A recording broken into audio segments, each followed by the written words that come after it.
for... Johnny Dollar. This is Pauline Morris at Victor Turner's office, Continental Adjustment Bureau. Oh, hi, Pauline. How are you? Just fine, thank you. Johnny, Mr. Turner asked me to get in touch with you and find out what you're working on at the moment. Why, nothing. I was thinking of going to New York for a couple of days. Well, good. Would you be interested in handling a case for us while you're there? Oh, Pauline, I'm going to New York on a vacation. Well, this shouldn't take too much time, and, Johnny, it's really one of our most important accounts. Well, how much commission can I figure on? Do you want the truth? Sure. Practically none. Oh, fine. Why does Turner foist these things on me? Oh, I guess it's my fault. I told him I thought you might do it as a favor to us. For Mr. Turner or Continental Adjustment Bureau, no. For you? Okay, what is it? Well, Wait, better still, why don't you tell me about it over dinner? Say at the Crystal Room? Oh, I'd love that. I've been wanting to go there for months. Hey, you know something? I've been waiting for an excuse to take you there for years. 8 o'clock, Pauline? 8 o'clock.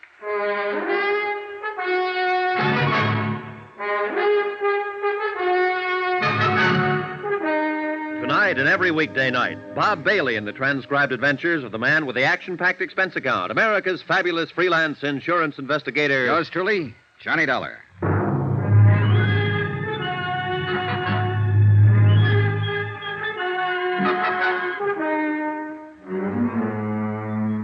Expense account submitted by Special Investigator Johnny Dollar to the Continental Adjustment Bureau, 418 Elizabeth Avenue, Hartford, Connecticut. The following is an accounting of expenditures during my investigation of the Forbes matter. It started quite pleasantly.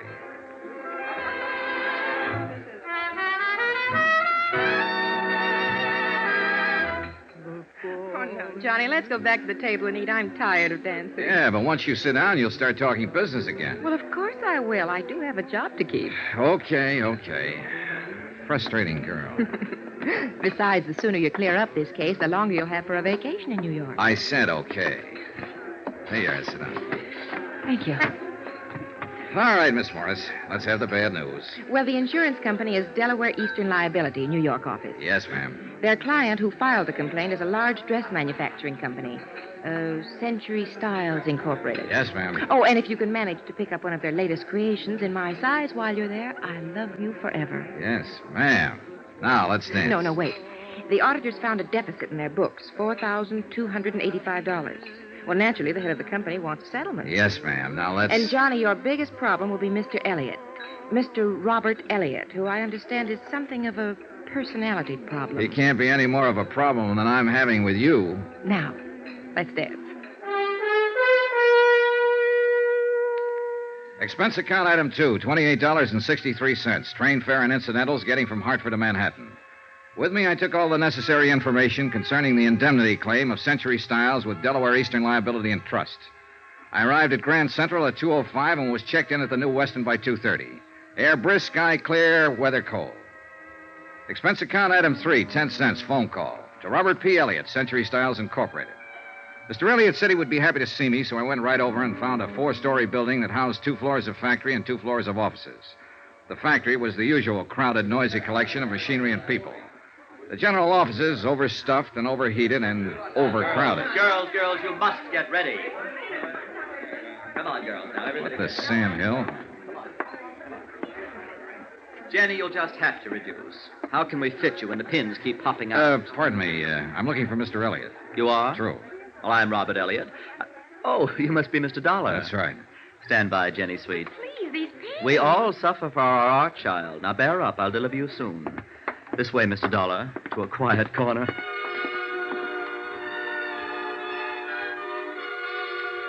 Mr. Elliot was small and wiry, wearing white huaraches, green slacks, a corduroy jacket, and a flower print shirt of no identifiable color. As I followed him across the large and elegant showroom floors, I couldn't help stealing glances at the merchandise, animate and inanimate. Everything I saw was strictly high class, a group of goddesses. Mr. Elliot led me through a pair of swinging doors into an office with a carpet so thick I couldn't see my shoe tops. A desk in Russian gray sprawled in one corner. My office, Mr. Dollar. Mm-hmm. I can't tell you how grateful I am that you're here, that the insurance company heeded my call. Well, I hope we can help you straighten this matter out. Well, it's scandalous. It's truly scandalous. $5,000, really. The complaint said $4,285, Mr. Elliot. Well, that's almost $5,000. Besides, I like to deal in round figures. Brett and Arnbeach are my auditors, and they said that you are the very important investigator in insurance circles. Well, I'm flattered. Did they happen to leave a copy of their findings? Yes, they did. They most certainly did. But before I give it to you, I must explain how awful this situation is. Please do. Well, you've no doubt heard of Patricia's things. No, I don't think... Patsy's things? Why, of course...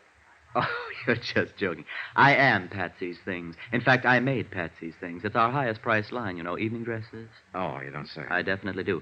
Oh, the nights of thankless work that go into creating just one gown, one supreme gown for the season. Oh, I'm sure. I'll tell you, Mr. Dollar, it's a thankless task in one respect. But that's a different story. What I'm trying to say is that this loss is devastating me. I mean it. I simply must have an adjustment immediately. Well, the insurance company sympathizes with you, Mr. Elliot. We'll try to adjudicate it as quickly as possible. Oh, that's comforting. That's very comforting. Oop. Rob Elliot here. In my opinion, hats are just not important this year. Yes? No. Positively no. No advance layouts on the new line. Not until later. No, not tomorrow. No, I can't. I simply cannot. Anything wrong? Well, that's what I mean. That's what I'm trying to explain. This matter simply must be handled with all dispatch, Mr. Dollar. You see, my firm operates on a... Shoestring? Well, Spider's hair would be more apt. $5,000.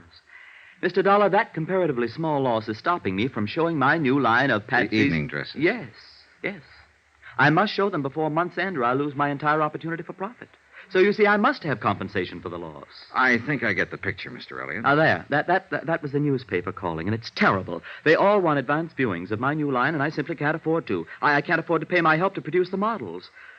Mr. Dollar, for 3 agonizing months I worked. Frantically, I drew, I cut, I stitched. And not one warp or woof of my creation can be exhibited, unless this matter is settled. Then suppose we get down to business. Well, the business is that some ruthless brigand pussyfooted off with my company's money. Well, do you have any idea? I don't have, no, not so much as a footprint or a strand of hair. And, Mr. Dollar, if you don't find out who it was and return my money, I'll be cremated. Professionally cremated, that is. Why, I might even have to join the Foreign Legion. Well, don't worry, Mr. Elliot. If your loss is verified, and apparently a reputable auditing firm has already done that, I can assure you that the insurance company will reimburse that loss in the time it takes to get a check made out and in the mail. Oh, good. I'll be forever grateful. Well, while you're in this mood, would you mind me having a little closer rundown on what happened? Well, the auditors simply uncovered a shortage, that's all. I know that much, Mr. Elliot. May I see their report? Yes, of course. There. Isn't that binder an atrocious green? Well, if you say so. I'd like to keep this, Mr. Elliot, to verify my report. Of course, Mr. Dollar. Anything at all. Just save me. I left Mr. Elliot in a fainting condition, went back to my hotel, and studied the auditor's report. The obvious conclusion after an hour's reading was that the funds had been embezzled by someone in the bookkeeping department. A series of crude erasures and bad fumblings indicated that whoever had done it had been something less than expert. In fact, he or she had been almost idiotic. The next morning, I confirmed my own findings with Mr. Brett at the auditor's office. We uncovered the loss 2 days ago and advised Mr. Elliot to contact his insurance company first. Sure. Dollar, any reservations on your part? No. Elliot's got a legitimate loss here. I'm sending in my report today. He should be compensated in another 2 days. He'll be relieved to know about that. Yeah, I know. I met him. Well, what's your next step? Well, we'll pay off Elliot so he won't have heart failure. But, of course, we'll try to make recovery. I noticed the losses were in book series F6 through G10. Yes. Did you talk to personnel over there at his place? Mm-hmm. A fellow by the name of Forbes handled that series for them. In the accounting office, of course. Oh, yes. Been with Century Styles for 5 years. Where is he now? He's still there. Huh? Mm-hmm. I thought it was kind of funny, too. A fellow pulling a crude job like this and not trying to run out.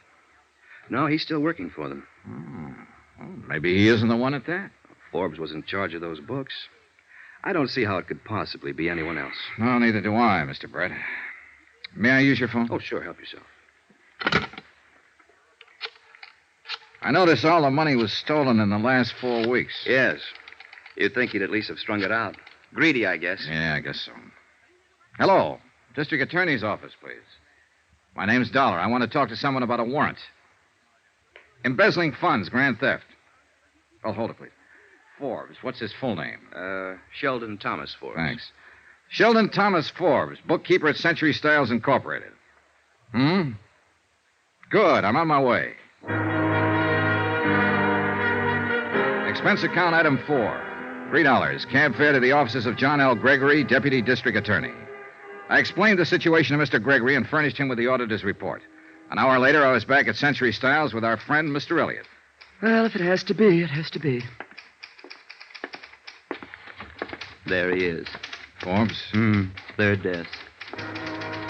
Sheldon Thomas Forbes was a tall, dark-complexioned man in his early 30s.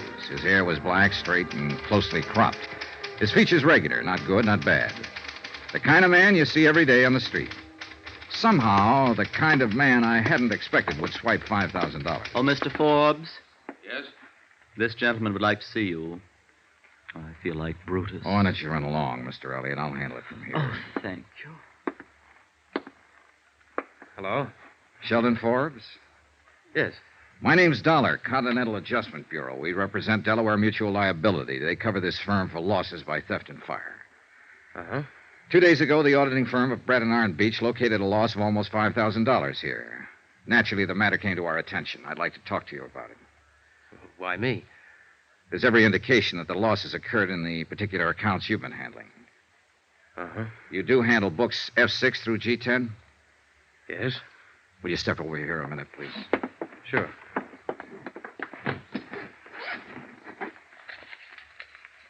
Would you look at this, please? Your figures? Yes? Your handwriting? Uh-huh. Your entries and your initials? Yes. Well, what do you have to say? Nothing. Look, you know why I'm talking to you, why I came to you first. Yes? Still nothing to say? Nothing.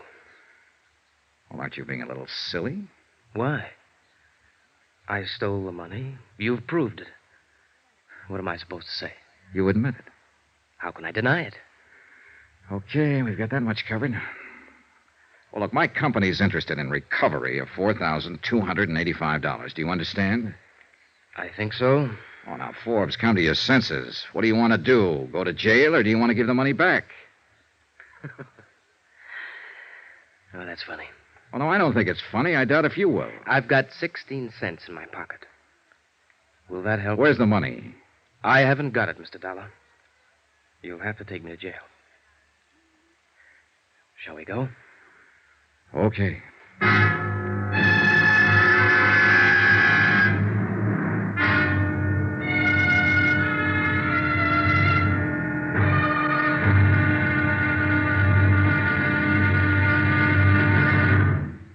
There'll be another intriguing episode of the Forbes matter tomorrow. What makes a man steal? Everybody's tried to answer that question at one time or another. Tomorrow I'll take a crack at it. Join us, won't you? Yours truly, Johnny Dollar.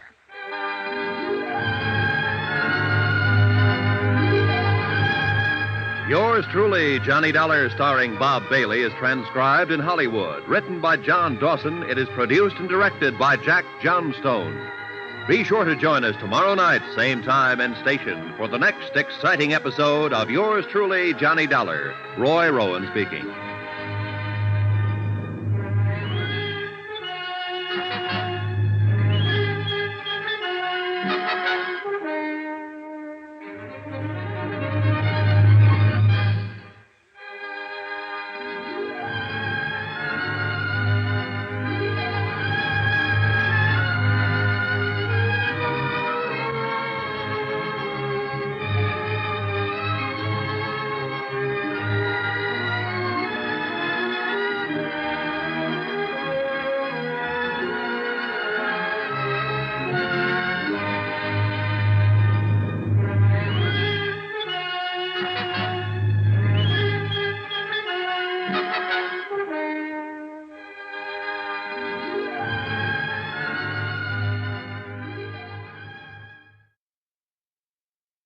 From Hollywood, it's time now for...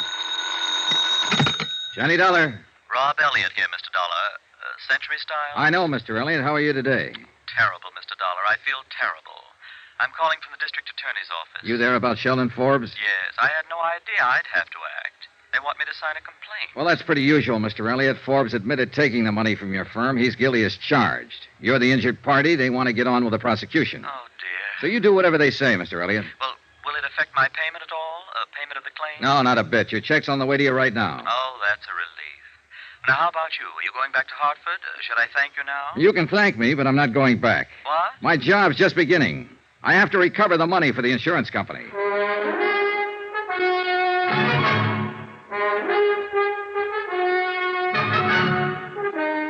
Tonight and every weekday night, Bob Bailey in the transcribed adventures of the man with the action-packed expense account, America's fabulous freelance insurance investigator. Yours truly, Johnny Dollar.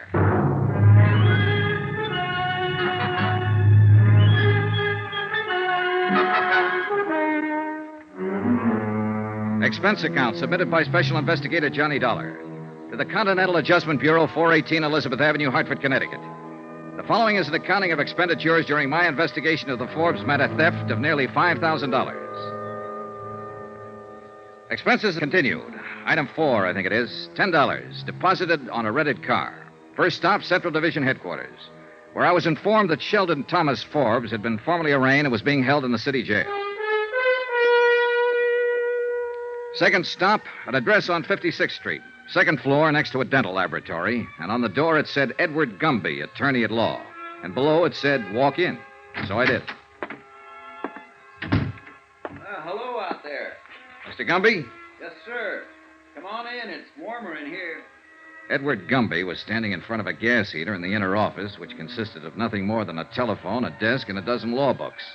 He was a medium-sized man, about 40 or so, a little tired, a little seedy, but he had a nice grin. Dollar? Yeah, that's right, Mr. Gumby. You don't know me. I'm with Continental Adjustment Bureau, representing Delaware Eastern Liability in this Forbes matter. Oh, yes, of course. Understand you're representing Sheldon Forbes, is that right? Well, I don't know whether it is or not, Mr. Dollar. I happened to be in magistrate's court this morning when Forbes was arraigned. I took him on because he didn't have counsel and the court appointed me.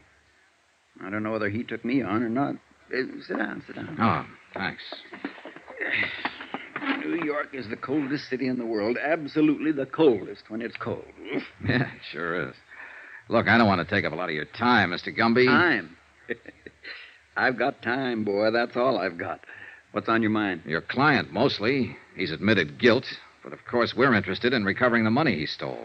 $4,285. Yeah. Well, I can't blame your company for that. Well, prosecution could probably be stopped if we made recovery. Sure. I thought I'd tell you this in case you had any influence on Forbes. Well, I appreciate that, Mr. Dollar. It's very understandable. But as I say, I was court appointed. I really haven't talked to him yet. So I'll have to confess I don't have any influence with him at all yet. Struck me as a nice sort of chap. Mm-hmm. Don't quite get it myself. Probably an explanation for it. Married once, I understand, and widowed right after the war. He worked for Century Styles about 5 years. Have you talked to the police yet? No. I understand they're going to work on it today. Maybe they'll have a little more information for you about the recovery. They'll probably find the money in an old sock or something like that. That's the way these things generally run, you know. I agreed with Mr. Gumby. That was truly the way these kind of cases usually ran. And I was a little surprised that afternoon when I spoke to the officers at the city jail. They reported that a complete search of Forbes' apartment and automobile unearthed nothing like the missing money.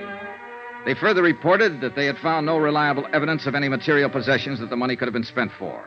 My next stop, city jail.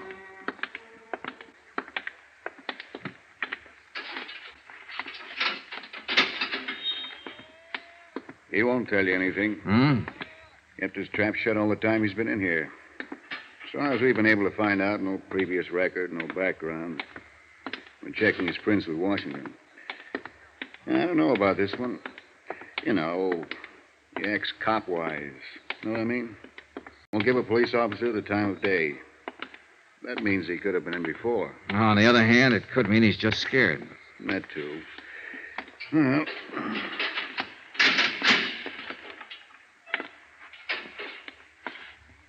Well?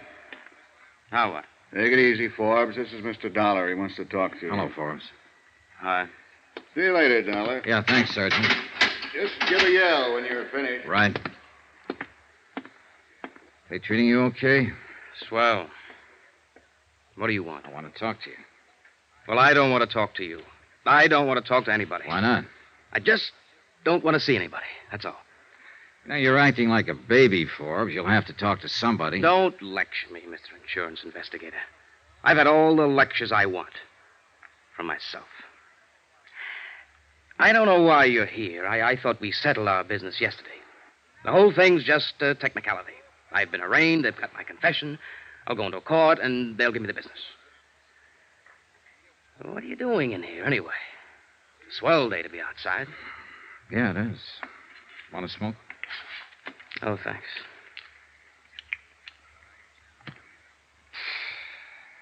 Well, why are you here? To help you out of this mess, if you'll let me. That's funny. Not a bit. Why should you want to help me? Well, it's not because I have any use for you, mister. You're nothing to me but a guy who stole a pile of money. My job is to get it back. $4,285. Oh, that. Yes, that. Now, how about it, Forbes? Isn't it enough that I'm in jail? That I'll go to prison? That's enough for the police, but not for my insurance company. Oh, it's too bad about your insurance company. No, it's too bad about you. You're being foolish. A whole or partial recovery can have a great deal to do with what happens to you from now on. 3 years is the minimum sentence, you know. 12 years maximum. Now, is it worth it? Sure. Sure, it's worth it. And I don't want to be foolish anymore. But I have been foolish. I took it and I spent it. Every dime of it. There's no way to pay it back. What did you spend it on? That doesn't make any difference. May make a lot of difference. You can redeem it, turn it back. No, I can't. Why did you take the money? All right, look, your salary's close to $100 a week. You're single. Wasn't that enough to live on? Why don't you get out of here? I don't have anything to tell you. Ever been in trouble before? Huh? Under another name in another state? No, They no. consider backgrounds like that when a man comes up to be sentenced. Forbes, this is your first offense. I know. Are you trying to shield someone? Why don't you go away? Have you been trying the market? Did you gamble? No. Just leave me alone. I won't tell you a thing. If you bought something with it or gave it to someone, if it can be recovered in some part. No, I tell you. Just go away and leave me alone. I'd like to. Believe me, I would. You're a thief, Forbes, and you're going to get what's coming to you, but I can't leave you alone. Listen. No, you listen to me. If I don't get the information I want from you, I'll get it elsewhere. I'm going to be very honest with you. Eastern Delaware wrote a comprehensive policy on Century Styles promising to indemnify them in full for every loss caused by fire or theft on their premises. In case you didn't know, Forbes, an insurance company won't take the word of some guy sitting in a jail cell feeling sorry for himself where there's cash to be recovered. Now, you swiped it within the last month. You have something to show for it somewhere, somehow. Whatever you spend it on or whoever you spend it on, remember that money is the same as stolen property. A car, a diamond ring, or something. Now, if you give it to someone or spend it, when it wasn't yours, it's still redeemable, and we mean to redeem it. All right, now, what do you have to say? This won't do you any good. Don't try to bulldoze me. I'm no punk caught crawling into a drugstore window late at night. I'm a college graduate. I've been in the business world 10 years or better. I know what I want to tell you and what I want to keep to myself. And I don't want to talk to you about this. You or anybody else. I can't make it any clearer than that. Do you understand? And there's no way or no person who can make me talk about it. I took the lousy money. I've admitted that. I did a bad job of it. You caught me. I confessed. And you've got me. Now, what more is there? That's the whole story. Okay. Have it your way, Forbes. Go away. Just go away.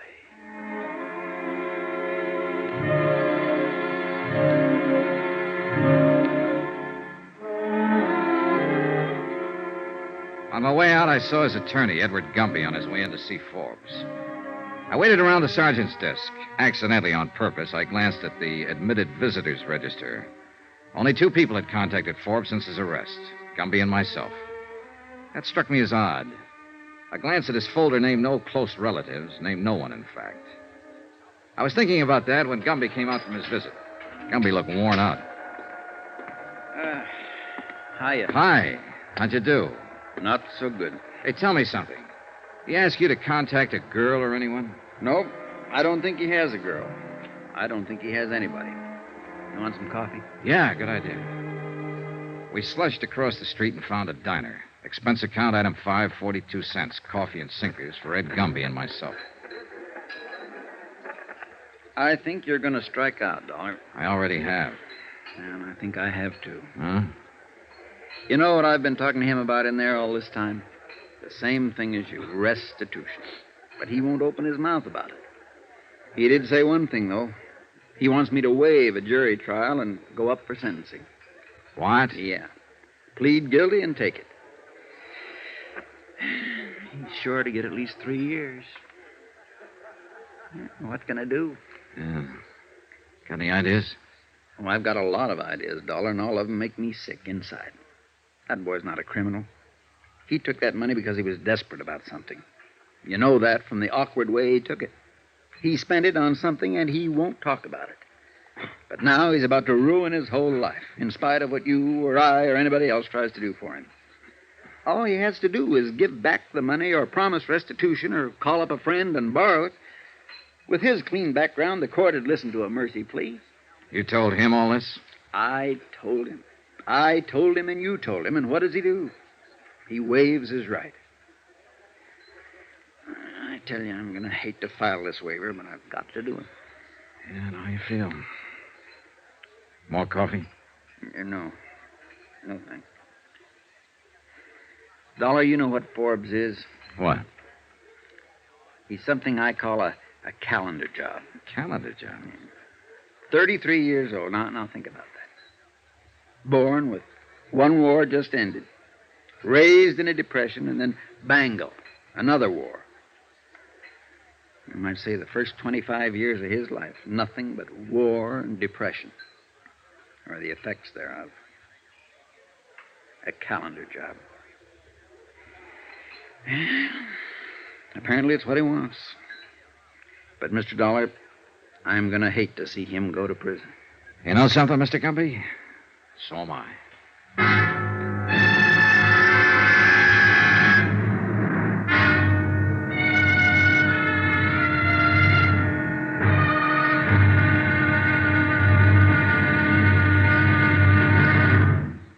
There'll be another intriguing episode in our story of the Forbes matter tomorrow. Tomorrow, a sudden twist in the case that throws all the usual theories right out the window.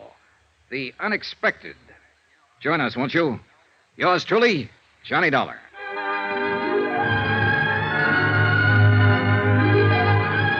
Yours truly, Johnny Dollar, starring Bob Bailey, is transcribed in Hollywood. Written by John Dawson, it is produced and directed by Jack Johnstone. Be sure to join us tomorrow night, same time and station, for the next exciting episode of Yours truly, Johnny Dollar. Roy Rowan speaking.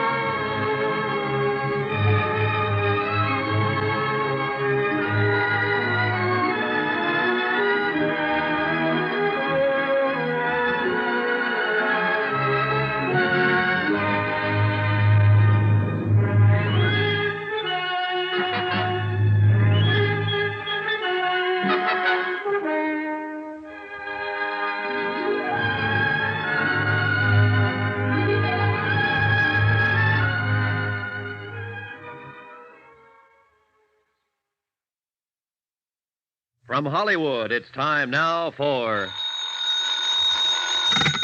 Johnny Dollar. Ed Gumby, Mr. Dollar. Attorney for Sheldon Forbes. Oh, hello, Mr. Gumby. How are you? Oh, I don't know. The hearing's been set for 2:30 this afternoon. Okay, I'll be there. No need to, particularly. As I told you yesterday, he requested me to waive trial and plead guilty. Well, won't he be sentenced today? No, this is just a preliminary hearing. He'll probably be sentenced before the week's out, though. The court will simply consider the waiver and inform him of his rights today. Oh. Anything I can do? No, I don't think so. I'm going to try to talk to him again and get him to reconsider the waiver. I doubt if I'll have much luck, but I'll try.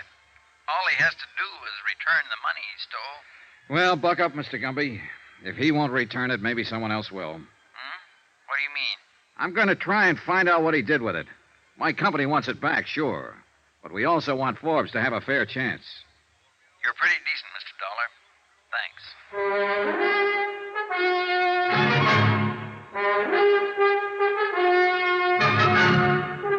Tonight and every weekday night, Bob Bailey in the transcribed adventures of the man with the action-packed expense account, America's fabulous freelance insurance investigator. Yours truly, Johnny Dollar.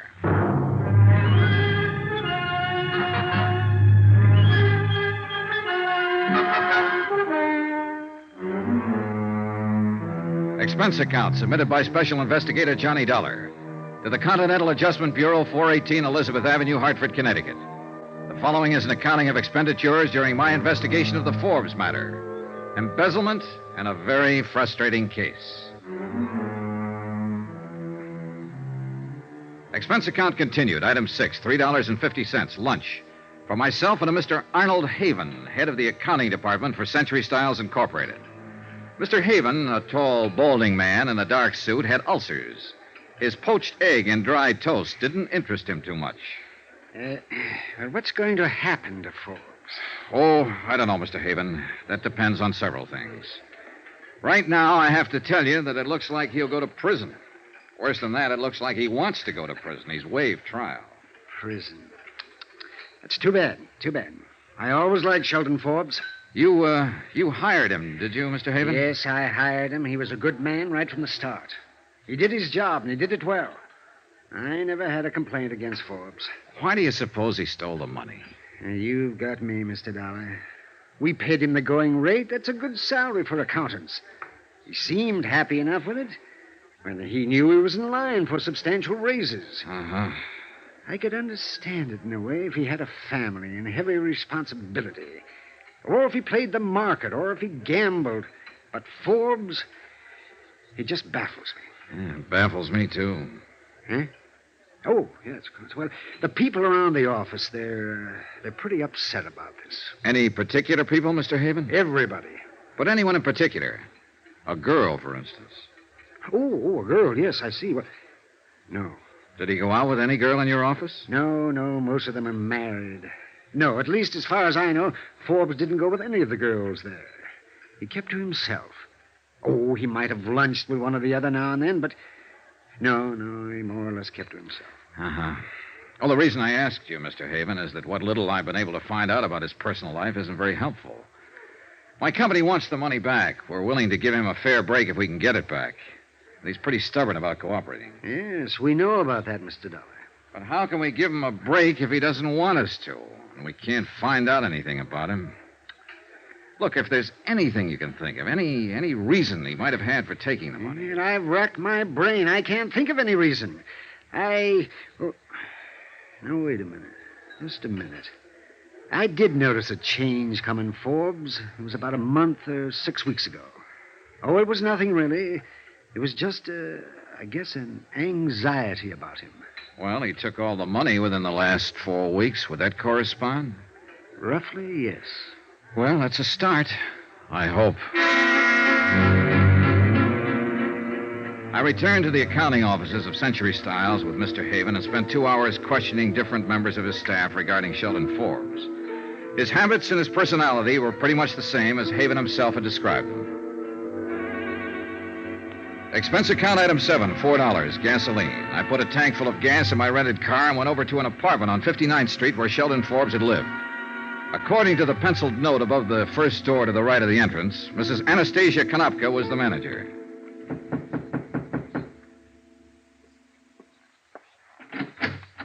Yes, what is, please? You're Mrs. Konopka? Yes.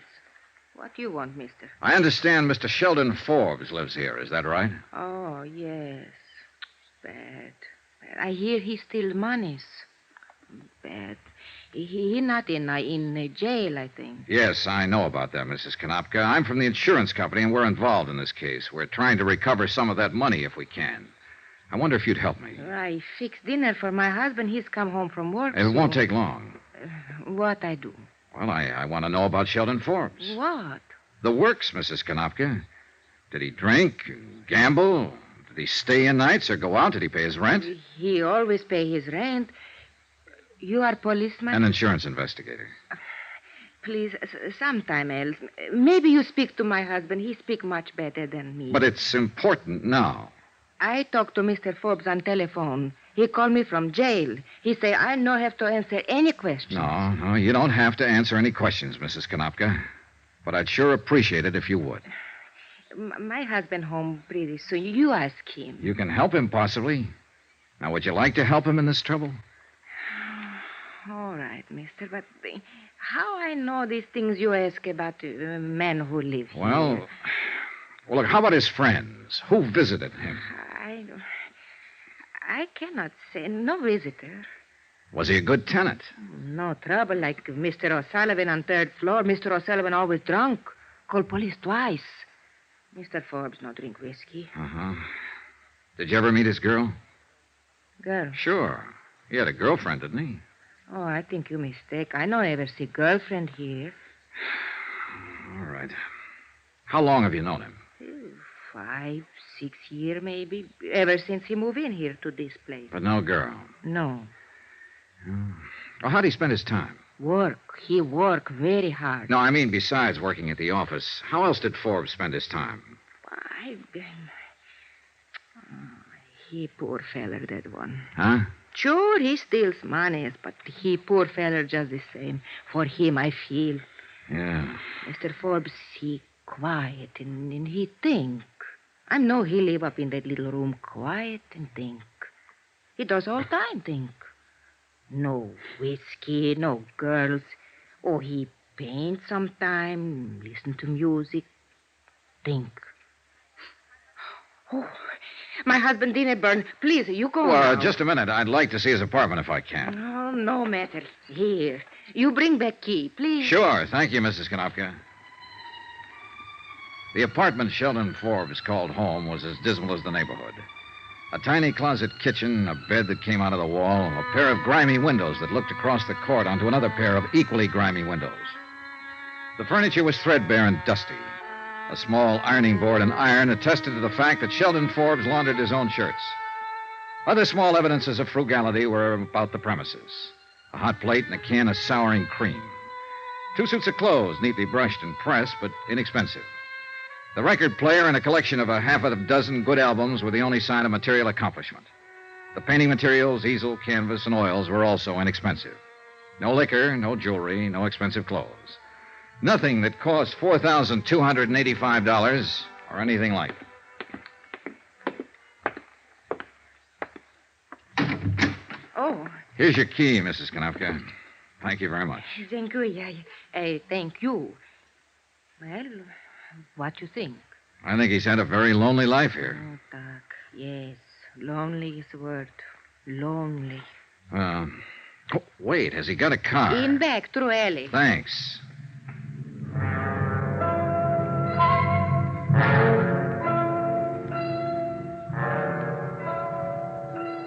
It was a Ford, vintage of 1946, tightly locked up. The paint was scaling away, the tires worn down, the mileage 77,000 miles. He certainly hadn't blown the money on a fancy car. Now I felt completely frustrated. Expense account item 8, 79 cents, dinner. I had it in a neighborhood restaurant called the 79er, a place I learned where Sheldon Forbes frequently took his evening meal. The restaurant manager, a man named Alexander Dupulis, remembered Forbes and he liked him. A woman who ran a bakery shop across the street also remembered him as the young man who bought a roll there every night. Probably the roll to go with a lonely cup of coffee in his room the next morning. She liked him, too. All in all, I was getting a composite picture of Sheldon Forbes that didn't look quite right. Whatever he was to the people who knew him casually, he wasn't a man who ever had any money to spend. I dropped in at the city jail about 7:30, and I was surprised to find lawyer Edward Gumby sitting on a bench, briefcase in hand. $1? Hello, Mr. Gumby. Nothing new, huh? Well, that's the way it goes, I guess. We had some action today. Oh? Yeah. The hearing was this afternoon. Man from the district attorney's office took about 15 minutes to lay out the evidence against Forbes and make the charges. Uh-huh. I spent the whole time pleading with Forbes not to go ahead with the waiver. Did I miss anything? No, he wouldn't open up at all. Just said he'd spent the money. I couldn't talk him out of the waiver, so it went through. When will he be sentenced? They set the date for Friday. I don't know whether they'll get around to it or not. I'd like to talk to him again. Has he been moved yet? No. I thought he'd be transferred to the sheriff's office. Well, ordinarily he would, but since he waived trial, they announced bail. It's proper procedure in cases like this. Gives him a couple of days to straighten out his affairs. What? Somebody bailed him out? I did. Oh. Has he left yet? Won't get out till 8. That's when the shift changes. Think it's worth trying to see him? Yeah, I think I'll stick around, Mr. Gumby. I gotta find out something about this case. An hour later, when Sheldon Forbes emerged from the doorway and turned right, I was following him. When he caught a cab and headed uptown, I caught one and stayed right with him. When he got out at the Empress Theater and walked around to the stage door, I was standing by the alley entrance. 10 minutes later, he came back out, hailed a cab. Once more, I followed. This time, I followed him to his apartment on 59th Street. I waited 15 minutes before I went in.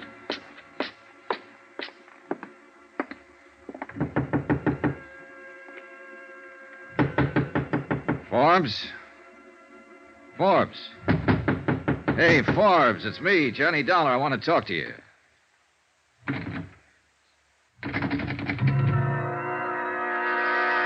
It took me a few seconds to understand what it was. I got a couple of whiffs of it coming from under his door. Forbes!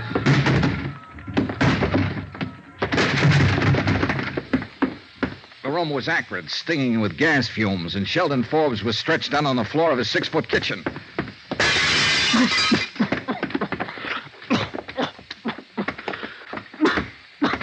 When I picked him up and carried him out, I didn't know whether he was alive or dead.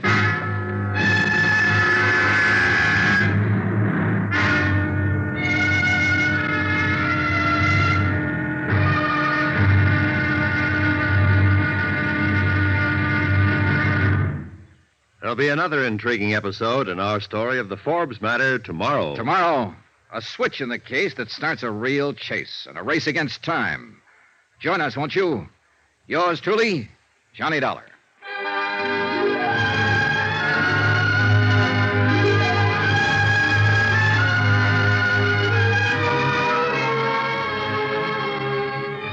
Yours truly, Johnny Dollar, starring Bob Bailey, is transcribed in Hollywood. Written by John Dawson, it is produced and directed by Jack Johnstone. Be sure to join us tomorrow night, same time and station, for the next exciting episode of Yours truly, Johnny Dollar. Roy Rowan speaking.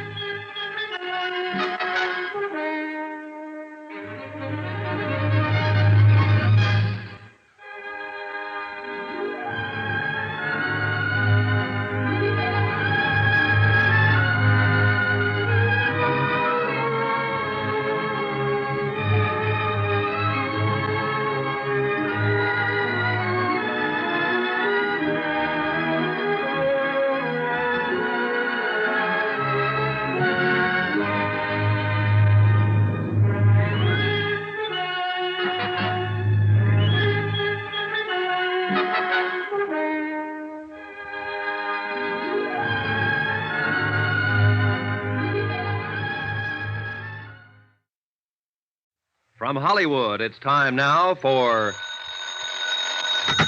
Johnny Dollar. This is the police operator.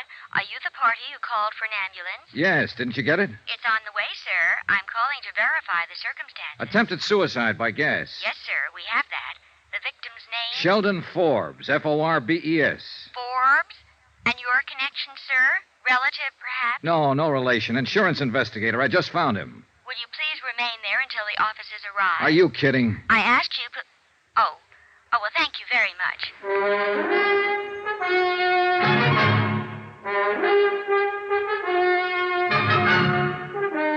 Tonight and every weekday night, Bob Bailey in the transcribed adventures of the man with the action-packed expense account, America's fabulous freelance insurance investigator. Yours truly, Johnny Dollar.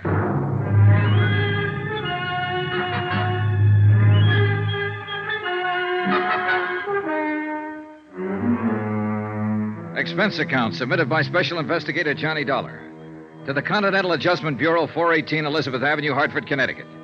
The following is an accounting of expenditures during my investigation of the Forbes matter. Sheldon Forbes pleaded guilty to a $4,285 embezzling charge. He waived jury trial and was awaiting sentence when he was bailed out of jail, went home, and turned on the gas.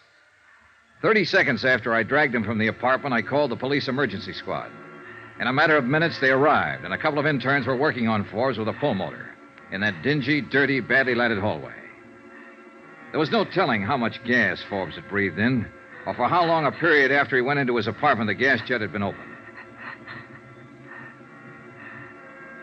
Hand me that hypo, Al. Thanks. Swab. Okay. He alive? Barely. You the fellow found him, mister? Yeah. Hard to say what can happen on these kind. That shot I just gave him should produce some reaction. Hmm. This your place? His. You know who he is? His name's Sheldon Forbes. Nice-looking guy. Al, I'll need that. Yeah, thanks. I think we're getting somewhere now. Hey, look, can I help? No. Al, you better hand me one of those, too. Liable to be pretty sick if... Oh, hey, good. He's catching on. Yeah. Let's have a little increase, Al. Up it just a little. Okay. Hold it there.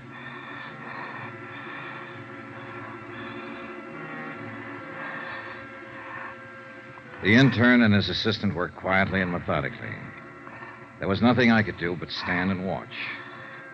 After about a half an hour, the color of Forbes' skin seemed to me a little more close to normal. His eyes were still closed, though, and he showed no signs of movement. I waited.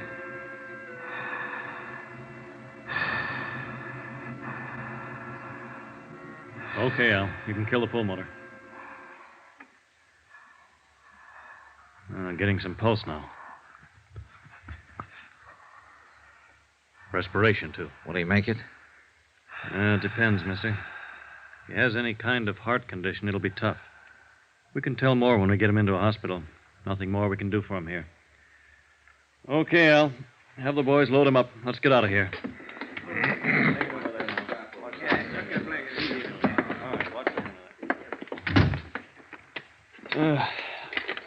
Now, mister, you say he's a friend of yours? Just someone I knew.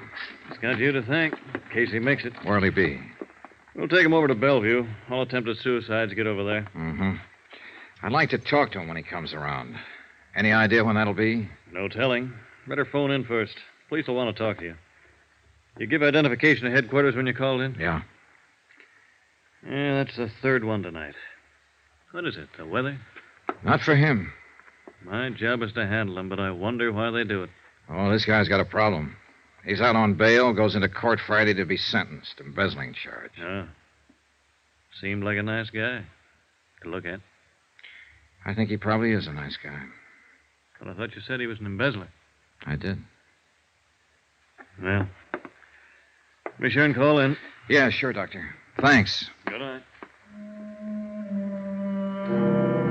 The uniformed officers outside the apartment house questioned me thoroughly regarding the circumstances of the attempted suicide. I told them what had occurred and gave them my business address for reference. They asked me to ride over to the station with them and verify the facts. I did. All of that took about 2 hours. When I was finished, I put in a call to Bellevue. No change in Sheldon Forbes' condition. Expense account item 9, $280, 1 theater ticket. That's what it cost me to see the last 15 minutes of a fairly bad musical play at the Empress Theater. When it was over, I walked around to the stage entrance. Didn't quite get that, mister. $1. Dollar? Oh, Mr. Dollar. Uh-huh. Well, what can I do for you? Between 6:30 and 7 o'clock tonight, a man came here to the stage entrance and talked to you. A lot of people talk to me here. That's my job, talking to them. One man in particular. His name is Sheldon Forbes. I don't remember nobody named Forbes. Well, maybe he didn't give his name. He was a tall man, about my size, 30 or so, dark hair, clean cut. Wore a tweed suit. Beats me. Did he come here to see somebody in the show? Is that it? He might have, I don't know. Well, how do you know he came here? I followed him. I saw him. Huh? It's a business, my business. I'm an investigator. Oh, wait now. Did he have a hat on tonight? No, I didn't. A short haircut? Yeah, do you remember him? Sure. What's he done? Struck me as a nice young fella. He's been around here a lot of times. Sheldon Forbes, yeah. I didn't recognize the name at first. Would you mind telling me why he comes around here? Comes here to see Betsy Walker, one of the girls in the show. Betsy Walker. Is she his girlfriend? No, don't think so. It's like this. He comes here asking to see her, and she never sees him. You get it? Yeah, I suppose so. Well, who is she? Oh, she sings here. Dances a little. Pretty girl. Have you ever seen her with Forbes? Well, I can't say. I guess not. Is she still here? Huh? Betsy Walker. Is she still here? I'd like to talk to her. Well, she wouldn't be here this late. She finishes her bit in the second act. Could you tell me where she lives? No. I'm sorry, boy. I can't tell you that. All right. Well, where can I phone her? Can't tell you that either. Now, why don't you drop around tomorrow? It's important tonight. Hey, look, would you do me a favor? Depends. What is it? Would you telephone Betsy Walker? Tell her my business and ask her if she'll see me. Well, suppose I can do that all right, Mr. Dollar. Take a chair there. I'll see what I can do for you.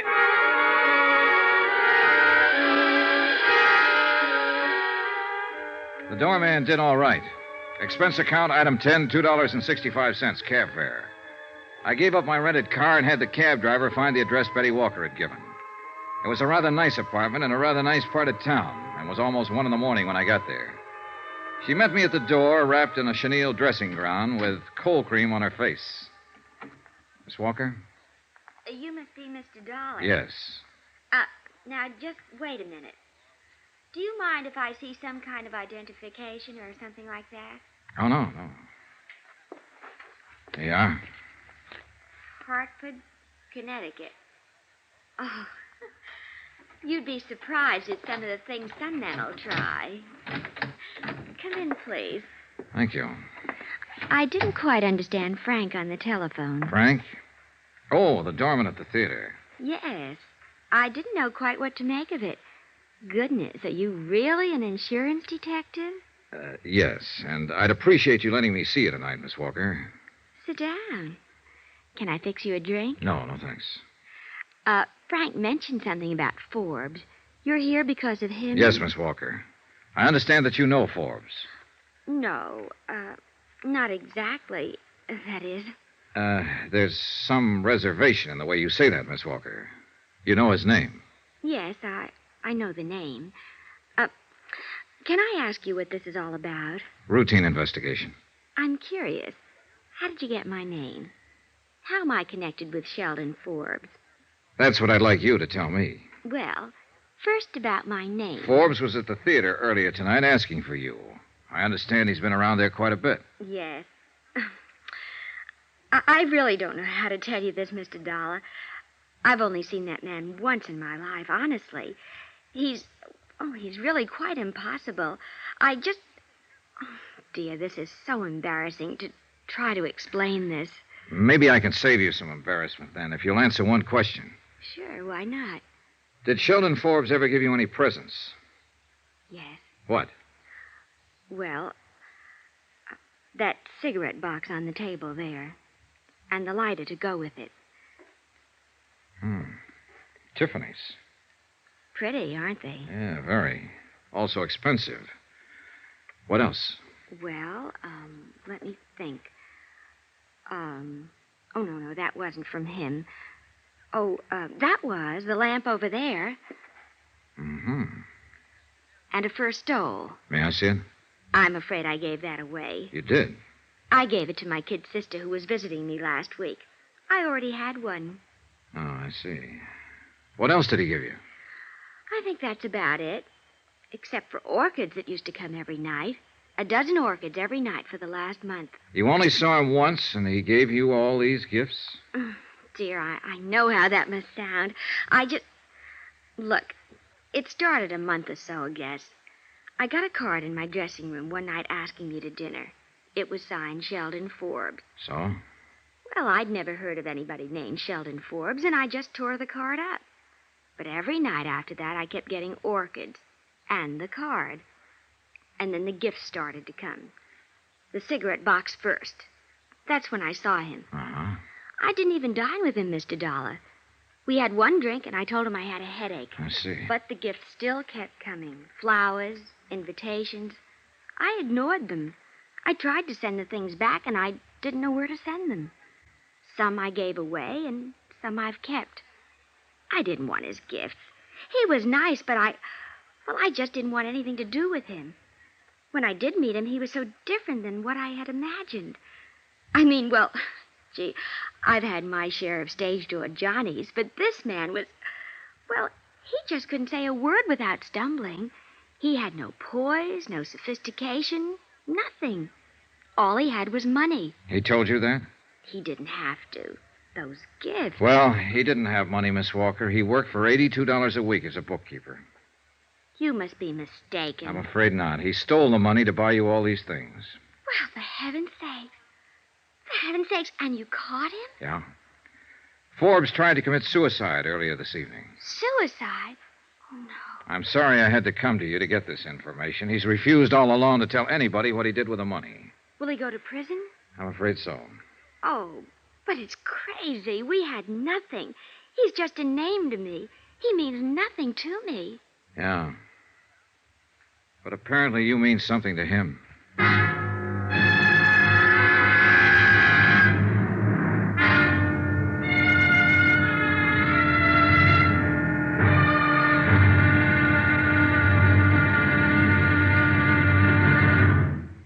There'll be another intriguing episode in our story of the Forbes matter tomorrow. Tomorrow, proof that $4,285 worth of unrequited love can spell 3 years of prison. But sometimes there's an angle. In this case, a rather startling one. Join us, won't you? Yours truly, Johnny Dollar.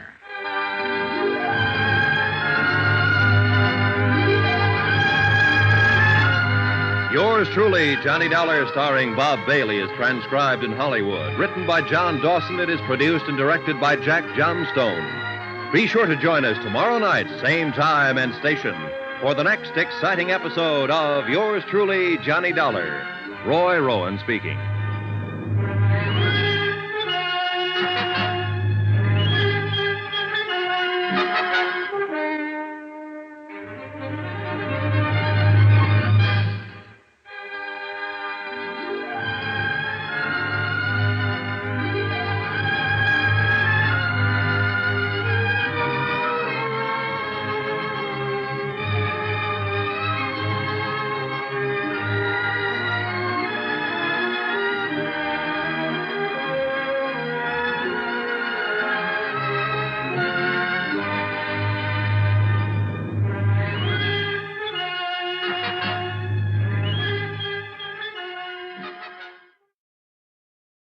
From Hollywood, it's time now for Johnny Dollar. This is Betsy Walker, Mr. Dollar. I'm up and around. Yes, thanks for calling. Have any time this morning? I think so. If possible, I'd like to come over to your apartment again and take an inventory of the gifts that Sheldon Forbes sent you. That'll be all right, sure. About an hour? Sure. I couldn't sleep much last night thinking about all this.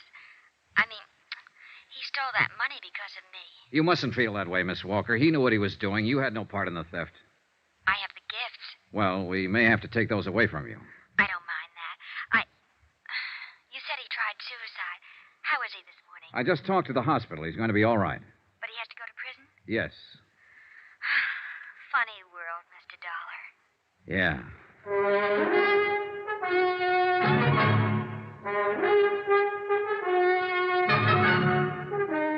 Tonight and every weekday night, Bob Bailey in the transcribed adventures of the man with the action-packed expense account, America's fabulous freelance insurance investigator. Yours truly, Johnny Dollar.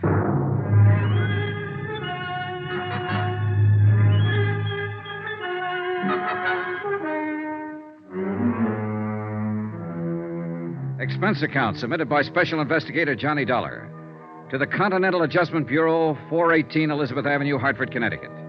The following is an accounting of expenditures during my investigation of the Forbes matter. More expenses. Items 11 to 16. $78.40. Cab fares, meals, accounting services, legal services, cab fares, and more cab fares.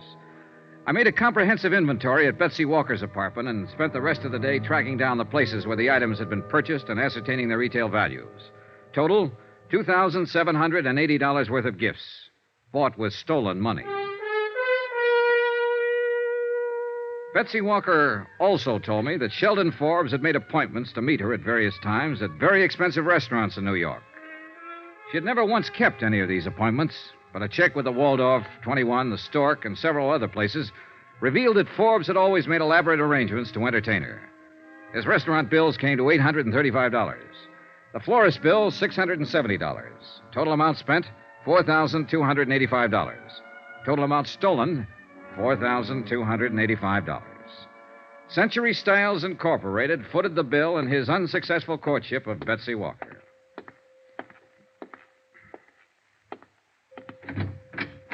Hello. Hi. Remember me, Forbes? Sure, insurance man. Well, what now? How do you feel? Okay. You saved me, didn't you? I suppose so. Why? Same reason you'd save a man who was dying. You know what I've been doing? What? Answering the questions you wouldn't answer. I met Betsy Walker. What? My job, Forbes. I had to. How did you know about her? I followed you night before last. When you got out on bail, I saw you go to the theater. Listen, you had no right to go to her. You have no right to involve her in any of this. Why didn't you think of that a month or so ago? It's the company's money you've been spending on her. I had every right, as unpleasant as it is. I suppose she knows all about me now. That's right, all. Boy, I sure must look like the prize sucker of all time. Must have handed her a laugh. She didn't think it was one bit funny. And Forbes, I don't think it's funny either. Then what are you standing here for? Lording it over me? I'm not doing that at all. I'm just here to let you know how things are at the moment. All right. How are things? Well, first off, we took back all the gifts you gave her. Dirty skunk. Don't get mad at me, Forbes. Get mad at yourself. I didn't steal the money and try to impress her. You did. Why didn't you leave it alone? What difference does the money make to you? Nothing to me, but it means something to my insurance company. They still want it back, and they'll get as much back as they can. Well, swell. Good for them. What do you want now? Your signature. I think I traced most of it down. You want to look this over? Go ahead. Those figures about right? I suppose so. I didn't keep track. Approximately? I suppose so.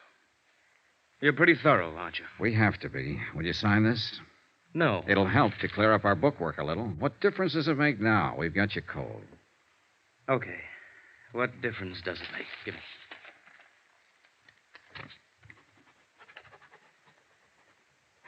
Okay, thanks. That's all it means to you, isn't it? Dollars and cents. Dollars and cents that were stolen, Forbes. Remember that. You wouldn't let me forget it. No, I wouldn't. You did the dumbest thing in the world. You stole nearly $5,000 trying to make an impression on a girl who didn't want to have a thing to do with you. You went about it wrong from top to bottom. You've acted like the great stone face ever since you've been found out. You wouldn't bother telling me about it. I had to go out and find out myself. Off the record, Forbes. What'd you do? See her on the stage one night? No, at the office. Office? Your office? No, not exactly. Ellie was having a showing for some buyers from the West Coast one day a few weeks ago. For those kind of showings, he hires models from the agency. Betsy's listed with one of the agencies. You know, she acts and sings and models. Oh, sure. Well, I happened to be upstairs when the showing was going on. There were a lot of publicity people there taking pictures and so on. And I saw her. She was wearing a black dress, and her hair was soft. She's got a smile like all the sun risings. Sounds silly? Not at all. It's just that I never in all my life saw anyone like her before. Yeah. I don't know how it is with other guys, but she was for me from then on. I couldn't get her out of my mind. I found out her name, and then I found out she worked in that show at the Empress Theater. Yeah? All I had was her name. I didn't know how to go about meeting her. I just didn't know. You figured a little money might attract her to you. I've heard that's the best way to do it. It's one way. Not the best way, kid. Probably not. The best way I could think of. What did you think about taking the money? I thought I'd be able to stick it back. I guess I really didn't think much beyond just meeting her. Having her look at me the way I wanted her to look at me. What? It was the wrong way to go about it, sure. But then did you ever think of my alternative? I'd thought of it. I pictured myself knocking on her door one night, and I could see her answering it. I'm Shelley Forbes, Betsy, I'd say. Clothes don't make the man, I'd say, while she sort of took in my tweed suit and the only coat I've got to my name. Listen, I'd say, I got an 8x10 apartment over on 59th Street. The halls always smell like cabbage, but I'm a heck of a fine guy. And I drive a 1946 Ford that misses a little, but it's good enough for us. And then I'd say, why don't you toss on your mink, and we'll go over to my dump, and we'll have a bottle of beer, and I'll tell you how much I love you. How about that? Some alternative, huh? She makes more money in an hour than I make in a week. I couldn't even afford to keep her in cigarettes. Lord, I wanted her like nothing in my whole life. She might have taken you up on it, Forbes, if you'd put it that way. Yeah? What makes you think so? She wasn't impressed by any money or any gifts. More than that, I met her. She's a pretty nice girl. Yeah. Up until the time I talked with Sheldon Forbes in the hospital, I'd always had my doubts about love happening at first sight. After my talk with him, I was convinced that it could and did happen to him. I was sorry that he didn't know quite how to handle it. I was also wondering, if I'd been in his shoes, would I have done the same thing?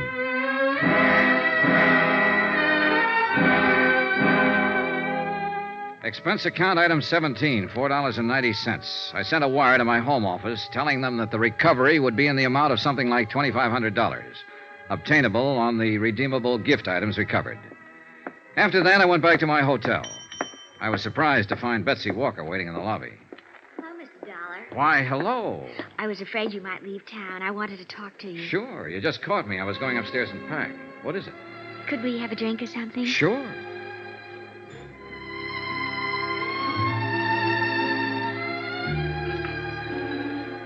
Expense account item 18, $2, 2 drinks. For Betsy Walker and myself at the hotel bar. It was midday and there wasn't much action. She sat across from me, ordered an old-fashioned, and asked for a cigarette. Thank you. Sure. What'll happen to him? Forbes? Yes. Oh, he'll be sentenced Monday. They canceled the Friday scheduling because he was in the hospital. He'll go to prison? Yes. Have you seen him since he tried to kill himself? Just left him. I guess he feels awful. Yeah. I told you I haven't been able to sleep thinking about all this. Well, about him, I guess. Mm-hmm.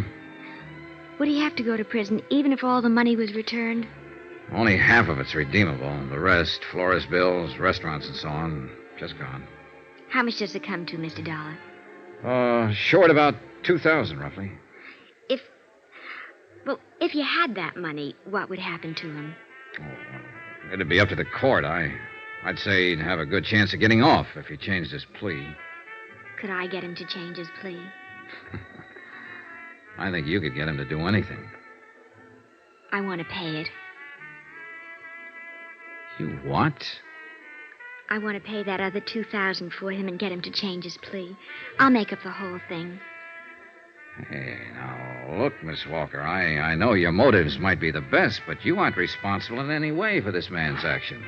He stole money because of me. He tried suicide because of me. And now he's going to prison because of me. But you had nothing to do with it, no part of it. You may think I'm 22 years old. I'll be 29 next month. I'm not much of an actress or a singer or anything else. But I've been around this town and I know my way around. And I met all kinds. Whoever he is, whatever he's done, he's the first man I've ever known who actually went out on a limb for a girl he loved. I'm the girl and he's the man. You're serious?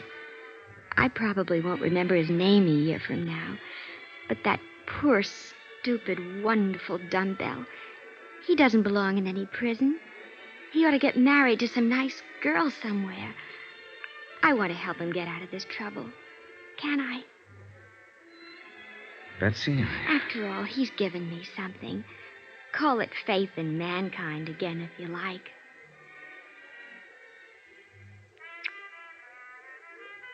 What's the kiss for? What you just gave me, Betsy. Faith.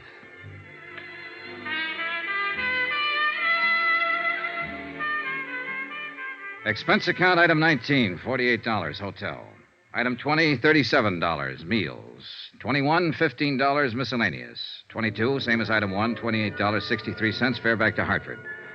Total cost of investigation, $363.51. Remarks? She got Forbes to change his plea. She paid back the additional money.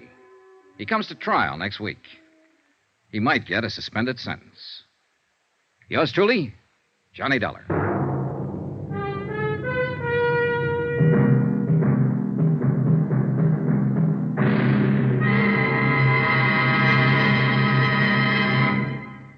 Remember, there'll be another intriguing story for you beginning next Monday night. Next week, a trip south of the border where the flashing eyes of a dark-haired senorita spells plenty of, well, believe me, romance and trouble can go hand in hand. Join us, won't you? Yours truly, Johnny Dollar.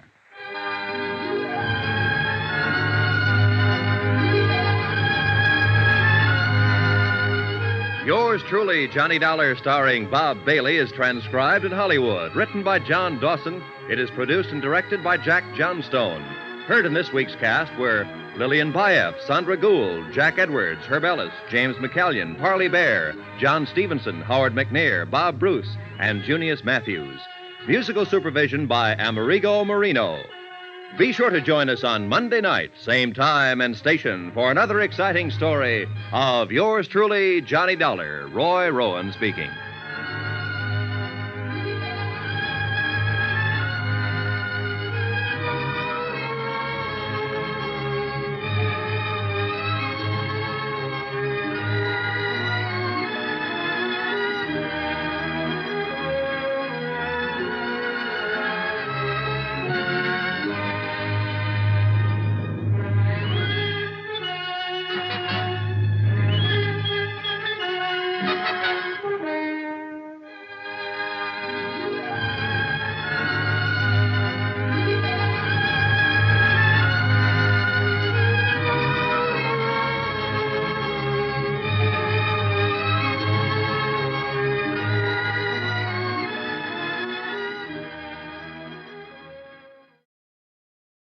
From Hollywood, it's time now for Johnny Dollar. Walt Albright, Johnny. Trinity Mutual Limited. Oh, hiya, Walt. How's your health? Terrible, since you ask. I got asthma, Johnny. Again? I thought we agreed Yeah, that... I know. I get suspicious. I get asthma. Happens every time. Cure me, will you? What's the case, Walt? Man named Eddie Kalin, Caylin, out in Los Angeles, died yesterday. $5,000 policy, double indemnity. What did he die of? Mysterious circumstances. Well, that's usually a fatal disease, all right, That's but... it, Johnny. That's all I know. Mysterious circumstances. The body was identified by the widow. I see. Our salesman out there can probably help you. He issued the policy only 6 weeks ago at the request of the widow. Uh-huh. 6 weeks, 1 premium paid, check signed by the widow. Hey, tell me something. Would the beneficiary happen to be... That's right, the widow. Oh, this asthma's killing me, Johnny. You gotta do something about it. All right, Walt. Just call me doctor.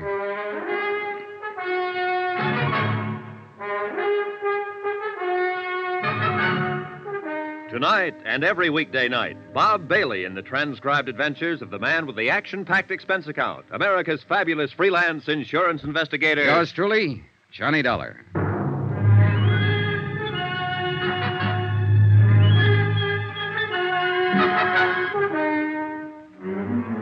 Expense account submitted by Special Investigator Johnny Dollar to the Home Office, Trinity Mutual Insurance Company Limited, Hartford, Connecticut. The following is an accounting of expenditures during my investigation of the Kalin matter. Item 1, $198.20, airline fare and incidentals, Hartford to Los Angeles.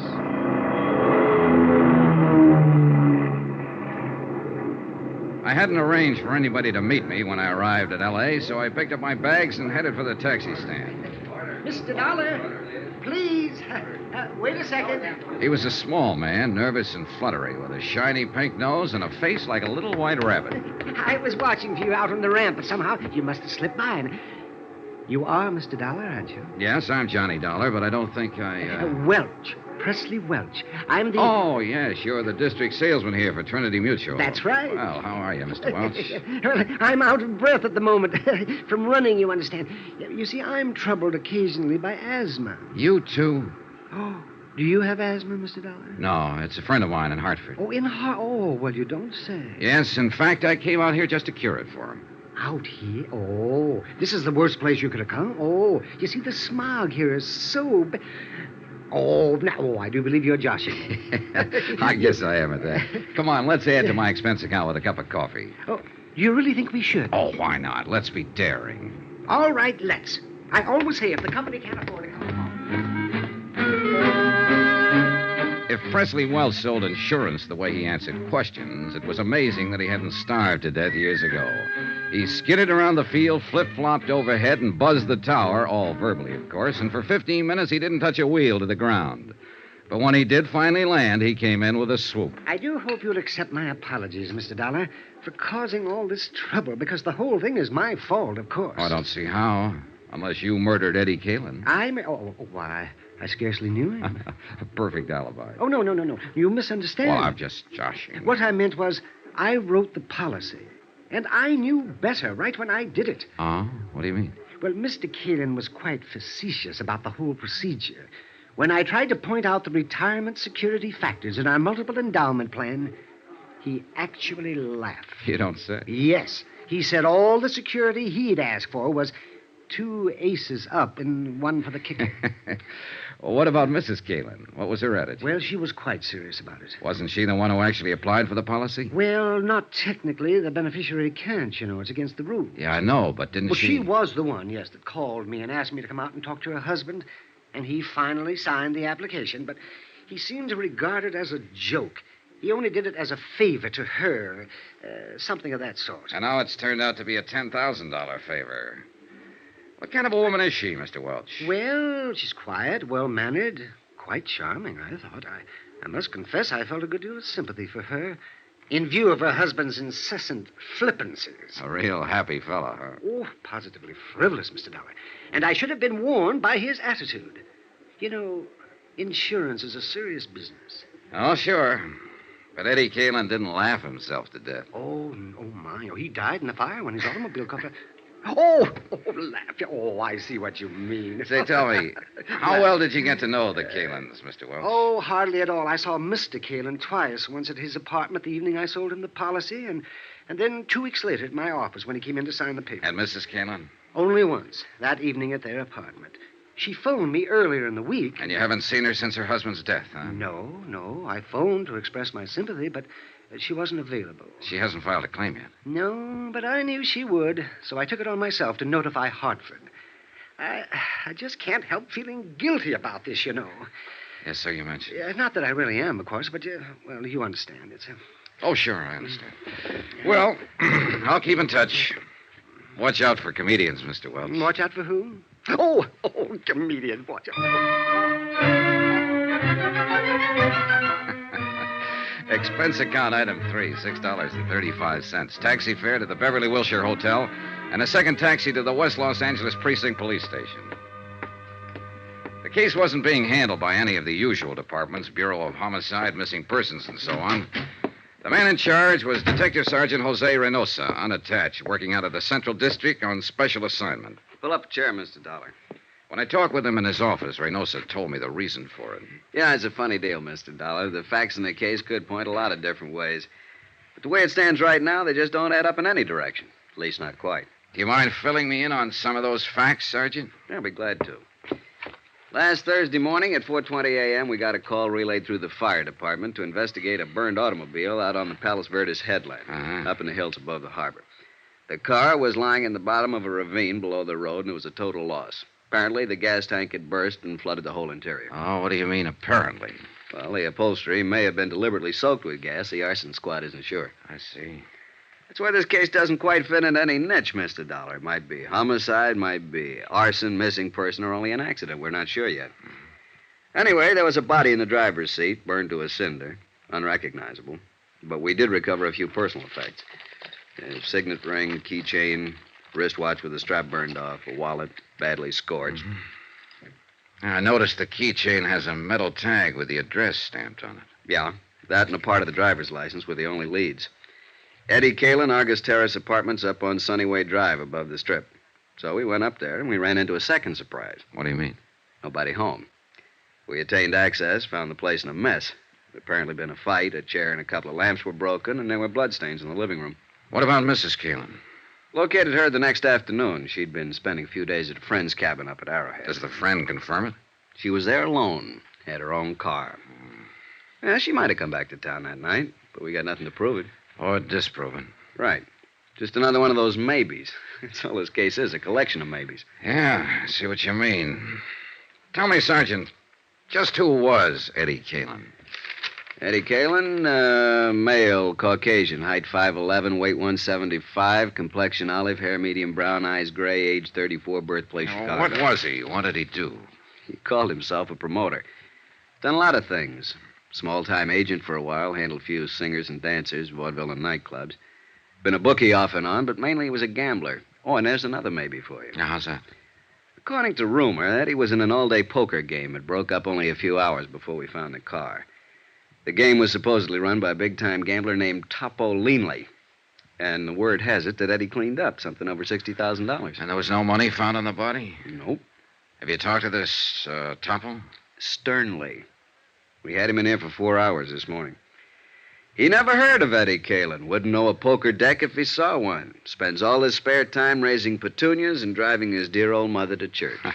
Like that, huh? Like that. So there's another one for you. Maybe Topo didn't like the idea of losing 60 grand, decided to get it back.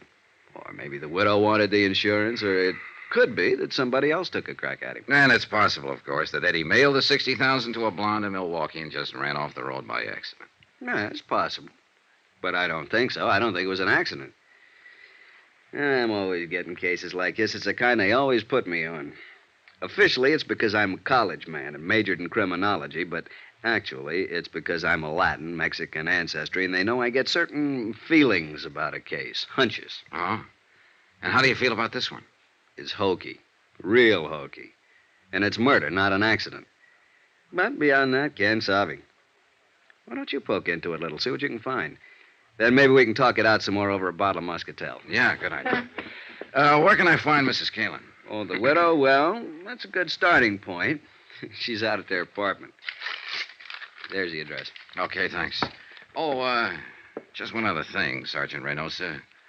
When you gained access to the apartment, I assume the door was locked. Yeah, it took a little effort.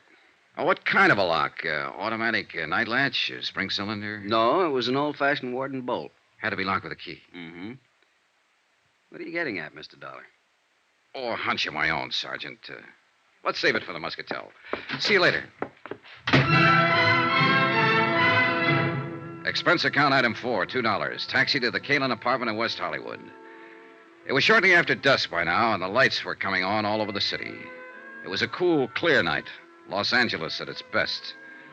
As we swung off the Sunset Strip and started climbing up into the hills, I looked back across the basin toward the dark mass of the Palos Verdes headland that bounded the far side of the great carpet of lights. 3 nights ago, a man had died over there in the darkness. And in a few minutes now, I'd be talking to his widow. Or at least to the woman who claimed to be his widow.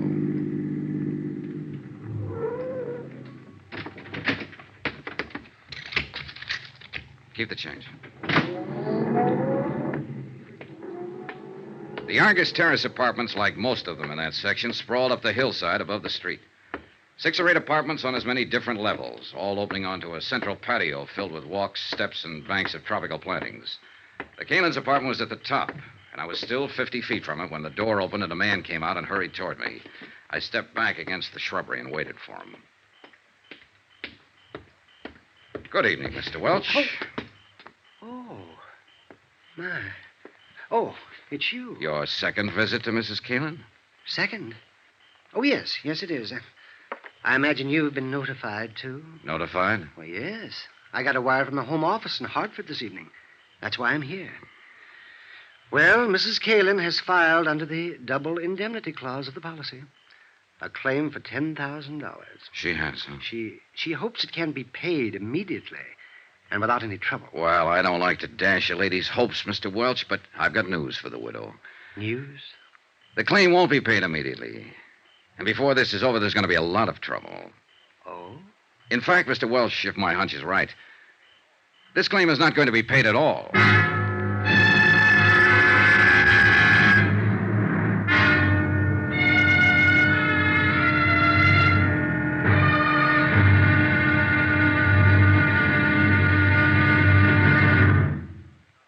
Now, here's our star to tell you about tomorrow's intriguing episode of this week's story. Tomorrow, a lovely girl lies, cries, crosses her heart, and hopes to die.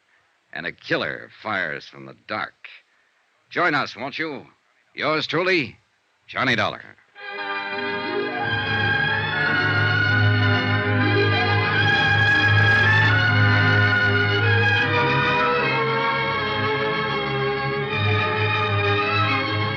Yours truly, Johnny Dollar, starring Bob Bailey, is transcribed in Hollywood. Written by Les Crutchfield, it is produced and directed by Jack Johnstone. Be sure to join us tomorrow night, same time and station, for the next exciting episode of Yours truly, Johnny Dollar. Roy Rowan speaking.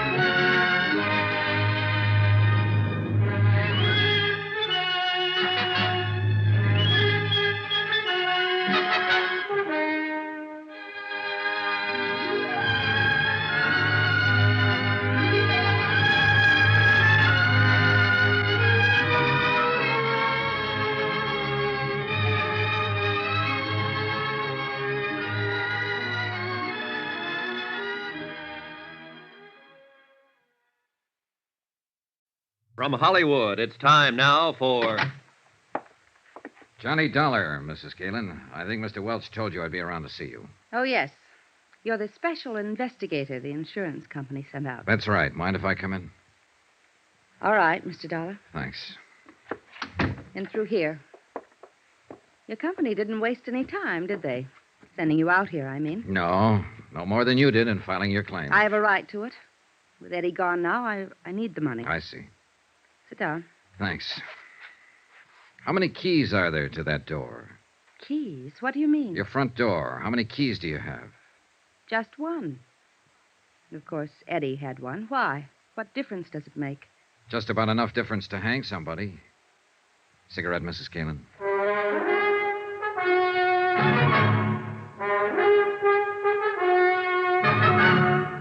Tonight and every weekday night, Bob Bailey in the transcribed adventures of the man with the action-packed expense account, America's fabulous freelance insurance investigator. Yours truly, Johnny Dollar.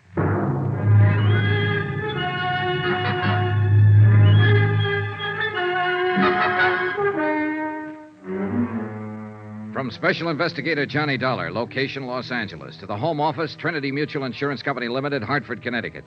Assignment, the Kalin matter. Expense account continued.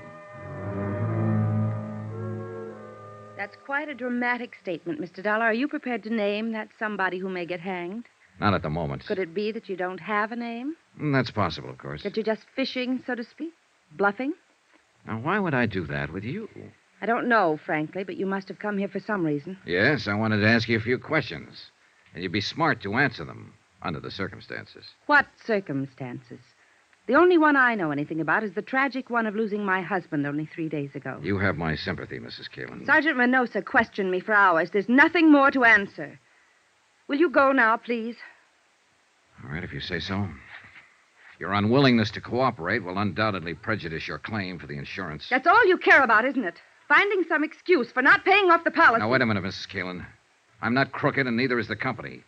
If a claim is legitimate, they pay it, always. I'm sick of being under suspicion, of being accused. I'm not accusing you of anything. All I'm after is some information. And if you refuse to give it... Good night, Mrs. Keelan. No, wait. Wait, Mr. Dollar. Yes? Don't go. Come back, please. I'm sorry. I've been under such a strain, on edge. Forgive me. That's all right. Forget it. I didn't mean what I said, but I've answered so many questions. And to go through all of it again, well, it seems so pointless. Yes, I understand. But I've found that people say things to me sometimes that they forget to say to the police. They're more relaxed, I guess. Don't feel they're on the spot so much. That's true. But I thought it was just me. No, you're not alone. I remembered something like that after I talked to Sergeant Minosa. He wanted to know where Eddie hung out mostly, bars and so on. I could only think of two. What are the names of the bars, Mrs. Keelan? The Eloines on Beverly Boulevard and the Brass Monkey Inn down on the Strip. What difference does it make? Eddie wasn't killed in a bar. No, but he probably met people there, talked to them. You see, it's a matter now of trying to reconstruct his life, step by step, right up to the moment he died. You'd be surprised how much bartenders see and hear. And remember. I suppose they do. All right, Mr. Dollar. I'll be glad to answer any questions you want to ask. Good. One thing, though. I wasn't expecting visitors, of course, and I wonder if I could have just 5 minutes to change and freshen up a little. Oh, well, that's unnecessary. I won't be here long. But I'd feel better, really. Do you mind? No, of course not. Go ahead. I'll be right back.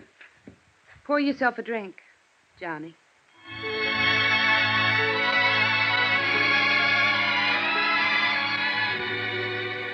I had the drink and waited and got ready to brace myself. I've been through this before. Attack plan number 2, a common garden variety. When you can't beat 'em, join 'em. And when the joiner is a lovely woman, the maneuver usually starts with some paraphrase of, slip into something more comfortable. Why don't you have a drink? And a sudden switch to first names. And it always ends up with, you and I against the world.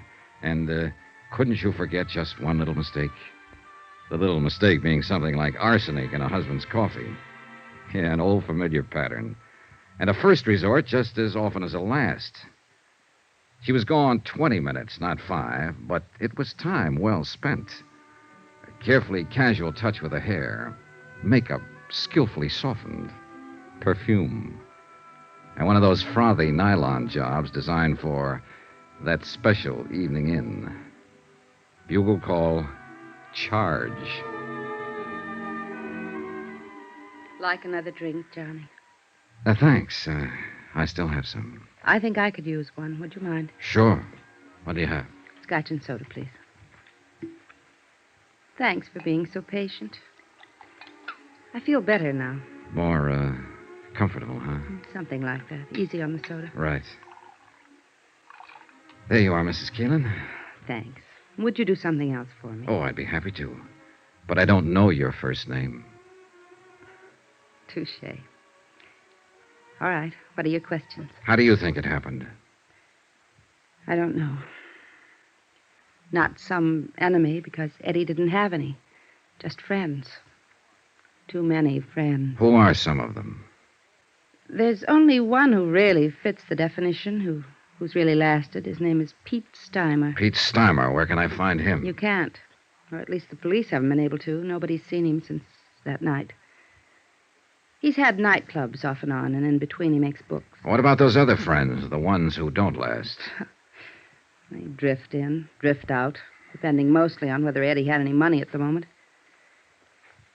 Of course, there were women. Oh? Showgirls, mostly dancers, strippers, so on. Know any of them? Hardly. Ever hear any of their names? Always made a point not to. Otherwise, I'd have killed him long ago. Did you kill him, Mrs. Keelan? No. Did you love him? That's a good question. I think I'll have to pass it, though. I don't really know. I feel all hollow, smashed up inside over what happened. And yet there were times I'd have killed him myself if I'd had a gun. But there were other times, too, when it was so crazy sweet you wanted to die. Because you knew it'd never be like that again. Yeah, that's the way it was with Eddie. Mad, mixed up. Like watching a 10-ring circus from the front seat in a roller coaster. That's why women flocked around him. That's why they always ran from him later. You didn't run. Could I have another drink? Oh, sure. Were you trying to run when you went up to Arrowhead by yourself? Maybe. We'd had a fight. I ran out and told him I wasn't coming back. And only 3 days later, over the radio, I heard where he'd been found dead. Burned up in his car. Here you go. I guess they call it shock. I still can't really believe it, even though I know it's true. Well, I guess you should know. I understand you're the one who identified the body. I identified a wallet, burned black, a wristwatch, a ring. All of them things I'd bought for him. They told me there wasn't anything that could be called a body. Yeah, well, I'm sorry, Mrs. Kalin. I know this is painful It's for all you. right. Like I said, I can't believe it. Not really. Do you have any other reason for not believing Eddie is really dead? I mean, besides just a feeling. No. No, of course not. What do you mean? What do you mean? Well, it was just a question, that's all. Forget it. But I... Let's get back for a moment to another question. You said you were sure it wasn't some personal enemy who killed your husband. Then what do you think? Well, the same as the police, I guess. They said Eddie won a lot of money that night from some gambler named Topo Leanley. You don't know this Topo Leanley, huh? No, but I suppose that's why Eddie was killed. The money wasn't found, so I guess it was robbery. Did you know about the money? Well, it all happened while I was up at Arrowhead. Anyway, if Eddie ever had any money, I'd be the last one to know about it. He always spent his money where it would show, where he'd get something for it. Laughs, bells, whistles, balloons going up. Not at home. Never. Yeah, I'm sorry. Forget I said that. I hate women who sit around drooling with self-pity. Like you said. I didn't run. I guess maybe I did love him, Mr. Dollar. Is there anything else you... No, I guess not. At least not tonight. You look a little beat. Yes, I'm afraid I am. You'd go around trying to keep up a front, but it's been rough. Yeah, I imagine. Well... That business a while ago, fixing myself up a little. This robe. I just had to do it. There are times when a woman has to feel like a woman. In order to feel anything, even sane. I guess you wouldn't understand, though. And I'm afraid I gave the wrong impression. No. I think I do understand. Now. And I also think I owe you an apology. For what? For walking in here with a preconceived opinion, for being rude, being wrong. I'm sorry. Forgive me. Forgiven. Forgotten. And come back again, please. Regardless. I might, on one condition. Yes? Your first name. Would you mind? It's Lila. Thanks, Lila. Good night. Good night. I caught a flash of movement from the corner of my eye and whirled around just in time to see somebody slip off the corner of the terrace and edge into the shadows of the shrubbery. I stepped off the porch and moved toward the dark hedge of banana and scrub palm. I was watching for a sudden attack, but nothing happened. Then I heard a slight sound on the next terrace level up the slope, a rustle of bushes, an accidental scrape of a shoe on the cement walk, and I slipped along the walk. I stopped at the head of the steps and listened. Nothing. The only way out of the patio to reach the street was to come past me. I started searching. But even though I was on guard, when the attack came, it caught me off balance.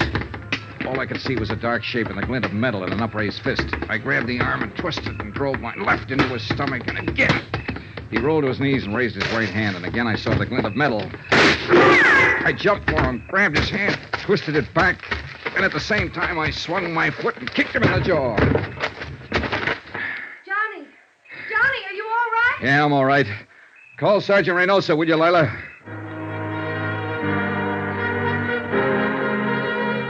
was out cold. I turned him over on his back and struck a match to get a look at him. He was a big man, stocky, bull-necked, blonde-haired. I slid my hand inside his coat and fished out his wallet and opened it. His name was Topo Leanley.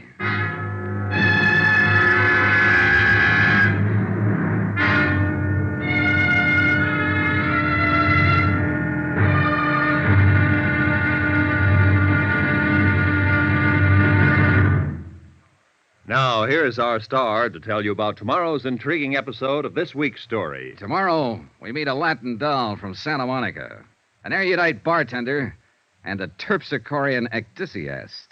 And they're all in the cast. Join us, won't you? Yours truly, Johnny Dollar.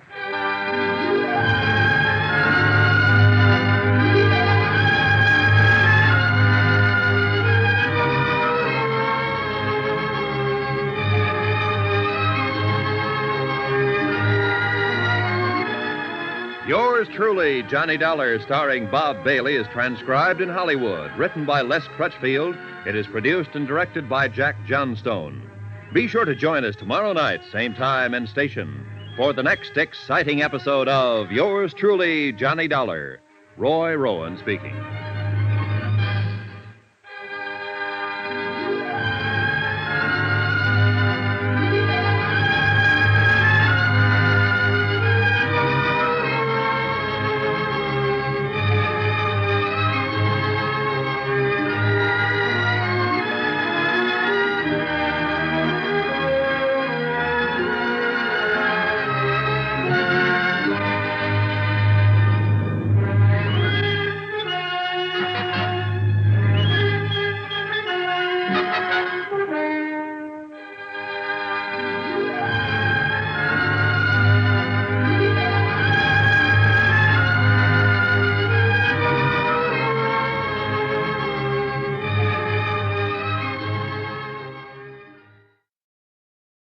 From Hollywood, it's time now for...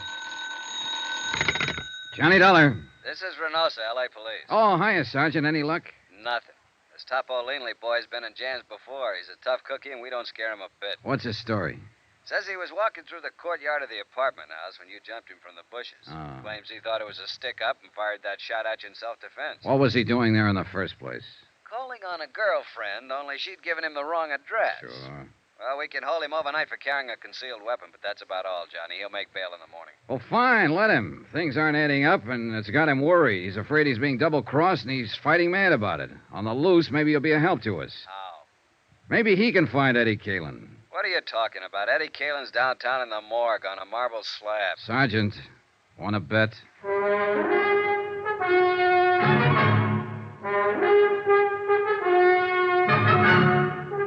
Tonight and every weekday night, Bob Bailey in the transcribed adventures of the man with the action-packed expense account, America's fabulous freelance insurance investigator. Yours truly, Johnny Dollar.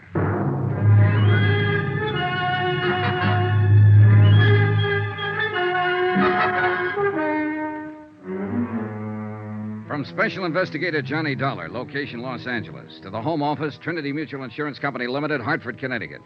Assignment, the Kalin matter. Expense account continued. I was following a hunch, one that had started when Sergeant Reynosa said the police found the door of the Kalin apartment locked on the night of Eddie's death, locked with a key. And now the hunch was stronger. The way Leanley had acted, Topo Leanley, the gambler from whom Eddie had won $60,000 that night. Things like Lila Kalin had said about her husband, they all added up. But it was still only a hunch, not proof. And proof I had to have. And at the moment, the only chance I could see of getting it was to backtrack on Eddie Kalin. His hangouts, his contacts, his missing friend, Pete Steimer, his movements during the hours before his car was found blazing at the bottom of a canyon in Palos Verdes. In a way, what I had to do was bring him back to life.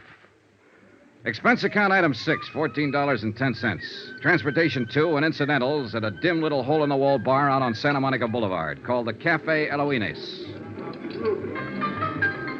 It was an out-of-the-way clip joint dedicated to the mood Caribbean, complete with palm fronds, drinks, and coconut shells, and a lovely little hostess with a beautifully developed and well-rounded Latin accent.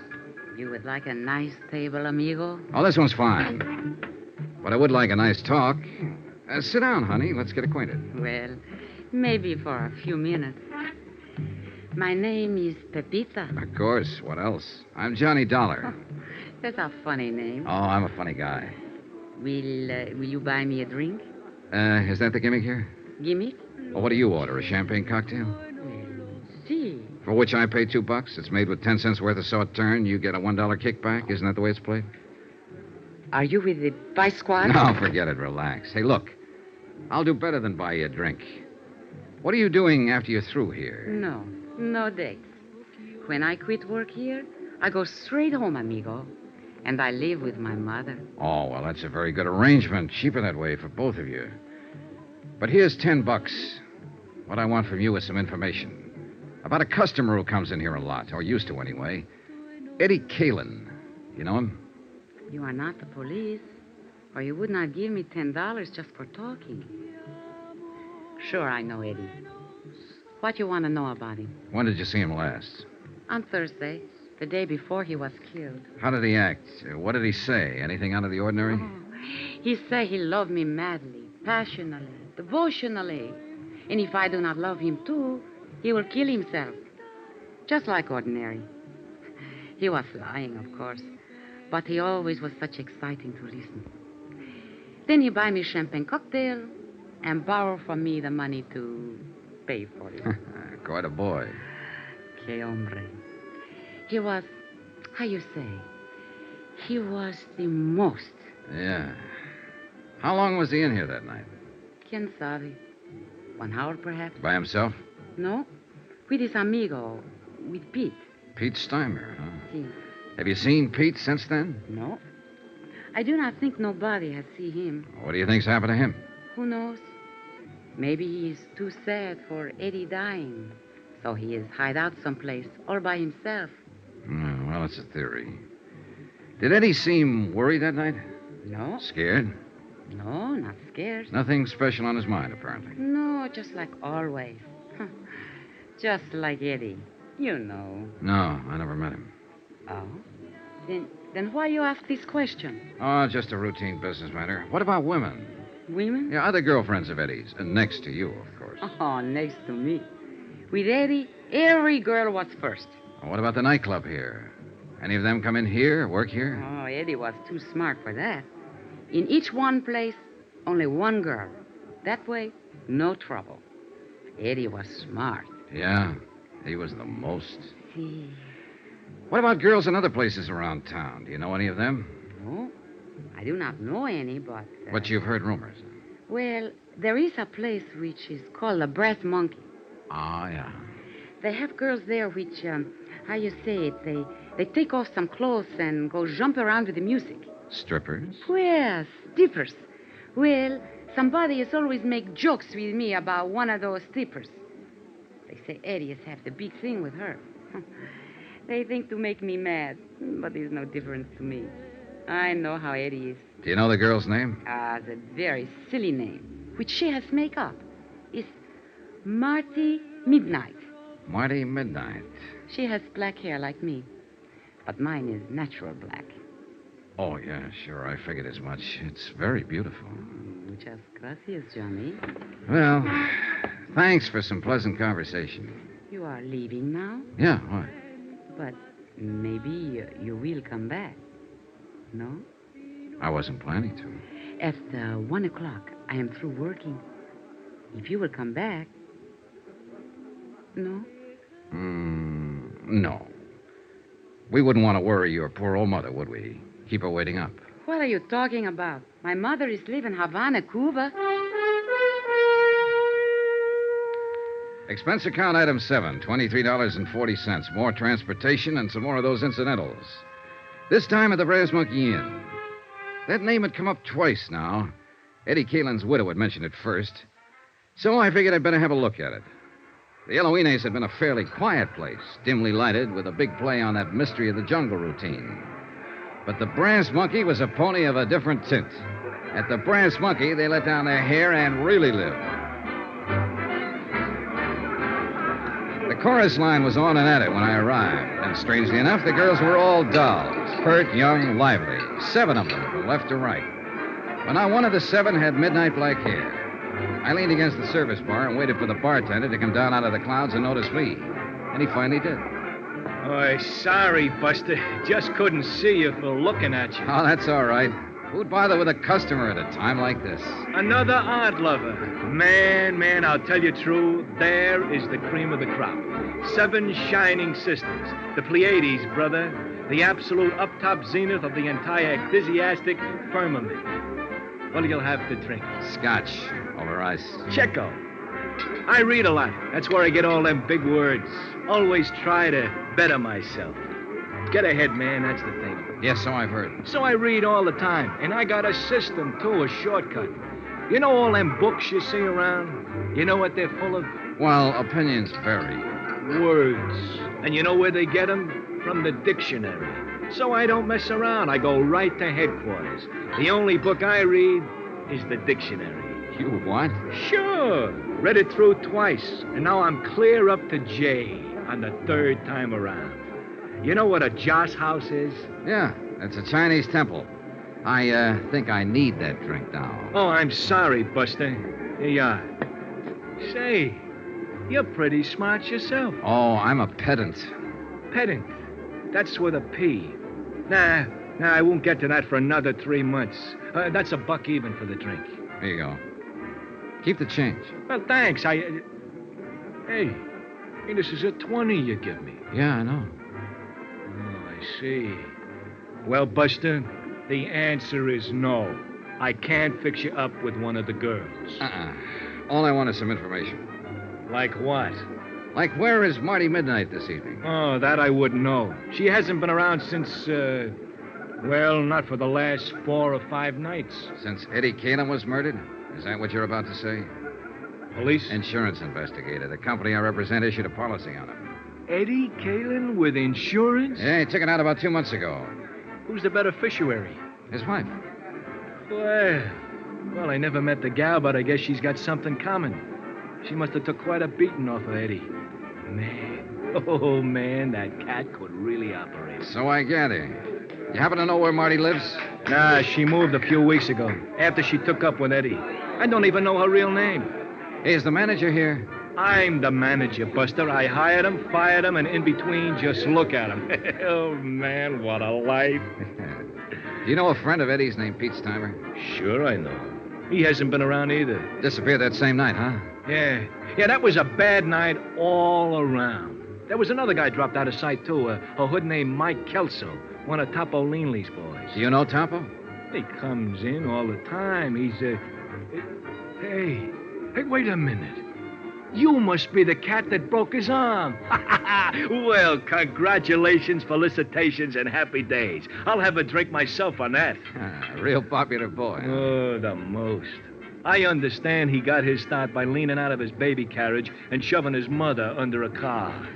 Was he in here that night? Well, sure. That's where Eddie met him.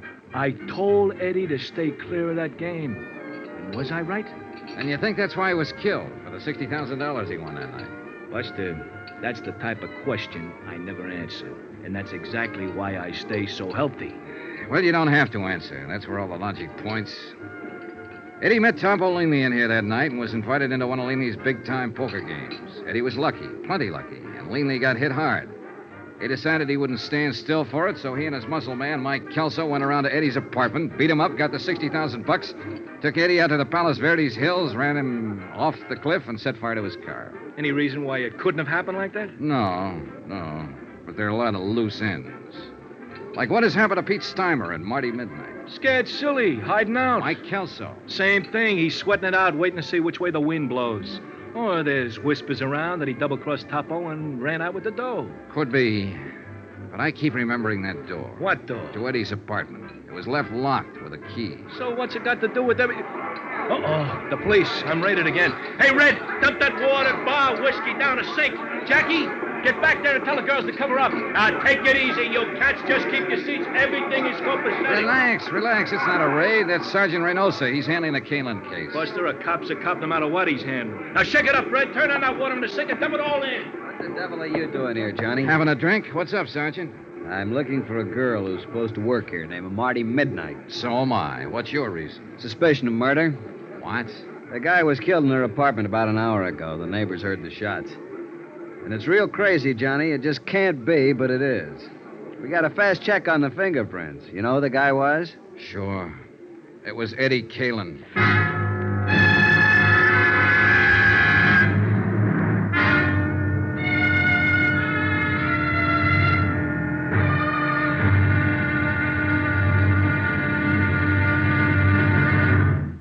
Now, here's our star to tell you about tomorrow's intriguing episode of this week's story. Tomorrow, a stakeout, a manhunt, and a tired intern breaking his heart to keep life in a broken body.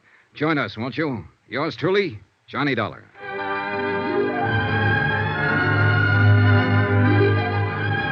Yours truly, Johnny Dollar, starring Bob Bailey, is transcribed in Hollywood.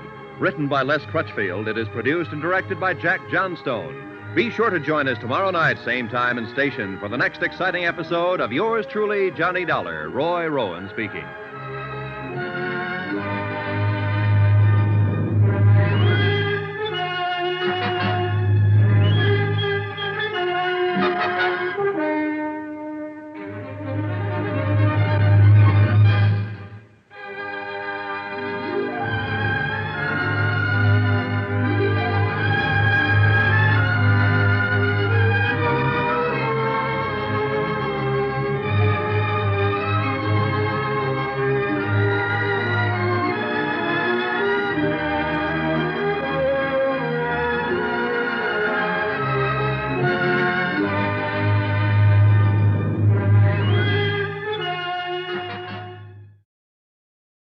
From Hollywood, it's time now for... Johnny Dollar. Johnny? Well, that's strange. Is this Mrs. Kalin? Lila? Yes, someone from the police department asked me to call Sergeant Reynosa at this number, but I didn't... Yeah, Reynosa was trying to reach you, but your phone didn't answer. Well, I was just letting it ring. I was trying to get some sleep. Then the officer came by. Where are you, Johnny? What's happened? We're at the apartment of a girl named Marty Midnight. Ever hear of her? No, why? Lila, you better brace yourself, honey. You've got another shock coming. Shock? What do you mean? Your husband didn't die in that burning auto? Eddie's alive? No, not now. He was shot to death an hour and a half ago here in Marty's apartment. Who did it? I don't know yet. Hang on to yourself, and I'll come by and see you as soon as I'm free here. Will you, Johnny, please? Promise.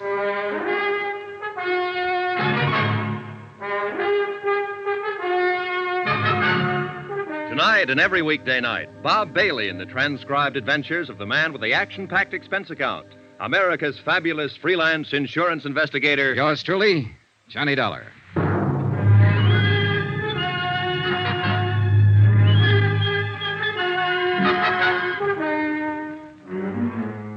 From Special Investigator Johnny Dollar, location Los Angeles, to the Home Office, Trinity Mutual Insurance Company Limited, Hartford, Connecticut.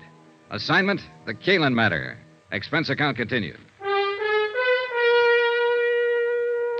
The homicide squad was finishing up its work when Sergeant Reynosa and I got back out to the apartment of Marty Midnight, star stripper of the Brass Monkey Inn. Eddie Kalin's body had been photographed, checked, measured, fingerprinted, examined, sketched, written up, and reported on. Taken out finally under a white sheet. I held the door open for the morgue attendants to get out with their silent burden and stood watching them wheel the stretcher down the walk and load it into the waiting ambulance. A light mist had started to fall, and a damp, cold blanket of fog was seeping down from the dark hillsides of Griffith Park beyond the road. There was a feeling of finality in the air, of the end of things. And for the man who died twice, it was final. Yeah, there was no doubt about it this time. Eddie Kalin was dead. I am tired, Johnny. Just plain dead dog tired. Yeah, it's getting to be a long night. Sit down and start talking. Any particular subject, Sergeant? You know what subject. You weren't surprised when you heard Eddie Kalin had been alive all this time that it wasn't his body in the wrecked car out in Palos Verdes. How come, Johnny? Why weren't you surprised? Because I was expecting it. Why else? No, you got to do more talking than that. Well, it started with a hunch. And the hunch started when you told me you found the door of Eddie Kalin's apartment locked when you went there that night he was supposed to have died. Yeah, I know. Locked with a key. You mentioned that, but... Well, that was the important part.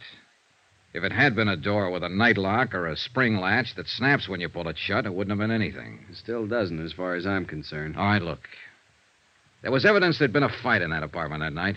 We assumed that somebody had knocked Eddie unconscious or killed him there in the apartment, then taken his body out to his car, driven it out to the Palos Verdes headland, and set fire to it. That's right. Then at the time that somebody left the apartment, the heat was on. Mm-hmm. They had a body on their hands. Maybe someone had heard the fight, called the police. They had to get out fast. Yeah, sure, but... Under those circumstances, can you imagine anybody taking the time to go through Eddie's pockets to find his door key and bothering to stop and lock the door behind them? No, it's illogical. Except for one person, Eddie himself. How do you figure? With him, it would be just a matter of habit, locking the door as usual when he left home. All right, Johnny, I see your point. Then how do you call the play that night? About the way we were tagging it, up to a point. Eddie won $60,000 in that poker game with Topo Leanley. He went home, either alone or with that friend of his, Pete Steimer. So Topo had no intention of taking that kind of a loss. So he sent his trigger man, Mike Kelso, to recover the money. The fight was between Eddie and Mike. Only Mike was the one who lost, not Eddie. Then you figure Eddie put Mike Kelso's body in his car and drove it out to Palos Verdes and set fire to it? Sure, with Pete Steimer's help, probably. Well, it's possible. The body was practically destroyed. All we had for identification was the wallet, watch, keychain, and so on. They could have been planted. I think they were. It was a sudden idea, spur of the moment. But Eddie was ripe for it. There he was, with $60,000 in his pocket, but a dead man on his hands. And as far as his wife was concerned, I think the chance of shaking her and not sharing the money was just an added inducement. So he and Pete arranged for the body to be identified as his, and Eddie just disappeared. And holed up here in his girlfriend's apartment. Why not?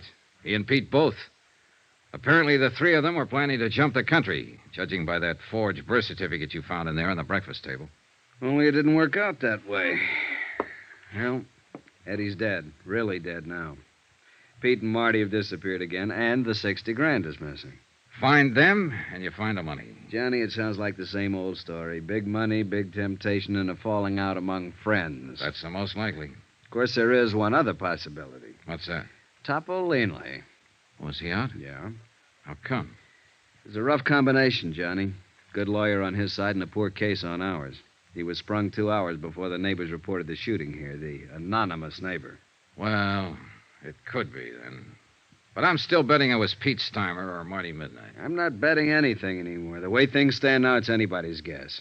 His own gun, no prints on it. You pays your nickel and you takes your choice. Well, at least the field narrows down. Well, it seems like we got a visitor. Probably one of the uniformed boys on duty outside. Yes? The policeman outside say for me to come to you.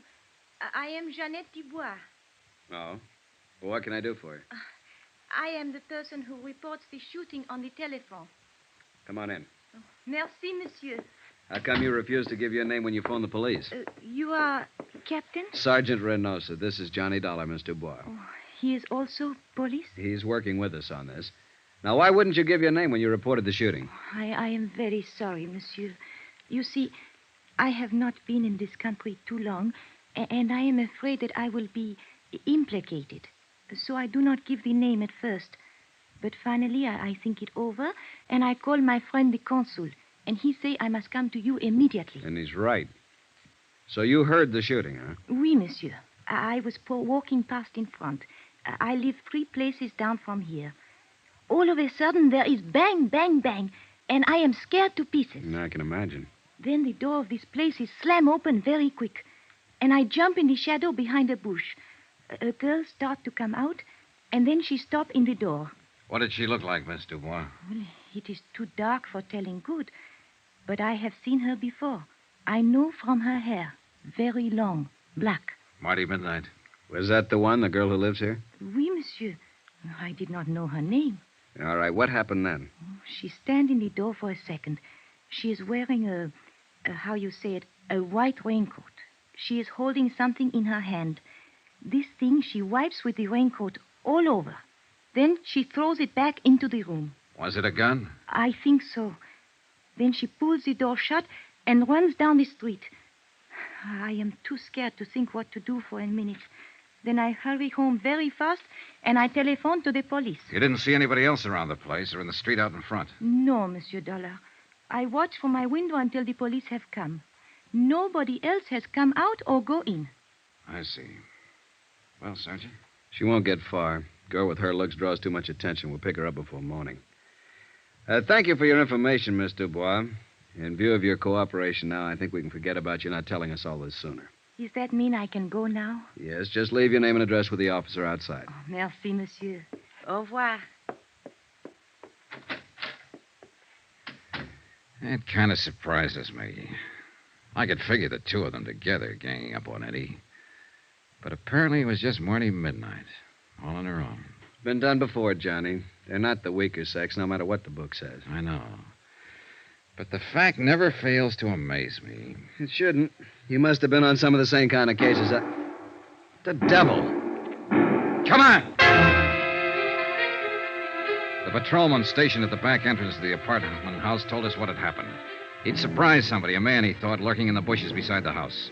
The prowler fired a shot and ran. He paid no attention to the order to halt. The patrolman had fired twice, missed. The fugitive had escaped into the dense underbrush of Griffith Park just across the street. Sergeant Reynosa spotted men quickly along the edge of the brush, set up a portable spotlight in the squad car, sent his other car up an access road to block off the ridgeline, radioed for reinforcements. Within 5 minutes, a 15-acre area of the slope was surrounded and blocked off. Well, what do you say, Johnny? Shall we go in after him? Looks like we'll have to. He seems to be the shy type. Call it. Who do you think? I'm putting my money on Topolini. Good bet. Let's go. Keep that crowd back out of the way. All right, get back here. Couldn't be any darker in here. Oh, wetter. Hey, shoot your flash over there toward the right. No, it's an old stump. All right, we've got you surrounded. You better come out with your hands up. If you try to resist, you'll only make it tougher on yourself. You hear something, then? No. It was over to the left, I think. Let's take a look. Watch yourself, Johnny. He's thrown lead once already. Yeah. There. Back of that tree. Hold your flash steady. There. I see. Come out with your hands up. It's your last chance. I'm warning you. Got no choice, Johnny. He's down. Come on, Sergeant.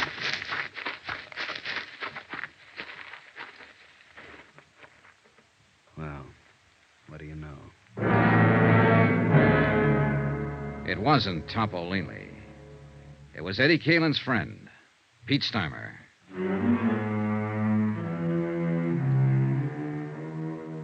Expense account item 9, $1 for a newspaper, 2 packs of cigarettes, and a cardboard carton of hot coffee purchased from an all-night diner across the street from the Queen of the Angels Hospital.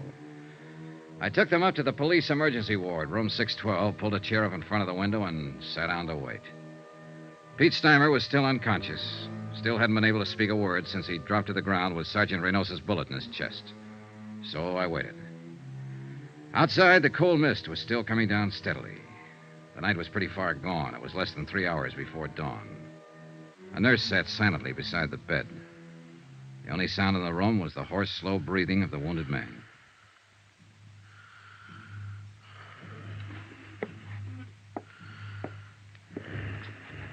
After a while, the nurse left the room for something, and Pete seemed to rouse slightly at the sound of the door. Mm-hmm.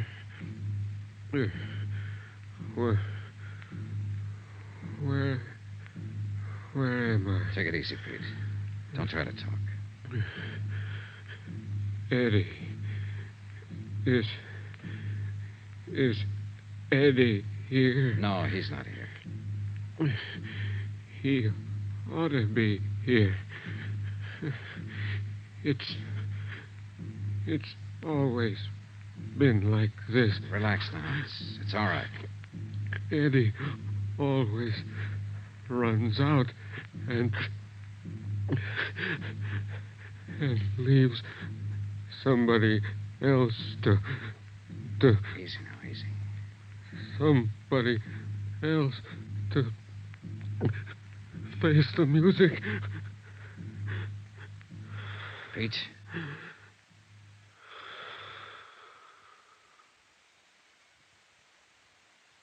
And those were his last words before he went to face the music.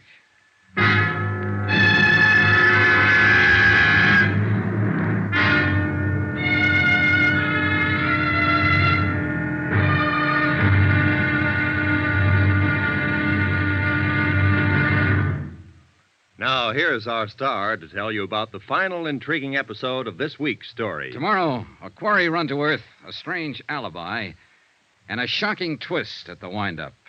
Join us, won't you? Yours truly, Johnny Dollar.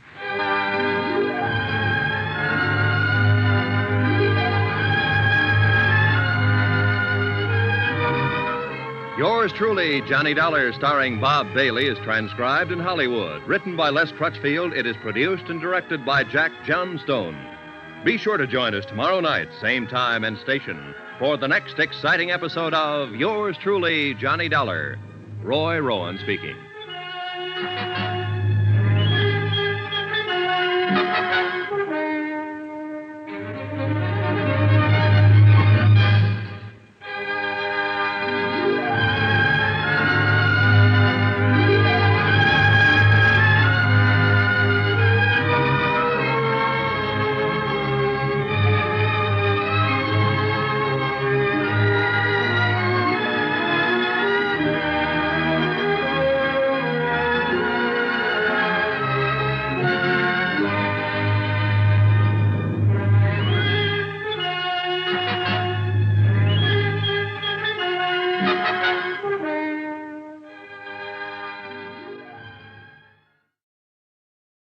From Hollywood, it's time now for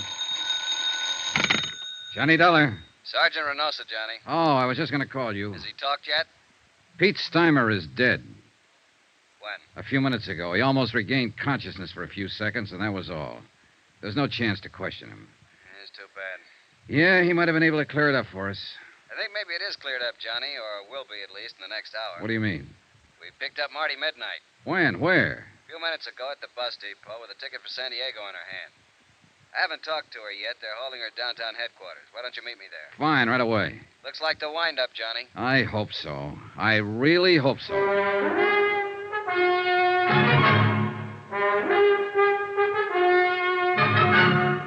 Tonight and every weekday night, Bob Bailey in the transcribed adventures of the man with the action-packed expense account, America's fabulous freelance insurance investigator. Yours truly, Johnny Dollar.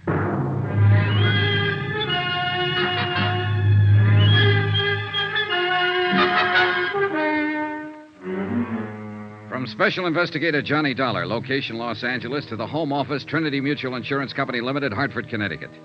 Assignment, the Kalin matter. Expense account, final page. Item 12, $1.60. Taxi from Queen of the Angels Hospital to police headquarters and interrogation room 9. The police clerk showed me to the observation anteroom and left. I paused for a moment and looked in through the one-way mirror window. Sergeant Reynosa was already there, and the girl, Marty Midnight, sat facing him across a plain wooden table. He was glancing through the arrest file and apparently hadn't started to question her yet. She was younger than I'd expected, not over 22 or 23, and she was obviously scared. But her face was set and ready, sullen, defiant. I tapped on the door, and the jail matron let me in. Oh, come on in, Johnny. Take that chair, if you will. Thanks.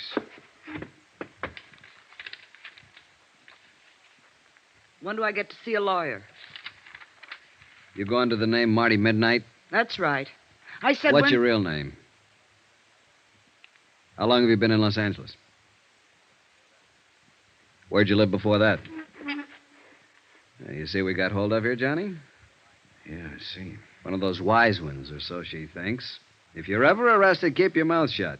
Somebody told her that back along the line. She thinks it's good advice. I want a lawyer. Don't talk. They can't pin anything on you. She believes it. She'll probably still believe it right at the door of the gas chamber. I haven't done anything. You gotta let me see a lawyer. It's a law. You'll see one at the usual time. I know that law, too, Marty. And you're not being deprived of any of your legal rights. What's your real name? Well, then I guess we'll have to contact your folks and see if they have any influence. Contact my folks? Who are they? Go on, tell me. Well, let's see. Oh, yes, Mr. and Mrs. John R. Jackline of San Diego at 426... How did you find out? And your name is or was Jean Luann Jackline. Don't let my folks know, please. I'll talk, Sergeant. I'll answer anything you want to know. If you just won't use my real name. If you won't let my folks find out, please. Suddenly, she was just a frightened kid, not a hard-boiled little chorus pony, a nightclub stripper, but only a scared girl who didn't want her folks to find out. She kept her head down, and she answered Reynosa's questions, her eyes lowered like a repentant school kid who had been caught playing hooky. Then I remembered. The charge here was murder. Did you know that Eddie Kalin was married when you started going around with him? Not at first. And later you found out, but you kept on going with him. Well, he said he was getting a divorce. He said he'd been trying to get free of his wife for 6 months, but she wouldn't let him. Did you believe that? Well, yes. I don't know. I didn't until he came here that night. He said we're going to run away to Mexico together. The night he killed Mike Kelso? Yes, but I told you I didn't know about that until 2 days later. And it was self-defense, honest. Mike was trying to hold him up to get back the money Eddie won in that poker game. It was self-defense. Then why did Eddie go into hiding? Well, I told you that, too. It was his chance to get away from Lila and... Where were you going when the police arrested you over there in the bus station? San Diego. To my folks.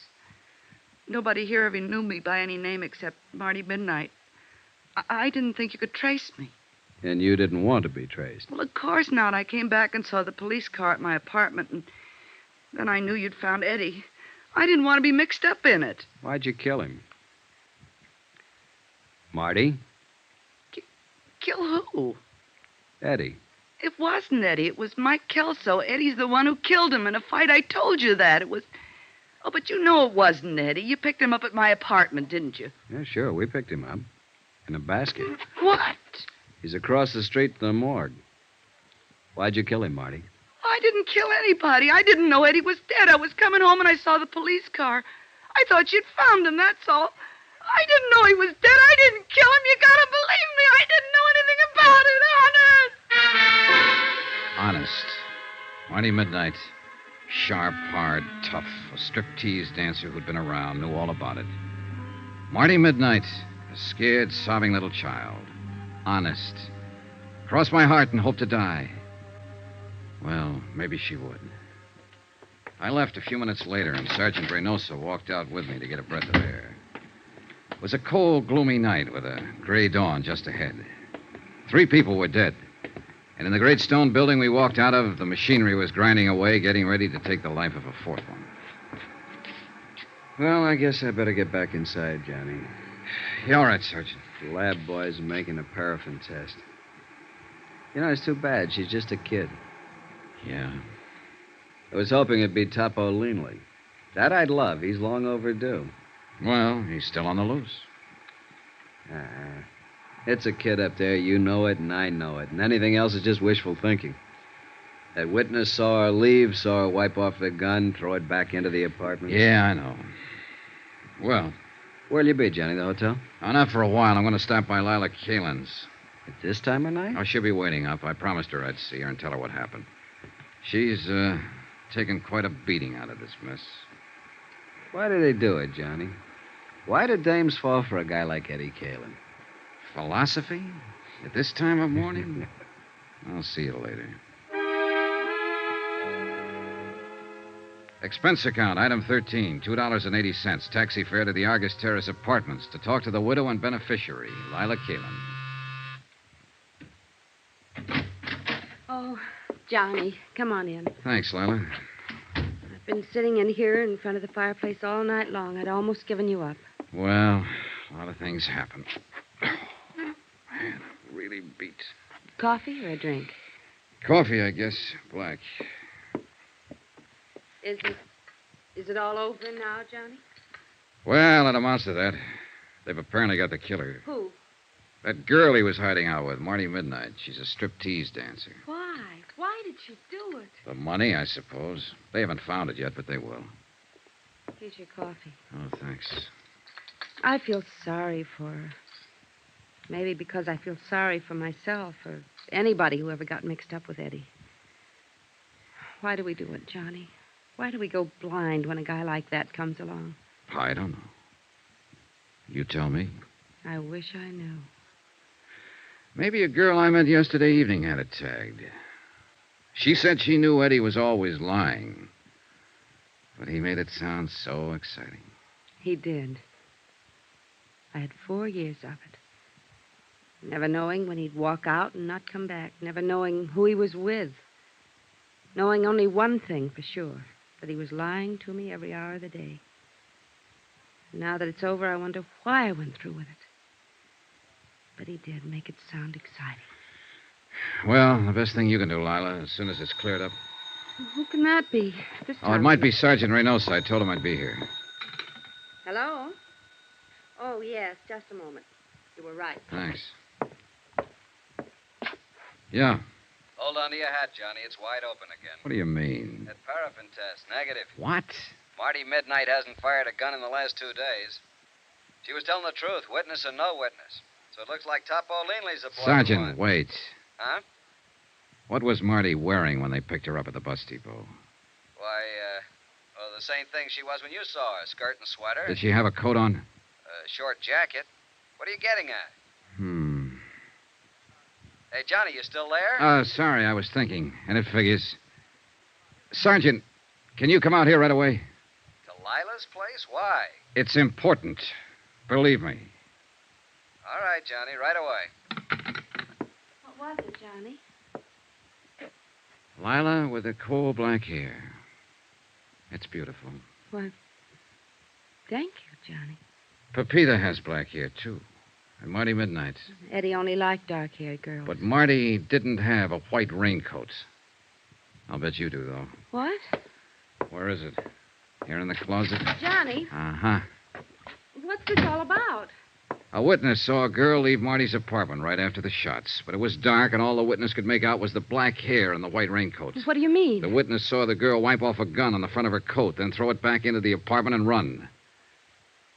There are smudges on your raincoat, Lila. It's grease off the door of the car. Supposedly, you haven't been out of this place since I talked to you yesterday evening. But it hadn't started to rain then, and the coat's damp. Why did you kill him, Lila? You're out of your mind, Johnny. It's no use, honey. Reynosa's on his way out here. They'll make a paraffin test and prove you fired a gun. They'll probably dig up the taxi driver who took you out there. They'll search the place here, find the money. Was that it? The money? Was that why you killed him? No. I didn't mean to. When I went out there. Yesterday evening while I was talking to you, I suddenly wondered if it might not have been somebody else's body in that car. I knew about Marty Midnight, of course. I knew about all of them. After you'd gone, I went out there.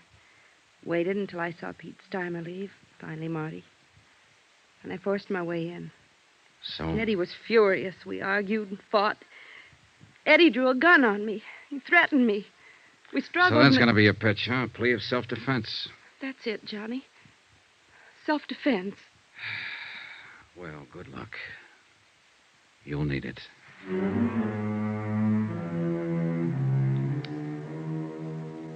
Expense account item 13, $263.35. Incidentals, etc., in Los Angeles and plane fare back to Hartford. Expense account total, $596.85. End of expense account. End of report. Remarks? So the question still stands. Why do they do it? Why do girls go blind when the Eddie Kalins walk in? You might ask a stripteaser down in San Diego. But don't look for her under the name of Marty Midnight. She's Jean Luann Jackline now, a quiet kid. Lives at home with her folks. Yours truly, Johnny Dollar.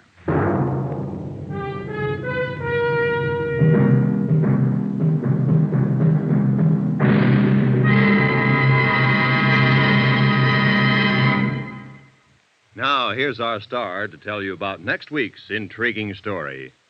Next week, the case of a beautiful girl who refuses to see the man she loves as he really is. A killer. Join us, won't you?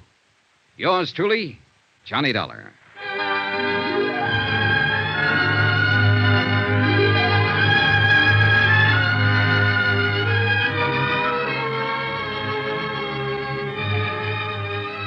Yours truly, Johnny Dollar, starring Bob Bailey, is transcribed in Hollywood. Written by Les Crutchfield, it is produced and directed by Jack Johnstone. Heard in this week's cast were Virginia Gregg, Lucille Meredith, Alma Lawton, Gloria Blondell, Howard McNear, Harry Bartell, Peter Leeds, and Byron Kane. Musical supervision by Amerigo Marino. Be sure to join us on Monday night, same time and station, for another exciting story of yours truly, Johnny Dollar. This is Roy Rowan speaking.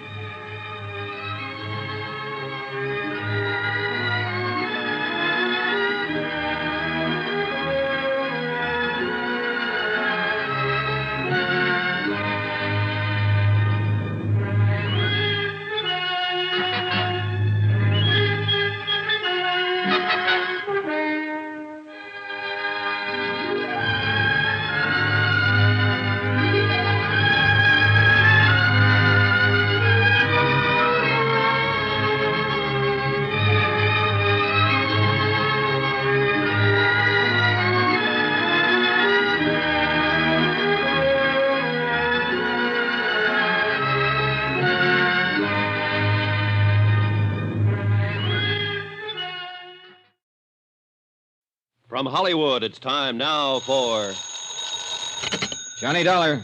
This is Orrin Vance. Orrin Vance? Yeah, you sent me up to Ossining 7 years ago, you remember? Huh? Oh, yes, I think I do. You know, I thought a lot about coming out and killing you, Dollar. Mm-hmm. But instead, I'm going to do you a favor. Yeah? Yeah. I think maybe you and I can work out something. You know, this sounds like double talk to me. Don't you give me any routine, Dollar. I heard 'em all. I'm calling you with information about the Todd case. Todd? I don't remember. Well, look it up. It cost your company $75,000. Hey. Hello? Vance?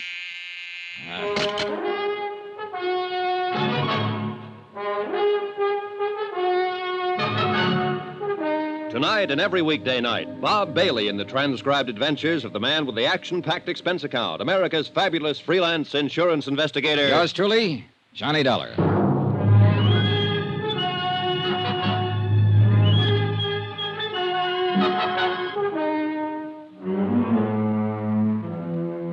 Expense account submitted by Special Investigator Johnny Dollar to Four State Insurance Company, Wilmington, Delaware. Attention, Mr. Don Freed, Chief Investigator, Claims Division. Since your office authorized me to conduct certain inquiries based on new information supplied by Orrin Vance, I am billing you accordingly. The following is an accounting of expenditures during my investigation of the Todd matter. Expense account item 1, $1.85. One phone call to Don Freed in Wilmington, Delaware to discuss the burglary that had occurred 6 months before in the Long Island home of Norman Todd. The case was a complete stalemate. The police and the insurance investigators had been unable to locate the thieves or trace any of the loot, which included jewelry, silver, and wearing apparel that had been taken from the residence. I requested Don to forward whatever details they had, along with an accurate list of the stolen items and complete descriptions.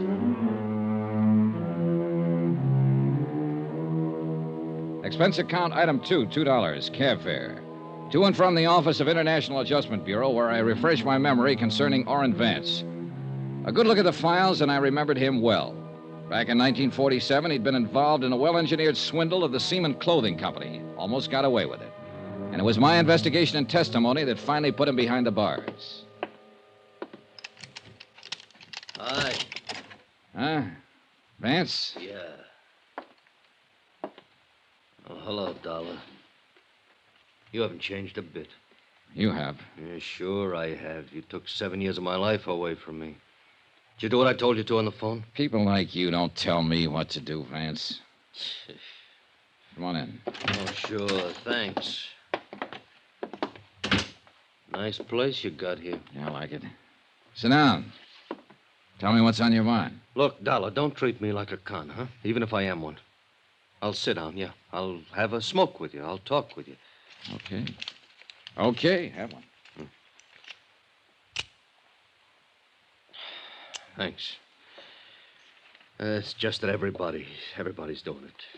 Treating me like that. Even my wife. Went over to see her the first day I got out. You know what? She wouldn't let me in the house. She gave me $40 and told me to go out and get a decent job. Work hard, she said, and in 6 months, if everything is okay and you're not in any trouble, you can come home to me and the kids. And if not, she says, I'm going to divorce you. Mm-hmm. What do you want me to say?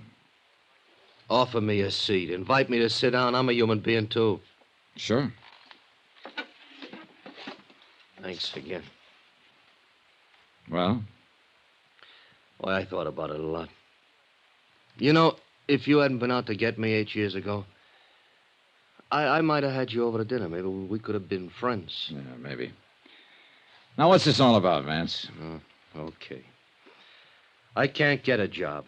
I'll have to go in business for myself. I need a stake. That's why I called you. Go on. Now, did you do like I asked you to? Look up the Todd case? I called Wilmington about it. There's nothing new happening. I'm happening. That's something new. And I can help. For a price. All right, go on. But I want my name out of the picture. Could you fix that? Probably. But I'd have to talk to the police sooner or later. All I'm asking is your promise to keep my name out of it. Otherwise, it's no go. Well, tell me something about it before I make any promises, Vance. Fair enough. You got a list of the stolen items? Not yet. Won't be here until tomorrow. Now, when it gets here, you'll find it was a mink coat in that lot. I think most of it was jewelry, but it was a mink coat, labeled from Zellerback Furs in New York. And the inside lining carried this serial number, 27356. All right. Take it easy, Vance. Expense account item 3, $2.50. Another long-distance phone call to Wilmington and Don Freed, who verified that the serial numbers furnished by Orrin Vance fitted those in the stolen mink coat. I explained how I'd come about the information at hand, leaving out any mention of names.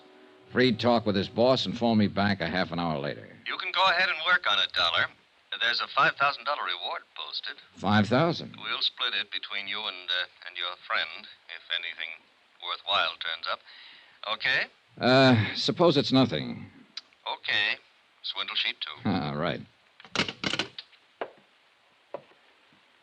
Okay, Vance. You're in business. How does it work? You tell me where the coat is and who has it, and I'll handle it from there. If it turns out to be anything, you'll get paid for it. All I've had so far is talk. I'll tell you where the coat is and who has it. But before I do that, you give me a check. What? A check for $2,500. You date it 2 days from now. That'll give you a chance to look into it and see if I know what I'm talking about.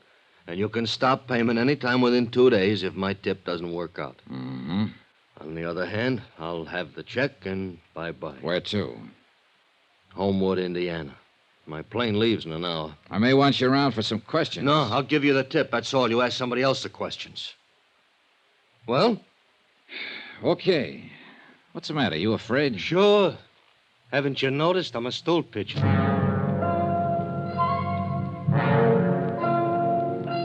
I noticed, and it worried me. But I arranged for him to have the post-dated check in return, for which he gave me a name and an address. Gloria Tierney, 1231 East 57th Street, New York City. Expense account item 4, $3, cab fare to the airport. I saw Orrin Vance off on a westbound plane to Indiana.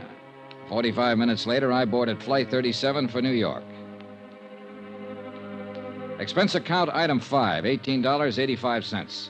The cost of getting me from Hartford to New York. I checked in at the New Weston and went directly to the Metropolitan Police Station, where I asked if Gloria Tierney had a record. A check in the police files revealed that she was not listed.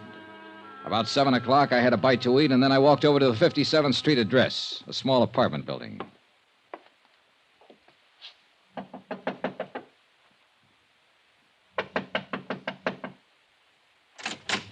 Yes? Hello. I'm looking for Gloria Tierney. Oh, you have the wrong apartments right across the hall. I was over there. No one answered.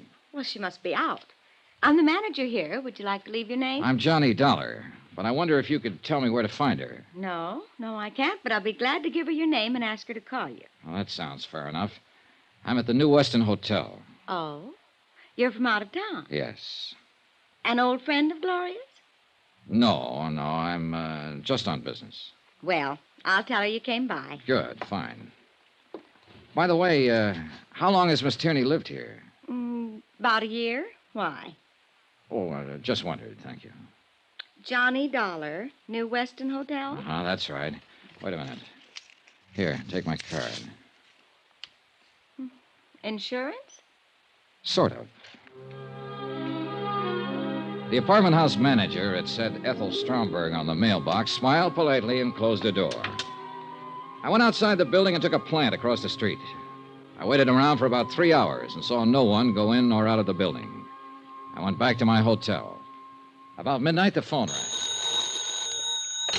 Johnny Dollar. Hello, Mr. Dollar, please. I'm Mr. Dollar. You left word for me. I'm Gloria Tierney. Oh, yes, Miss Tierney. I intend to leave town, possibly in the morning, so I thought I'd better call you tonight.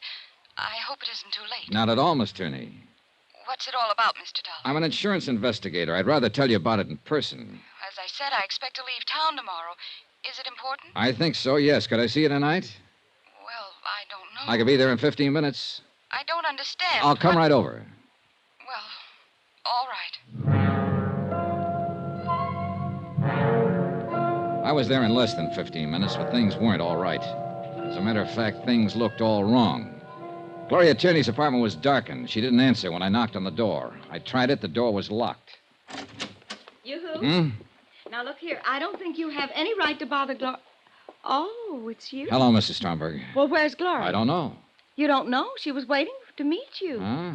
Well, out here in the hallway. She came in tonight, and I gave her your message. And then she went in and called you, and then came back out and said you were coming by. Yeah, well, she's gone. Well, that's funny. Hey, tell me, did you hear anyone out here? No. Well, maybe she went down to the drugstore. Drugstore's closed. Well, yes. She'll probably show up. Yes, probably. You look worried, Mrs. Stromberg. I am. Gloria didn't seem like herself when she came in. Oh, what do you mean? Well, she was nervous and upset. I think she'd been crying. I don't know. Uh-huh. Oh, I hope she's all right. Yeah, so do I. You're sure she isn't outside waiting for you? No, I didn't see any. Well, I'll look again. Do you see her? Not a soul. Had she been drinking? No, of course not. What was she wearing, Mrs. Stromberg? Oh, she had her coat on. Her mink coat? Yes. Well, how'd you know about her mink coat? A friend of mine. I'll take a look around out here. All right. Oh, wait a minute. I'll come with you. You know, of course, she might have got... Wait a second. Look, is that Gloria? Why, yes, I think so. Something's wrong with her. Yes. The girl crossing the street in the mink coat weaved slightly from side to side. As I got close to her, I could see she was a pretty girl in her late 20s, blonde hair, dark eyes. She hardly looked up as I came up to her, just stopped and stood there, weaving slightly. Miss Tierney? Yes. Yes. Well, can I help you? I'm Johnny Dollar.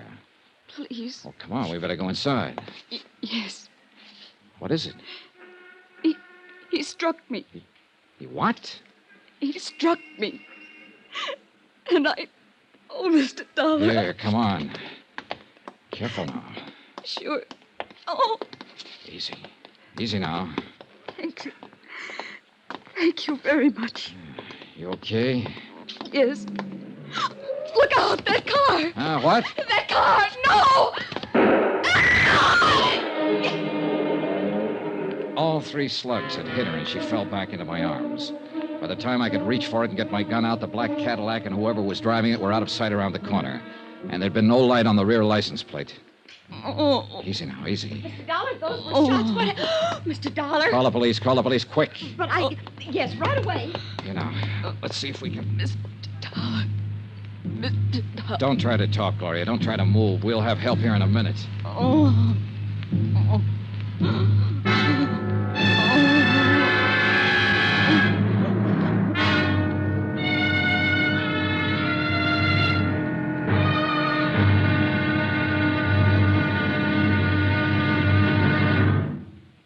There'll be another intriguing episode in our story of the Todd matter tomorrow. Tomorrow, the same old business of murder, but with a brand new twist. Join us, won't you? Yours truly, Johnny Dollar.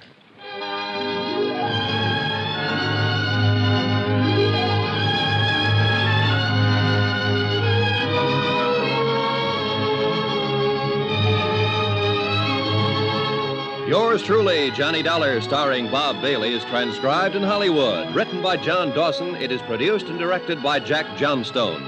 Be sure and join us tomorrow night, same time and station, for the next exciting episode of Yours truly, Johnny Dollar.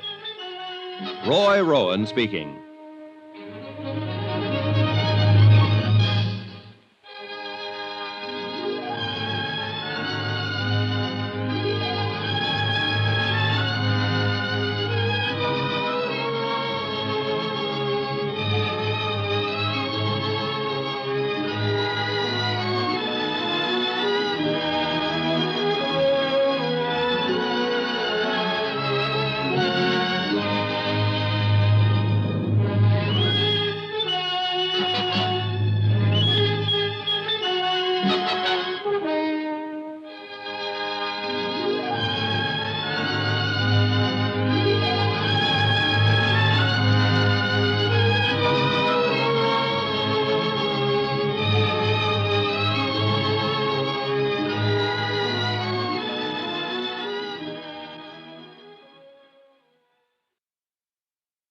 From Hollywood, it's time now for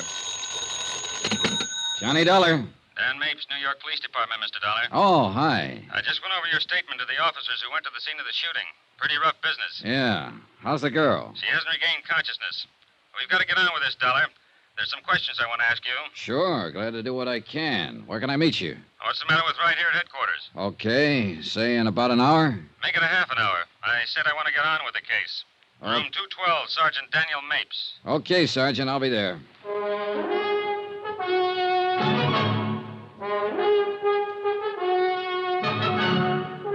Tonight and every weekday night, Bob Bailey in the transcribed adventures of the man with the action-packed expense account, America's fabulous freelance insurance investigator. Yours truly, Johnny Dollar.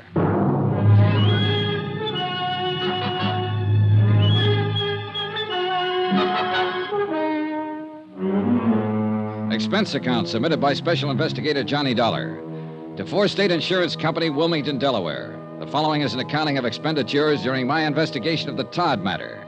A burglary that occurred 6 months ago, but the murder try occurred only a few hours ago. Expense account item 6, $16.40. One telegram. From me to Chief Investigator Don Freed, Four State Insurance. I explained events up to date and requested that Freed contact their New York office and employ counsel for me in the event the New York police chose to hold me as a material witness in the shooting of Gloria Tierney. We aren't going to hold you. Why should we? I don't know. Why should you?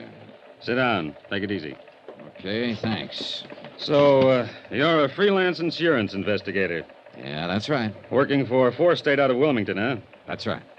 Okay. Suppose you give it to me. Well, you got it right in front of you there in that report. I told it to the investigating officers right after the shooting last night. Now you tell it to me. All right. I made an appointment to meet this girl. She called me about 12 o'clock midnight, and I went on over to her apartment. She wasn't around when I got there, so I waited and talked to her landlady. A few minutes later, I saw her coming across the street. I went over to meet her because she looked like she'd been hurt or something. I walked her back across the street. Somebody pulled up in a car just as we got to the curbing. Says here, Black Caddy, 1955 Coupe de Ville. Yeah, I didn't pay too much attention. What was the license number? Couldn't tell. It was blacked out. Okay, go on. There was a man in it. I didn't see his face. Didn't even notice him, really. He just started shooting. The girl was hit 3 times. I was trying to help her, and he got away. Well, what else? That's it. Okay. Tell me why you were in here yesterday afternoon checking to see if this Gloria Tierney had a record. I was about to contact her. I wanted to know if she'd ever been in trouble. Now tell me what you're working on. The Todd case. Todd? Yeah, a burglary out in Long Island about 6, 7 months ago. I had reason to believe the girl might be able to help me on it. Because of what? Because of her mink coat. Well, I'm glad you answered that way, Dollar. The coat's in the lab now. They're looking it over. We found it listed in our stolen property files. So far, your story is okay, but believe me, it isn't over yet. Huh? Tell me more. We know about the coat. We want to know about the girl who was wearing it. Sorry, I can't help you. We didn't have her prints on file here, but we sent them off to Washington. She's still unconscious. She's in pretty bad shape. She can't talk. You can. What's her angle? I don't know. You don't know who shot her. You didn't get the license number. You just stood there and let it happen. All you were interested in was your mink coat. Look, Is that what you're trying to tell me? I might be through trying to tell you anything, pal. Don't get smarty pants with me, Dollar. I got myself a shooting to straighten out. I'll straighten it out any way I can. What else did she have from the Todd business? You tell me. Nothing. A small diamond ring on a little finger. It's not on the stolen property list. Tell me, Dollar, did your insurance company pay off this claim? Yes, the whole thing. About $75,000. $75,000? That's right. Well, at least you got the coat back. Even if it has got 3 bullet holes in it. Maybe we'll get a line on the whole job. If she regains consciousness. Meanwhile, you can sit here and tell me about your tip. What? Who put you on to Gloria Tierney? No. I'm afraid I can't tell you that. Why not? Because I promised not to disclose any names. Oh, I can tell you this much, though. The man who told me about Gloria Tierney couldn't possibly have had anything to do with the Todd case. He was in prison when it happened. Let's have his name so I can check it. He's in Indiana now. He's got a name in Indiana. What is it? Sorry. You going to sit there and tell me he gave you a name to start with and that's all you bought? Yep. Suppose I told you I don't believe anything. And then I think I'll hold you for a while until you forget about whatever deal you made with an ex-con. Well, suppose I told you that a lawyer for my insurance company is on his way down here right now just to see that I get treated right. What's funny? You insurance guys. You know what? You give me a pain. Right here. We went on like that a little while. Then I accompanied Sergeant Mapes to Gloria Tierney's apartment. A full crew of technicians were there giving the premises a complete check. Mapes dispatched 2 sets of detectives to cover the neighborhood for possible witnesses to the shooting. Another pair began to cover the apartment house itself. I went with Mapes to talk to the manager, Mrs. Stromberg. She looked white and shaken. You remember, Mr. Dollar? Yes. Hello, Mr. Dollar. How's poor Gloria? Not very good, Mrs. Stromberg. She's still unconscious. And we're still pretty much in the dark about all this, Mrs. Stromberg. Where is she? What hospital?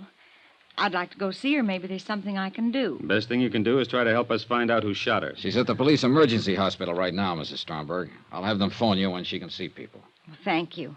Oh, what an awful thing. Well, what's it all about? Why would anyone want to shoot Gloria? We hope we can ask her that question. Right now, we're going to try to find out all we can, and maybe you can help us. Well, I hope so. What can I tell you? Where she worked, how she lived, what people she knew. Oh, dear. Yesterday, you told me you'd known her for a year. Yes, ever since she moved in. All right. Was she a nice girl? Of course she was a nice girl. Quiet, minded her own business. Where's she work at? Well, I don't know. I mean, Gloria doesn't work as far as I know. Who pays her rent? She always gave me a check. Who gave her a check? Well, I really don't know. Don't you know anything? What's the matter with you? Well, I'm trying. Mapes, why don't you go sit down? All right, I'll sit down here. Mrs. Stromberg, what can you tell us about her? Do you know where we can contact her family? Think about it. Well, I don't know. I know they live in California somewhere, but that's all I do know.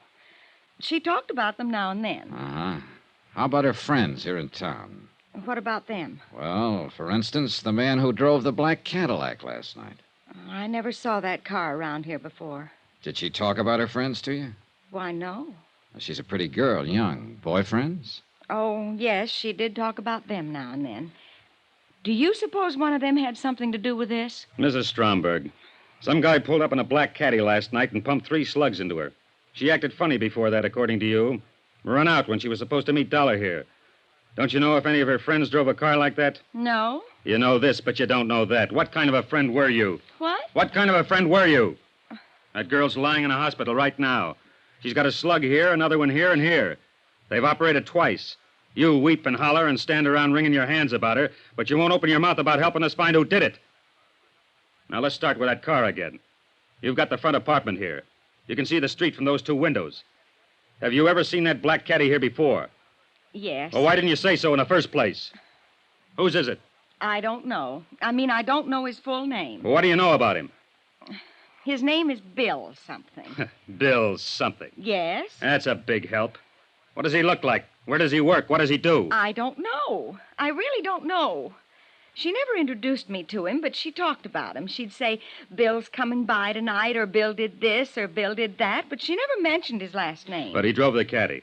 Yes. Now, what does he look like? I told you, she never introduced me. I heard that part. But I know if someone young and fresh and pretty like Gloria Tierney lived across the hall from my wife would be at the window every time she heard the bell ring or heard a car drive up out front. She'd want to see who was buying her the candy and flowers, who was knocking on the door. Isn't that so, Mrs. Stromberg? Yes. No. Yes. Well, what do you mean? Now, look. For the 3rd time, what does this guy Bill look like? Well, he's tall and very dark. Tall? What does that mean? Tall like me? Tall like Dollar? Tall like what? Like Mr. Dollar. How old? How'd he dress? What kind of build? Easy, Mapes. Why don't you go through that offering me to sit down part now? All right. I was wrong about you, Mapes. I admit it. Well, maybe I was kind of wrong about you, Dollar. Hardly anybody ever admits anything these days. Okay. I'm sorry I'm raising my voice, Mrs. Stromberg. But tell us about the man. All you can remember about Bill. Heavy? Light? A husky fella, and he dressed very nicely, too. What color was his hair? Dark, I think. He always wore a hat. How about his eyes? I don't know. Uh-huh. About how old would you say? Oh, 30, maybe 35. I'm not very good at ages. How often did he come here to see her? Oh, once or twice a week. Gloria's been going with him? Yes. Did she ever mention where he works or what he does? No, she never mentioned that. Do you have any idea how long she's known him? How long she's been going with him?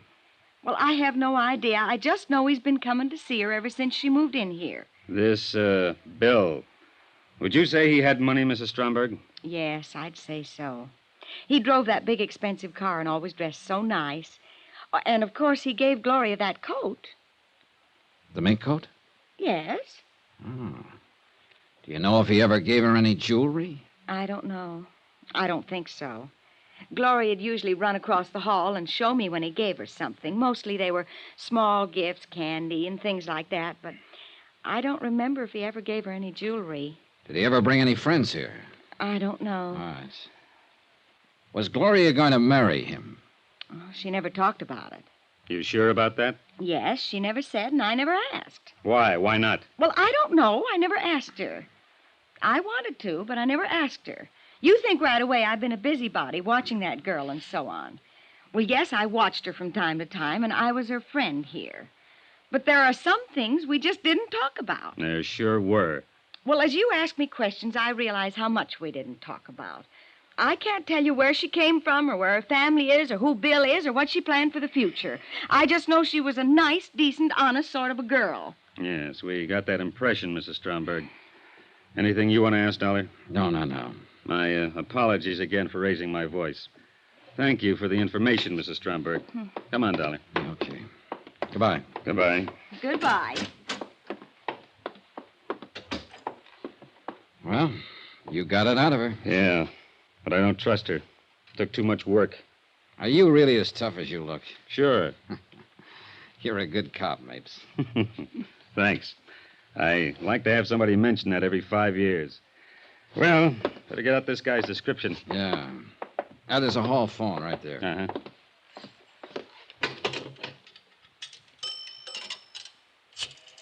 Well, we sure haven't got much to go on. Communications, please. Yes, Dan Mapes. I want an APB out on... What? Oh, I'll give it to you later. Johnny, the hospital phoned in 2 minutes ago. Gloria. Yes. They think she's dying.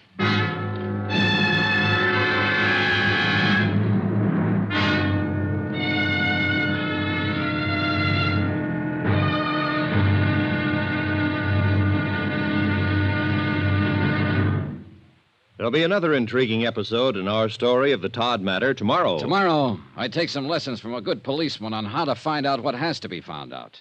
Join us, won't you? Yours truly, Johnny Dollar.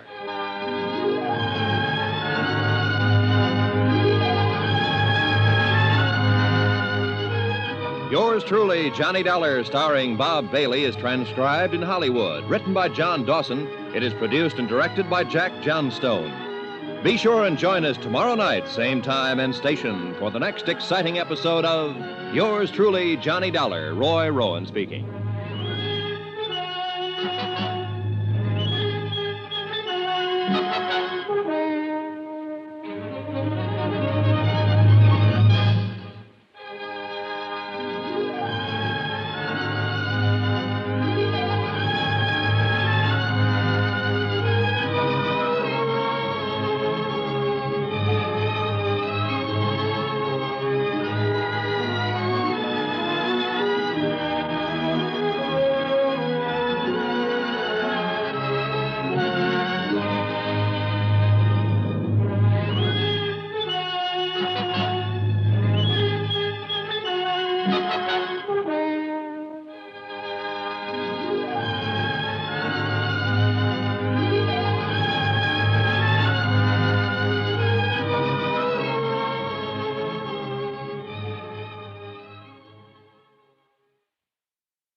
From Hollywood, it's time now for...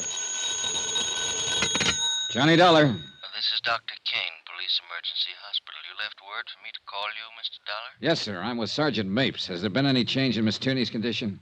No, sir. No, none. Do you think she'll make it, Doctor? It's hard to say right now. Sometimes they rally, sometimes not at all. Doctor, it's very important that we see her. I don't know whether it'll do any good, Mr. Dollar. We want to question her. Yes, I know. Why don't you and Sergeant Mapes come on over to the hospital? All right, sir. We'll be right there.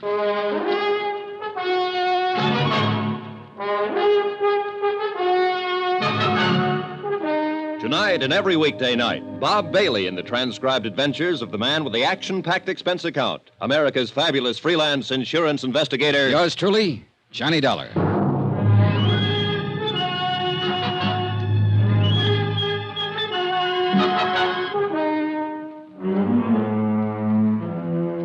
Expense account submitted by Special Investigator Johnny Dollar to Four State Insurance Company, Wilmington, Delaware.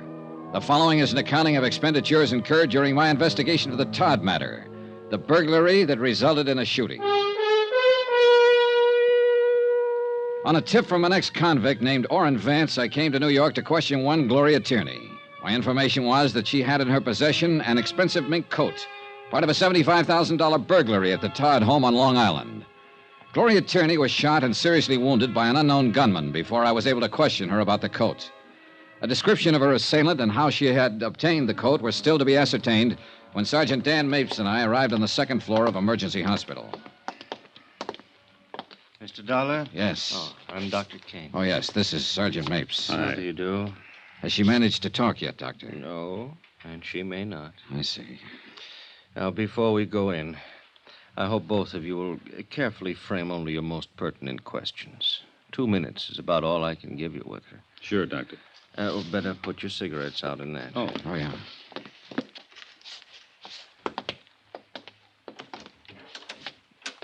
Ego facultate mihi ab apostolia sed tributa indulgentiam plenarium et remissionem omnium peccatorem tibi concedo. Father Deering wanted In his nomine word. Patris et Filii et Spiritus Sancti. Amen. All right, Father?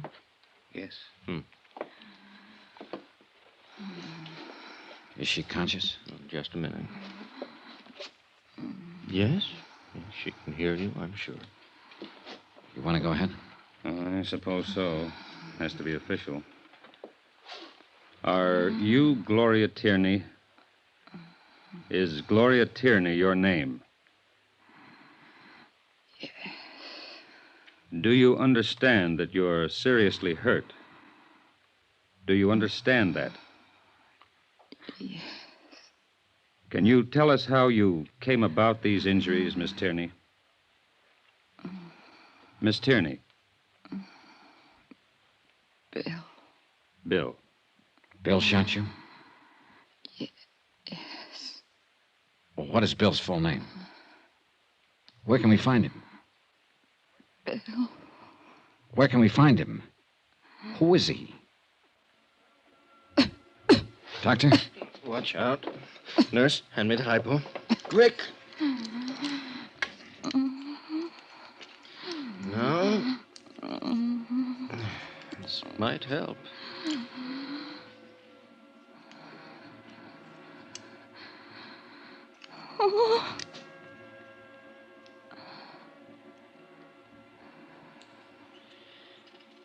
Sorry, fellows. Nothing more I could do.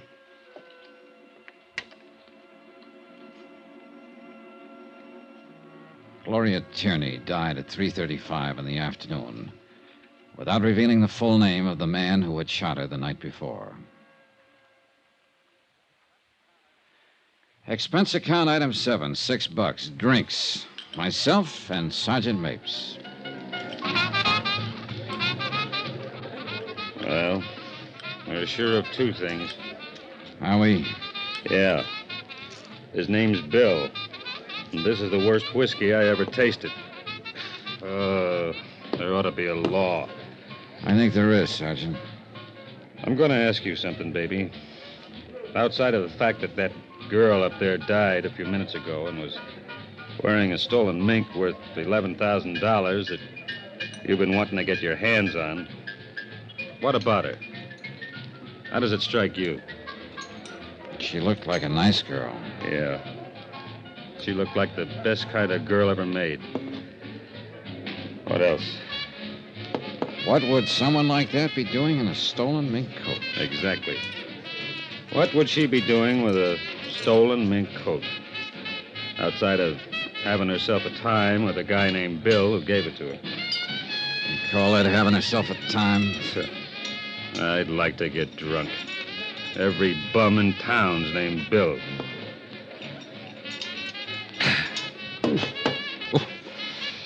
This is bad. Terrible. Worst stuff I ever drank. You can say that again, baby. Worst stuff I ever drank. Waiter, Yes, sir. Yes, sir. bring us 2 more of the same. Only make 'em double. Yes, sir. Right away, sir. I'm glad to see you aren't fussy, Dolly. Not a bit. Not a lousy bit. You know, I looked at you when you came in my office, and I said to myself, I got a wiseacre on my hands. I got a wheeling, dealing wiseacre who's got himself a little tip, and he's going to keep it all to himself. I said, why do I have to put up with this kind of trouble? Why don't I just toss this bum in the cooler and go about my business? I'm a copper. I got work to do. Why fool with an insurance stick, I said. But I'm very happy to see you aren't a fussy fella, baby. Very happy. All right, you made a speech, now I'll make one. Go ahead. Well, I stood in a hospital room and I watched a human being die. Oh, it's part of my job, part of your job, too. But for myself, I don't like it. If I have to go into why every man's death diminishes me, I'm going to fall all over myself because I never could go into that kind of stuff. Yeah, I know what you mean. But I'll say this. That girl that died in there was... Well, she was the kind of girl I could have kept right on seeing. Yes, I'd like very much to have knocked on her door almost any old night. Sergeant, I would have liked that more than I can tell you. She wore a stolen mink coat, remember? I remember. But I can sit here and feel bad about it, can I? You sure can. I'll feel bad with you. Look at them early eaters, Dollar. Coming in to drink their dinners. Don't change the subject. I have to. We got work to do, pal. Yeah. Here we are, gentlemen. As long as it's here. Yeah. Cheers. Cheers yourself. Oh, there ought to be a law. You said that.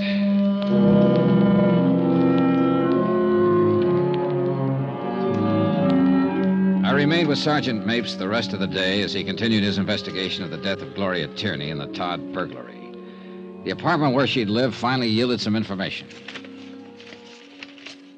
Here it is.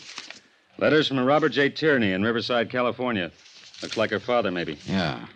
I'll have the business office down at headquarters notify him. Hey, what's this? Huh? Picture. Oh, nice-looking guy. Yeah. Love Bill. He loved her, all right. Anybody identified this yet? That Mrs. Stromberg's supposed to be here right now. What time you got? 1:30. She said she'd be here at 6. Hey, Sergeant, did you get anything on the bullets? Well, they didn't check with anything in our lab. Ballistics says it was an Army Colt, old model. Pretty good for killing.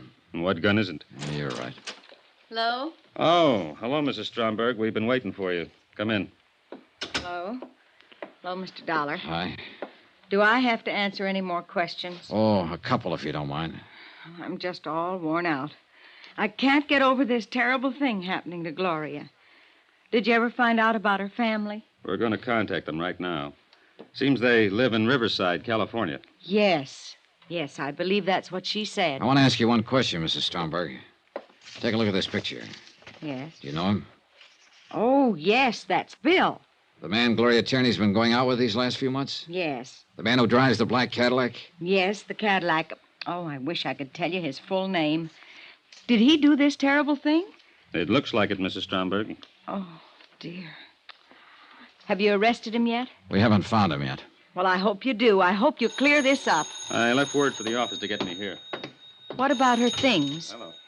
Her family will probably take charge as soon as they're contacted. Oh, that poor girl. That poor girl. So alone now. Yeah.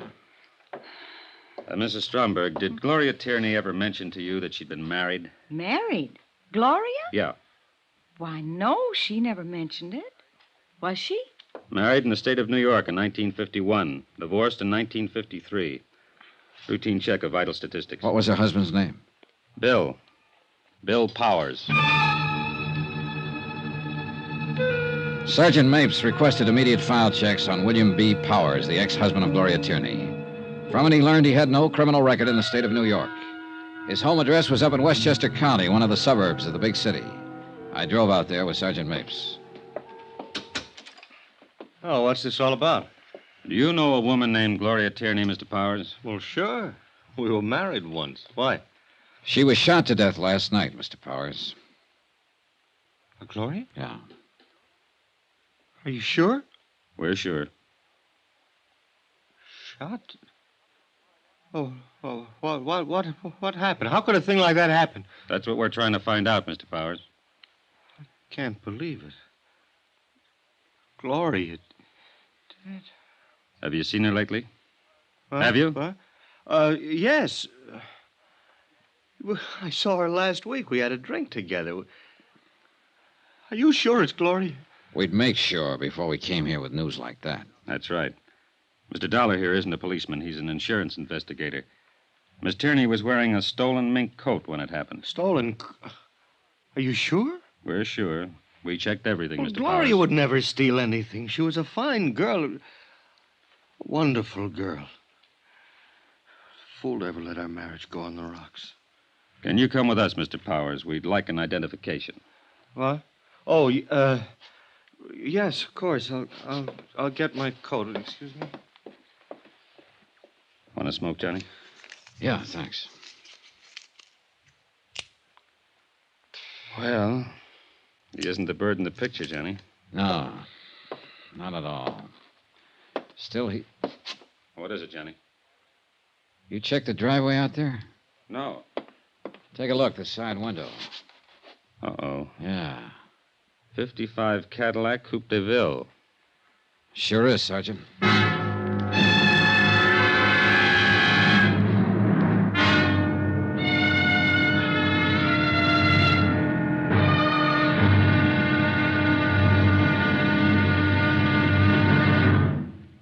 There'll be another intriguing episode in our story of the Todd matter tomorrow. Tomorrow? Well, you find one killer and you find them all. And then you have to start all over again. Join us, won't you? Yours truly, Johnny Dollar.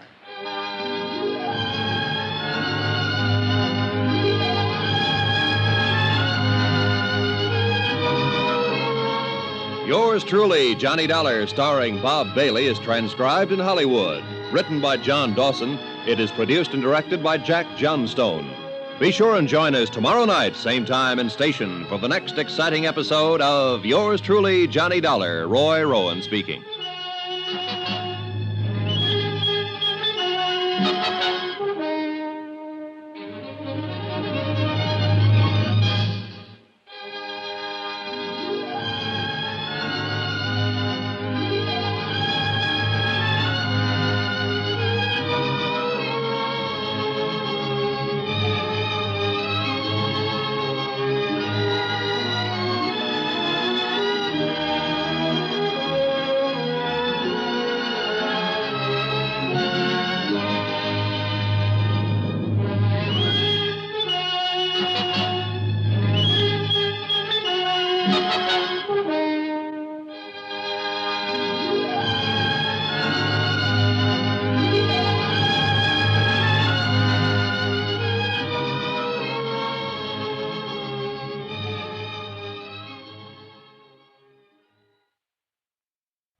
From Hollywood, it's time now for...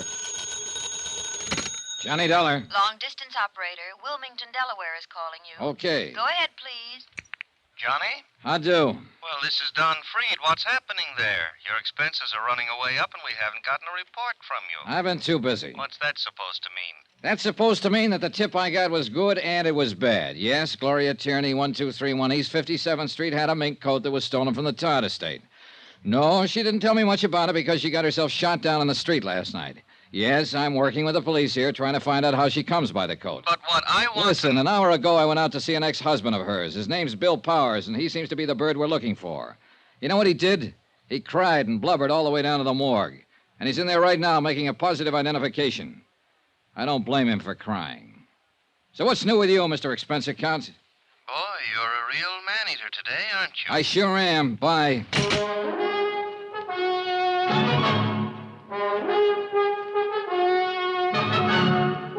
Tonight and every weekday night, Bob Bailey in the transcribed adventures of the man with the action-packed expense account, America's fabulous freelance insurance investigator. Yours truly, Johnny Dollar.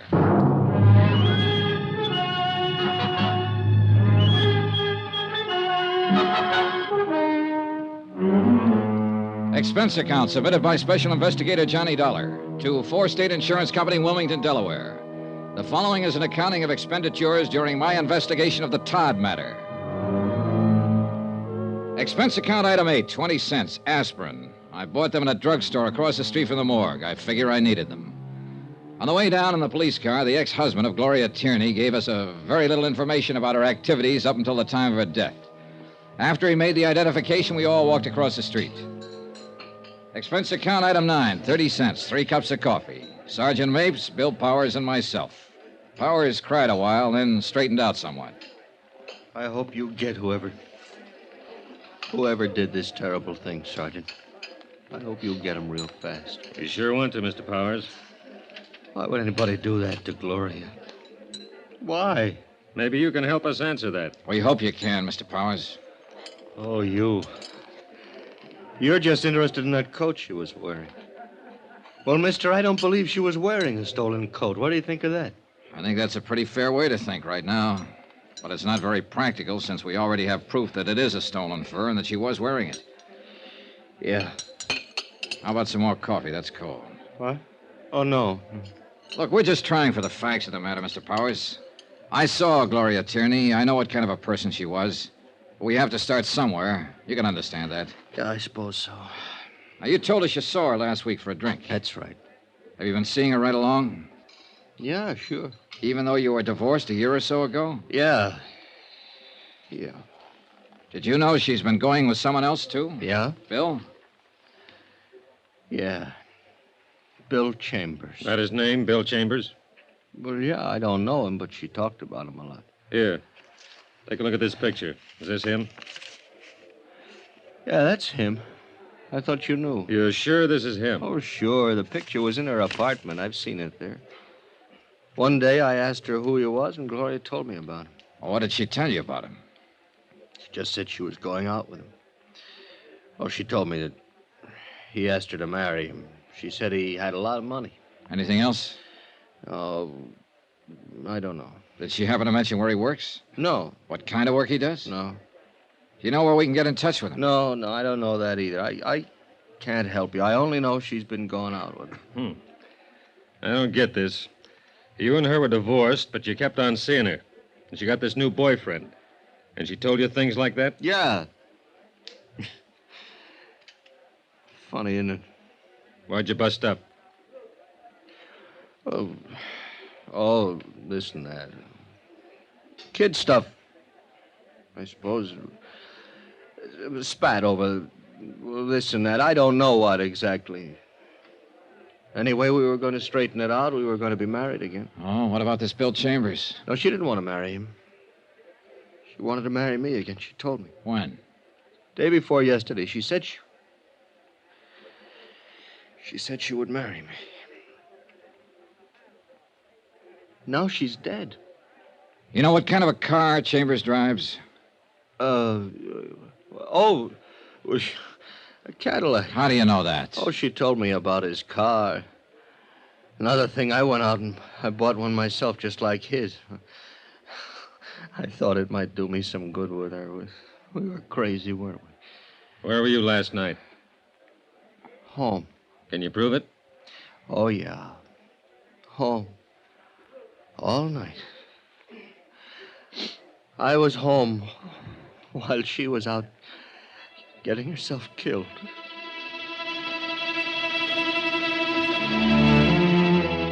The name William Chambers was checked through the New York police files. 24 persons more or less fit the general description of the suspect. It took 2 days for Sergeant Mapes and his men to track down all the leads.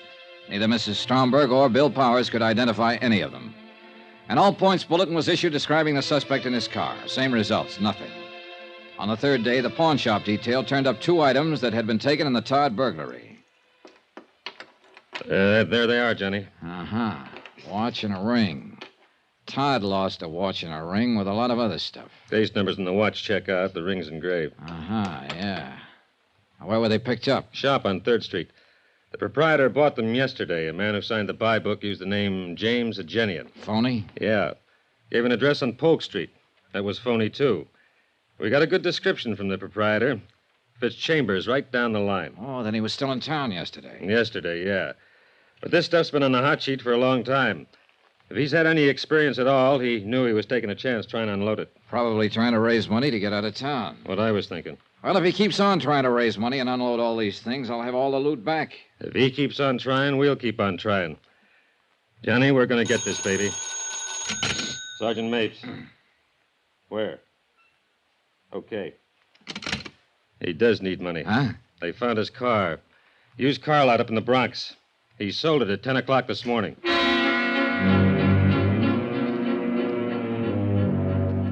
At the used car lot, we learned that a man answering the description of William Chambers had driven in that morning and offered a black 55 Cadillac for sale.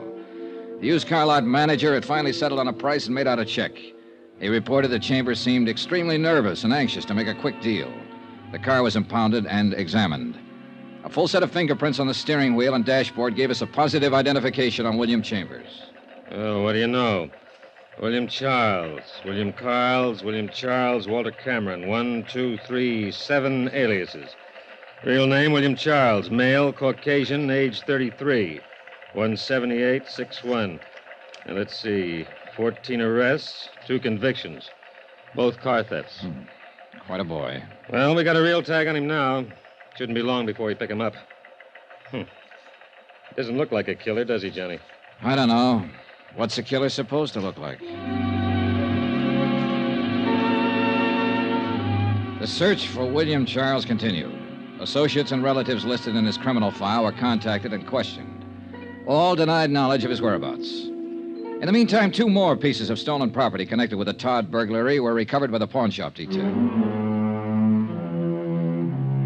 Expense account item 10, $3, 1 telegram to 4 State Insurance in Wilmington, explaining our progress in the case and listing the recovered items. Johnny Dollar. Are you interested in finding Bill Charles? Who's this? My name's... Never mind. Do you want him or don't you? Sure, I want him. I'm at Shrout's Restaurant on 42nd off Broadway. Can you meet me? Yeah. 15 minutes. I'm in a gray suit, pinstripe. I'll be sitting alone. I'll watch for you. Expense account item 11, 75 cents cab fare from my hotel to Shraff's Restaurant. A small, pretty brunette woman in nice clothes was seated at a table all alone. She looked more like a housewife on a shopping tour than someone who might be connected with a bandit and a killer. Sit down, Mr. Dollar. Okay, sure. There's a reward posted for William Charles, isn't there? For that Todd matter? That's right, $5,000. Well, I get it if I turn him over to the police. Not all of it. Half of it goes to an ex-convict who tipped me off in the first place. Half? Yes. You don't seem very anxious to get him. Oh, we're anxious. But that's the way it is. This other half of the $5,000 is spoken for. I want to get something else straight. What happens to me? What do you mean? I've known he had a part in that Todd matter for a long while. I haven't said anything. Does that make me a party to it or something? I don't know. Well, this is going to get me in trouble. If I have to spend the money for lawyers to keep out of jail, I don't want any part of it. All right. My company will cover that part. Now, where's Charles? Not so fast. I better have something in writing. Something that says your insurance company will pay me a reward and give me help if I get in trouble. I'll talk to them. I'm thinking of the future. I'm going to have one once this is over. Are you? Yes. Yes, I am. Now, how long will it take you to arrange this? Oh, about an hour. I can do it by phone, I guess. That'll be fine. Who are you? Melva Charles. His wife? Yes, that's right. $2,500. Not much for a husband. He's not much of a husband. He was once, but then he had to give away a mink coat and spend time away from me. I see. I doubt it. You people hardly ever see anything. We try. You make the arrangements. I'll meet you again in, say, 2 hours. 2 hours. I gave her a 50-second start before I left the table. When I got out on the street, I was just in time to see her climb into a cab. I was trying to hail one to follow her when a black coupe pulled up to the curbing. Come on in, baby. Hey, Mapes. Get in. The light's changing. That is Melva Charles in that cab up there. Yeah, that's who she said she was. She wants to sell you her husband for the reward, doesn't she? Yeah. What's the delay? She wants to be sure she'll be handled right, the money and all. Say, how did you get in on this? Very dirty trick, baby. Everybody my men questioned about Charles mentioned your name, where you were staying, and what interest the insurance company had in this matter. Somebody was bound to look you up, especially Mrs. Charles. So we've kept an eye on you. Now, where are we, Sergeant? Her name was Melva Thaler before she married Charles. Her old man had a pot of money back in Minnesota. But she couldn't keep out of trouble and got herself disinherited. Money's always been her problem. Isn't it everybody's problem? Not the way it is with her. You should see her record.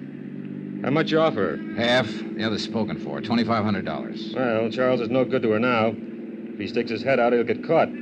So she might as well cash in what she can on him. Nice people, huh? Swell. Uh-oh, she's leaving the cab. Get down to the corner and park. Can you see her? She went into the apartment building. Let's go. Which apartment, Johnny? Here we go. Right. Now where? Beats me. Just a minute. Johnny! Now, what?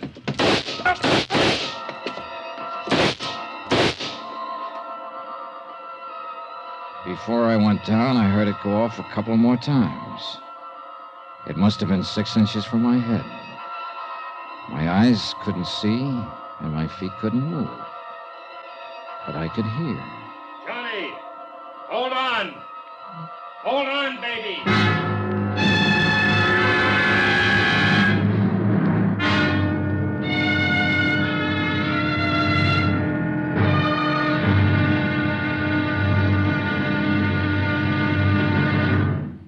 There'll be another exciting episode in our story of the Todd matter tomorrow. Tomorrow? Well, there are times when $75,000 worth of stealing isn't worth a plug nickel. Join us, won't you? Yours truly, Johnny Dollar.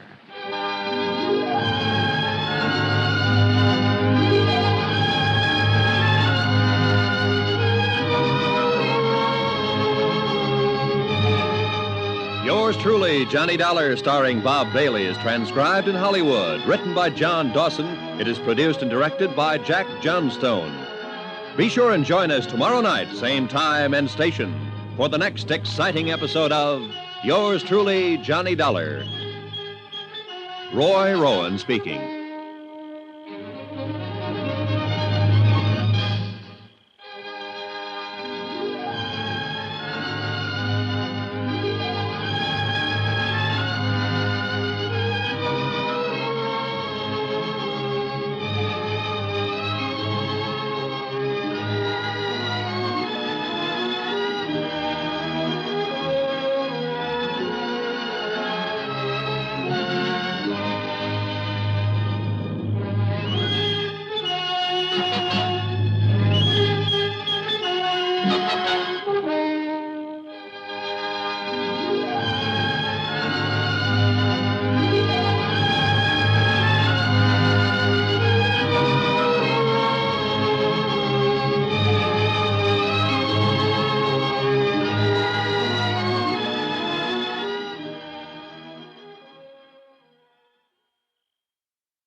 From Hollywood, it's time now for...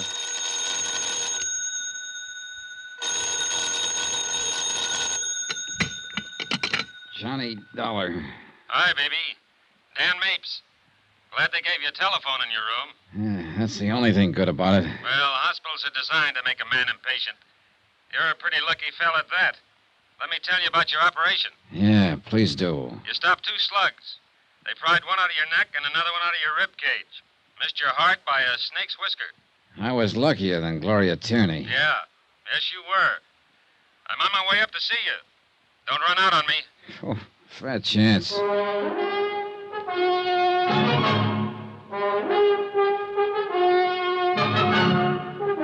Tonight and every weekday night, Bob Bailey in the transcribed adventures of the man with the action-packed expense account, America's fabulous freelance insurance investigator. Yours truly, Johnny Dollar.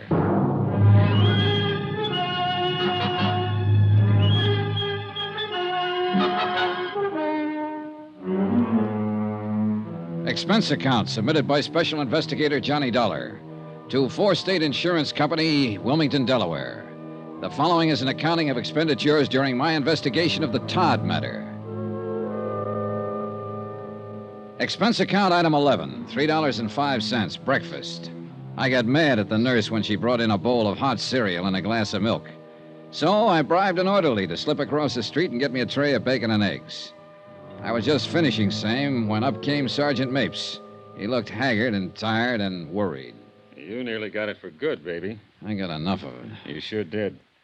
What do you remember, if anything? Well, we tailed Melva Charles to an apartment house. We stepped inside, and somebody began trying to kill me, and that's when I left town. Yeah, it was quite a mess. Coroner had a real job in his hands. Yeah. Hey, how about you? Not a scratch. Coroner, did you say? Yeah. Melva Charles got it. Her husband stuffed a butcher knife in her back. Oh. That was for trying to sell him out to you. Yeah. Yeah, maybe he thought he was worth more than $2,500. Maybe. A man named Henderson, who happened to be walking down the hall at the wrong minute, took 3 in the head. He was dead before he hit the floor. Woman on the street got hit, not too bad. 2 people outside, just getting into a car, got cut up pretty bad when bullets smashed their windshield. You keeping track of all this? I'm trying to. This all happened after we got there, huh? Yeah. You see, when you and I walked in there, William Charles had just finished killing his wife. He saw us and began pumping. You got hit, and I pumped back at him. You get him? Yeah, but not till he had shot up everybody else. He's on the floor above you, hanging on by a hair. He knew his ticket was up, and he just didn't care. It's my fault you're here, baby. I'd have rather cut off my arm than get you in on this. What do you mean? Well, tagging you and going after her. I didn't use my head. You know what? What? I still think you're a pretty good copper, Mapes. Thanks, Johnny. Here, I brought you a book of poetry. Poetry? Read. Take it easy. We'll be talking again soon. I felt awful. Sergeant Mapes dropped in later that afternoon, but I was half asleep. Vaguely, I remember they wheelchaired me down the hall for x-rays and lab tests.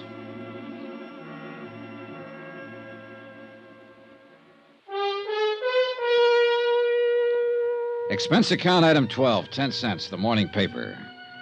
The story of the shooting was splashed all over page 1, and the solution to the Gloria Tierney killing in part.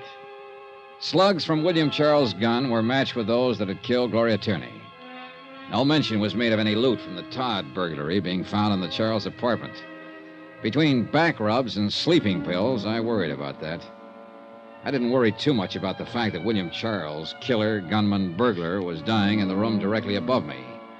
About midnight, Mapes showed up with a wheelchair. There we are. Now, you all ready to go up and see what he has to say? Yeah, sure, I guess so. I still have to finish my job. Let's take it easy now. All right. Hey, weak. Dizzy. That won't last long. There. Now, here we go, baby. It was the second time within a week I'd been in a hospital room with a dying person. The first one had been a young and beautiful woman who had been shot by the man who now lay dying of police bullets. What'd they say? You know what they say, Charles. You haven't got a prayer. I didn't mean to kill Gloria. I didn't mean it at all. I want you to know that. You took a lot of pains to do it. I was there, remember? Yeah, I remember. Sorry. Been doing pretty good with those house jobs. Todd Place, another one in St. Louis. Doing all right. Enough to buy a nice car, live in a decent place, get around a little bit. Worked all alone. Met her. I liked her, wanted to marry her. I did. Really did. You already had a wife. You think I'm kidding? I gave her a mink coat, didn't I? Thought that it'd cinch. She didn't want to take it. Told me she was going to marry some other guy.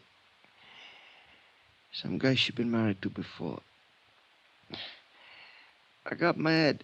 I came back that night, let her have it. That all?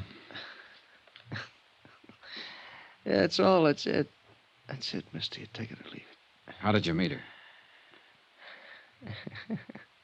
Mutual friend. What friend? None of your business. All right, this is my business. Where's the rest of the stuff? What stuff? The stuff you took from the Todd place. Where have you got it? Oh, what's funny? You think I'd tell you that? Oh, what's the difference now? Come on, what's the difference now? Oh, it's a laugh, kiddo. You know what? I'd die before I tell you. He died, and he didn't tell me.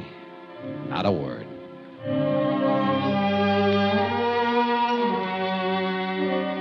Later, a private ambulance took me from police emergency hospital to my hotel room.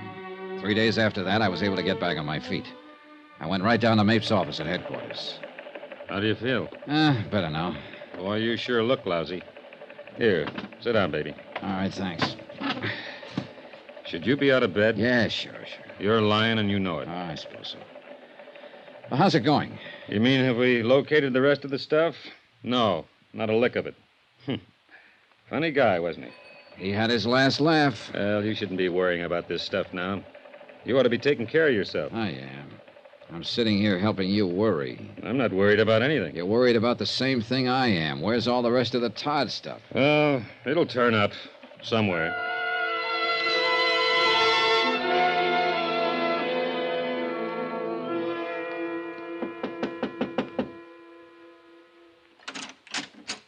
Why, Mr. Dollar, Hello, Mrs. Stromberg.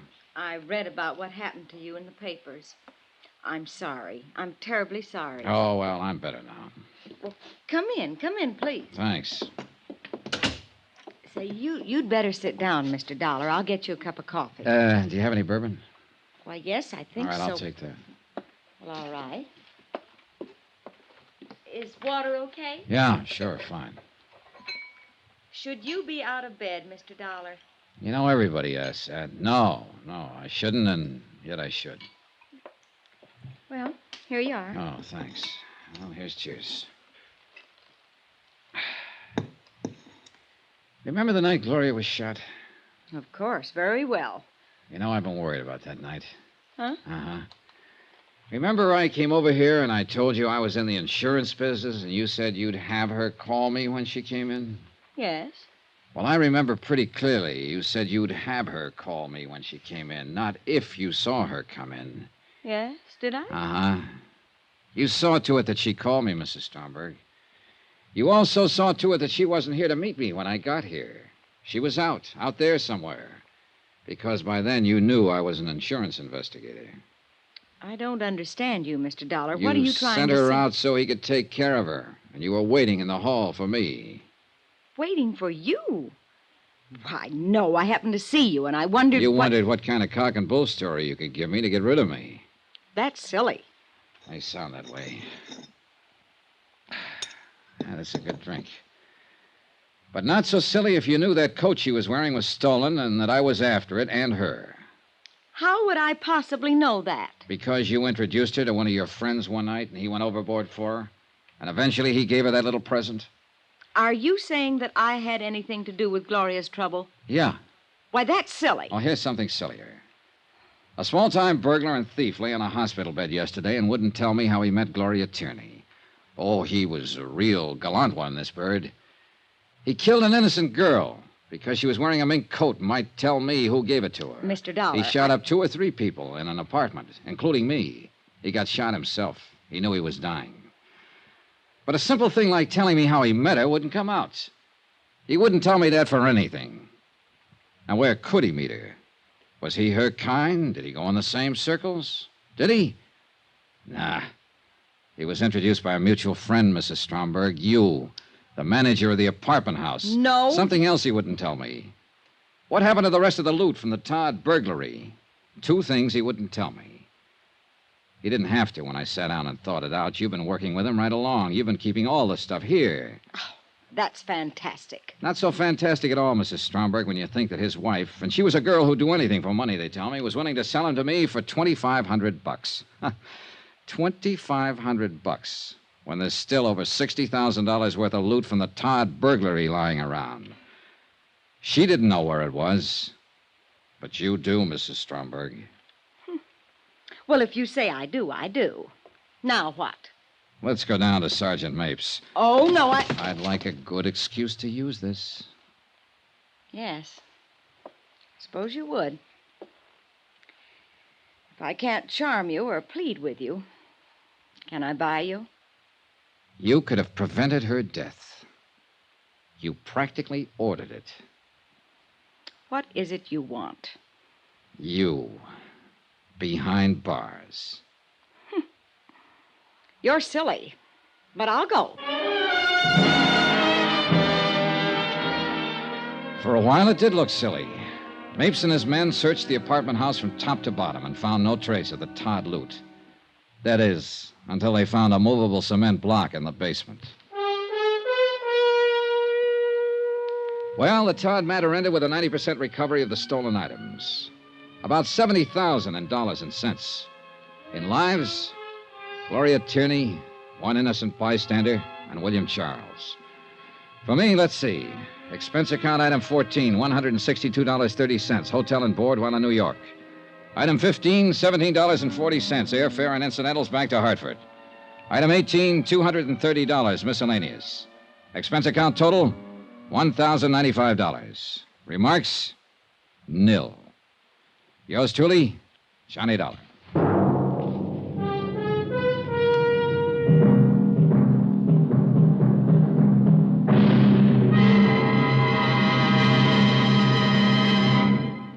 Remember, there'll be another intriguing story for you beginning next Monday night. Next week, a music lesson on a priceless Amati violin. Music and mystery and danger. Join us, won't you? Yours truly, Johnny Dollar.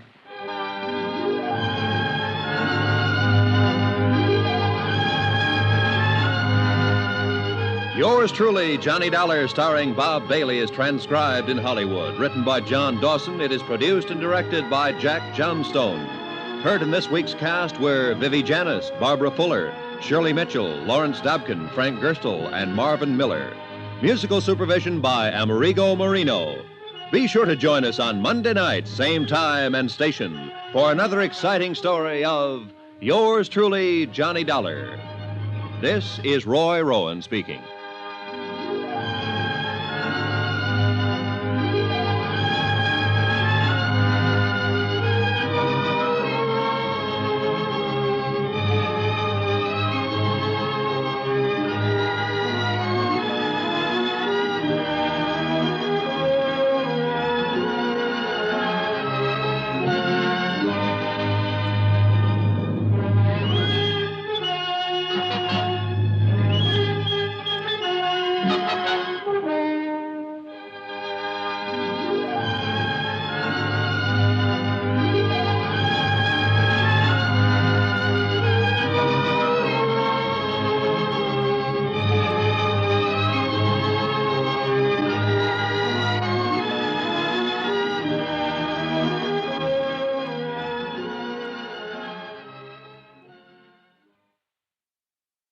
From Hollywood, it's time now for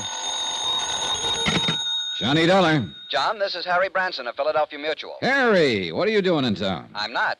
At least not in your town. But you've got a case for me. Do you know anything about violins? Oh, don't tell me. So he opened up his fiddle case and out came a submachine gun, that it? John, that technique went out with Prohibition. Now, seriously, this case contains a genuine Amati. Good. What's an Amati? One of the finest, most expensive violins ever made. This one was insured for $30,000. Was? Yes. Now, someone has to find it for us. What's more... Okay, Harry, I'm on my way.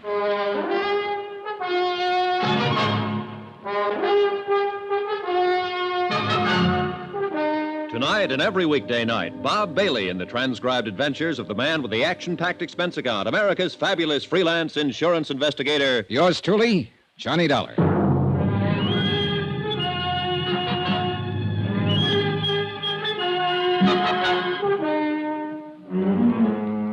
Expense account submitted by Special Investigator Johnny Dollar to the Philadelphia Mutual Liability and Casualty Company.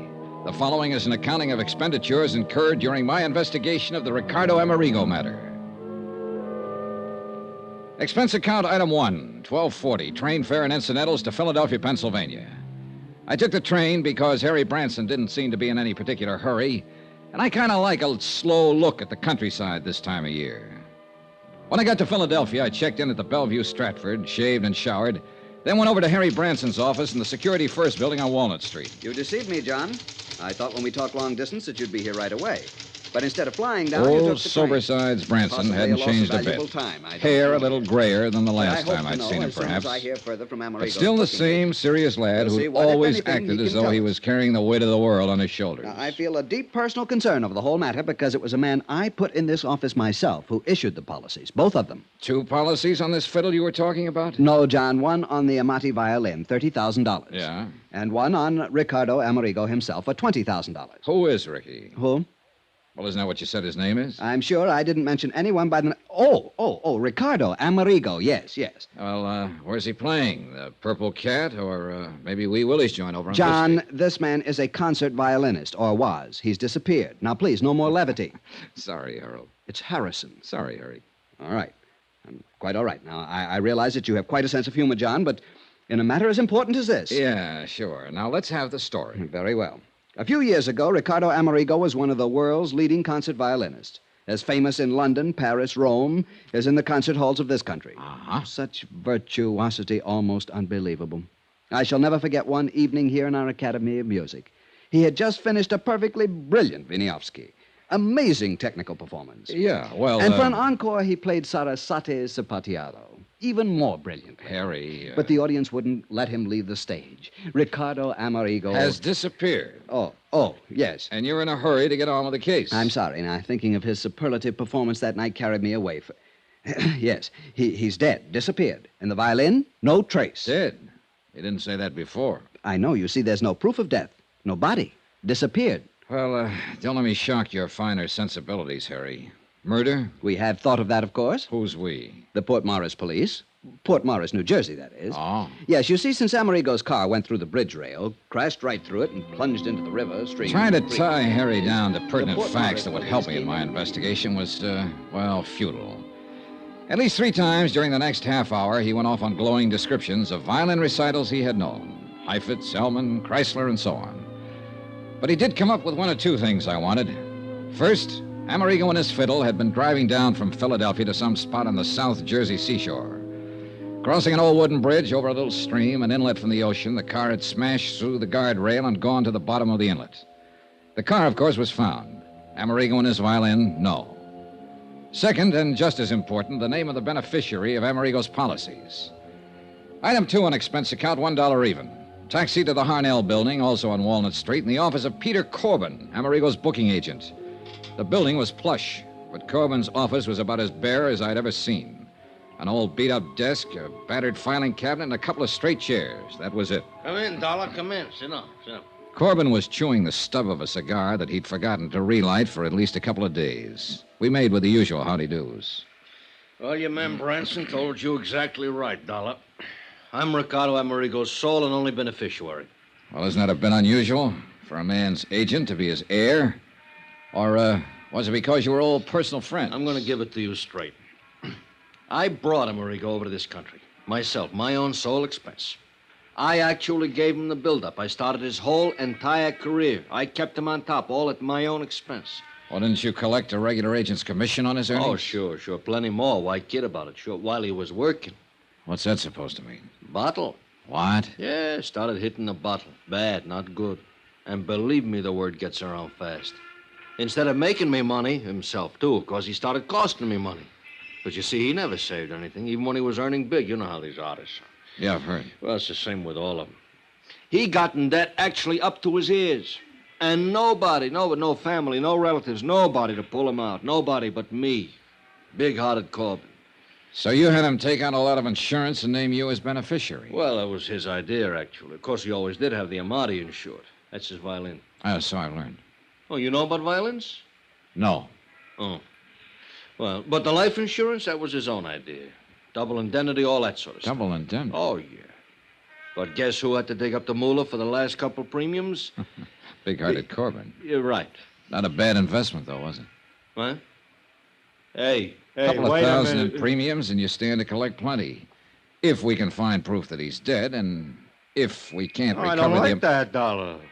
I don't either, Corbin. It doesn't smell good. Oh, you think me, his own agent, actually rigged something like that for one of my best friends? You think that... Listen, wise guy. Even if I did have any of a such idea, it'd be crazy. Anything actually as obvious as that. Well, sometimes the most obvious is the best cover-up. Oh, get out of here, Dollar. Unless you want somebody to start collecting on your insurance. Even if it isn't you, huh? Get out! So help me. Yeah, pretty obvious. And every time you open your mouth... Oh, no, you don't.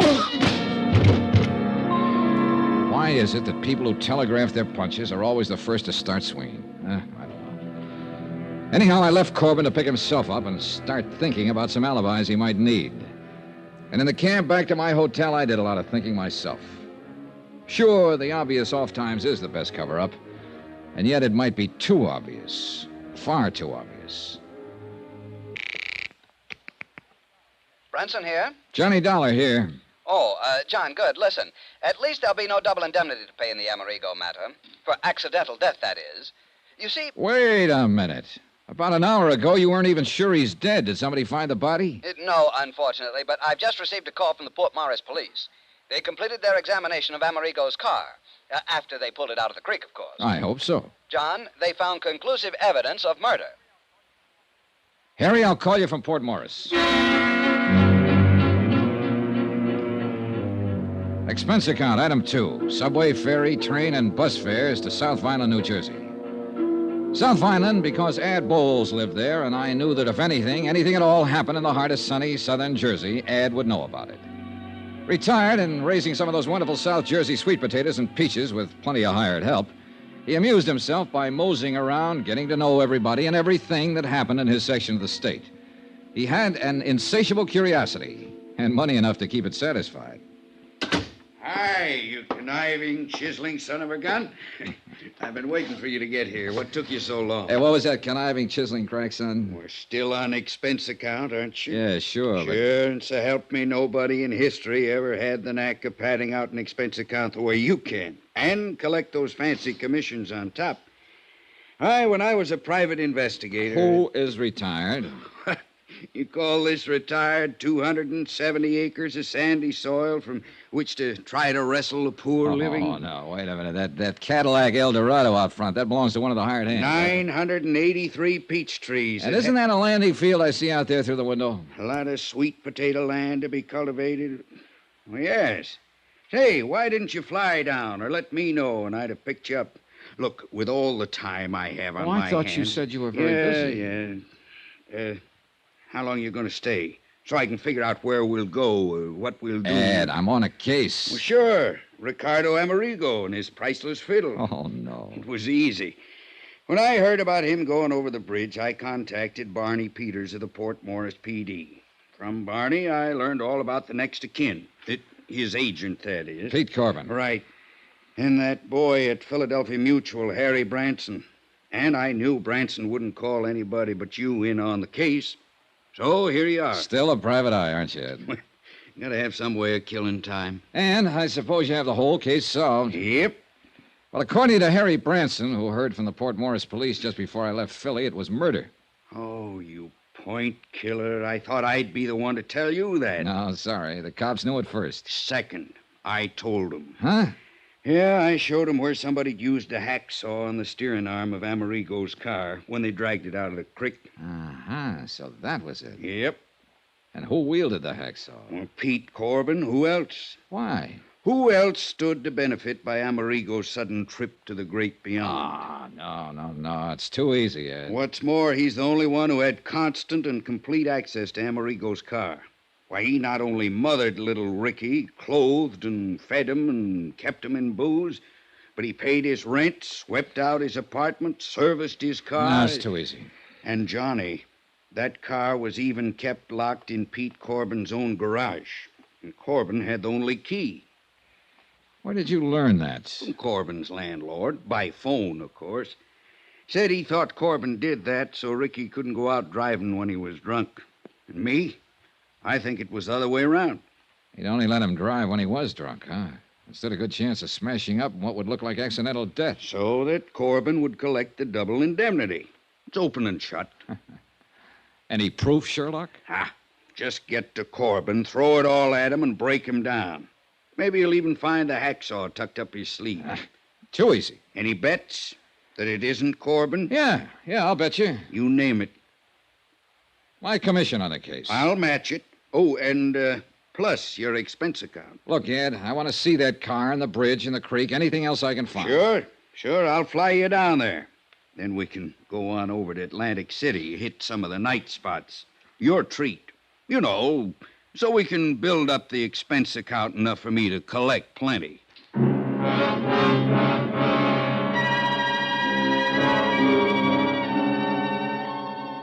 Ed Bowles had been a pretty good investigator in his day, seldom gone off half-cocked. Yet all his evidence was purely circumstantial. And where was the body? What's more, Pete Corbin acted anything but scared. Or so I thought until I put through a routine call to Harry Branson. He was worried. He had a right to be. Pete Corbin had packed a bag, jumped into his car, and disappeared.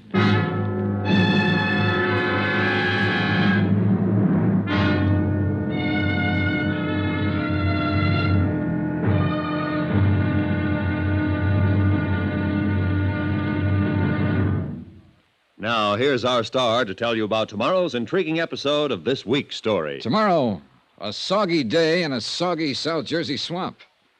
And a discovery almost too good to be true. Join us, won't you? Yours truly, Johnny Dollar.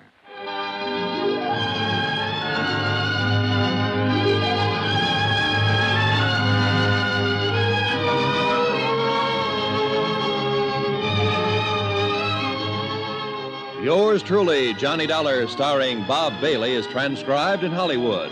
Written by Sam Dawson, it is produced and directed by Jack Johnstone. Be sure to join us tomorrow night, same time and station, for the next exciting episode of Yours truly, Johnny Dollar. Roy Rowan speaking.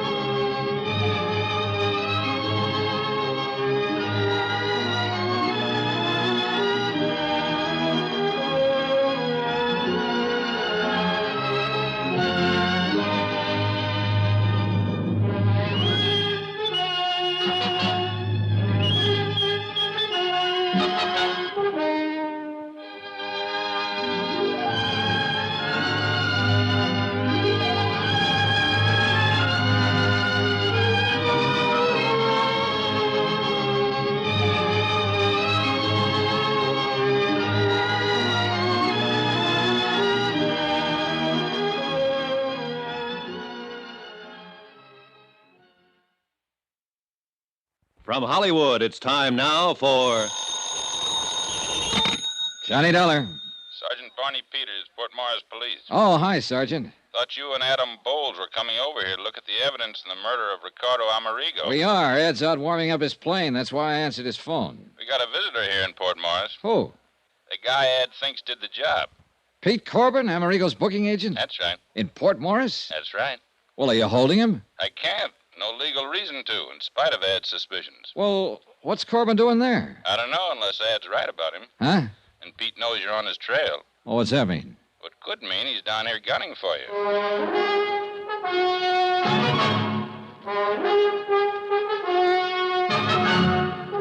Tonight and every weekday night, Bob Bailey in the transcribed adventures of the man with the action-packed expense account, America's fabulous freelance insurance investigator. Yours truly, Johnny Dollar.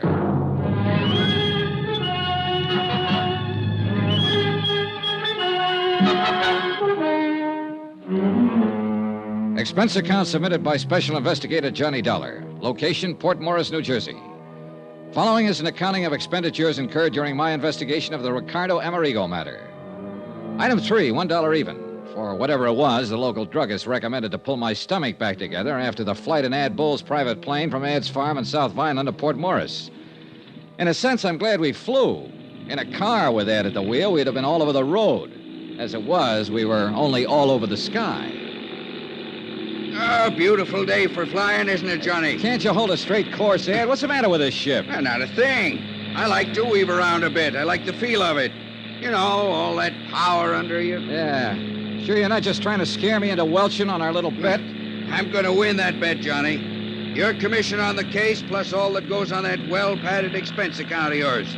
You just get busy and find the body. Why don't you forget your dark past as a private eye and stay retired? What? And leave an old friend like you floundering around with a case that's Hey! clear cut? You don't watch your steering, we'll be floundering around in those salt marshes down there. Sorry. But can't you see, Johnny? Pete Corbin, Amerigo's agent, has to be the heavy. He's the beneficiary of Amerigo's policy. Amerigo owed him a lot of money. Too easy. And Pete's the only person we know of who was with Amerigo constantly. You got motive, opportunity. Too easy, I tell you. But I wonder what under the sun Pete's doing in Port Morris. That we'll be finding out. We'll land there in a couple of minutes now.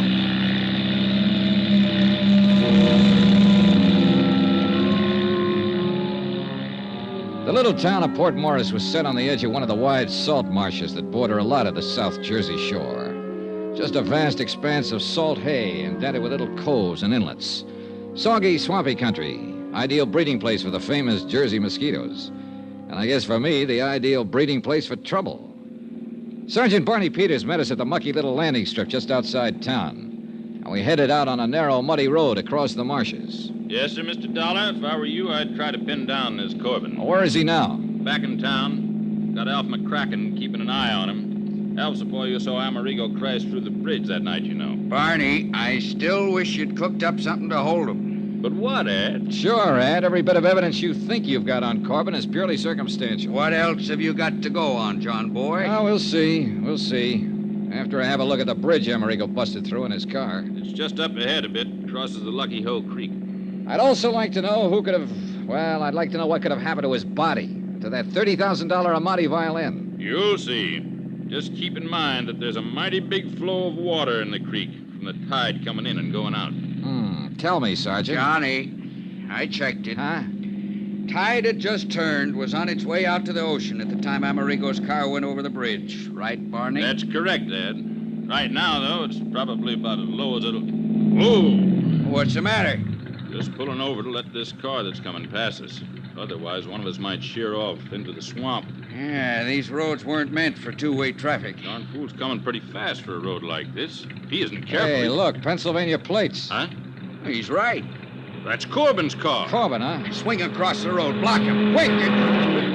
Son of a gun. Oh, now, where's Corbin, all right? Well, then swing around. Go after him. On this road? He'd slide off into the swamp so fast.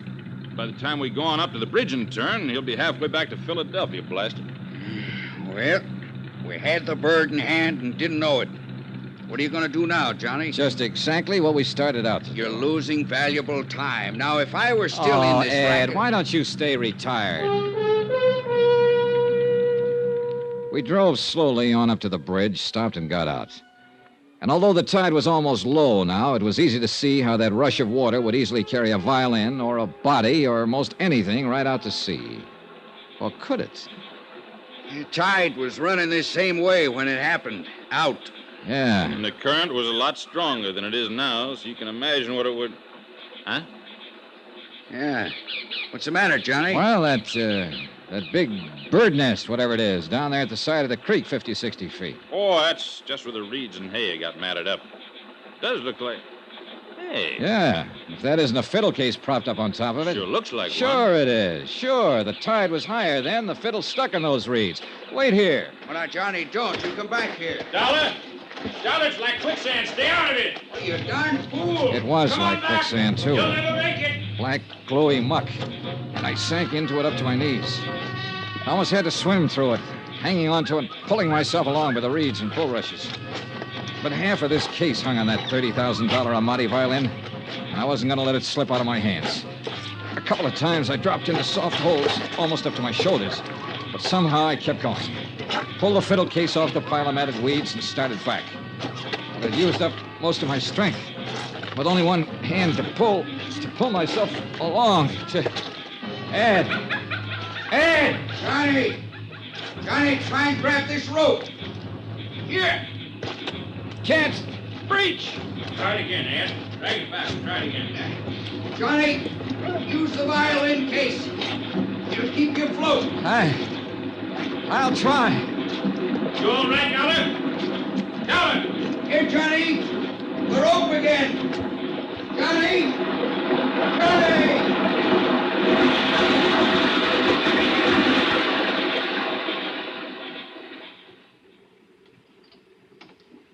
I hadn't passed out. So help me, I hadn't. Not entirely, that is. Or I'd never have been able to grab the line that Ad Bowles threw to me. Needless to say, I took a lot of kidding from Ad and Barney Peters on the drive back to Port Morris, especially since I didn't really know what had happened until I came to in the back seat of the car, clutching the fiddle case. Jerk. If you'd held onto the rope with the death grip you have on that violin case, we'd have got you out of that muck before you swallowed half the salt water in that inlet. Yeah, sure. I'll say this for you, Mr. Dollar. You don't give up easy. The fiddle. The $30,000 Amati. At least I had half of this miserable case in hand in my hands. There'd be no insurance collection on that violin. And then I saw it. What's the matter, Johnny? You passed out again? No, Ed. You should have cleaned me up before you piled me into this car. What? Look. Oh, what is it? Piece of shirt. Ricardo Amerigo's shirt. Is that? Yeah, look. Monogram on the pocket, R.A. And what looks like bloodstains. Hey, you're right. Where'd you get that? I must have picked it up when I picked up the fiddle. Well, at least it proves that Amerigo went down with his car. No doubt of it. What I didn't tell him was that the piece of cloth from Ricardo Amerigo's shirt was fastened to the violin case. Deliberately put there. But by whom? By Pete Corbin, Johnny. That's your man. Are you listening? Yeah, I'm listening. Beneficiary, confidant, caretaker of both Ricky Amerigo and his car. Who else could have sawed through the steering bar that made the car run off the bridge? And a guy who was smart enough to have it happen in this godforsaken salt marsh. Now, just a minute, Ed. Okay, Barney. In the heart of sunny southern Jersey, where he expected nobody'd find car or body or even the fiddle until long after the insurance claim was met. Thanks to a tide that'd carry everything out to sea. For indeed, my friend, if your deputy, Alf McCracken, hadn't actually seen Amerigo's car slip through the bridge rail... Oh, wait a minute. Yeah. If Pete Corbin had planned this whole thing, he would have made sure the corpus delicti would be found. Johnny, that's why he had the accident happen where somebody saw it. Yet that somebody, Alf McCracken, didn't see the fiddle float away, didn't see the body float away from the car. Oh, stop it, John, boy. You know as well as I do that this whole thing was engineered by Corbin. All right, tell me, investigator, what was he doing down here today? Lord knows, and I don't care. Probably to plant that piece of shirt. Johnny, I've given you all the help I'm gonna on this case. From now on, you either follow my tip and lose your bet to me, or you don't and give yourself a black eye with insurance company. Johnny. Oh, yeah, Barney. Ed's a good detective. He'd have to be to retire on that nice farm of his over in South Vineland. He even broke a burglary case for me once here in Port Morris a couple of years ago when I couldn't break myself. Pastime. But you've got guts. I like you for it. Thanks a lot. And to me, the Pete Corbin theory looks, well, too easy. Oh, not you, Barney. That's what I've been trying to preach to that stubborn egghead sitting beside you. I'll lend you a suit of clean clothes, and you can chase this thing down in the way you want to, without the dubious help of somebody who's just trying to win a bet from you. Traitor. And if I were you, I'd hunt up a few other people who knew Ricky Amerigo besides his press agent, Pete Corbin. You are a mind reader. Gentlemen, I have only one thing to say. And, Johnny, it's addressed to you. When you finally find that Pete Corbin done it, you know where to send the check to me.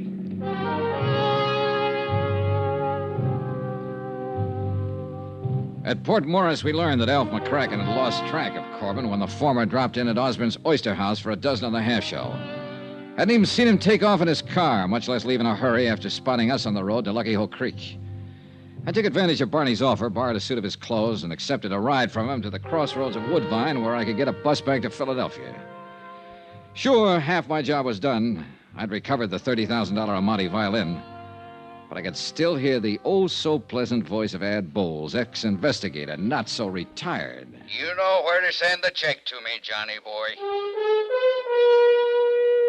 Expense account item 5, $4.95. Bus fare from Woodvine to Philadelphia. And believe me, it's a long bus ride. As soon as I got to my hotel and changed into my own clothes, I called Harry Branson at the insurance company. Mr. Branson here? This is Mr. Dollar, Mr. Branson. Yes, Mr. John. Yeah, I'm back at my hotel, music lover. And I've just won the $30,000 Amati. What? Yeah, I got the fiddle for you. Well, thank heaven you recovered it. What of Ricardo Amerigo? Later. Do you want the Amati? I'll be right over.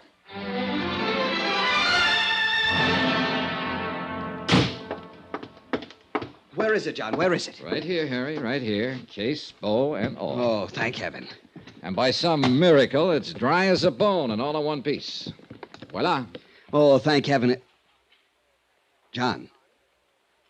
John? What's the matter? This? An Amati? Oh, no. Oh, no.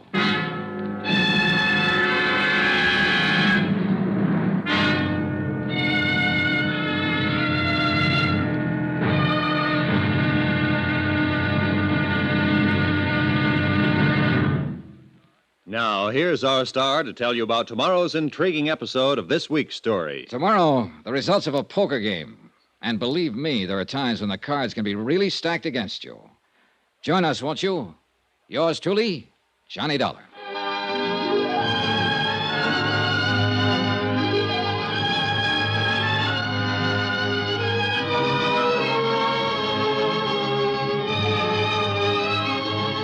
Yours truly, Johnny Dollar, starring Bob Bailey, is transcribed in Hollywood. Written by Sam Dawson, it is produced and directed by Jack Johnstone. Be sure to join us tomorrow night, same time and station, for the next exciting episode of Yours truly, Johnny Dollar. This is Roy Rowan speaking.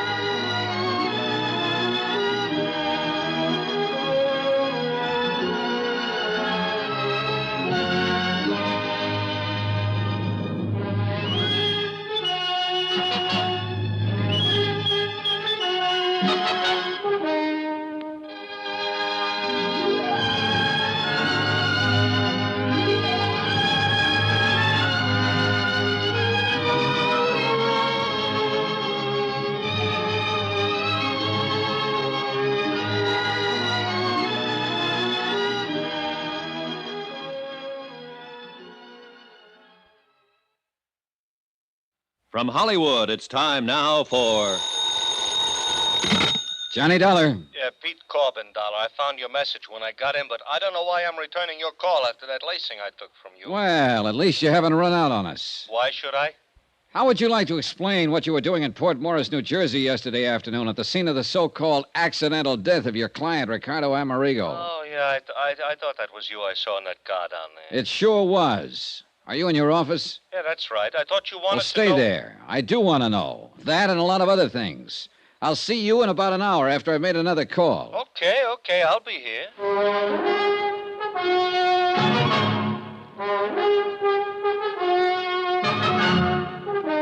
Tonight and every weekday night, Bob Bailey in the transcribed adventures of the man with the action-packed expense account, America's fabulous freelance insurance investigator. Yours truly, Johnny Dollar.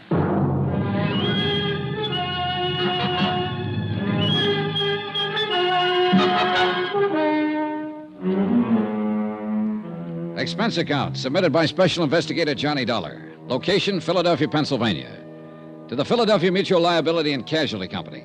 Following is an accounting of further expenses during my investigation of the Ricardo Amerigo matter. Expense account item 6. $33.75. Dry cleaning and new shirts, socks, and so on, including one pair of shoes to replace the ones I lost in the South Jersey swamp while rescuing what I thought was a priceless Amati violin in a muddy tidewater inlet called Lucky Hoe Creek. But when I showed it to Harry Branson at Philadelphia Mutual, well, at least he promised to have an expert look it over and pass final judgment. That's the reason for item 7, 85 cents. Taxi to Harry's office in the Security First building. Oh, come in, John, come in. Hi, Harry. Well, what have you found out? Nothing yet, but I should hear from the violin man any minute. John, I do hope I was wrong. Sit down. Thanks. Harry, I could have committed mayhem when you told me that fiddle I picked up in the swamp isn't the Amati. To think you nearly drowned retrieving it. Oh, brother, that's putting it mildly. But I'm sure Foresto will know. Foresto? Foresto Nigliario, however he pronounces it, the violin man. He really an expert? Well, he's the one who okayed the $30,000 policy on Amerigo's violin. Let's just hope this one's it. Did you learn anything in Port Morris? Only confirm what you'd already learned from Sergeant Peters down there. That someone had sawed through some steering connection on Amerigo's car before it crashed through the bridge. Yeah. Still no sign of the body? Nope. Oh, a man named Adam Bowles called. Oh, he's an old friend. Used to be a private detective and just can't get it out of his system. Oh. Well, he called me, you know. I know. And I must confess, John, that I'm inclined to agree with him. That Peter Corbin, Amerigo's agent, did it? Agent and beneficiary, John. And apparently the one person who knew Amerigo well enough. I said it to Ad Bowles until I was blue in the face, Harry, and I say it again. Too easy. But who else? I don't know. That's what I came back here to find out. All the evidence. Circumstantial evidence. The kind of man that'd be a fool to let pile up against him if he really was guilty.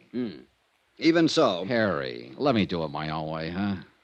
What if this Corbin tries to skip out? Then will be the time to... Excuse me. Yes. Mr. Cherniero to see you, sir. Cherniero. I knew that was it. Send him in. Man is here, John. Foresto? Yes, sure. Oh, well. Come in, Foresto. Meet Mr. Dollar. Yeah, how do you do, Mr. Dollar? You brought the fiddle? Yeah. Right here on the desk. Well? Thank you. I'll open up the case. Well, is it? Mr. Bronson, Mr. Dollar, I'm sure. Well? Well, Mr. Cherniero? Cherniero. Look, you've only got to look now that I've cleaned away some of the mud and the salt from the swamp where it was found. We're lucky it did not do any real damage to change the appearance. But nobody could tell the way you gave it to me. Well, how about now that you've cleaned it up? Yes. You see here. The shape of the F holes, the curve to the belly. Yeah? The beautiful shape, the signs of age, and above all, here, you see, the label. Label? Through the F hole, you can see it. There, Niccolo Amati. Then it is Amerigo's. See. You're sure, Mr. Cherniero? The label says. And Foresto says. Well, look, I talked with a fiddle player in the orchestra at my hotel last night. He told me there are literally thousands of imitations of every important violin ever made. Shape, size, label, and all. Now, listen, Foresto. See? Tell me the truth. Do you really consider yourself an expert? Well, I'm a seller violins in my store. Violins, harmonicas, ocarinas, victrolas. How good are the violins you sell? Oh, so good ones. Some as high as $65. Harry, do you mean to tell me... With all due apologies, Foresto, do you mean to tell me he was your authority for a $30,000 policy on Ricky Amerigo's violin? Well, of course, a representative from the Wurlitzer collection in Chicago verified Foresto's opinion at the time. See, the Wurlitzer know every good violin in the world. Yeah, Harry, let me have it. I'll give you a receipt for it. I'll bring it back when I'm through with it. Whatever you say, John. I assume you want to check further on the authenticity. And you are right. John. Yeah. To put it bluntly... You've still not accomplished very much insofar as Amerigo himself is concerned. With this fiddle under my arm, I think maybe I will. See you later.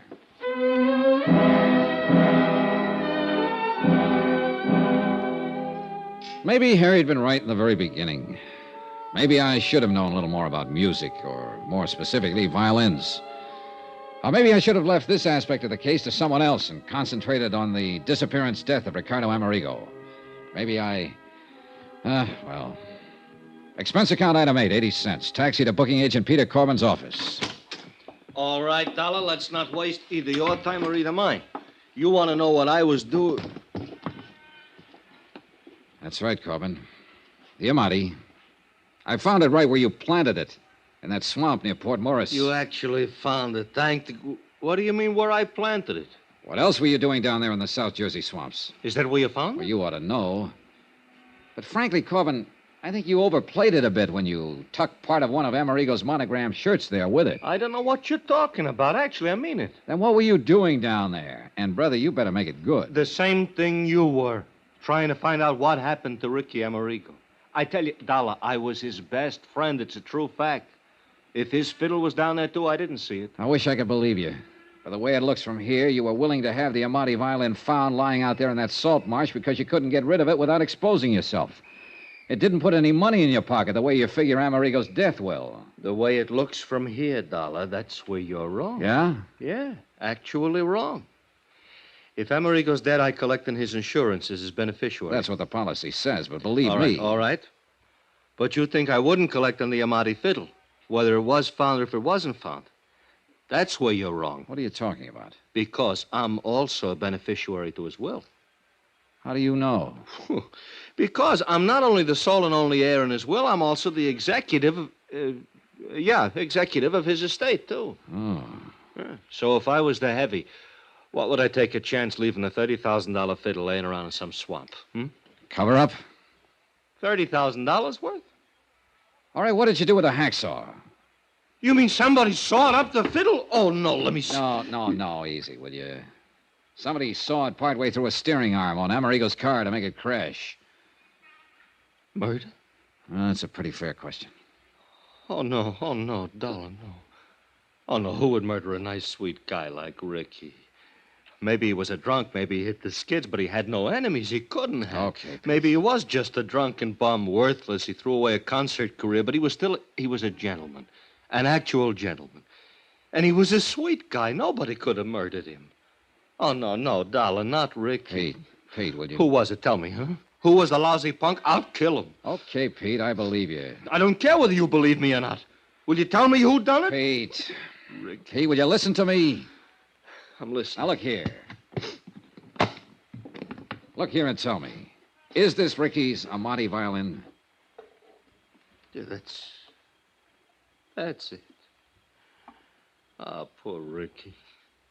Poor drunk. You're sure? I'm sure. All right, Pete, I'm going to give it to you straight. All I ask is you now, listen tell to me, will who... you? We don't know who killed Ricky Amerigo. We haven't even found his body. The Port Morris police are still trying, of course, but it could have been carried by the tide through that inlet, the Lucky Hole Creek, right on out to the sea. Or, of course, it may appear somewhere along the creek. It'll take weeks to search that swamp thoroughly. Dollar, Anyhow... if they do find him, I want to see he gets a decent burial. Will you promise me? Okay, I'll try, but listen, will you? Because of the sawed-through steering arm, his death was made to look accidental. Double indemnity. And you're the beneficiary. He not only wasn't making you any money because his drinking kept him off the concert stage, but he owed you money, plenty. Now, that's a motive. As for opportunity, who else had as much as you? Nobody. But I love the poor guy. I try to keep him alive to get him back on his own. You told me, and I believe you. But the fact remains that the insurance company, the police, even a pretty smart private detective I know, all figure you for number one suspect. And they hope to accumulate enough evidence to move in on you. And you're with them, huh? No. What? Yesterday right here you told me... Sure, I know I did. But I've had time to think it out. Now, pinning it on you is just too easy. Much too easy. I'll say it to your face, Pete. You're no mental giant. But only an utter fool would let circumstantial evidence like that pile up against him and then commit a murder like that. I may be wrong. Lord help you if I am and find out. But I think you're clean. I swear I am. And I'm going to play it that way unless I find solid reason to change my mind. Because, Pete. Yeah, Johnny? You're the one person who can help me in this case. I'll do anything. Actually, anything. Just ask me. All right. Now, first tell me where you were last Friday evening when Amerigo's car made that dive off that bridge. Alibi? That's right, brother, and you can be sure I'll check it. At Willie's. All right, who's Willie? Willie Elliot. He's a saxophone player, one of my clients. He was a friend of Ricky's, too. Well, where can I find him? What's his address? I'll write it down for you. We had a four-handed poker game. Who else in the game? Jerry Goldsmith, 120. He know Ricardo, too? Oh, yeah. Composer, conductor, violin player. Fiddle player, huh? Who was the fourth? Eric Snowden. Who's he? He's a fiddle maker. He lives at his shop. I'll write that down. Fiddle maker, did you say? Yeah. Here you are. Yeah, he was the sole and only man Ricky would ever let touch his Amati for repairs and fixing up, you understand? Who else were good friends of Ricardo's? While he was making it, plenty. Lately, nobody. You sure? Oh, nobody, Johnny, I know. Of course, he hung around a lot of bars. He was a regular. Give me a list. Well, let's see. There's a little place over on Pine Street called the Yellow Lamp. Expense account item 9, $370. A quick sandwich for Pete Corbin and myself and a flock of phone calls to Pete's poker pals. Just to make sure they were in and available when I could get around to see them. I had to phony up an excuse for seeing each of them. A friend of Pete's just in from out of town suggested I give you a call, that sort of thing. And apparently it didn't arouse any suspicion. At least it was a start. And for the first time, call it a hunch or whatever you like, I felt I was going to get somewhere in this case. As it turns out, I was. Believe me.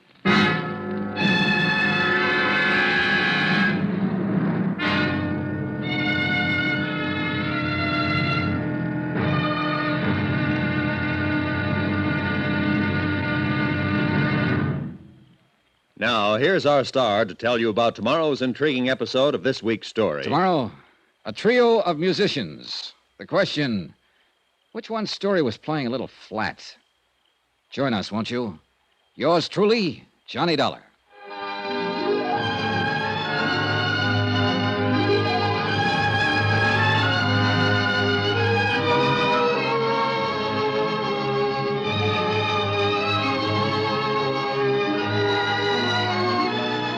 Yours truly, Johnny Dollar, starring Bob Bailey, is transcribed in Hollywood. Written by Sam Dawson, it is produced and directed by Jack Johnstone. Be sure to join us tomorrow night, same time and station, for the next exciting episode of Yours truly, Johnny Dollar. Roy Rowan speaking.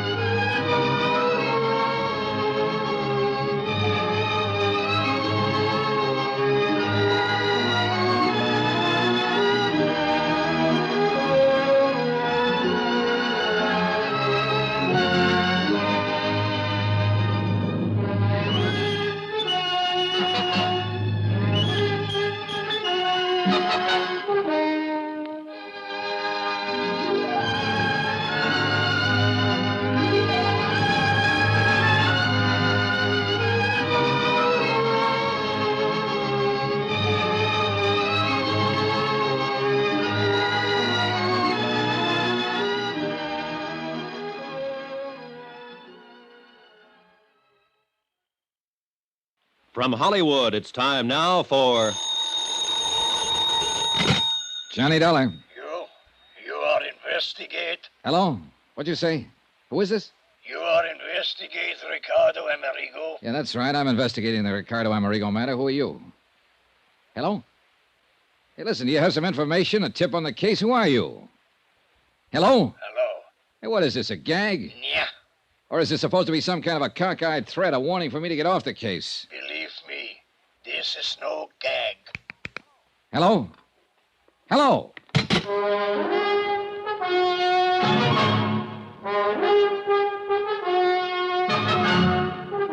Tonight and every weekday night, Bob Bailey in the transcribed adventures of the man with the action-packed expense account, America's fabulous freelance insurance investigator. Yours truly, Johnny Dollar.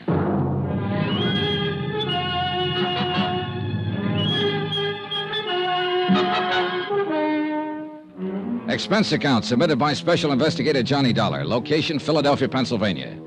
To the Philadelphia Mutual Liability and Casualty Company. Following is an accounting of further expenses incurred during my investigation of the Ricardo Amerigo matter. Expense account item 10, $21 even, for drinks, for me alone. And believe it or not, I'm cold sober. But the least I could do was buy one at each of the bars on the list Pete Corbin gave me. A list of all the places Ricardo Amerigo used to hang out before his disappearance in a South Jersey swamp. In spite of all the circumstantial evidence pointing his way, I still wasn't convinced Corbin had engineered an accident to kill Amerigo. Pete had also given me a list of Amerigo's closest personal friends, 3 of them. I'd told him I'd see them later. Meanwhile, I hoped to learn something helpful from the places where he apparently spent most of his time during his last few months on this earth. But the result can pretty much be summed up by the last bar on the list, the Hangover Club. There you are. Cost you 80 cents. Here, keep the change. Oh, thanks. Yeah, it's just like I tell you, mister. You come in here, buy a few drinks, sit and drink them, leave. Well, didn't he ever talk to anybody? Not even me. Just sit here and get plastered. Till one of his friends would come in and drag him away. Who? Did you know any of them? Oh, sure. Willie Elliot, saxophone player at the Crystal Room. Oh. Who else? Jerry somebody, fiddle player. Jerry Goldsmith. Yeah, they're on my list. Huh? Anybody else? No, Oh, yeah, well, sure. His agent, Pete Corbin. Yeah, that's... Hey, if you knew that, why'd you ask me? I've heard the same thing exactly 20 times so far today. Yeah, well, I'll say this for him. They must have loved Amerigo. They might have fought and argued with him when they caught him in here, but it was all for one thing, to try and straighten him out. But, mister, he was too far in. Yeah. Yeah, shame for a talent like him, concert violinist, to hit the skids the way he'd done, but nobody couldn't seem to help him. The story had been exactly the same in every bar on the list. Apparently, the only friends, the only associates that Ricardo Amerigo had were those Pete Corbin had named. Expense account item 11, 110, cab fare to the apartment of William Elliot over on Callowell Street. Same story. No new names of friends or even acquaintances. He and Corbin and Goldsmith and the old English violin maker, Eric Snowden, had known Amerigo for years, good times and bad. Had all tried to help him, straighten him out, were deeply grieved over his death. Item 12, 570, cab to a suburb called Lanark to see Jerry Goldsmith, where I'll admit I expected to get the same story, the same names, no more, no less. This time I took the Amati violin with me.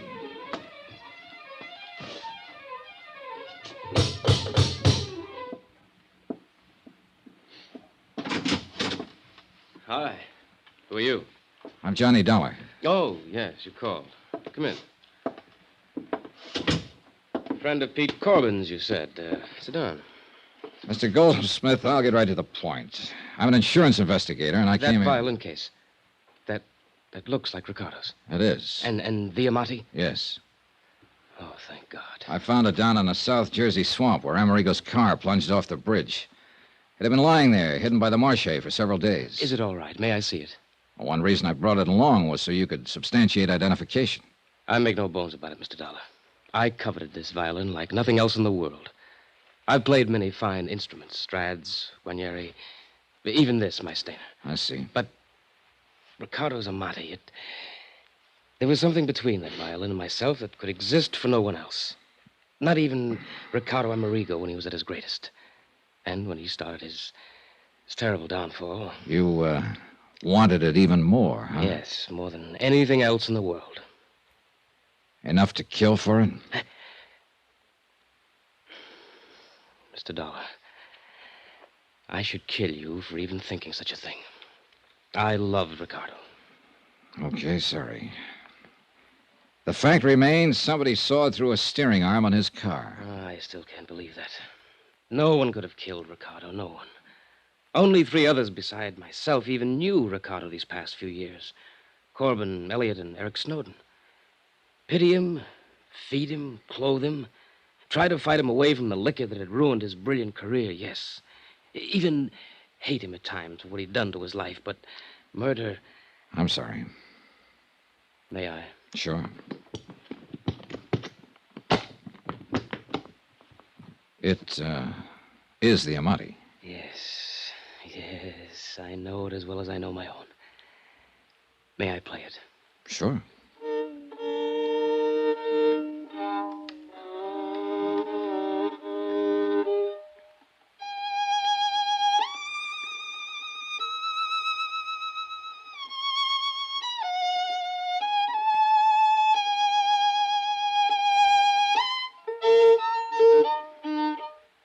What's the matter? I don't know.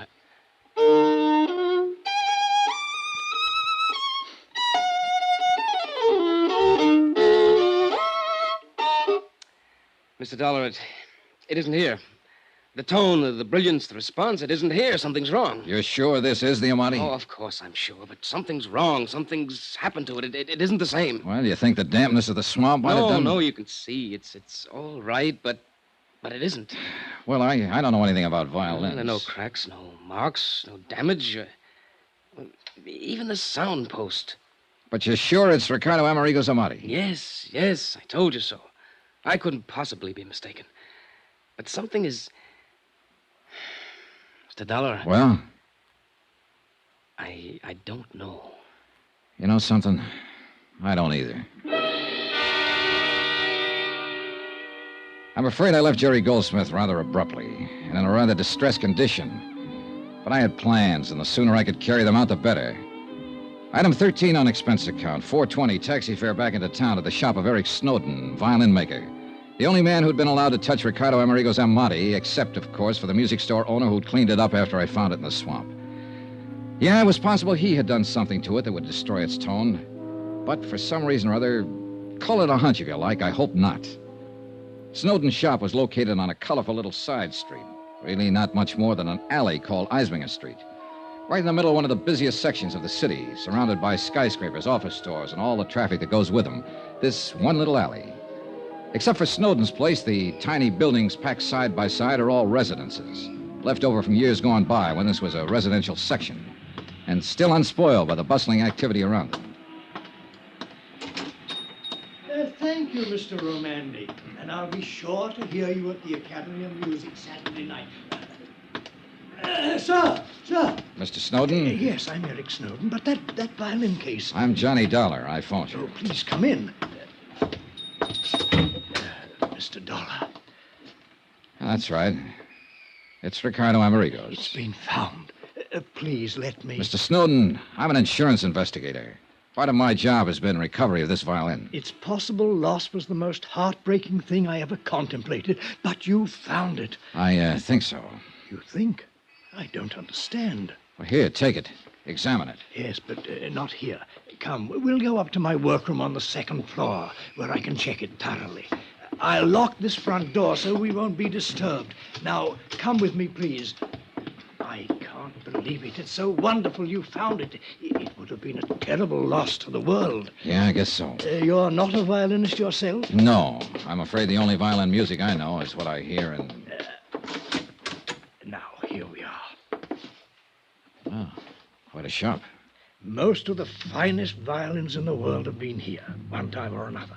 The Stradivarius of Yasha. It was quite a shop. The violins The of... walls were lined with fiddles in the making, and with tools. Some familiar and some that were... Wait a minute. Hacksaws. A couple of them small and delicate, but one a big one and dirty. As Eric Snowden turned away to open the violin case, I ran my fingers over the blades. There was grease on one. Axle grease. Now here.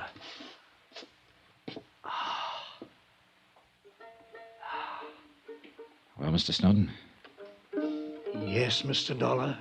This is Ricardo Amerigo's violin. You're certain of that? Eh? Do you think that I, of all people, wouldn't know? Mr. Dollar, aside from Ricardo himself, I am the only person who has touched this magnificent instrument for years now. I must confess I resent your least question of my judgment. All right, I'll be honest with you. I don't pretend to know much about violins, so I had somebody play it a while ago. Sacrilege. All right, be that as it may. It didn't sound to him or even to me like a $30,000 violin. And whom did you permit to lay hands on this priceless instrument? A friend. Should be horsewhipped. Only an artist, a great artist, should be permitted to handle a thing like this. But I suppose you understand that, Mr. Dollar. I don't suppose you...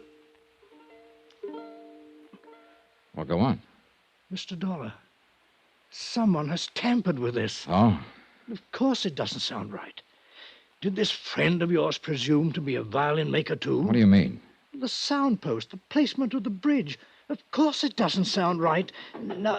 Now, why does somebody have to... Do you want to answer that? No, let them wait. This is more important. No wonder you or your friend or anyone else questioned the validity of this instrument. Hey, whoever that is down there, he really wants you. Look here, a simple adjustment here and here. Oh, bother. Go ahead, I'll wait. All right, I shall be right back. It was a quick suspicion when I spotted the hacksaw on the wall, and I couldn't forget the warning over the phone. While Snowden waited on his customer, I poked around the shop some more, looking for goodness knows what. And I found exactly nothing.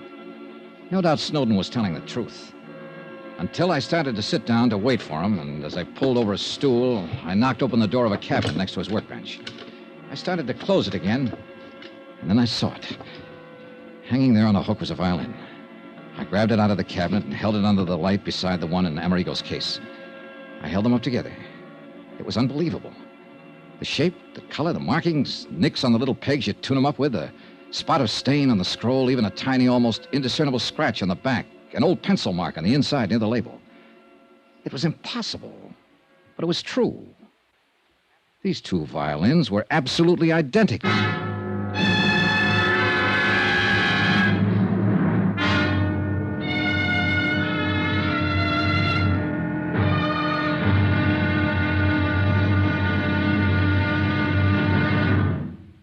Now, here's our star to tell you about tomorrow's final intriguing episode of this week's story. Tomorrow, well, it's a wind-up. But believe me, a wind-up with a real twist. Join us, won't you? Yours truly, Johnny Dollar.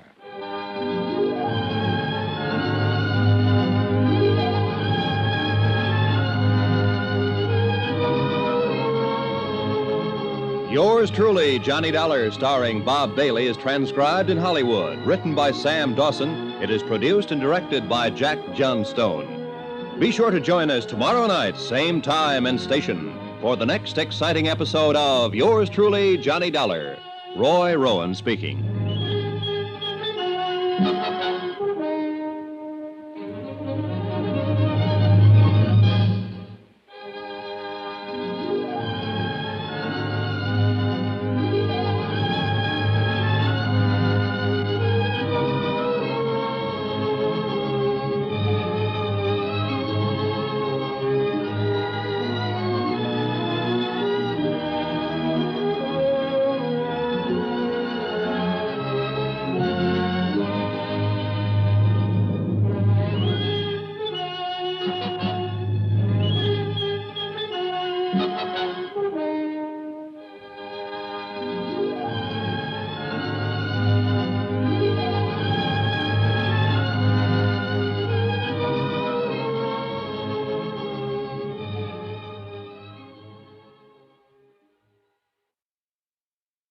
From Hollywood, it's time now for... Johnny Dollar. John, this is... Don't tell me. Harry Branson at Philadelphia Mutual. Yes, it is.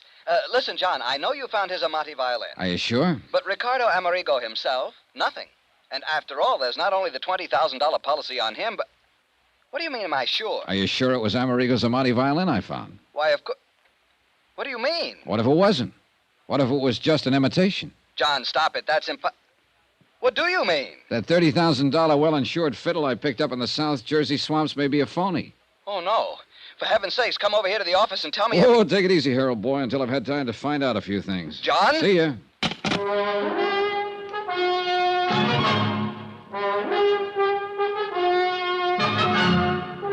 Tonight and every weekday night, Bob Bailey in the transcribed adventures of the man with the action-packed expense account, America's fabulous freelance insurance investigator. Yours truly, Johnny Dollar.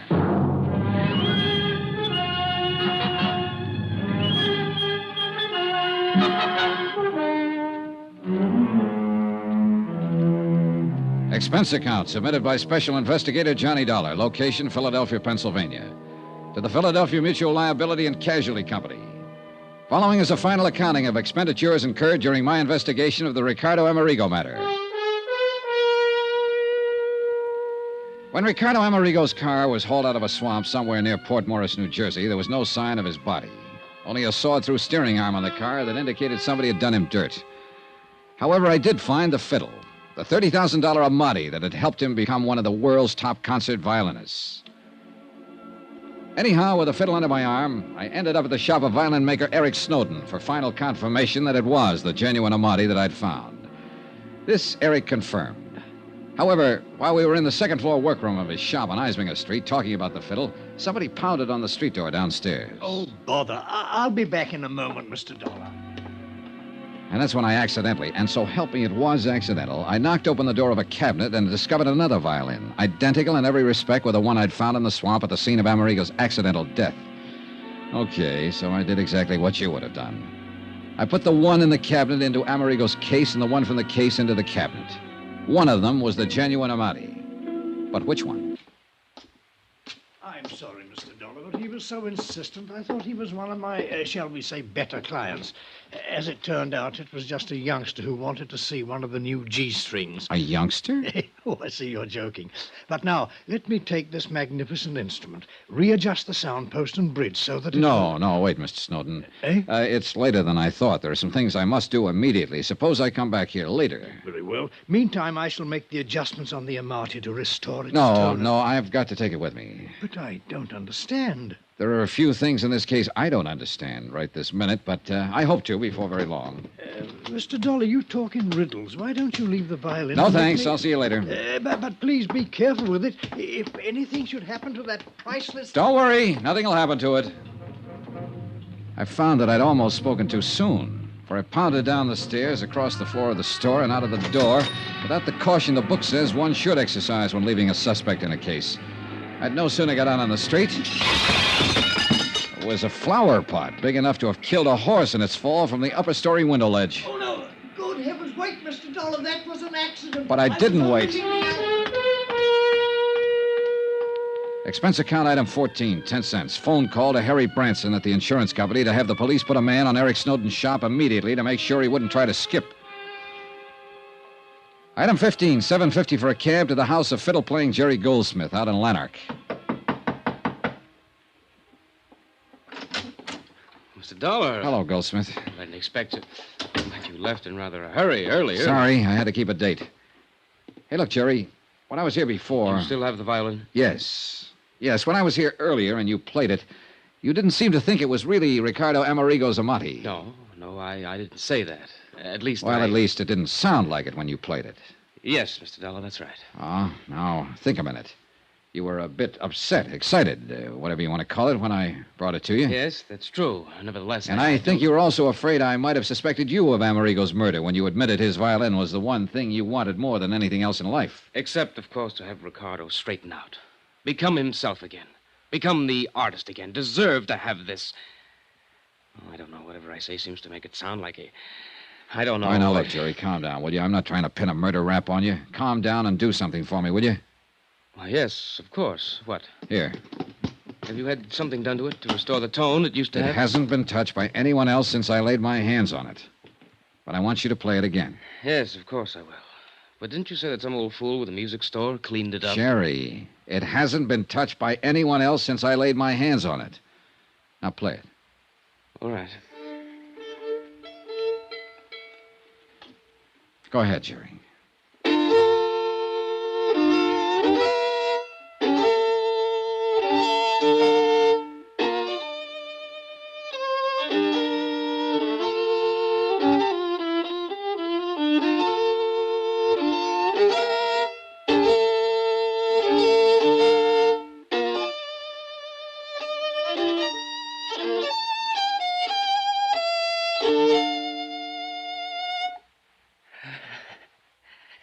It's the Amati, isn't it?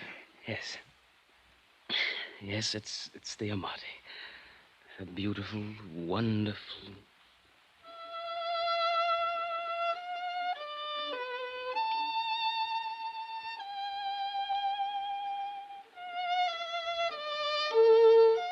Funny. I never realized what a violin could. Can you hear me, Jerry? Yes. Yes. And to think it's taken something like this to lead me to a killer.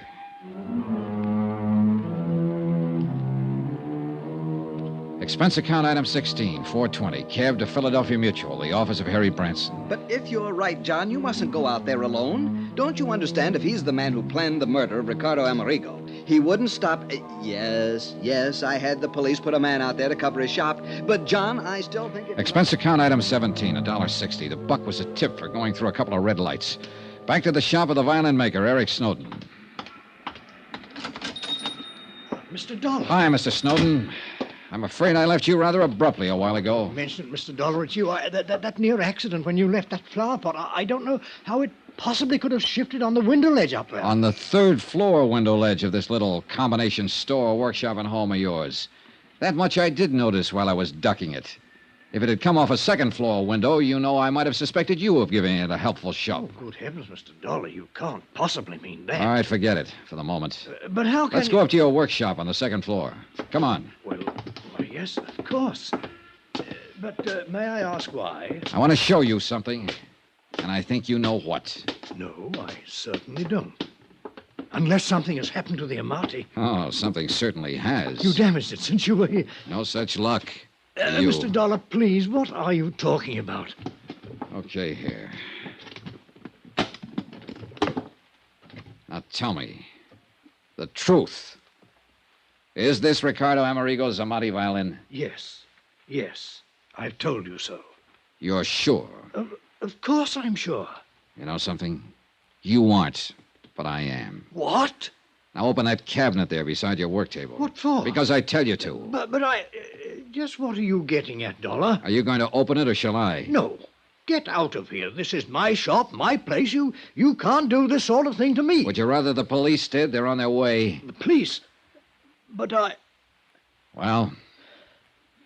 There's no need to open it. Ricardo Amerigo Zamati is in it.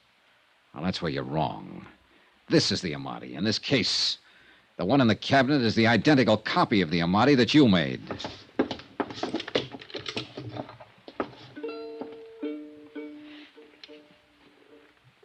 Yes, Mr. Dollar. Why, Snowden?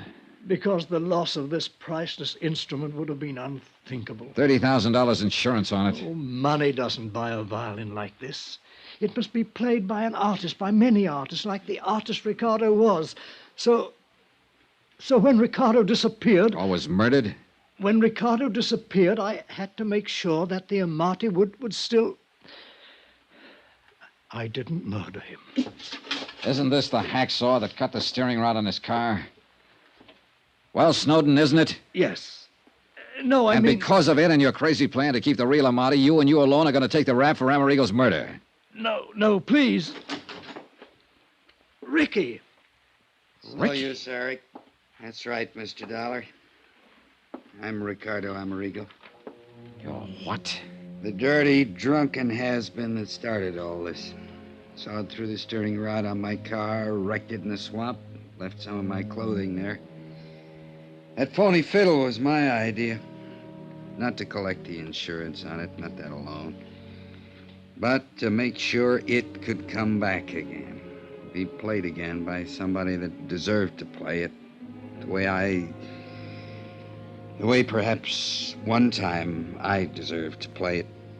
But, Ricardo... A man disappears, murder, or whatever. There's a fuss about it for a while, and it's over. But this, no, this must live. This violin, it will now. And the world will be the better for it. But you, and this apparent murder... The insurance was my last hope of paying back Pete Corbin, my agent, and the others who tried so hard to straighten me out. Pay back some of the money and the heartbreak they spent on me. Or let your insurance company pay them back, because I never could. I couldn't even leave my hiding place here in Eric's house, because I knew that sooner or later he'd pity me enough to give me more of the drink that's been all I've been living for. Eric, God bless him, Eric knew, of course, but only he. Be kind to him, if you can. Ricky. That's all, Mr. Dollar. Oh, unless... Will you buy me a drink before you call in the police?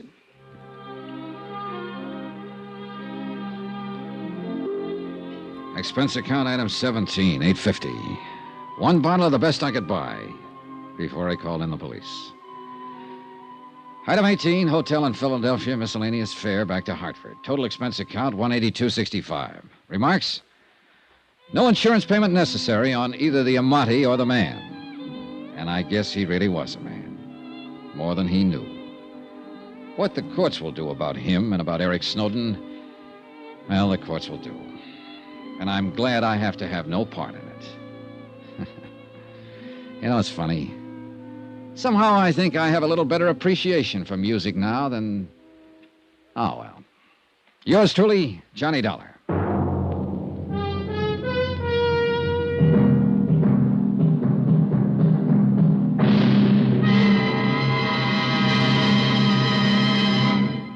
Remember, there'll be another intriguing story for you beginning next Monday night. Next week, the Duke Red matter. A racehorse that could only be stopped by a killer. And the killer didn't stop with horses. Join us, won't you? Yours truly, Johnny Dollar.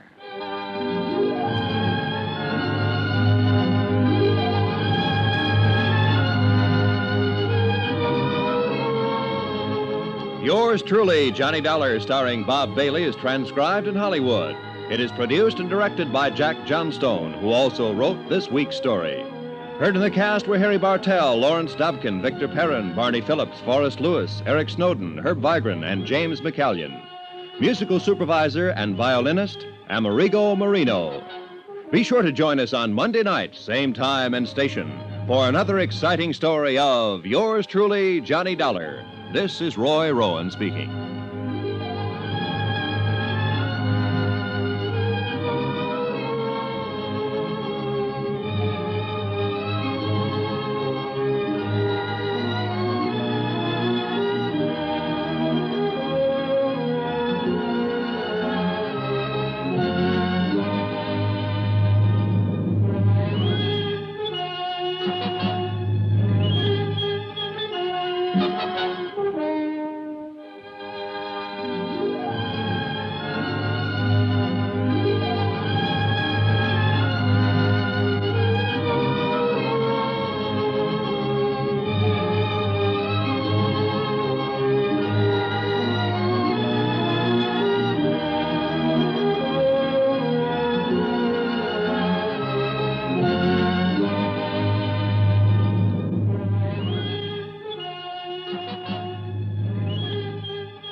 From Hollywood, it's time now for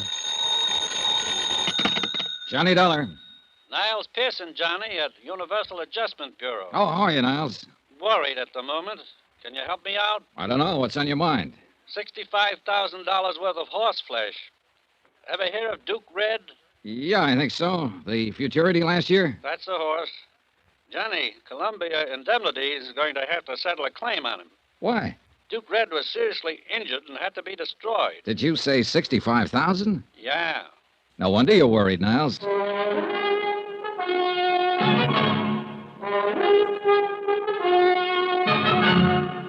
Tonight and every weekday night, Bob Bailey in the transcribed adventures of the man with the action-packed expense account, America's fabulous freelance insurance investigator. Yours truly, Johnny Dollar.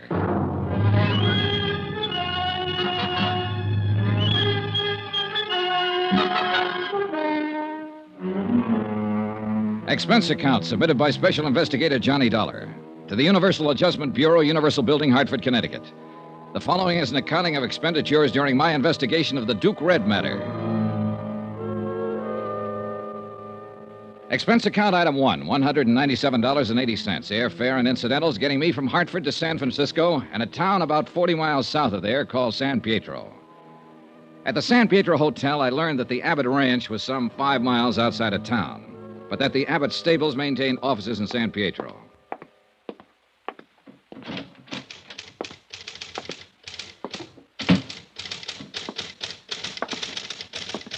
Hello. Hello. I'd like to get in touch with Mr. Abbott. My name's Johnny Dollar. Oh, Mr. Abbott's never here. He's mostly out at the ranch. You'll have to see him there. Oh. Well, is there any place in town I can rent a car? Not that I know of. Bus? Afraid not. What's your business with Mr. Abbott? Insurance. I'm here to adjust a claim of his. Oh, yes, Duke Red. Could I see Mr. Abbott's business manager? Mr. Monroe. Mr. Monroe isn't with Mr. Abbott's office any longer. Oh, now, that's funny. He was with Mr. Abbott's office 3 days ago when he notified us that a claim was being filed in this matter. I got it right here on paper. Oh. Well, you might as well know. Mr. Abbott and Mr. Monroe ended things. Mr. Abbott let him go. I see. Who's in charge now? No one at the moment. Maybe I can put you in touch with Mr. Abbott at the ranch. Good. 9433, please. Smoke? No, thanks. Hello, Cully. This is Judy at the office. Is Mr. Abbott there? When do you expect him? Thanks. Out for the day, Mr. Dollar. I'm not doing very well, am I? I wish I could be more helpful. Well, maybe you can. This man, Monroe, if you could tell me where I can get in touch with him, I'd appreciate it. Didn't you understand? He doesn't work for Mr. Abbott any longer. Yeah, I know, but he did notify us about the claim. Evidently, he's aware of the circumstances in the matter, and that's what I'm here to talk about. I see. Well? Mr. Monroe isn't in San Pietro any longer. He moved out of town on Tuesday. But where? He didn't leave a forwarding address, Mr. Dollar. Where's the laundry going to send their bills? How about the finance company? He just left, and that's it. You want to know something? I don't get it. She dropped her eyes, mumbled something about having work to do, and we left it at that. I put it in the back of my mind and asked someone else about this Mr. Monroe. Then I got busy solving one of my immediate problems. Expense account item 2, $50. Deposit on a 1940 Terraplane station wagon I managed to rent from a man who ran a filling station. Our deal was $10 a day plus gas. Item 3, $5.08, a tank full of gas. The Terraplane bucked a little, but it got me outside of town about 4 miles to the office of a tall, lanky man who never took his hat off. Dr. James Gorey, veterinarian. All the way from Hartford, Connecticut, huh? Yes, that's right. And having sunshine like this back there now, I'll bet you. You hear about the Duke, huh? Duke Red, yes. The people who wrote the policy want me to look into the matter. Hope there's nothing wrong. Is there? No, a matter of procedure, Doctor. Mr. Abbott's filed a claim for $65,000 indemnity, the loss of his racehorse. Mr. Monroe, who handled these matters for Mr. Abbott, is no longer around. Yes. I understood they quarreled. Yeah. Mr. Abbott isn't around at the moment either, so I came to you. I don't believe I understand this. If Ben Abbott's bought that much insurance, he's sure got a right to file a claim for damages. Well, it's just good business to get the facts, Dr. Gorey, that's all. Quite a bit of money involved here. Yes. Red was worth lots more than that, though. Oh? That horse would have won over $500,000, in my opinion. Full racing terminal. Yeah, well, it's too bad about all this. I understand from Mr. Monroe's correspondence that you treated the animal, Doctor. Yeah, yes. I take care of most of Ben's stock when they're here, when he's not on the road racing. Uh-huh. I'd like to know exactly how the accident happened, Doctor. There was something about a piece of machinery? A tractor with the blades up. Huh? Duke Red stumbled back into it hard. Cut through his right hamstring all the way to the bone. I see. Do you make out a report in a case like this? In any case, Mr. Dollar, an animal is just like a human. This one more valuable than most, I guess. Any of them liable to get sick or hurt sometime. Here's the report. Thanks. They're pretty careful out there with all those animals. Naturally, they constitute a considerable investment on Ben Abbott's part. Yeah, sure. Oh. Most of the tendons cut, huh? Yes. Them as wasn't severed were ruptured. Mm-hmm. Uh-oh. What? Well, there's a notation about the carcass. Cremated on the premises? Yeah? Well, let's see. The accident happened Sunday night, cremated same night. Why so fast, Doctor? Ben Abbott wanted it that way. Can't blame him, I guess. Maybe not. But it'll make my job a little more complicated. Unless some x-rays were taken of the injury. There was no need for me to go into x-rays. Paralysis had already set in by the time I got there. Yeah, but that doesn't help me much, does it? Huh? What do you mean? No carcass, no proof of the extent of injury to the animal. Lord, man, the animal was in a bad way. It was a mortal injury. How was he destroyed? Shotgun. Could he have lived? I mean, long enough for me to... You don't understand, Mr. Dollar. It'd have been wrong not to destroy him with injuries like that. Mr. Abbott called you in right after the accident happened, did he? Yes, I got out there maybe 15 minutes later. Ben was alone with the horse. The minute I laid eyes on that animal, I knew he was finished, that he'd have to be destroyed. You advised Mr. Abbott that the horse had to be destroyed? I didn't have to. He knew it. He knows horse flesh as good as any vet alive. Well, did you consider calling in someone else? What? Another doctor for consultation. I tell you, man, there was no use in going into anything like that. Did Mr. Abbott ask you to call in another vet? No, he did not. Who else was there? Nobody. No stable hand? No member of Mr. Abbott's family? No. Well, who saw the accident? Mr. Abbott. Who else? I don't know, Mr. Dollar. Like I said, just Ben was there when I got there. I haven't any proof that the animal was injured. You just read my report? I've got $65,000 to worry about, Dr. Gorey. I'll need more than just a report. Young man, I've been in business here over 30 years. I've done business with Ben Abbott over 20 years. You come here asking me if I called in another vet, if I did this, if I did that. There isn't a man around here who won't take my word. Why don't you? Part of my job, Dr. Gorey. Huh? I can't take anybody's word for anything.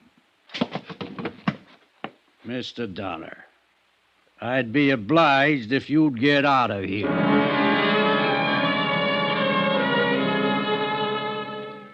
I obliged, Dr. Gorey. I got out of there. Driving back to San Pietro on my terraplane, it struck me as odd that Gorey, certainly aware of the value of the injured horse, had not taken so much as a photograph to verify the story of the accident. For that reason, I decided to verify Dr. Gorey himself. Well, hello. Hi. How you doing? Oh, I don't know. Maybe you can help me. All right, try me. Well, this Dr. Gorey, is he new around here? You're joking. No, I'm not. He's a fixture. He's been in this part of the country 30 or 40 years. They say he's the best vet this side of Lexington, Kentucky.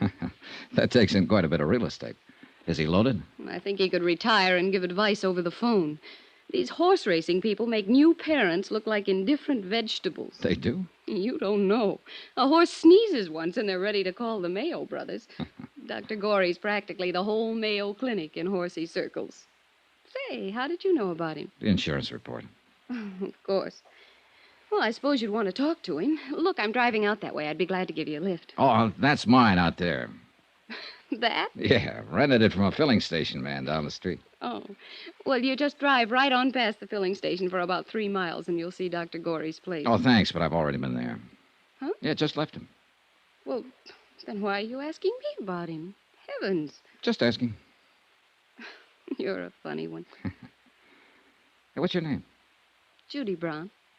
About finished here for the day? As a matter of fact, yes. Well, Judy Brown, let's you and I go get something to eat and drink. How do you know I haven't got a husband? I don't. Have you? No. Well, how about it? Give me 5 minutes.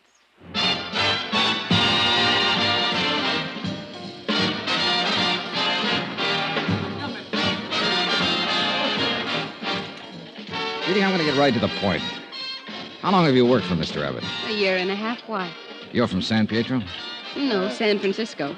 I answered an ad. I wanted to get out in the country for a while, away from the city life. Mm-hmm. All right. What happened between Monroe and Abbott? They had a quarrel. A loud quarrel. Mr. Abbott's very good with a quarrel. Oh, is he? Yes. You know, even I've wondered about that. What? Mr. Monroe quarreling with Mr. Abbott and then just leaving all of a sudden. Probably went to San Francisco. I don't know where else he... Oh, What's the matter, Judy? that looks like Mr. Monroe now. Monroe? Yes, end of the bar. I thought he was away. It's him, all right. Oh, I'd like to talk to him. You'll have to hurry. Looks like he's getting ready to leave. Yeah. Excuse me. Sure. Hey, just a minute. You calling me? Yes, Mr. Monroe? Yes? Johnny Dollar, Universal Adjustment Bureau. I'm in town about the claim on Duke Red. But I heard you'd left town. I had. You talked to Mr. Abbott about that claim. Well, you had power of attorney for him and signed the claim. I wonder if I could talk to you. I'm leaving town again. Right away. Well, look, can't I just have a minute of your time? It wasn't my horse. It belonged to Ben Abbott. Talk to him. Now get out of my way. Oh, hey, wait a minute. Let him handle his own dirty business. Look, Mr. Monroe. Get out of my way.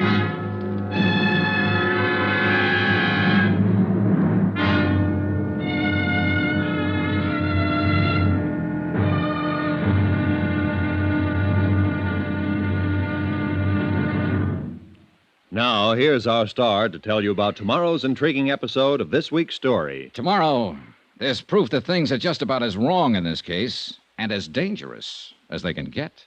Join us, won't you? Yours truly, Johnny Dollar.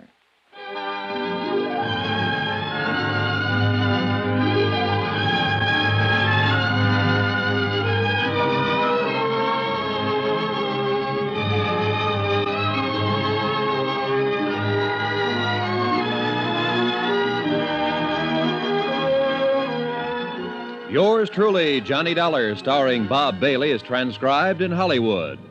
Written by John Dawson, it is produced and directed by Jack Johnstone.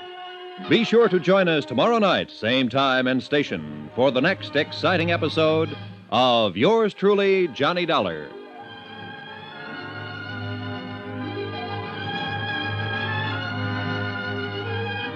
this is Roy Rowan speaking.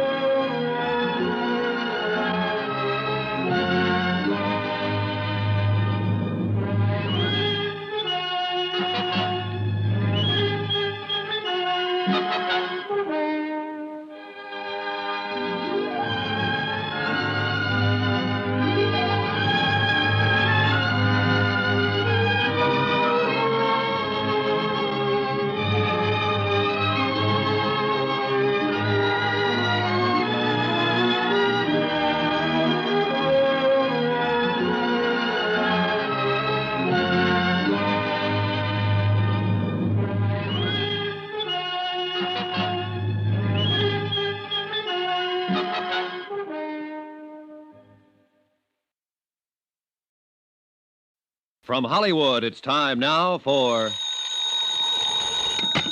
Johnny Dollar. Ready with your call to Mr. Pearson in Hartford, Connecticut. Oh, thanks, operator. Hold on, please. Go ahead. Hello? Hello, Johnny? Yeah. I got your wire. Hold up payment on the Abbott claim? That's right. Anything wrong? I haven't talked to Abbott yet. The people I have talked to are all wrong. The veterinarian who handled a horse, a secretary in Abbott's office, and an office manager he fired. There's something cockeyed around here. Any ideas? Not yet. Okay. We'll hold up the claim on your say-so, and if there was anything wrong about that horse's death, you better find out about it. No.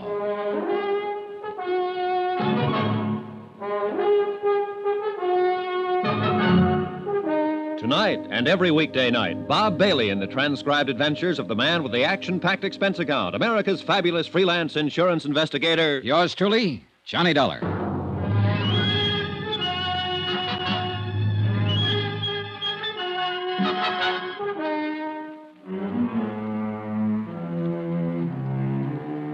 Expense account submitted by Special Investigator Johnny Dollar to the Universal Adjustment Bureau, Universal Building, Hartford, Connecticut. The following is an accounting of expenditures during my investigation of the Duke Red matter in San Pietro, California. Expense account item 3, 48 cents, postage. I sent a registered letter containing a copy of Dr. Gorey's injury report on the racehorse Duke Red to a veterinarian service in Cleveland, asking them to verify the extent of injuries to the animal. Item 4, 25 cents, toll call to the Abbott ranch outside of San Pietro. Whoever answered the phone told me that Mr. Abbott was busy somewhere in the grounds. I didn't bother to leave my name. Instead, I drove right on out. The Abbott breeding farm was complete with white fences, rolling green hills, bluegrass, and a stately old colonial residence set at the end of a long roadway among towering trees. From the porch of the house, I was able to see the stables and a trainer working with a horse out on the ranch track.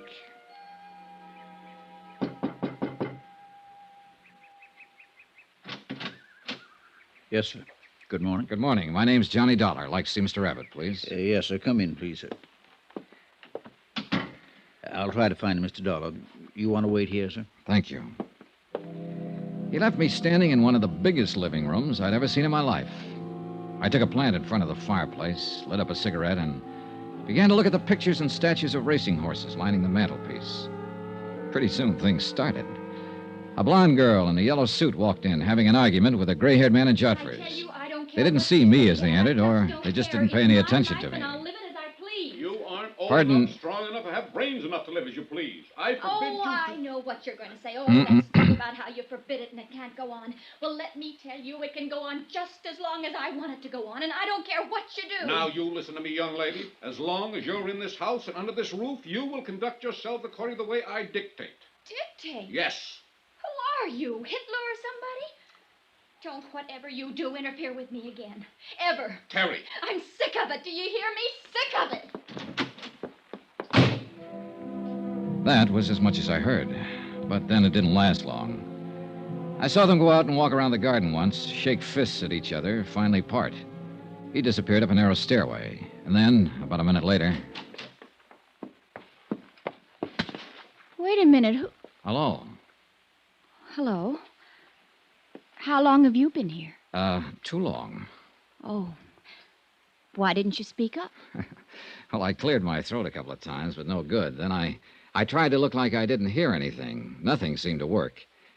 If it helps any, I'll keep it all under my hat. I won't tell a soul. He doesn't like the company I keep.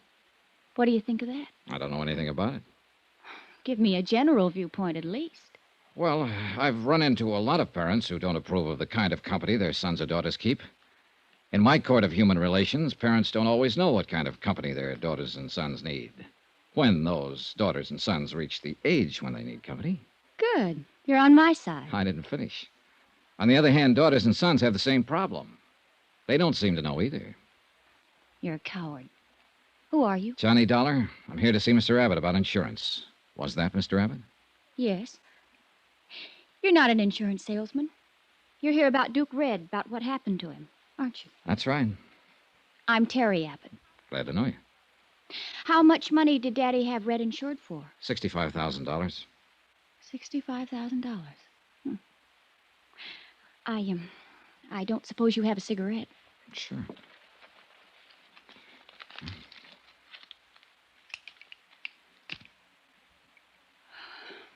Thank you. Has the claim been paid yet? No, not yet. If Red had made the tracks this year, he would have doubled that. Tripled it, probably. There's not enough money in the world to replace that horse. He was a great running horse. I've heard that before. Dr. Gorey mentioned it. Look, I'm sorry all this happened. Dad shouldn't have shot Red. We understand he was injured beyond hope. That's a lie. That's a what? Dad shouldn't have shot him. He just shouldn't have done it. Red was the only horse in the whole stable's worth anything. The only thing around here worth anything. Wasn't the horse injured? Injured? Oh, that's what you'll hear. They'll all tell you that. But I can tell you something else. Terry, what are you talking about anyhow? He's an insurance man, Dad, and I can tell him the whole thing, and I will. Go to your room, Terry. It was a terrible thing to do, shooting Red. It was just like murder, and you know it. Be quiet and go to your room. It was murder. Murder. Murder. Stop it! Now go to your room. Thank you for the cigarette, Mr. Dollar.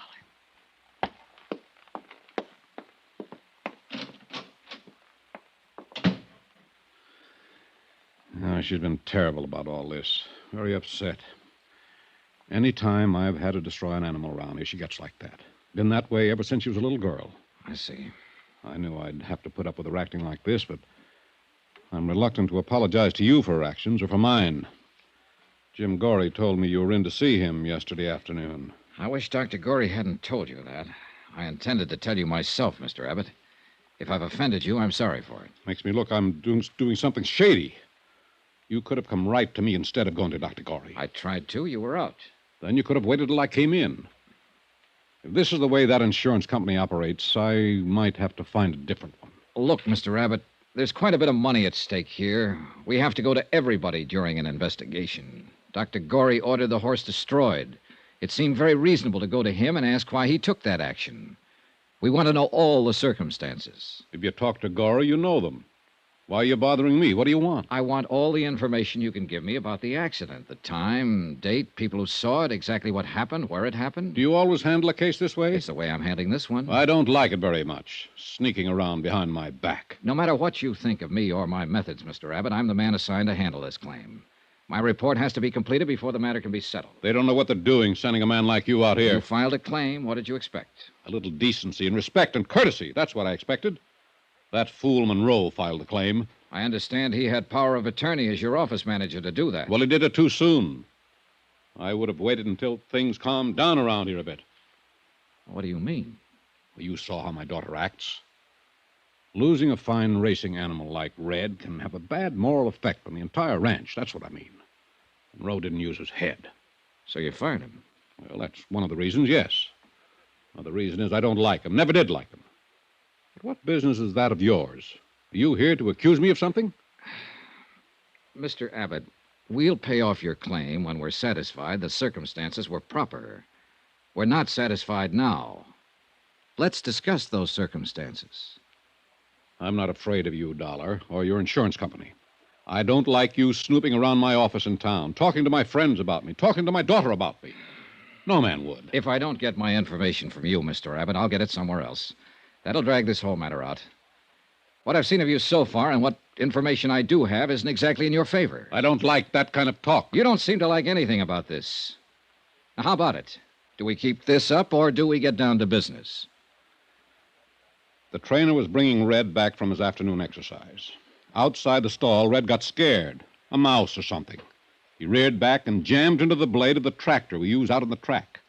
It cut into his Achilles tendon, hamstrung him. When Dr. Gorey got here, he said that Red didn't have a chance, so I shot him. I'd like to talk to the trainer. What's his name? Tom Warner. Where can I find him? He isn't around anymore. I fired him right then and there. Told him to get off my property and stay off. Where'd he go, Mr. Evan? I don't know. He took his things and cleared out as fast as he could. He knew better than to hang around here. Well, what do you mean by that? What I said. He knew better. That's what I mean. Well, I'll have to find him and talk to him. Who else was there when it happened? No one. Just me. The rest of them were up at the house having dinner. No stable hand, chore boy? I just told you. No one. How about right afterwards? I went to the office in the stable and called Dr. Gorey. Before or after you fired Tom Warner? After I fired him. You were there alone with an injured horse? You didn't call up to the house for help, send for anyone up there? You went in and called Dr. Gorey? Yes, we handled it together. Any objections? It would have been better. Perhaps we could have avoided all this unpleasantness if you'd left the remains for us to examine. Dollar. I've got maybe 150 head on this farm. Now and then accidents happen. If one of my stock is dead, I get rid of it as fast as I can with as few people as involved as possible. I do that for a number of reasons. That's the way I operate. Nevertheless, you were aware the insurance company would ask you for proof of loss in this matter, and if you... The insurance company does not run my farm. I run a dollar, and I take orders from no one. Look, I'm trying to tell you the problem we face. We have no carcass to examine. Therefore, we have to ascertain the facts from other sources. Did your daughter see any of this? The accident or destroying the horse? Terry. Yeah. Of course not. You mean those crazy things she was saying when I walked into the room? Well, in view of the crazy circumstances, what she was saying might be worth listening to, Mr. Abbott. Huh. I had the impression that she saw the accident. Pipe dreams. She wasn't even around. I'd like to talk to her just the same. Cully! Cully! You talk to anybody you like, Dollar. I don't care.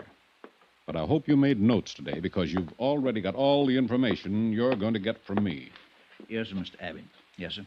Cully, I want you to look at this man. Yes, sir. His name's Johnny Dollar. Yes, sir.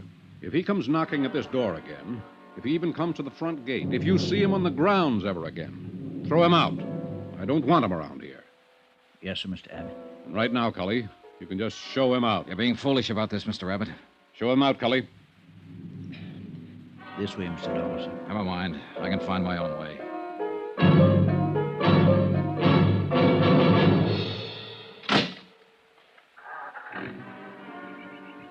Mr. Dollar, sir. Mr. Dollar. Huh? Just a minute, sir, if you please, sir. Sorry about that in there, sir. I don't believe Mr. Abbott really meant it. Sounded that way to me, Cully. I know how it sounds. He's just, well, not himself. You understand, sir. Not quite, no. Losing the horse and all. Sounds to me more like he's losing his mind. Does it, sir? Huh? Do you think Mr. Abbott's losing his mind? Do you? Yes, sir. Yes, sir, sometimes I do.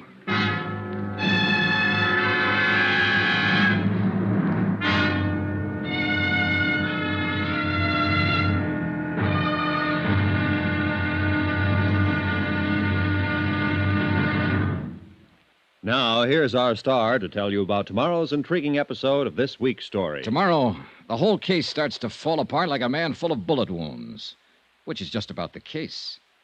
Join us, won't you? Yours truly, Johnny Dollar.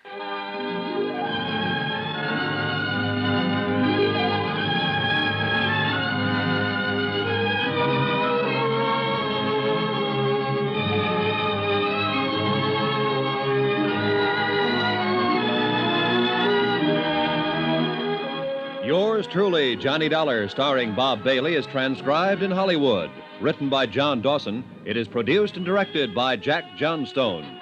Be sure to join us tomorrow night, same time and station, for the next exciting episode of Yours truly, Johnny Dollar. Roy Rowan speaking.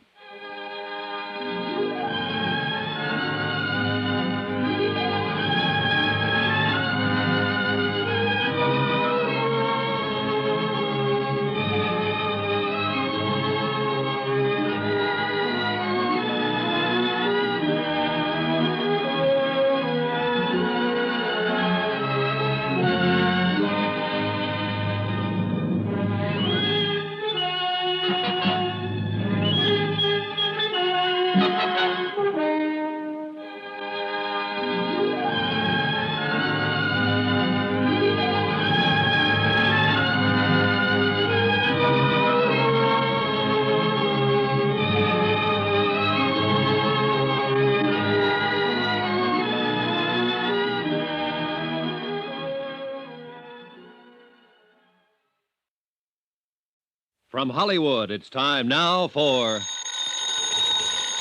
Johnny Dollar. Who? Johnny Dollar, the insurance investigator. This is Miss Abbott, isn't it? Yes. What are you doing in the stable office? Waiting for you to call me.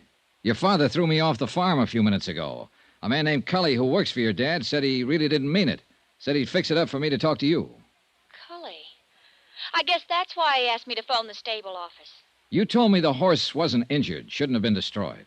Oh, I hope you didn't believe all that, Mr. Dollar. Well, now look, I've got to settle a $65,000 claim on the death of a racehorse. The carcass was cremated, and I have no evidence that the horse was destroyed or even injured. I don't know what to believe yet, but I can tell you this. Don't ever talk to an insurance investigator the way you did earlier today, not unless you can back it up. My, you sound grim. You sound like it's a laughing matter. Hardly anything's a laughing matter. I'll be right down.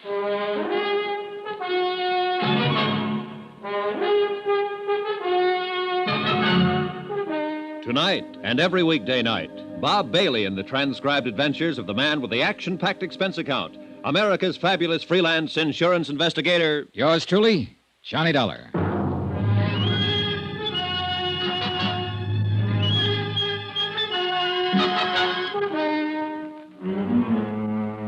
Expense account submitted by Special Investigator Johnny Dollar. Location, San Pietro, California. To the Universal Adjustment Bureau, Universal Building, Hartford, Connecticut. The following is an accounting of expenditures during my investigation of the Duke Red matter.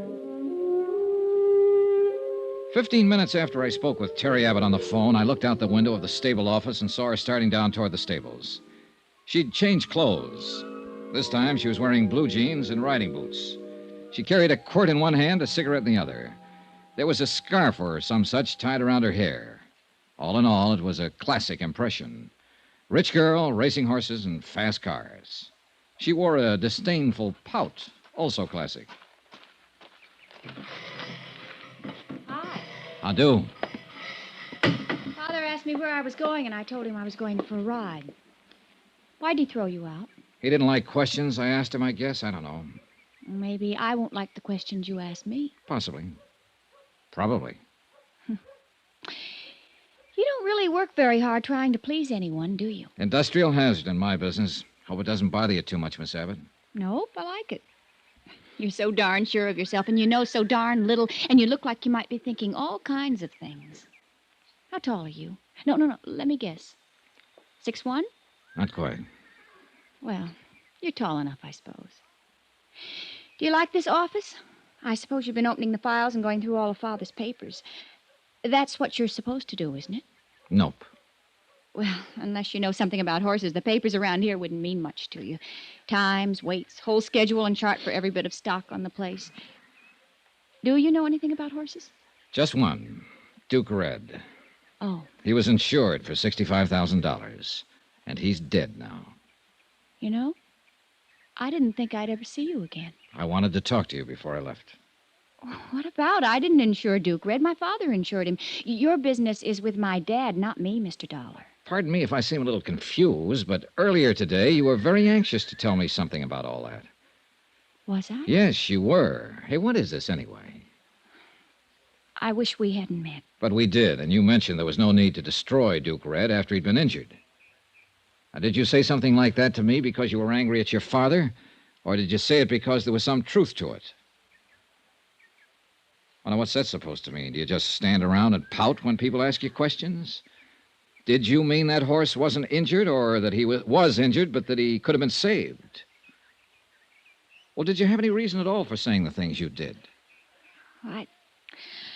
I've been very upset lately. All of us around here have been very upset. Yeah, I'm getting that way myself. Duke Red was the best horse we've had around these stables in 5 years. His father was a real champion, Earl Red, and maybe you've heard of him. He earned $190,000. We've all been counting on Duke Red since he was a colt. He had it then. This was going to be his big year. When this stupid accident happened, it just turned all of us upside down. Uh-huh. Is that your explanation for the things you said to me? Yes, for the moment. Now, please, don't ask me any more questions right now. One more. What? Your father fired a couple of people I wanted to talk with. One of them was a Howard Monroe. Dad's office manager. Yes, I met him a couple of nights ago. He wouldn't talk. He was too mad. Said something about letting your father handle his own dirty business. What? Now, I don't know what that meant, and I don't think I care just now.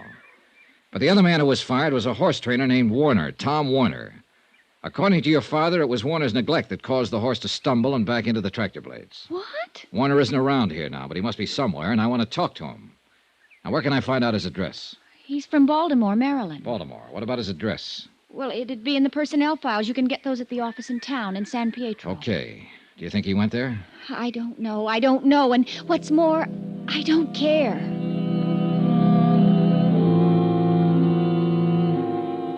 The Abbotts, father and daughter, were turning out to be a real peachy pair to deal with. I left them in their racing farm and drove back into San Pietro and the offices where I obtained the Baltimore address on Thomas Warner. Expense account item 4, $1.05, one telegram. To Hartford and the office of Niles Pearson, requesting a complete record of Benjamin Abbott's financial status. Item 5, $1.60, another telegram. To Thomas Warner, horse trainer, requesting him to contact me as soon as possible at the San Pietro Hotel. Meanwhile, I did what I could to establish Abbott's local credit standing. I started with the bank. Dollar? That's right. What's it about? I'm an insurance investigator. I'm working for Universal Adjustment Bureau. We have a claim in on a property of Benjamin Abbott. Duke Red? That's right, $65,000. Wow. Yeah. That's quite a load. What can the bank do for you? Tell me about Abbott's credit situation, for one thing. Oh. He does bank here, I presume. Yeah, for years. My name's Dale Orion. We better go in my office. Sure. Grab a chair, Dollar. Thanks. Miss White? Yes, Mr. Orion. Bring in Mr. Abbott's file, please. Up to date. Yes, sir. It'll take a few minutes, Dollar. All right. Maybe you can give me a rundown on how things are generally. Maybe. This is all confidential, I suppose? Absolutely, Mr. Orion. I have no axe to grind. You must have something to grind, or you wouldn't be here. People usually try to cheat insurance companies for money reasons, don't they? Well, usually, yes. Have you been cheated? I don't know. I don't know if there's any reason for us to be cheated. Look, maybe it'll put your mind at ease if I just tell you that a man with a $65 claim has his financial situation checked as a matter of course. You're a careful bunch of cut-ups, aren't you? Well, business being the way it is, yeah. Well, I don't think you'll find too much to raise an eyebrow about with old Ben. He's got one of the largest balances in town. Roughly, it'd be in the $100,000 area. Yeah, racing horses is quite a business, and he knows what he's doing. I doubt very much if he'd try to bamboozle you people out of a tiny little $65,000. Well, that's small change to Ben Abbott. That ranch, the stock, his investment there must come to well over $1 million. He meets a weekly payroll in the $10,000 class. Terry must run him a couple of thousand a month or so. You mean his daughter? Yeah. You met her? Yeah. Well, when Terry wants a new car, she just parks the old one she's been driving and takes a plane to San Francisco and buys a new one. She might even feel like having a vacation and fly over to Honolulu. She's very expensive that way. If what you say is true, she must be. No doubt about it. Well, she'll probably be marrying somebody one of these days as soon as she can find a guy who can stand the freight charges. I figure it'll be one of that Los Angeles oil gang or somebody from Texas. Oil's her best bet, don't you think? Well, that is, if she wants to stay in her social circle. It isn't very wide, naturally. Naturally. Oh, yes? Mr. Orion. Oh, come in, come in. Mr. Abbott's folder. Oh, thanks. Well, here it is. See for yourself. Yeah. There's a lot to it. You want to take that office over there and look this over, Mr. Dollar? Mr. Dollar? Yeah, I think I'd better.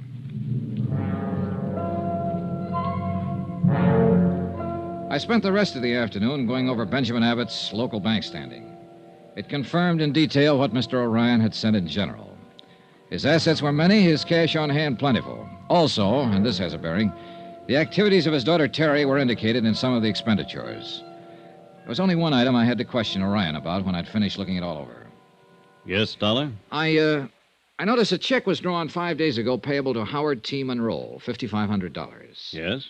It's marked bonus. Monroe handled business affairs for Abbott a year or two, and Monroe left a few days ago. Probably severance and things like that. Yeah. Anything wrong?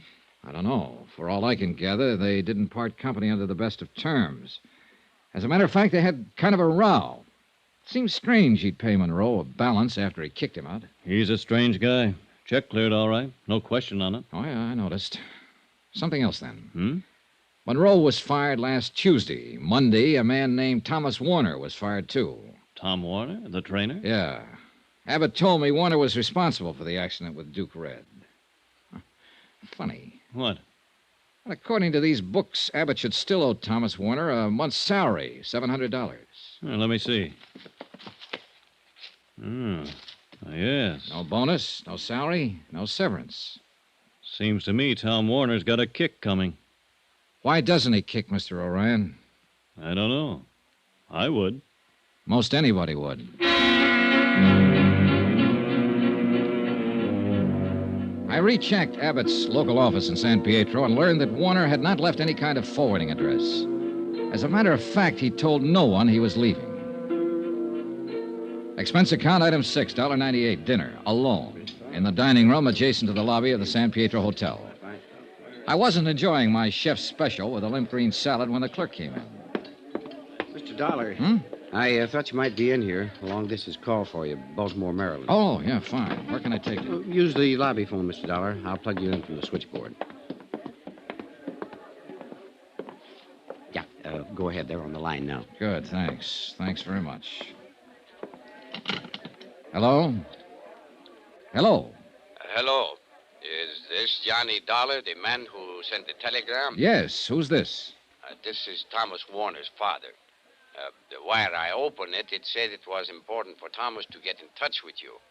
I thought I'd better call and tell you where you could reach him, Mr. Dollar. Well, that's very kind of you, sir. I come home from work. I think this is best. You call him in San Pietro. He worked near there for a man named Benjamin Abbott. Ben Abbott, training horses. You get in touch with Thomas. Oh, Mr. wait a Abbott. minute. I'm in San Pietro now, Mr. Warner. Your son left here 4 days ago. Didn't he come home? No. Are you sure Thomas is not at Mr. Benjamin Abbott's farm? Positive. Do you have any other ideas where he could be? No. Not sound like Thomas, though, Mr. Dollar. He would not go off away without letting his mother and me know. Are you sure? I am sure, certain. Thomas, my son, he always let my wife and I know where he is, so we don't worry. Something is wrong, Mr. Dollar? What? Is something wrong? Yeah. Maybe there is. Yeah. Plenty.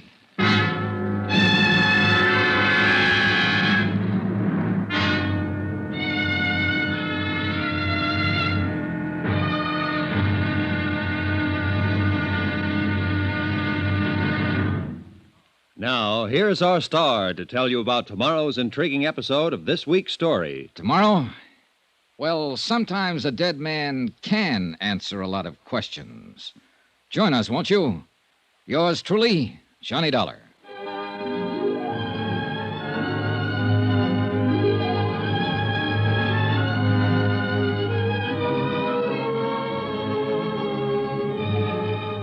Yours truly, Johnny Dollar, starring Bob Bailey, is transcribed in Hollywood. Written by John Dawson, it is produced and directed by Jack Johnstone.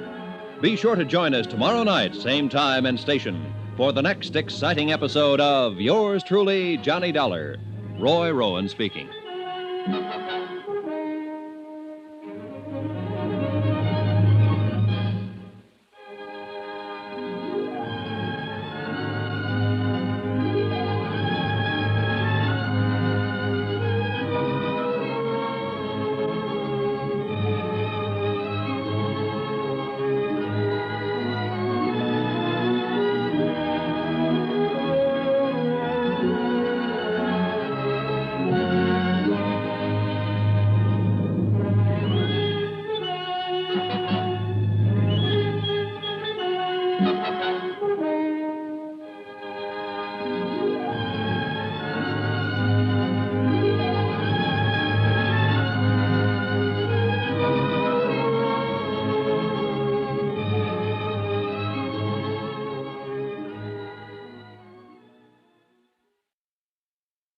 From Hollywood, it's time now for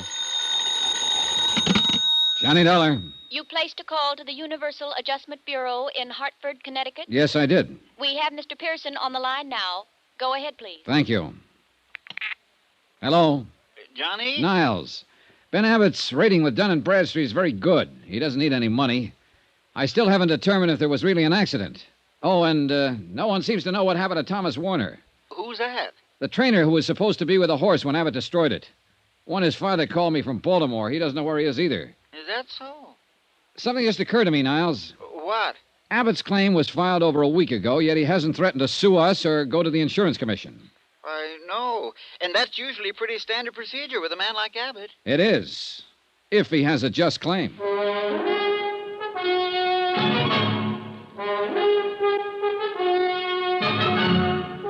Tonight and every weekday night, Bob Bailey in the transcribed adventures of the man with the action-packed expense account, America's fabulous freelance insurance investigator. Yours truly, Johnny Dollar.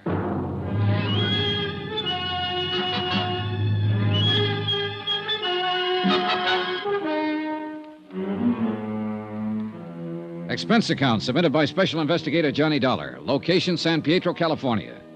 To the Universal Adjustment Bureau, Universal Building, Hartford, Connecticut. The following is an accounting of expenditures during my investigation of the Duke Red matter. I had a strong suspicion that the death of Duke Red, a racehorse, had not happened as reported. The one man who could possibly answer my questions was missing. He had left the Abbott Ranch in San Pietro without collecting a month's back pay and without telling anybody about his forwarding address.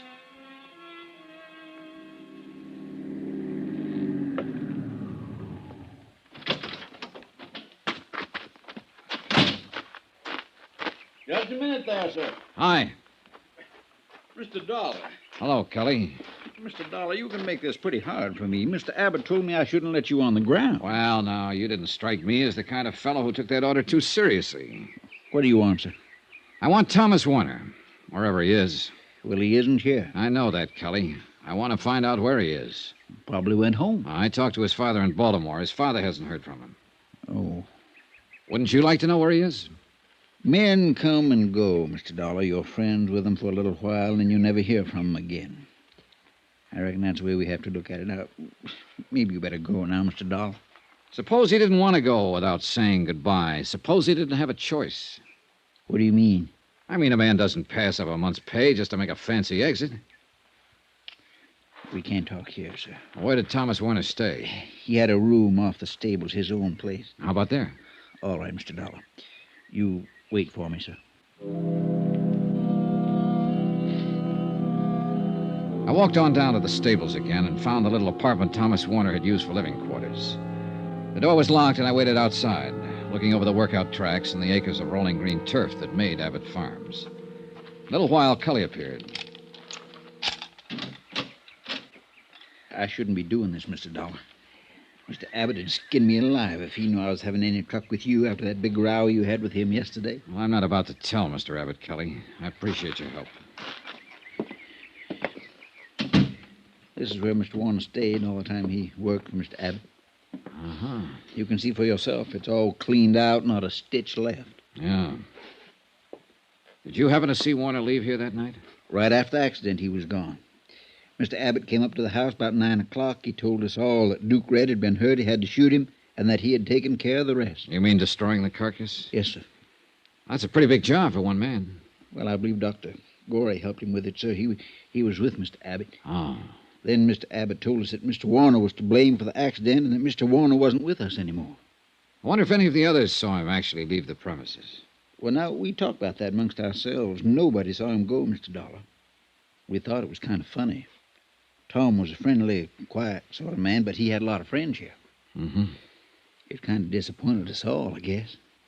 Did he have many things in this room? Clothes, mostly. He was a light traveler, Mr. Dollar. Horse training was just one thing. He worked on ships and in mining camps and lumber mills, I know that much, and he read a lot. Always seemed to be studying, finding himself. Did he have a temper? No, sir. No, sir. That's one thing Mr. Tom didn't have. Good horse trainer can't afford to have a temper. Even Mr. Abbott he could handle. All except that night, I guess. Mr. Abbott got powerful mad, I'm sure. Mr. Abbott is not an easy man to work for. How long have you been with him, Cully? 23 years, sir. We were together in Maryland before he moved the stables to California. His bad temper hasn't bothered you?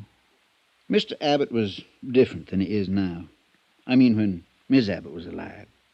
But then when she died and raising Miss Terry, he hasn't had it so easy. I mean, easy with himself. You know what I'm trying to say. Yeah, I think so. I worry about Mr. Abbott, Mr. Dollar. He don't seem to run himself well sometimes. You know what I mean. Yeah. Maybe Duke Red being gone now will help. Mr. Abbott counted on that animal a lot.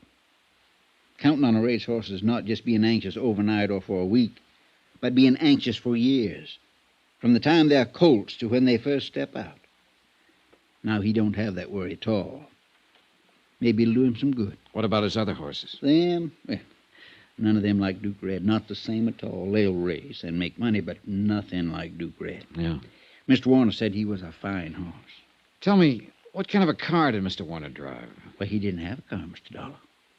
How do you suppose he left here? He must have been carrying luggage. I reckon so. He could have lugged him out the highway and flagged himself a ride or waited for the bus. They come by all the time. Think he might have called a cab in town? Didn't use the house phone. Maybe the one down in the stable office. Maybe someone drove him in, Cully. Miss Terry might have, sir. Huh? Miss Terry drove Mr. Warner around now and then. Did Mr. Abbott approve of that? No, sir. He did not. After my talk with Cully, I took a chance and hung around the stables trying to get a line on Thomas Warner. Ben Abbott's belligerent attitude seemed to permeate the whole farm. The horse handlers I talked with were grumbling and complaining. I was able to learn nothing from them. I decided to tackle Abbott himself again. He wasn't in, but his daughter was.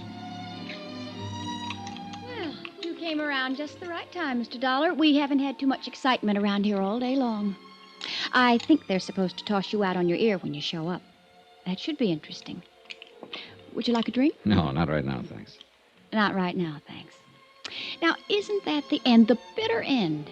So precise, so efficient, so determined, so anxious to do a good job.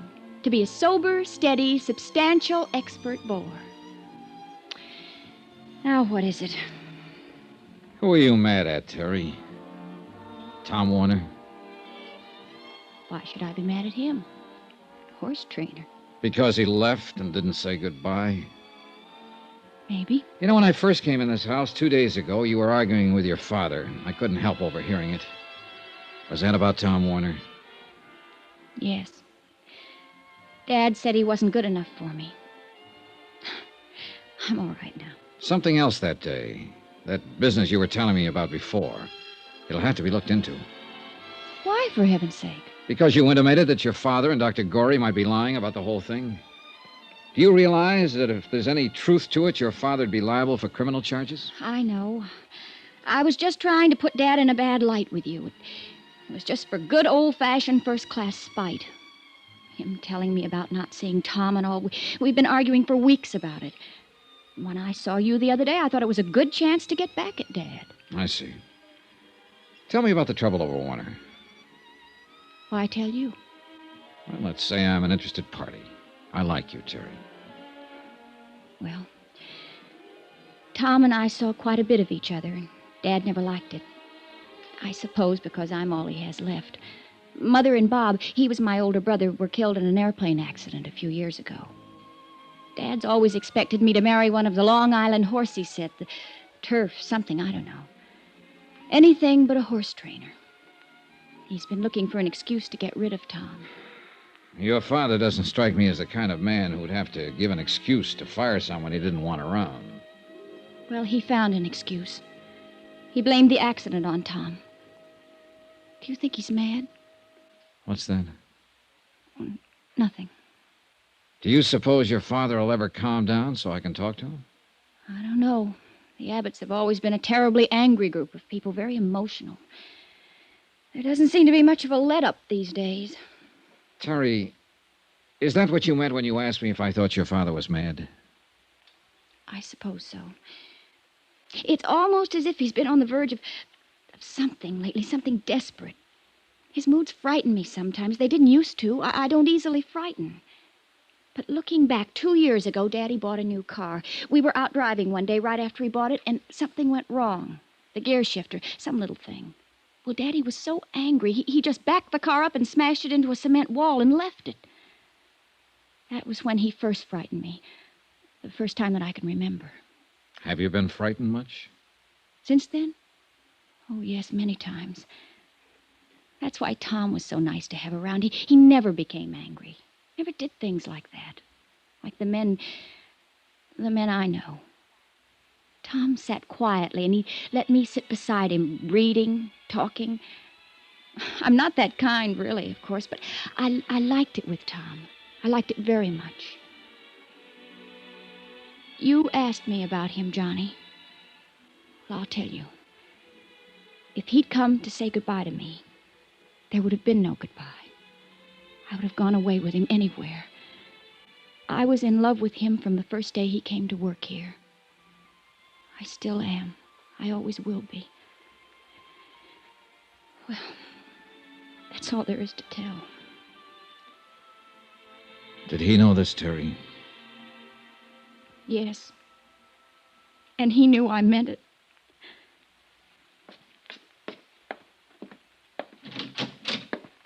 I do. Hi. What can I do for you? Constable in? I'm in. I'm the constable, Tad Polk. My name's Johnny Dollar. I'm from Hartford. Mm-hmm. What's your trouble, Mr. Dollar? Well, I'm worried, I guess, Mr. Polk. I walked around for a long time before I came in here. Yeah, sit down. Yeah, hardly anybody drops in this time of night, unless they're drunk. How about you? Nope. No, didn't think so. Mr. Polk, I'm an insurance investigator. I've been in San Pietro 3 days now trying to get the facts about a claim filed by Benjamin Abbott. Mm-hmm. I suppose about his horse, Duke Red. That's right, Mr. Polk. I can't seem to locate a man named Warner, Thomas Warner. Worked as a trainer for Abbott up until the day of the accident. Go ahead, sir. Warner and Abbott had an argument over the accident. Warner left. He was fired. His folks in Baltimore haven't heard from him, and they're worried. I can't seem to get a line on him myself, and I need to talk to him. Yes, well, what exactly do you want me to do for you, son? Help me find him. You sure he's missing? He isn't around. You want to make out a missing persons complaint, that it? I suppose so, yes. Yes, all right. Now, you just sign here. All right. There. You guarantee results? I might surprise you, mister. I'll let you know what happens.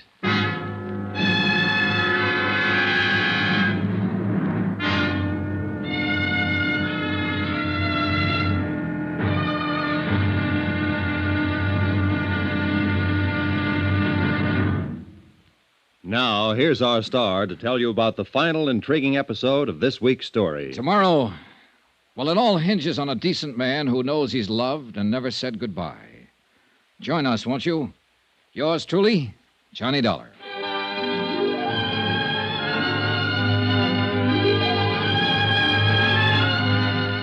Yours truly, Johnny Dollar, starring Bob Bailey, is transcribed in Hollywood. Written by John Dawson, it is produced and directed by Jack Johnstone. Be sure to join us tomorrow night, same time and station, for the next exciting episode of Yours truly, Johnny Dollar. Roy Rowan speaking.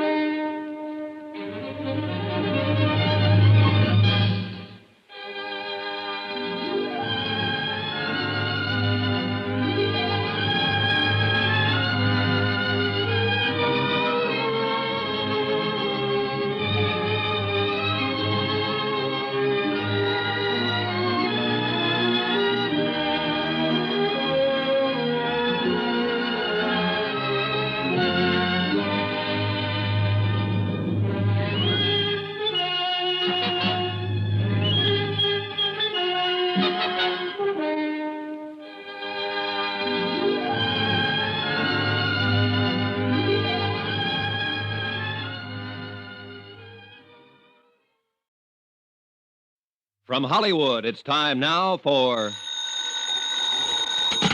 Johnny Dollar. This is Dr. Gorey. You left word for me to call? Yes. Wonder if I could see you sometime today, Doctor. What about? About the Abbott matter. No. I'm kind of busy today. I talked to you once, Mr. Dollar. What else can I say to you? That's up to you, Doctor. Entirely up to you. I can tell you this. I have reason not to believe what you said before. Now, look here, young man. I have reason to believe that Duke Red wasn't destroyed exactly the way it was reported. I'm not going to listen to any tall tales about a horse. Then maybe you'll listen to one about a man. What? Thomas Warner, Duke Red's trainer, is missing. I've turned the matter over to the police. Oh. Yeah. How about it, Dr. Gorey? Do we talk? All right, Mr. Dollar.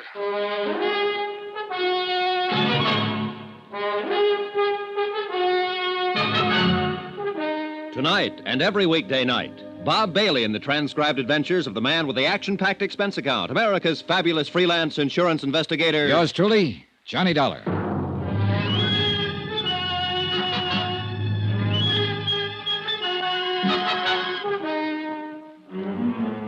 Expense account submitted by Special Investigator Johnny Dollar. Location, San Pietro, California. To the Universal Adjustment Bureau, Universal Building, Hartford, Connecticut. The following is an accounting of expenditures during my investigation of the Duke Red matter. Expense account item 8, 90 cents. Breakfast for me and coffee for Constable Tad Polk, San Pietro Police Department. Yes, sir. I'm glad we could get together this morning, Mr. Dollar.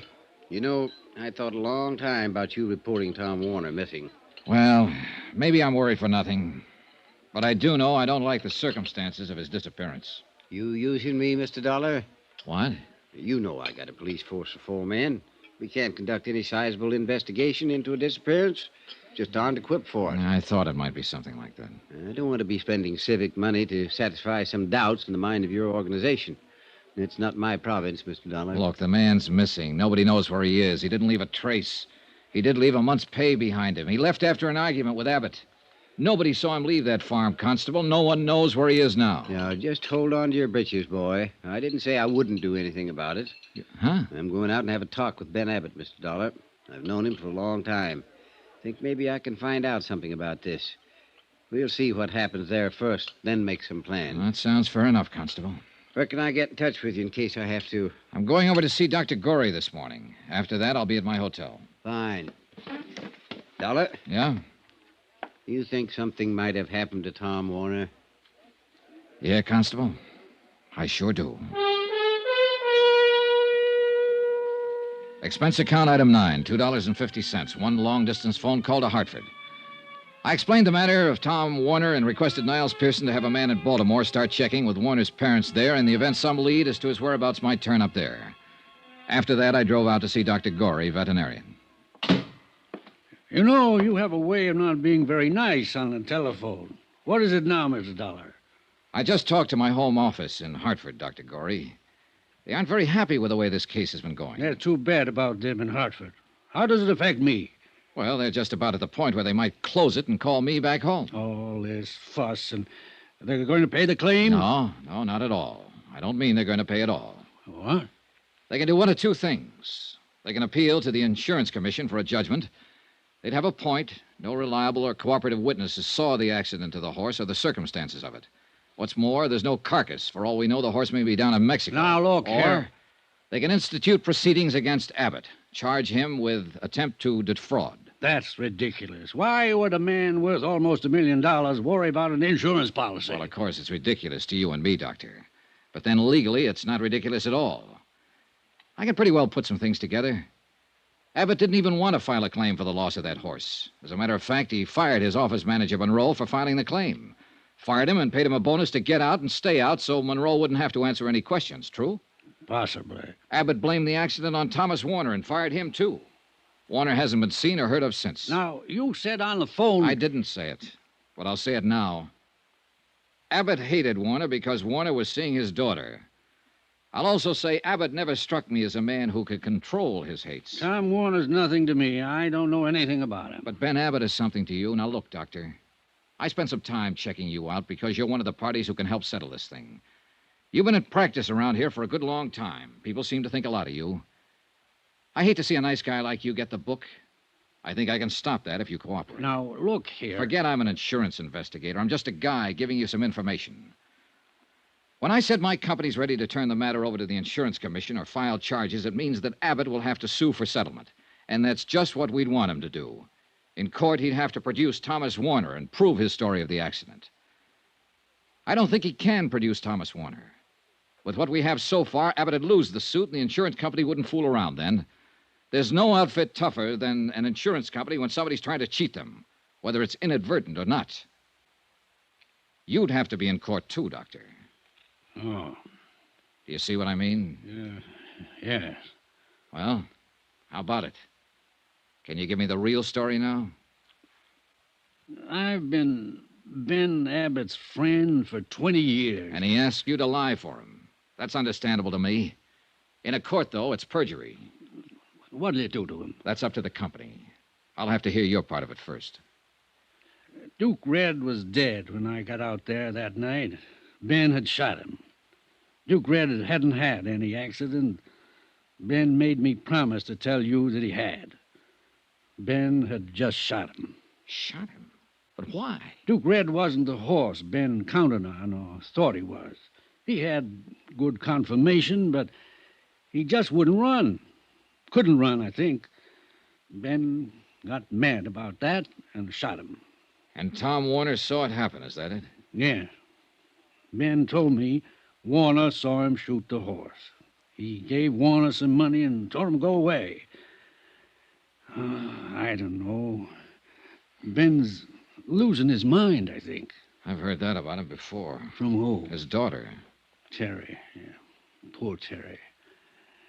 Yes, she'd have reason to say that. Huh? Now what? I'll have to talk to Abbott. Sure. One thing still worries me. What's that? I went over his bank record. He paid out money to Monroe, but he didn't pay out anything to Thomas Warner. He told me that he did.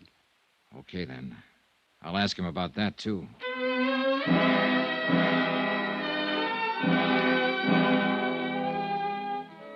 Expense account item 10, 35 cents.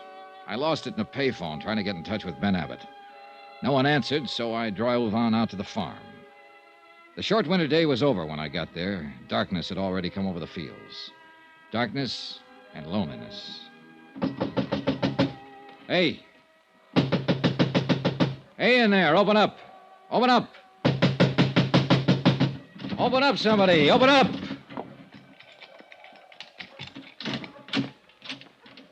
Mr. Dollar, sir. Good evening. Hello, Cully. Didn't you hear me? Mr. Dollar, sir, maybe this isn't such a good time to be coming around. Is Mr. Abbott here? Yes, sir, he is. But Constable Polk was out here this afternoon asking him questions, and he got powerful mad. There's no telling what he might do. He's awful mad. Well, I'm a little mad myself. I'd like to see him. Tell him I'm here. Mr. Dollar, please. That's all right, Cully. You go ahead. All right, Miss Terry. I'll find Mr. Abbott, Mr. Dollar. Hello, Johnny. Hi.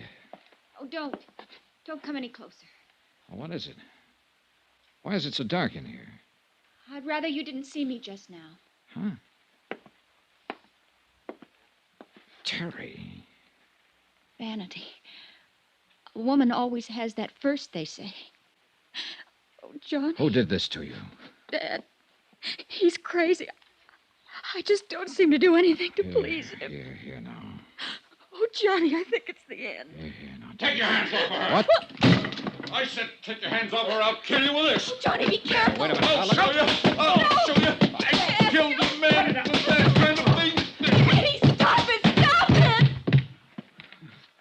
Terry. Terry, baby. No, don't touch me.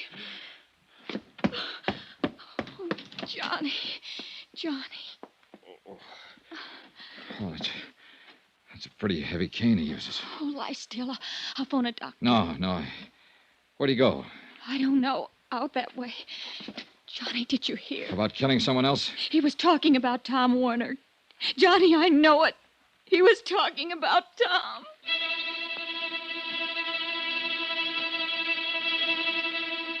I placed a call to Constable Polk's office, told him what happened. He said he'd start right away. After that, I took a look around the grounds. All the cars were still in the garages. Then I heard some sort of disturbance down by the stables. There! Don't come any closer. I've got a shotgun this time. I have a gun, too, Mr. Abbott. Go away from here. Get in your car and go away from here. The police will be here in a few minutes. Look, this won't do you any good. Abbott, did you hear me? It'll be better for you if you're in the house, ready to make a statement for them when they come. I know that Dr. Corey lied for you, Abbott. I know that you killed that horse deliberately. Abbott! I told you to get away from here. You said you'd kill someone. You were talking about Tom Warner, weren't you? You killed him because of Terry. Last warning. Go away. I won't go away. But you'd better throw that gun away and come on out here. I'm not afraid of you, the whole bunch of you. You're just being foolish, Abbott. Like you were the day you smashed up a new car because some little thing on it didn't work. The way you killed that valuable horse because you didn't like his running. The way you killed Tom Warner without reason. You're smashing your whole life now this way. Put down that gun and come out. Abbott! That's enough!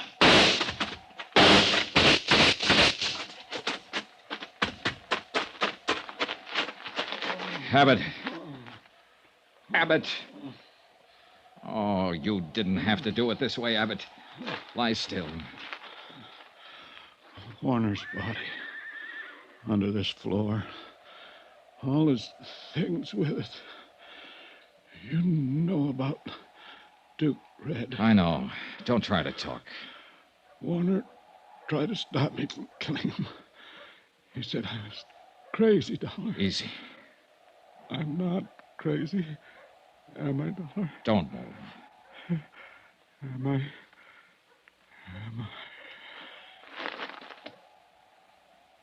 No. You're not crazy. Not anymore.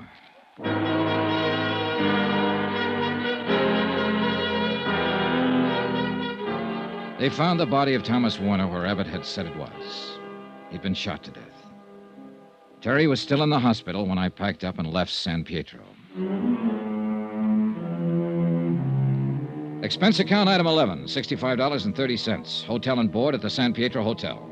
Item 12, $175, airfare and incidentals back to Hartford.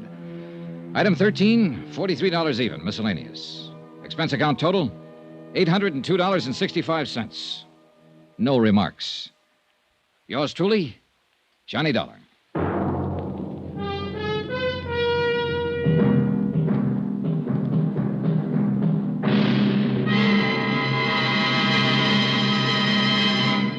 Remember, there'll be another intriguing story for you beginning next Monday night. Next week, the Flight 6 matter. A story involving a girl so beautiful that men were willing to kill for her. Join us, won't you? Yours truly, Johnny Dollar. Yours truly, Johnny Dollar, starring Bob Bailey, is transcribed in Hollywood. Written by John Dawson, it is produced and directed by Jack Johnstone. Heard in this week's cast were Barbara Fuller, Barbara Eiler, Herb Butterfield, John Stevenson, Parley Bear, Will Wright, Robert Bruce, and Forrest Lewis. Musical supervision by Amerigo Marino. Be sure to join us on Monday night, same time and station, for another exciting story of yours truly, Johnny Dollar. Roy Rowan speaking.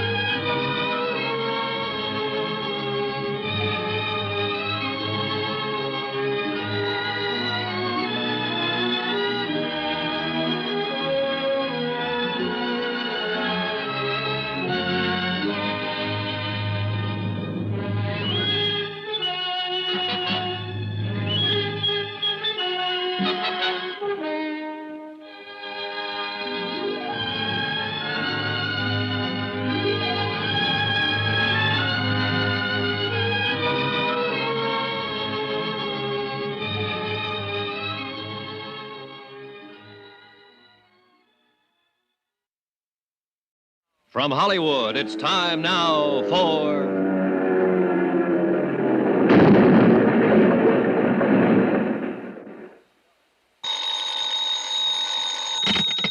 Johnny Dollar. Pete Codley, Johnny. Guaranteed transport. Oh, hiya, Pete. Seen the papers? No, I just got up. Why? What's happened? Air crash, for one thing. Air crash? Where? Mexico.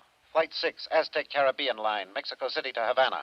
Crashed in the mountains 10 minutes after takeoff. 7 passengers and a crew of 3. Survivors? The way it sounds, none. Oh, tough.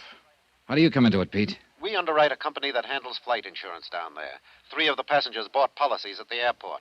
We're stuck for $75,000. This is a nice time of the year in Mexico, Johnny. What do you want me to do? Find out why it crashed? No, I know why it crashed. Somebody meant for it to. What do you mean? That plane blew up in midair. I'll get you a reservation.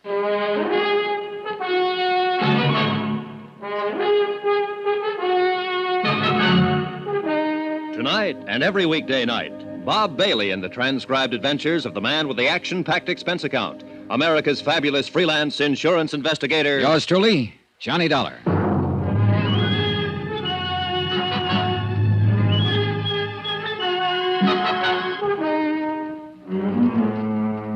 Expense account submitted by Special Investigator Johnny Dollar to the Home Office Guaranteed Transport Insurance Company, Hartford, Connecticut. The following is an accounting of expenditures during my investigation of the Flight 6 matter. Item 1, $173.20, airline fare and incidentals, Hartford, Connecticut to Mexico City.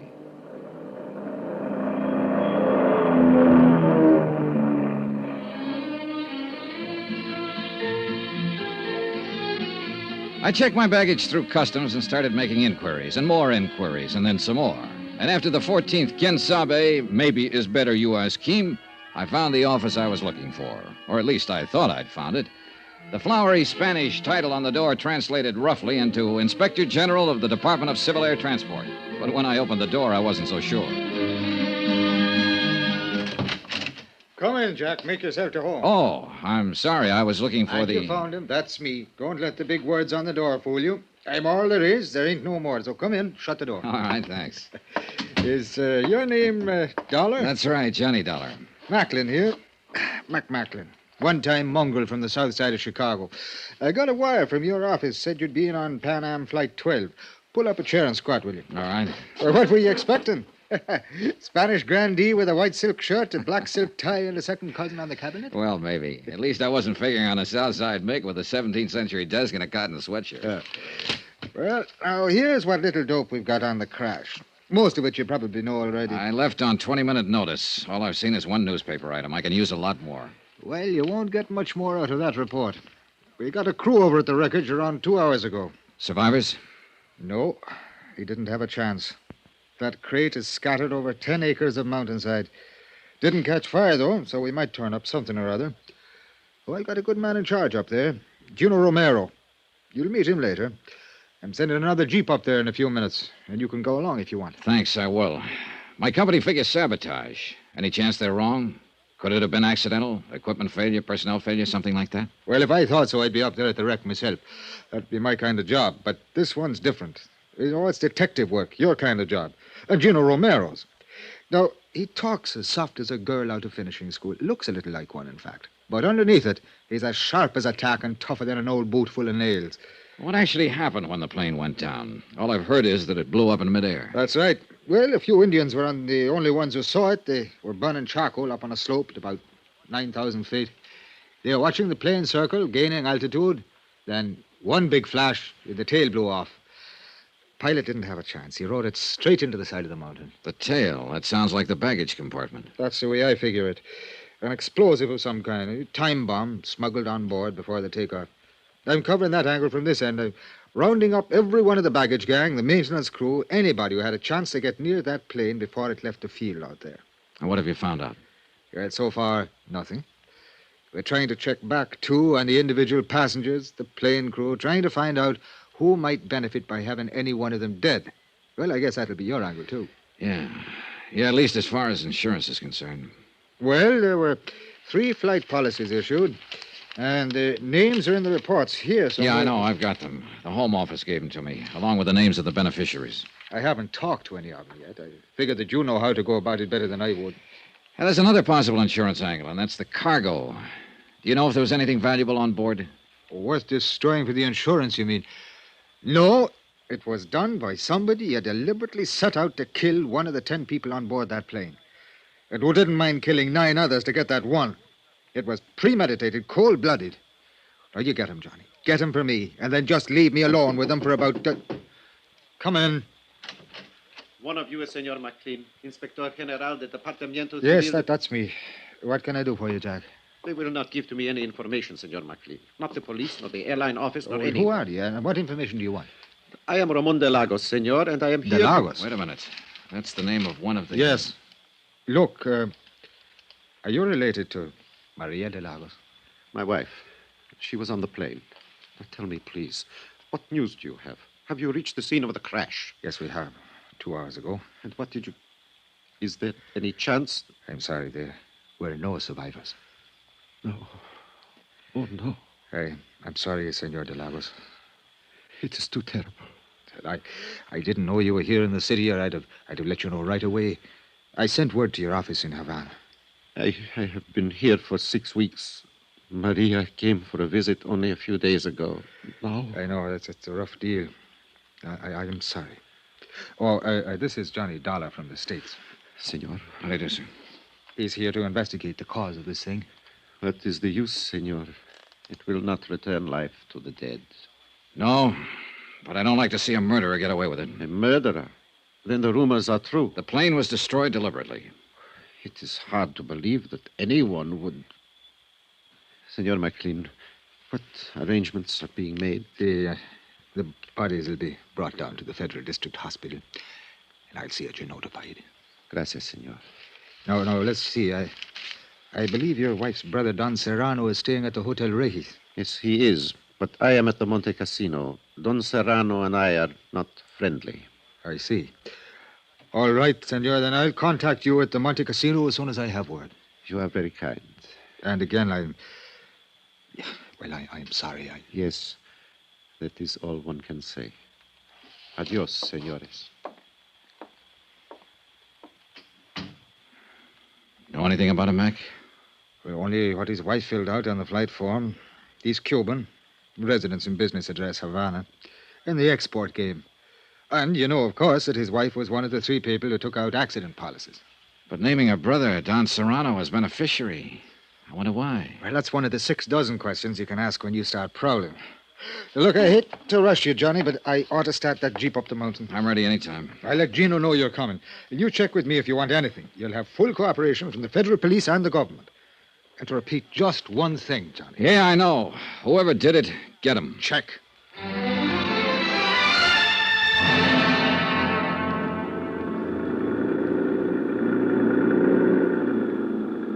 The Jeep driver was a young Mexican boy who'd been brought up in the best and wildest chauffeuring traditions of the capital.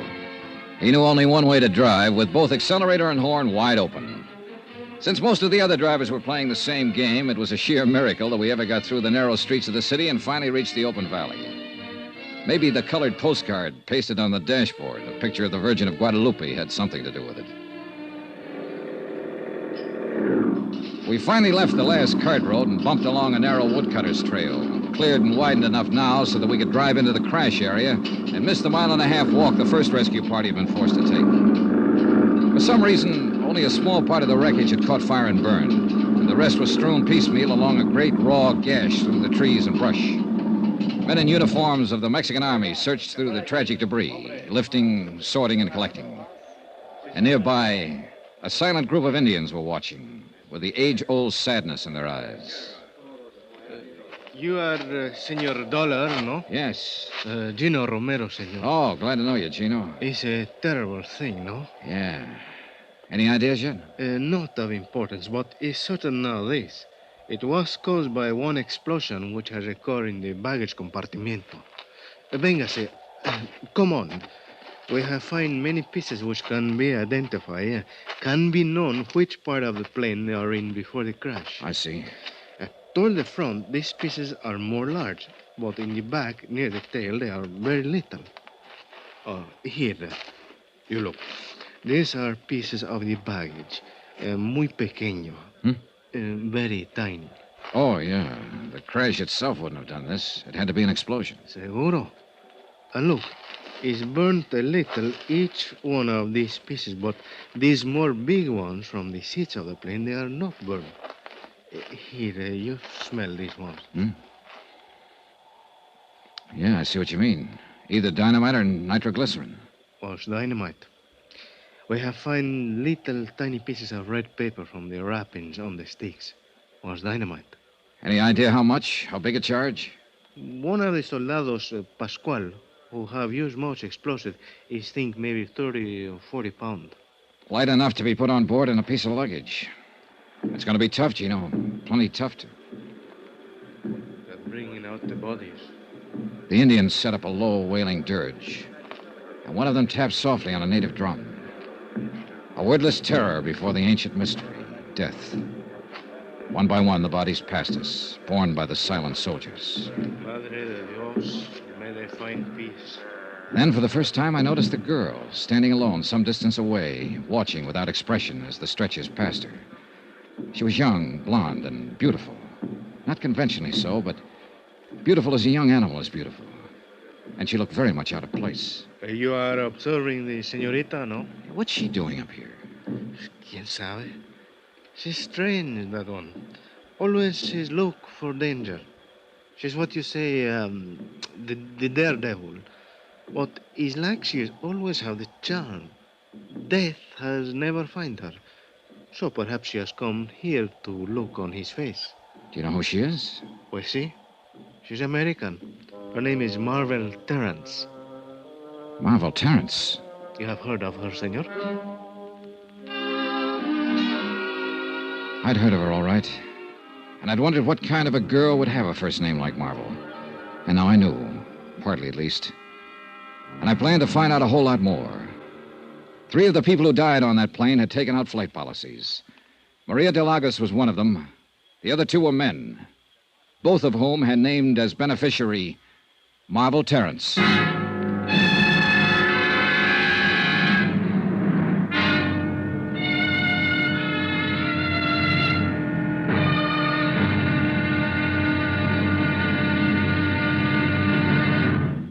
Now, here's our star to tell you about tomorrow's intriguing episode of this week's story. Tomorrow, a fighting girl and a lucky break. And then murder cancels the score. Join us, won't you? Yours truly, Johnny Dollar.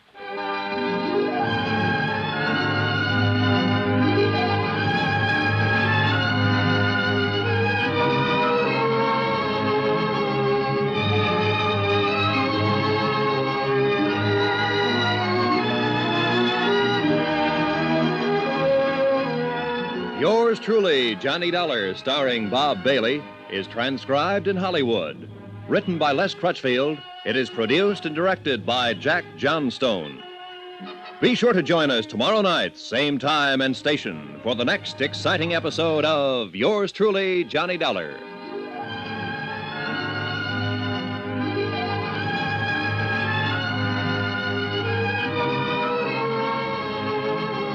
This is Roy Rowan speaking.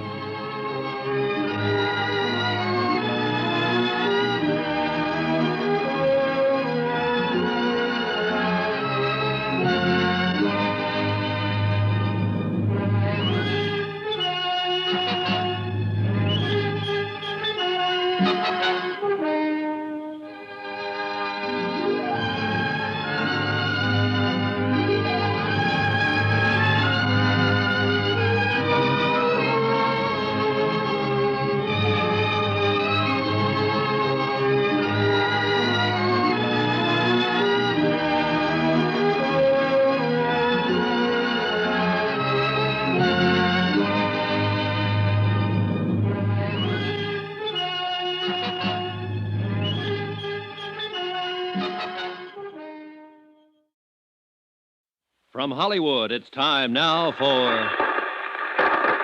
Johnny Dollar here. Go ahead. Macklin, Johnny. Is Gino around? Yeah, he's over across the slope at the moment. They're getting the bodies out of what's left of the plane. Well, how does it look? Anything new? Nothing we hadn't already guessed. It was an explosion, all right. Dynamite in the baggage compartment. Probably put on board in a piece of luggage. Well, that figures. I've run into something down here in the city along those same lines. What do you mean? The ground crew remembers one of the baggage handlers acting strange before Flight 6 took off last night. A man named Ramirez. What do you mean strange? They say he had one suitcase that he wouldn't let any of the other handlers touch. Put it on the plane himself just before takeoff. Hey, you know anything about tigers, Mac? Tigers? I'm about to tangle with one.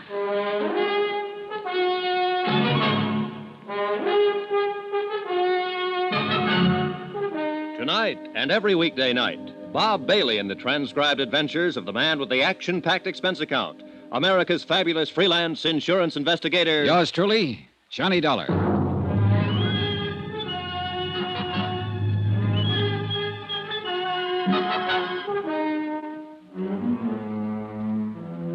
From Special Investigator Johnny Dollar, location Mexico City, to the Home Office Guaranteed Transport Insurance Company, Hartford, Connecticut.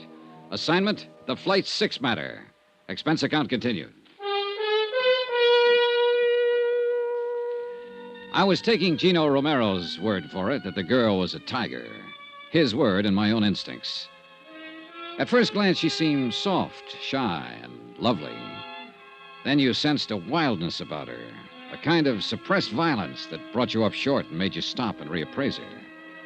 She leaned against a tree, watching the bodies of the plane crash victims being carried down the slope and placed in the Army Jeep, with no sign of emotion on her face, cool, detached. She had no reason to be here, and I wondered why she was. The only way I knew of finding out was to ask her. Yes, what is it? You're Marvel Terrence, I believe. That's right, and I've not met you somewhere before. No, but you're about to. My name is Johnny Dollar. I'm an investigator for an insurance company up in the States. I'm sure it must be very interesting work. Sometimes, on some jobs. Other times, it's only dirty and disgusting. Like this time, for instance. Well, we all have our problems.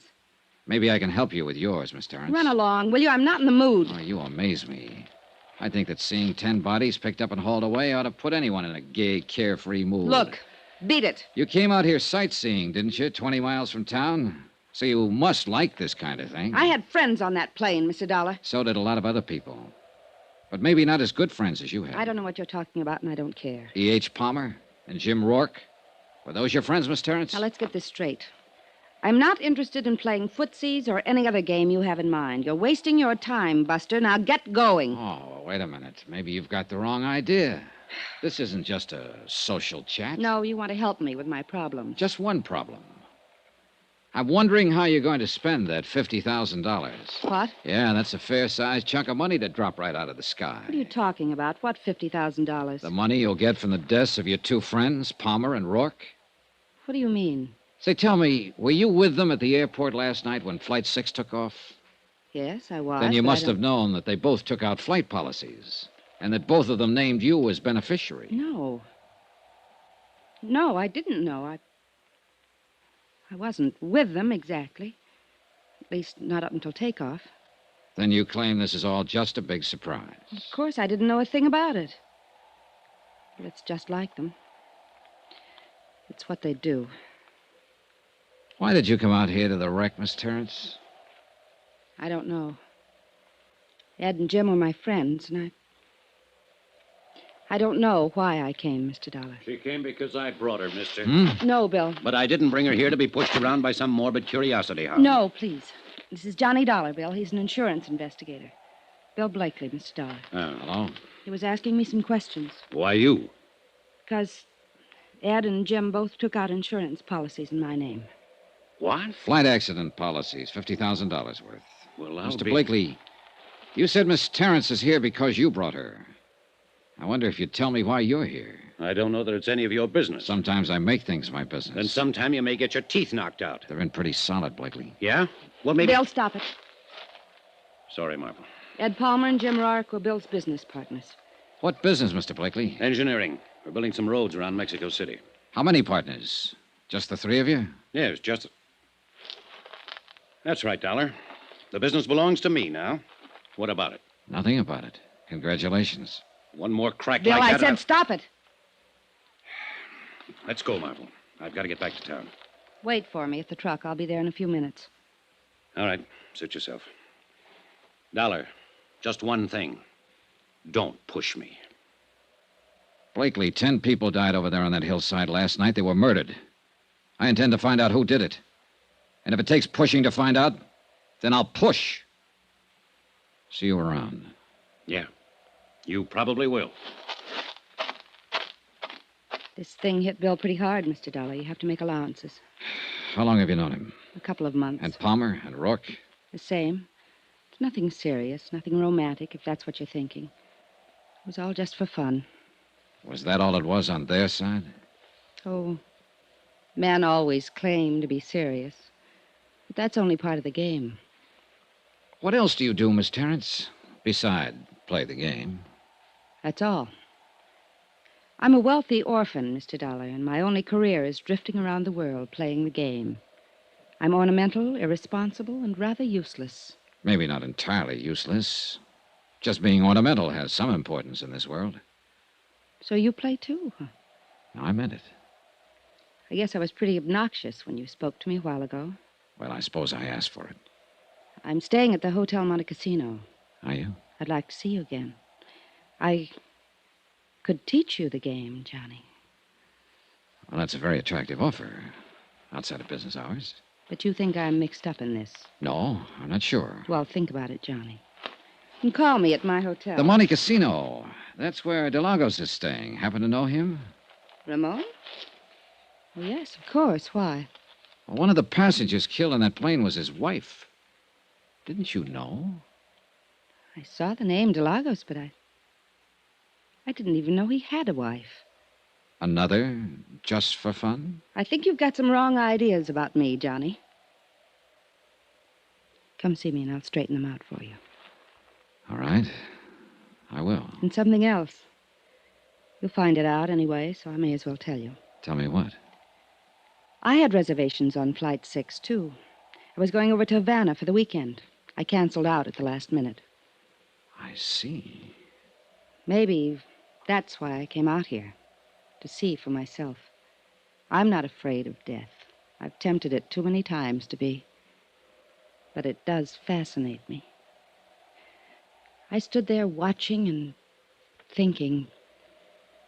Could have been me being carried down that slope. Except for luck. Why did you cancel out at the last minute? I was talked out of making the trip. By whom? Bill Blakely. I watched her swing down the slope, lithe, erect, and lovely. A strange girl, with an air of aloneness about her. An air that I felt would be with her even in the crowd. Strange, but also compelling. Exciting. She might be involved, or she might not. I didn't know. But I was sure of one thing. In either case, I was going to see her again.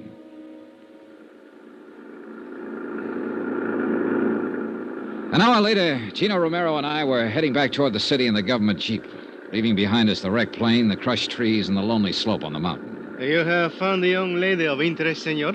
Yeah, I found her of interest. Always she's doing the crazy things.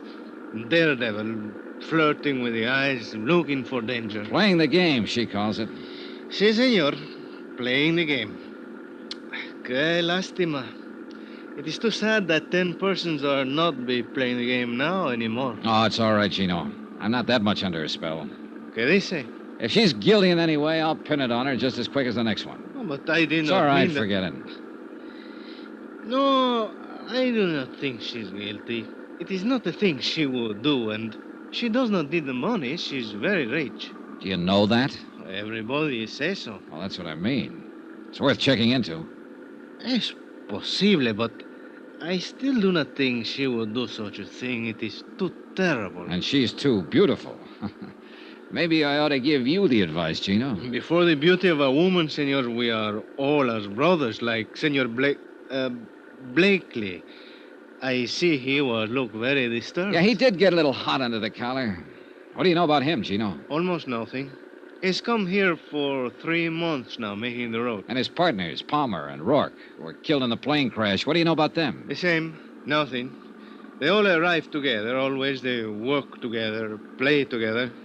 Then along came Marvel Terrence. True. They were all rivals for the senorita. And there is one thing. What's that? They have the building for the machinery outside the city, the warehouse, you call it. What about it? In this warehouse, they keep much dynamite.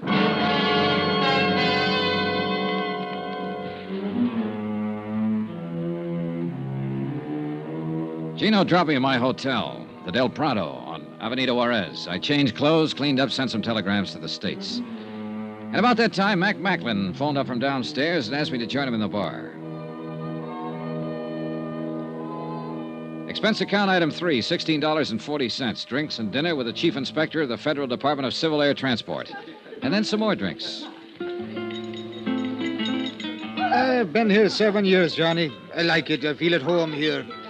I like the people and their way of life. But it'd still be good to see old Shy again. The snow piling up along the loop, and the wind ripping in off the lake. The crazy little joints along Baker Street. When were you there last, Mac? 1932. Oh, then you're about due. Oh, why don't you take a couple of weeks and fly up there? No. Too much water under the bridge, Johnny. Too many little wars here and there in the world since 32. And too often McMacklin was flying in them. On one side or the other. Oh, what of it? Well, Uncle Sam frowns on that kind of thing, Johnny, so we've got a sort of an understanding. I stay the heck away, and he forgets about me. I see. I've got no complaints, actually. I'm doing all right here, but sometimes I sure do get homesick for the old town. Of course, it's probably changed so much that Oh, yeah, yes. Con permiso de telephone, Senor McLean. Oh, thanks. I plug it in. Hello, yeah? What? All right. Well, have you told the federal police? Yeah, I'll be here for a while. Adios. Well, we just lost our best angle, Johnny. What do you mean? That baggage handler, the one I figured slipped the dynamite on board the plane. The boys just now located him. His throat has been cut.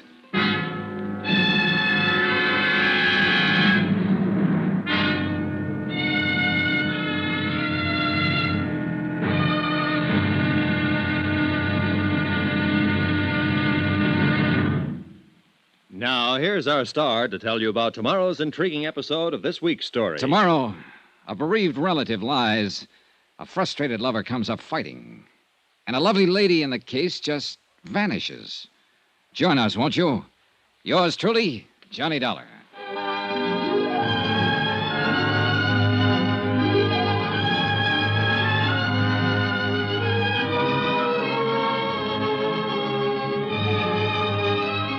Yours truly, Johnny Dollar, starring Bob Bailey, is transcribed in Hollywood. Written by Les Crutchfield. It is produced and directed by Jack Johnstone.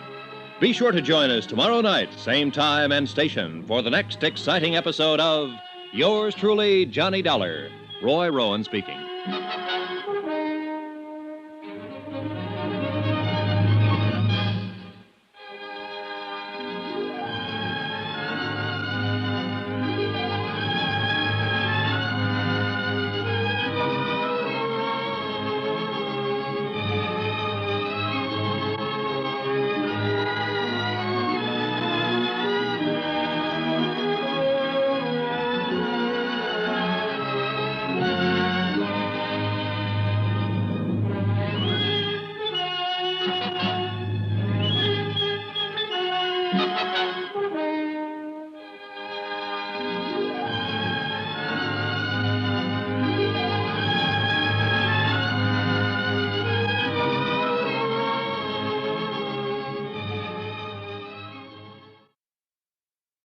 From Hollywood, it's time now for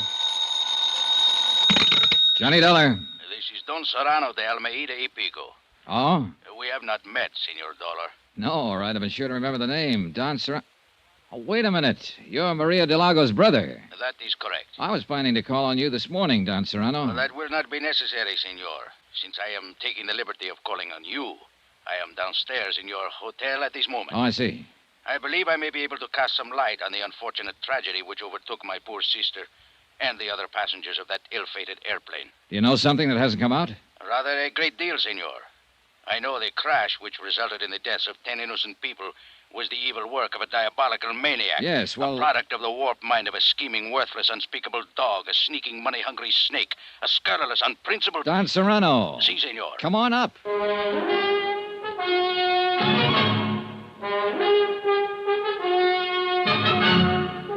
Tonight and every weekday night, Bob Bailey in the transcribed adventures of the man with the action-packed expense account, America's fabulous freelance insurance investigator. Yours truly, Johnny Dollar.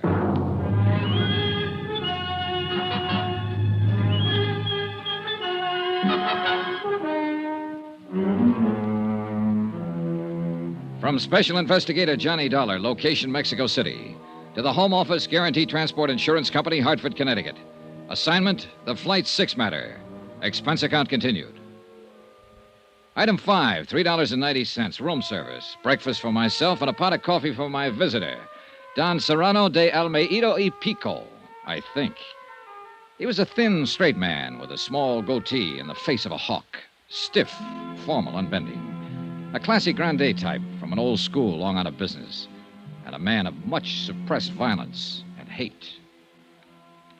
Once upon a time, Senor, there existed a gentleman's code for the settlement of such matters as this. The duello, as it was called. But we are living now in lesser and more decadent times. A man is no longer permitted to kill his enemies. He must suffer interference by the police, the Civil Air Transport Department, the government. And even special investigators from the States, huh? Is that what you mean? I was not speaking personally, Senor Dollar. You are as much a victim of the times as I am. Well, it doesn't seem to be irritating me as much. More coffee, Don Serrano? Gracias, no. Perhaps it is because you have not lost your dearly beloved sister, Senor. Oh, maybe. In that, at least, you have my sympathy. But let's get to the point. You've done quite a lot of talking about wanting to kill somebody, but I'm still not too sure who or why or what. It is very simple, Senor. Not to me. Suppose we start at the beginning. As you like. But who can ever say what is the beginning of anything? All right, then let's be arbitrary about it. Let's start 3 weeks ago when your sister Maria came here from Havana to join her husband, Ramon de Lagos. I believe you said Ramon had been here for a month at that time on some kind of a business deal. A business deal? Do I look like a fool, Senor? Oh, now, let's stick to the point. Women. That is his business, Senor. Women with money. Then a week ago, Maria wired you, said she was terribly unhappy, and asked you to come at once. And when you got here, she told you what was the matter. She said Ramon was carrying on with an American girl named Marvel Terrence. A Jezebel, Senor. So you took over. You got Maria an airline reservation back to Havana on Flight 6, the one that crashed, and told her you'd handle Ramon. Oh, she was putty in his hands. He lied to her every day since they were married, and she always ended up by believing him. I told her in the beginning he was interested only in her wealth. Which amounts to how much? Oh, much. Even after Ramon's foolish dissipation over the last few years. What happens to her estate now? Half of it she was permitted to dispose of as she wished. She made a will some time ago in favor of Ramon. Against my advice, I may say. What about the other half?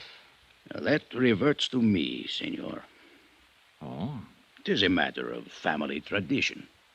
Who managed your sister's estate before Ramon came into the picture? I did, Senor. And quite profitably. I did not waste my energies on illicit follies and ludicrous intrigue. All right. Night before last, then, you took Maria to the airport and saw her off on the plane. Si. What was she planning to do when she got back to Havana? Was she going to divorce Ramon? My sister was a very pious woman. May she rest in peace. Her religion would never permit such an act. I see. And, of course, there was the matter of family tradition. Oh, naturally. Did Ramon go to the airport with you? I had not seen Ramon since the night before, nor had Maria. We had quarreled violently over his disgraceful conduct. Did Ramon know that his wife was taking Flight 6? I informed him the night before. Did you or Maria see him at the airport? Oh, no, Senor. He was much too clever. He managed to keep out of sight. Then how can you be sure he was there? Senor Dollar, who else would be so vile as to place an explosive on board the plane? Oh, well, now I can follow your reasoning, but... The matter is self-evident. Well, look, I'm afraid we need more than self-evidence, Don Serrano. The problem of evidence is your responsibility, Senor. I have told you who committed the deed. No, you've told me who you suspect. Do you doubt my word? Not as far as it goes. Sure you won't have some more coffee? No, gracias. Do you happen to know this girl, Marvel Terrence? By sight, I mean. She has been pointed out to me. Mm-hmm. Did you see her at the airport? Si, I did. I was under the impression she was going to leave on the plane, but after it departed, she was still in the terminal. Did you notice her talking to anyone before the takeoff? Yes, to some American, I believe. Red hair, stocky build, about 35? Si, he would fit that description. Blakely. Did you see her talking to anyone else? Any of the baggage handlers or the ground crew? I'm afraid I did not notice. Is it important? It could be. Well, thanks for your information, Don Serrano. My only concern is to see justice done. I'm sure it will be. And now suppose we take a look at what you didn't tell me. Senor? The fact that Maria took out a flight accident policy for $25,000 and named you as her beneficiary. Well, I considered it a mere whim of my sister's. But the way things turned out, it was a pretty valuable whim, wasn't it, Don Serrano? For you, I mean. Senor, are you implying... I'm implying that Ramon wasn't the only one with a motive. Wasn't the only one who'll profit by Maria's death. You'll do pretty well yourself. Half her estate and $25,000 cash. That's not a bad deal. I should kill you for such an insult. You'd like to, wouldn't you? You're very big on this killing business. That's how you planned to handle things with Ramon, wasn't it, as soon as Maria went back to Havana? It is only what he deserves. And now you're trying to use me to do it. That's why you came here. You don't care about justice All you want to do is get Ramon. He is guilty. If he is, Don Serrano, I'll find it out and I'll pin it on him. But if he isn't, I'm not going to be pushed into framing him. So you can take these dirty, underhanded insinuations of yours and you can... Get out, Don Serrano.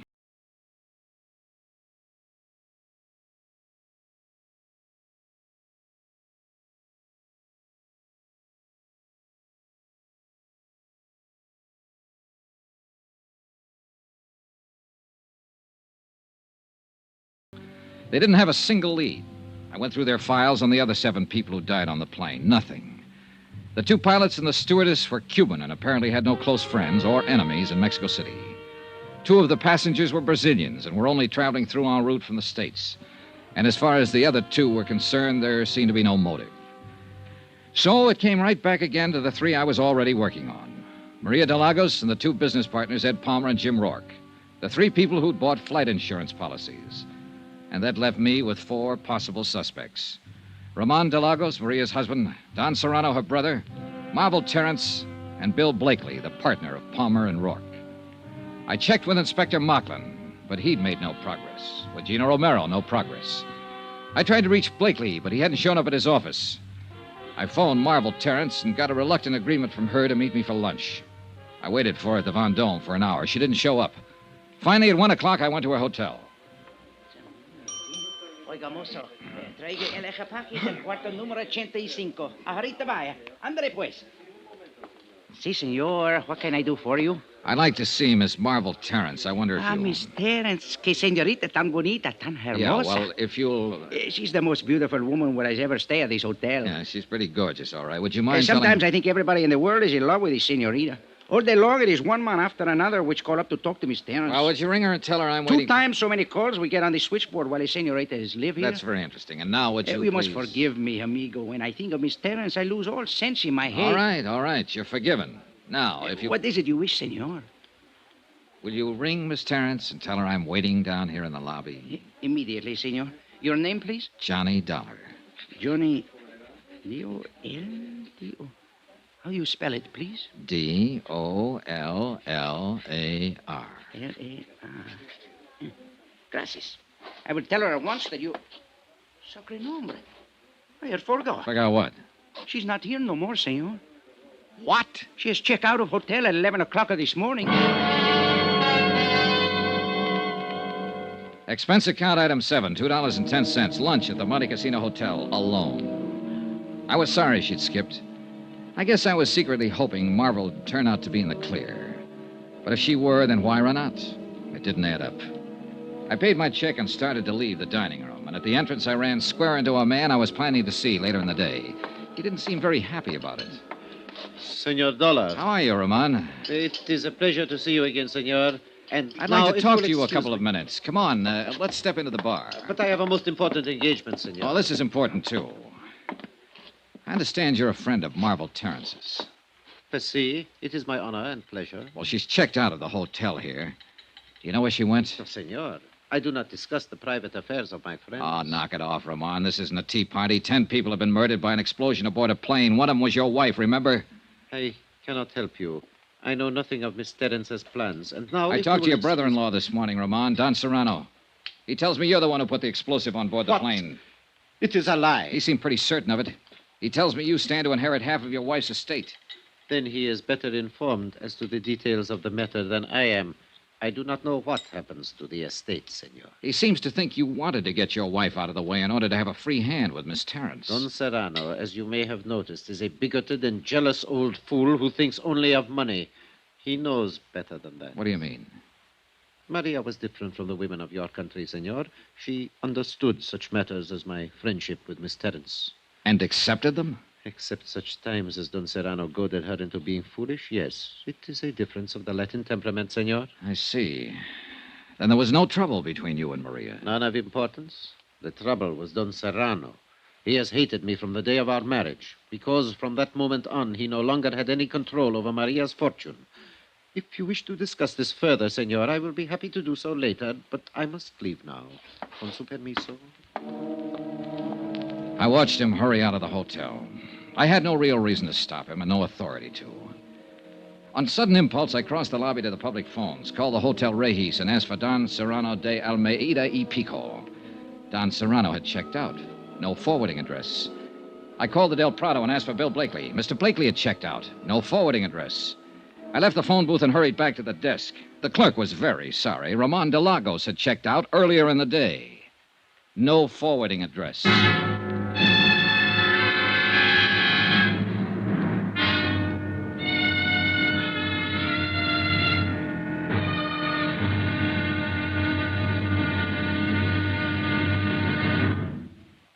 Now, here's our star to tell you about tomorrow's intriguing episode of this week's story. Tomorrow, a rendezvous in a tropic port.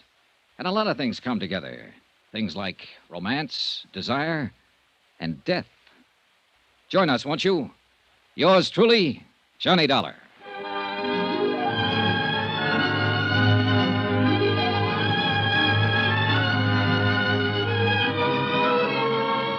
Yours truly, Johnny Dollar, starring Bob Bailey, is transcribed in Hollywood. Written by Les Crutchfield, it is produced and directed by Jack Johnstone.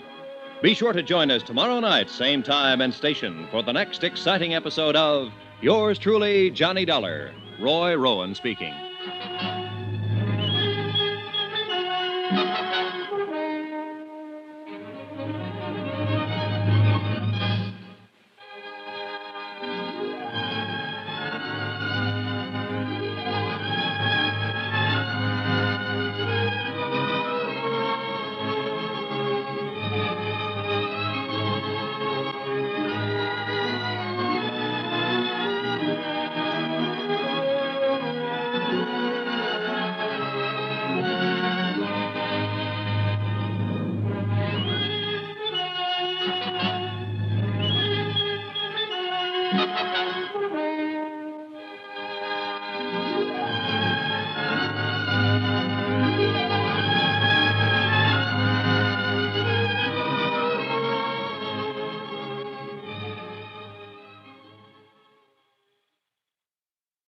From Hollywood, it's time now for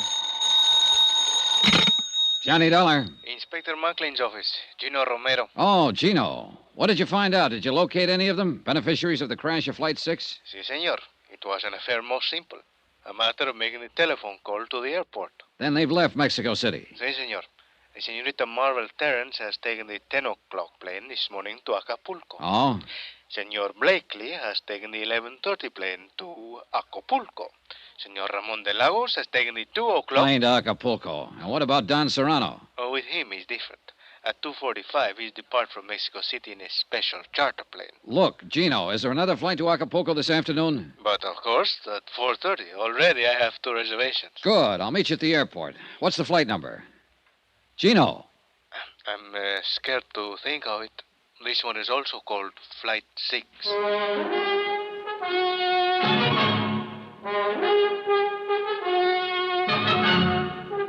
Tonight and every weekday night, Bob Bailey in the transcribed adventures of the man with the action-packed expense account, America's fabulous freelance insurance investigator. Yours truly, Johnny Dollar.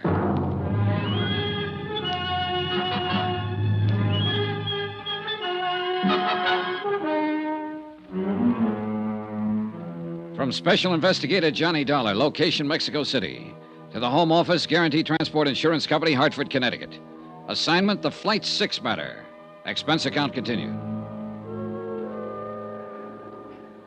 Item 9, $63.45. Incidentals in Mexico City and plane fare to Acapulco. One more of the sharp contrasts of Mexico. We left the stiff formality of the city behind us, the cool, thin air of the high plateau, and 50 minutes later, we stepped off the plane and into the steaming heat of the tropics.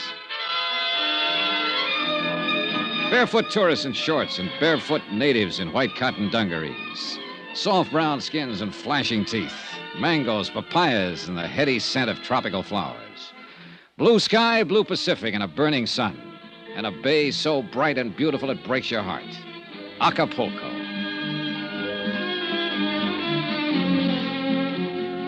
Gino Romero of the Department of Civil Air Transport knew his way around. So I waited for him while he checked his contacts, airport police, custom agents, limousine drivers. And in a few minutes, he'd made his rounds and rejoined me in front of the terminal. It is an affair most simple, senor. A merely matter of ask the question and listen to the answer. What did you find out, Gino? Senorita Miss Stearns is stay at the Hotel Los Flamingos. So? Senor Blakely is also stay there. Ramon de Lagos is go to the Hotel Caleta. And Don Serrano is stay at the Club de Pesca. So you see? Yeah, I see. All right, Gino, let's get going. And where we are going is to the... We'll put up at the Los Flamingos. That is what I expect. Oh, she's very beautiful, senor. True, but there are even better reasons for staying there. ¿Qué dice? Well, in some way, I'm not yet sure how, I think this whole thing centers right around Marble Terrace. You think it's possible she's guilty of the crash of the Flight 6 to collect the insurance? Maybe. Or she might have been used. Or maybe... Oh, I don't know, Gino. But it's about time we found out.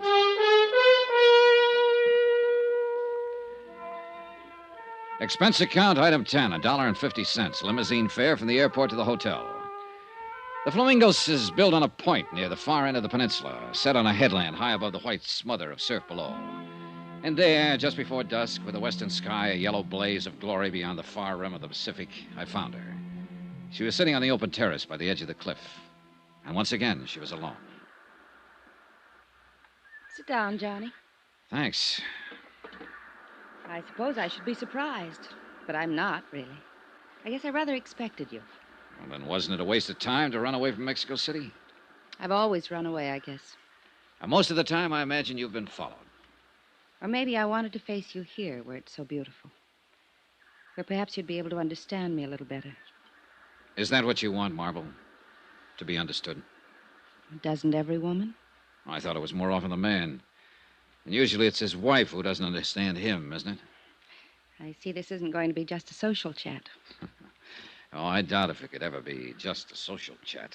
Not with you. Now, you've got too much impact for that. A compliment? That's a fact. There's no place else in the world with sunsets like the ones here. Every evening. It's like there's another land way off there in the west. It's a strange, bright, golden land. And it keeps calling, coaxing. Only in a little while, it'll disappear. And everything will be dark off there in the west. Maybe you do understand me, Johnny. Maybe that's why I'm half afraid of you. Another reason I ran, maybe. I can be a fool, easy. Sort of hereditary defect, you might say. Oh, that's a common affliction. Rarely fatal. Rarely doesn't help. Once is enough. You know something? When I die, I want to be buried up there in the middle of a sunset. It'd be kind of lonely, wouldn't it? I think I've always been lonely. Do you know I haven't a single living relative in the world? Not one. I was 14 when my parents were killed in an auto accident. I stayed in a boarding school, and the bank handled the estate. When I was 21, they turned it over to me. And since then, I guess that's not what you want to know, though, is it? Not exactly. Want to tell me about it, Marvel? No. As a matter of fact, I don't. I don't even want to think about it. It would be better if you would. For whom? For me? I doubt it. I feel dirty, Johnny. Telling wouldn't change that. It might. Anything I'd tell you would be only suspicion, not fact. Wouldn't? Unless, of course, you're expecting a confession. Do you have one to make? No. But you know who caused Flight 6 to blow up and why, don't you? No. I can make a guess, that's all. Like to tell me that guess? You'll find out soon enough, Johnny, and I'd rather it didn't come from me. 11 people have died, Marvel. I know. 10 on the plane that crashed, and the baggage handler who was murdered later, and whoever... You don't have to remind me of it. I couldn't forget it if I wanted to. I told you how I felt, now drop it, Johnny. All right. I didn't know. That's all I can claim. I just didn't know. What do you mean? Nothing. Look. It's dark out there now. And sunset's gone. There's always another one. I wonder. Have you ever met Don Serrano, brother-in-law of Ramon de Lagos? No, but he was pointed out to me. Did you see him at the airport the night Flight 6 was blown up? I don't remember. I don't think so. Did you see Ramon? No. Did he know you'd canceled your reservation that night? He didn't even know I had one. Have Ramon and Bill Blakely ever met? Yes, they met. and detested each other on sight. Well, that's understandable in view of the circumstances. Oh, I guess, but why are people like they are? Did you arrange for Blakely to follow you here? I didn't tell anybody I was coming. And he was a good guesser. So was Roman and Don Serrano. I know. They're all here. Why? They don't even know me. They don't want to know me. Not in any real way, but they're here. Oh, yeah, they're here. And I think you ought to tell me what you know, Marvel. Tomorrow, maybe. Not tonight. Let me have just one night, Johnny. All right. Take me to dinner. Dance with me. Laugh with me. Give me just one evening. Will you, Johnny? Sure. And thank my lucky star for the chance. You're sweet. I'm saying it now, without any strings. No matter how things work out, I'll still mean it. You're a sweet guy, Johnny. Give me time to change.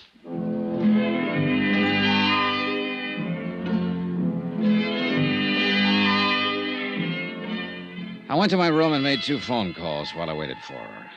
The operator at the Club de Pesca informed me that Don Serrano was not in. The clerk at the Hotel Caleta said the same thing about Ramon de Lagos.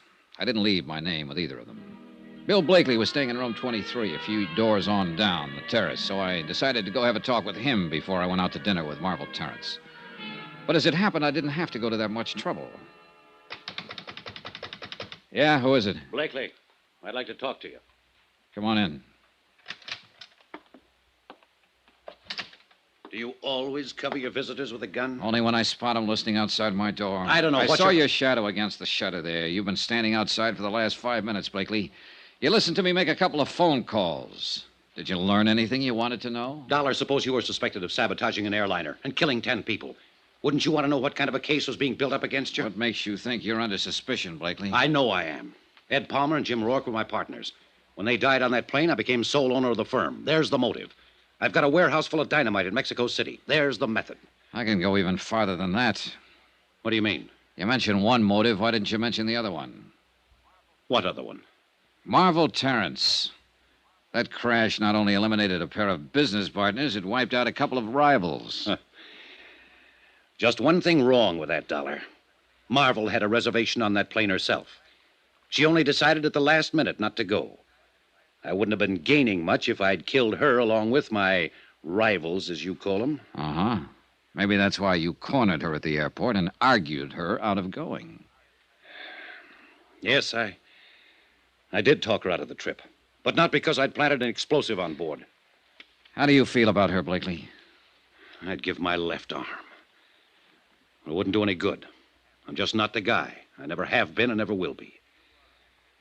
Maybe you are. She says she's having dinner with you tonight. That's right. She is. How do you feel about her, Dollar? I don't know. Expense account item 11, $26.40. Taxis, dinner, drinks, and dancing for 2. The Copacabana with its blue lights and the surf right at your feet and a million stars low enough to touch. The warm water of the bay lapping softly at the pilings. The Las Americas, the Casablanca, music, champagne, and the tropic night. And then finally, much later. Good night, Johnny, and thank you. Tonight, for the first time I can remember, I wasn't alone. And then, only an hour afterward, I was wakened out of a sound sleep. Senor Dollar. Right with you, Gino. What was it? It's a senorita, I think. She's a number 8. Come on. But she wasn't a number 8. Her door was standing open and the room was empty. We searched the terrace out toward the edge of the cliff where I talked with her at sunset.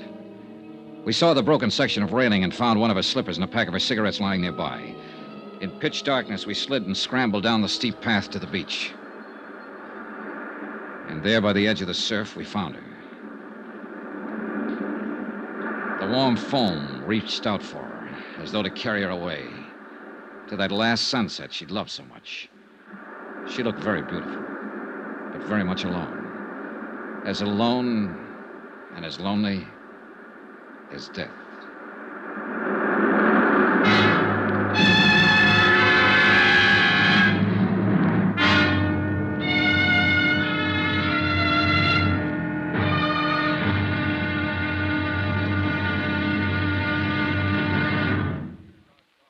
Now, here's our star to tell you about the final intriguing episode of this week's story. Tomorrow, a desperate killer is cornered and strikes back in a deadly counterattack. Final showdown. Join us, won't you? Yours truly, Johnny Dollar.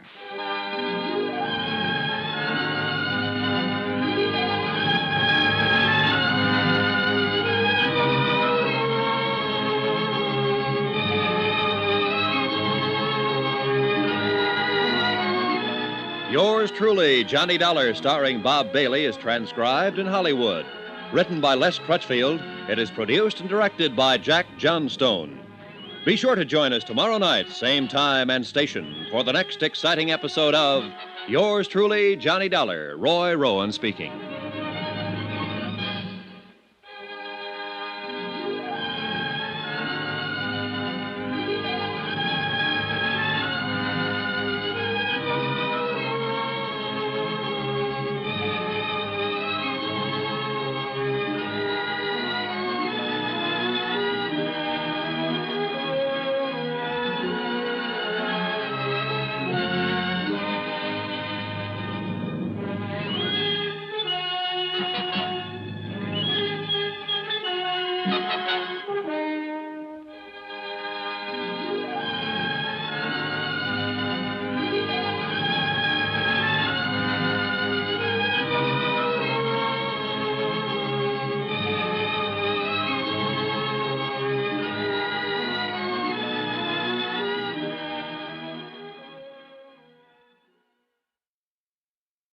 From Hollywood, it's time now for...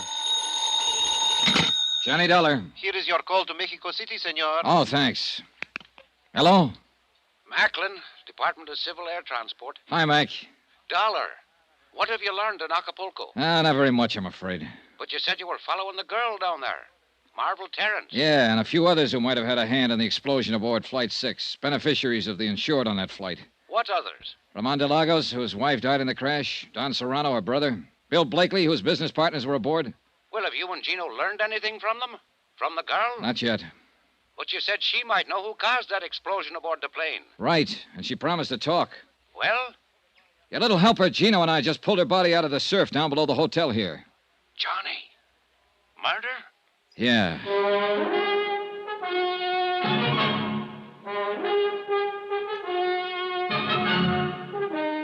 Tonight and every weekday night, Bob Bailey in the transcribed adventures of the man with the action-packed expense account, America's fabulous freelance insurance investigator. Yours truly, Johnny Dollar.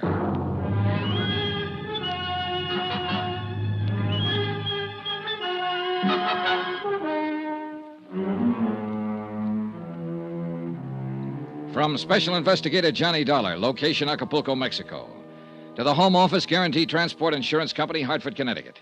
Assignment, the Flight 6 matter. Expense account, final page. Item 12, $1.80 for the phone call to Mac Macklin in Mexico City. I had to get Mac out of bed to tell him what had happened. That Marvel Terrence had been murdered. That somebody had silenced the girl around whom the whole case had seemed to center, since Flight 6 had exploded in midair 3 nights before and carried the passengers and crew to their deaths. Mac was shocked and offered any additional help I might need. But he had no new information at his end, and it was obvious now that any answers would have to be found right here in Acapulco.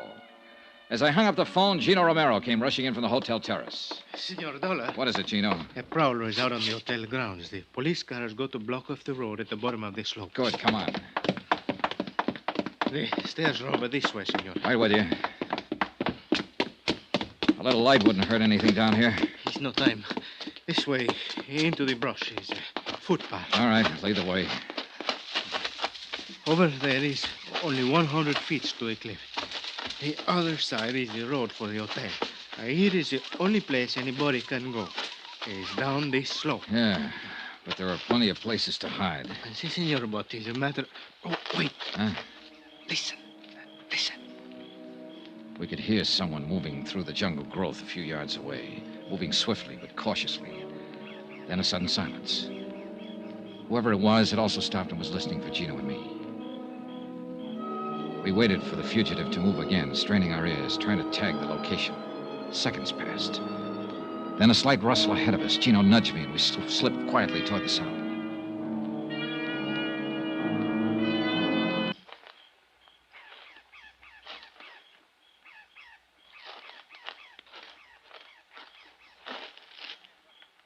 para ese hombre. Get your hands up. Well, well. Buenas noches, Senor Dollar. You seem to be quite a night owl, Don Serrano. Not ordinarily, Senor. The circumstances which place me in this rather awkward position are not usual ones, I assure you. You were up there prowling around the hotel. Why? I was looking for my unmentionable brother-in-law. Ramon de Lagos? Why? What made you think he'd be here? I went to his hotel. He was not in his room. I knew he had not been able to see Miss Terrence since she had spent the evening with you. So I assumed he might be waiting for her here, at her hotel. And my assumption has, of course, been proven correct. Did you see him? No, but I heard the police discussing the murder of Miss Terrence. It was obviously Ramon's handiwork. Still after him, huh? My feeling about Ramon is not a secret, Senor. Nor his about you. So why did you go to his hotel? To kill him. Why else? Time was running out, so we took Don Serrano back to the hotel to the police. One very important person hadn't put in an appearance. Gino went down to Bill Blakely's room, knocked on the door, then opened it with a passkey and went in. Blakely wasn't there. We searched the room. The bed has been sleeping, senor. Yeah, I notice. But for how long, that's the question. It's possible he was wake up when the senorita screams before she is killed. He might have been. He must have dressed. His pajamas are there on the floor. I wonder. ¿Quién sabe if it was a quarrel of lovers, the jealousy? He did not like it when the senorita was go with you tonight. I don't think it's that simple, Gino. Let's get this bag open, have a look inside. Maybe we can...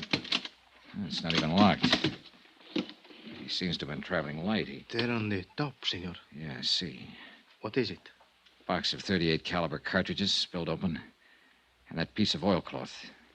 He had a gun packed in here. No, it's gone.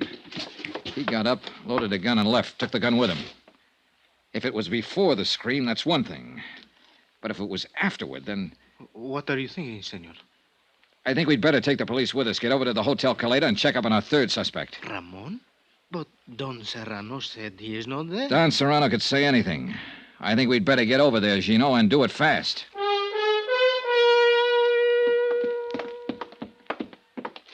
The clerk said room 34. That's the second door down. See. Let's go.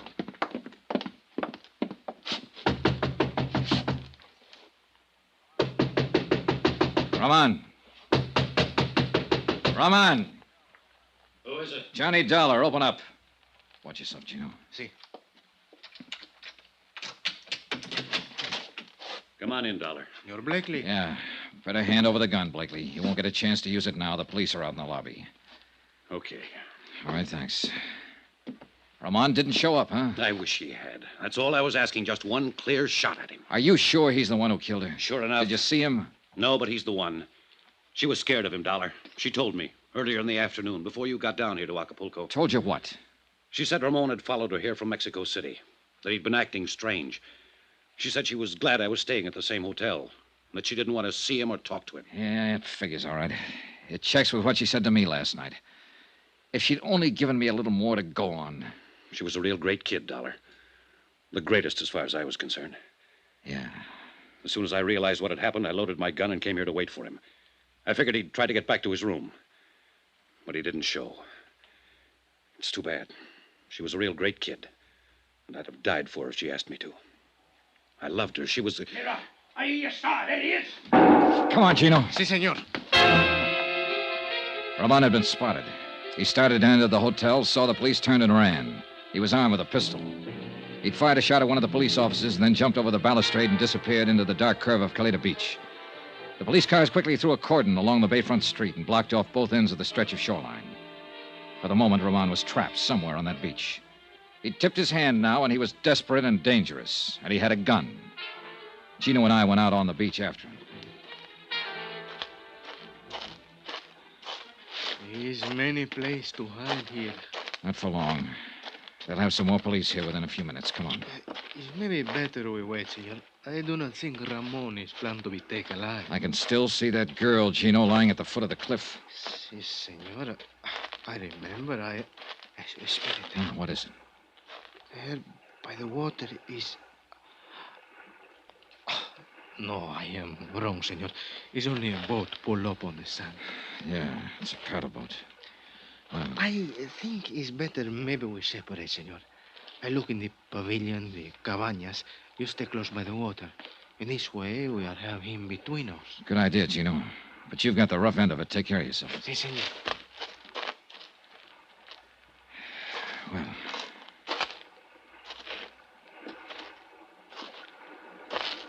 Not much cover along the shoreline here. Do not move, senor. Do not make a sound. Well, Roman. So you were hiding behind that boat. I have nothing to lose now, senor. If you make one move or try to call out, I will kill you. Yeah, I think you would. All right, then, what comes next? This boat, you will push it into the water. But be very careful. If you make any noise, even by accident, I will kill you. Quickly now. Hurry. Relax, Roman. You don't have a chance anyway. We will see. Careful now. Be quiet. Good. Now get in, quickly. Sure. Take the paddle, head out across the bay, and be very quiet, or I will kill you. All right, Roman. You're just wasting your time. They'll have a police launch out here within 10 minutes. I do not think so. They will not know. Quiet! Quiet! One more sound from that paddle and I will shoot. Marvel Terrence. Why did you kill her, Roman? She made me crazy. So beautiful. And with so very much money. I thought she would be most easy once Maria, my wife, was dead. Then it was you who blew up the airliner in order to kill your wife and have a clear field to go after Marvel. Marvel did not know I was married, and Maria was going to tell her. So you sabotaged a plane and killed her, along with 10 other innocent people. And what happened tonight? Did Marvel turn you down? She said she was suspicious of me, and she was going to tell you about it in the morning. And she said she was falling in love with you. She made me crazy. I wish you had got back into that hotel, Ramon. I wish you'd got there before I did, while Bill Blakely was still waiting for you with a loaded gun in his hand. Be quiet and paddle faster. We must get farther up the coast in order...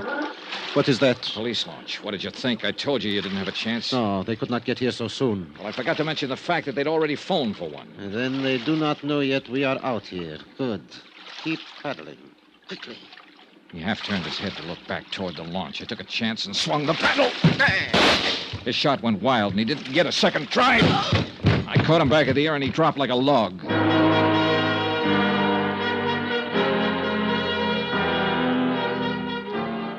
The police located our boat a few minutes later and hauled him over the gunwale and into the launch. And that should have been the end of it. But none of us realized Ramon's insane desperation. He'd only been pretending unconsciousness. On board the launch, he snatched a gun from one of the officers and tried to take over the boat. He didn't have a chance. He took a full volley of shots from 3 police pistols square in the chest.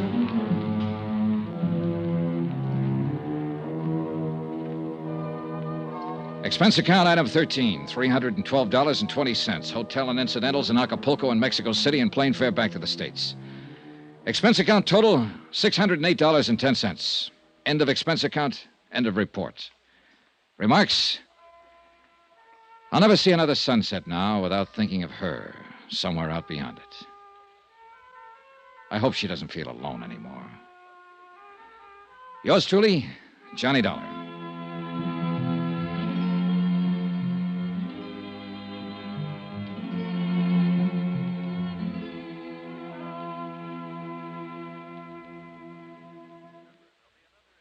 Remember, there'll be another intriguing story for you beginning next Monday night. Next week, a dead girl comes to life in a case that's packed with lies. Yet every one of them comes true. Join us, won't you? Yours truly, Johnny Dollar.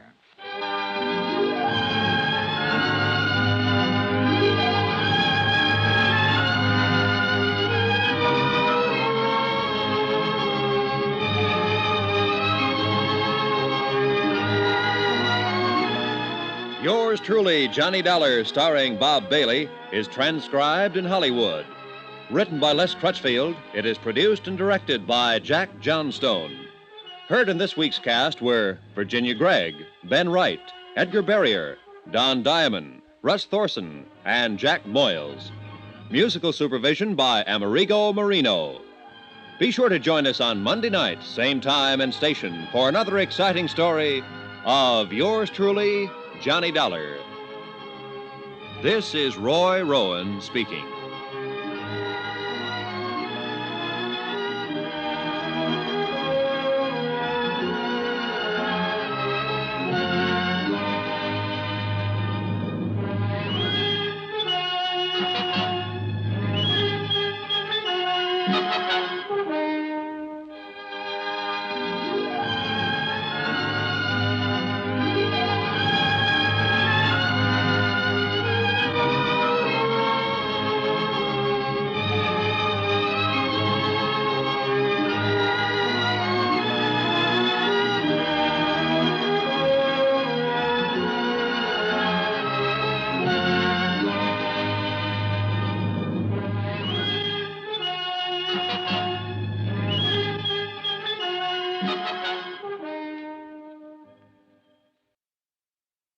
From Hollywood, it's time now for Johnny Dollar. This is Don Taylor down at Tri-State, Johnny. Hello, Don. Happy New Year. Belated, of course. Same to you, Johnny. Listen, would you like to come over to my office and meet a pretty girl? Sure. Is she interesting? Very. As a matter of fact, she just told me the most interesting thing I've ever heard. Oh, what's that? She just told me that she was dead.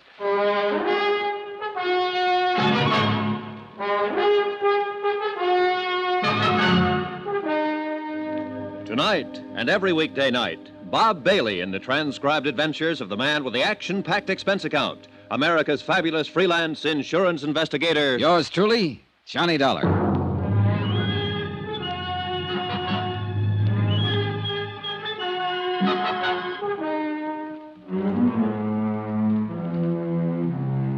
Expense account submitted by Special Investigator Johnny Dollar to Tri-State Insurance Underwriters, International Building, Hartford, Connecticut. The following is an accounting of expenditures during my investigation of the McLean matter. Expense account item $1, cab fare to the International Building in Don Taylor's office.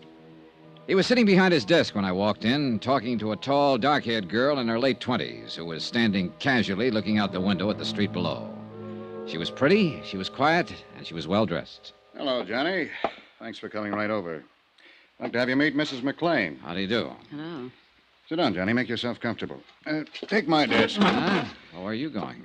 I'm going to let Mrs. McLean talk to you alone. She has a most unusual story. Yeah, something about being dead. Isn't that what you said? Yes, something about being dead.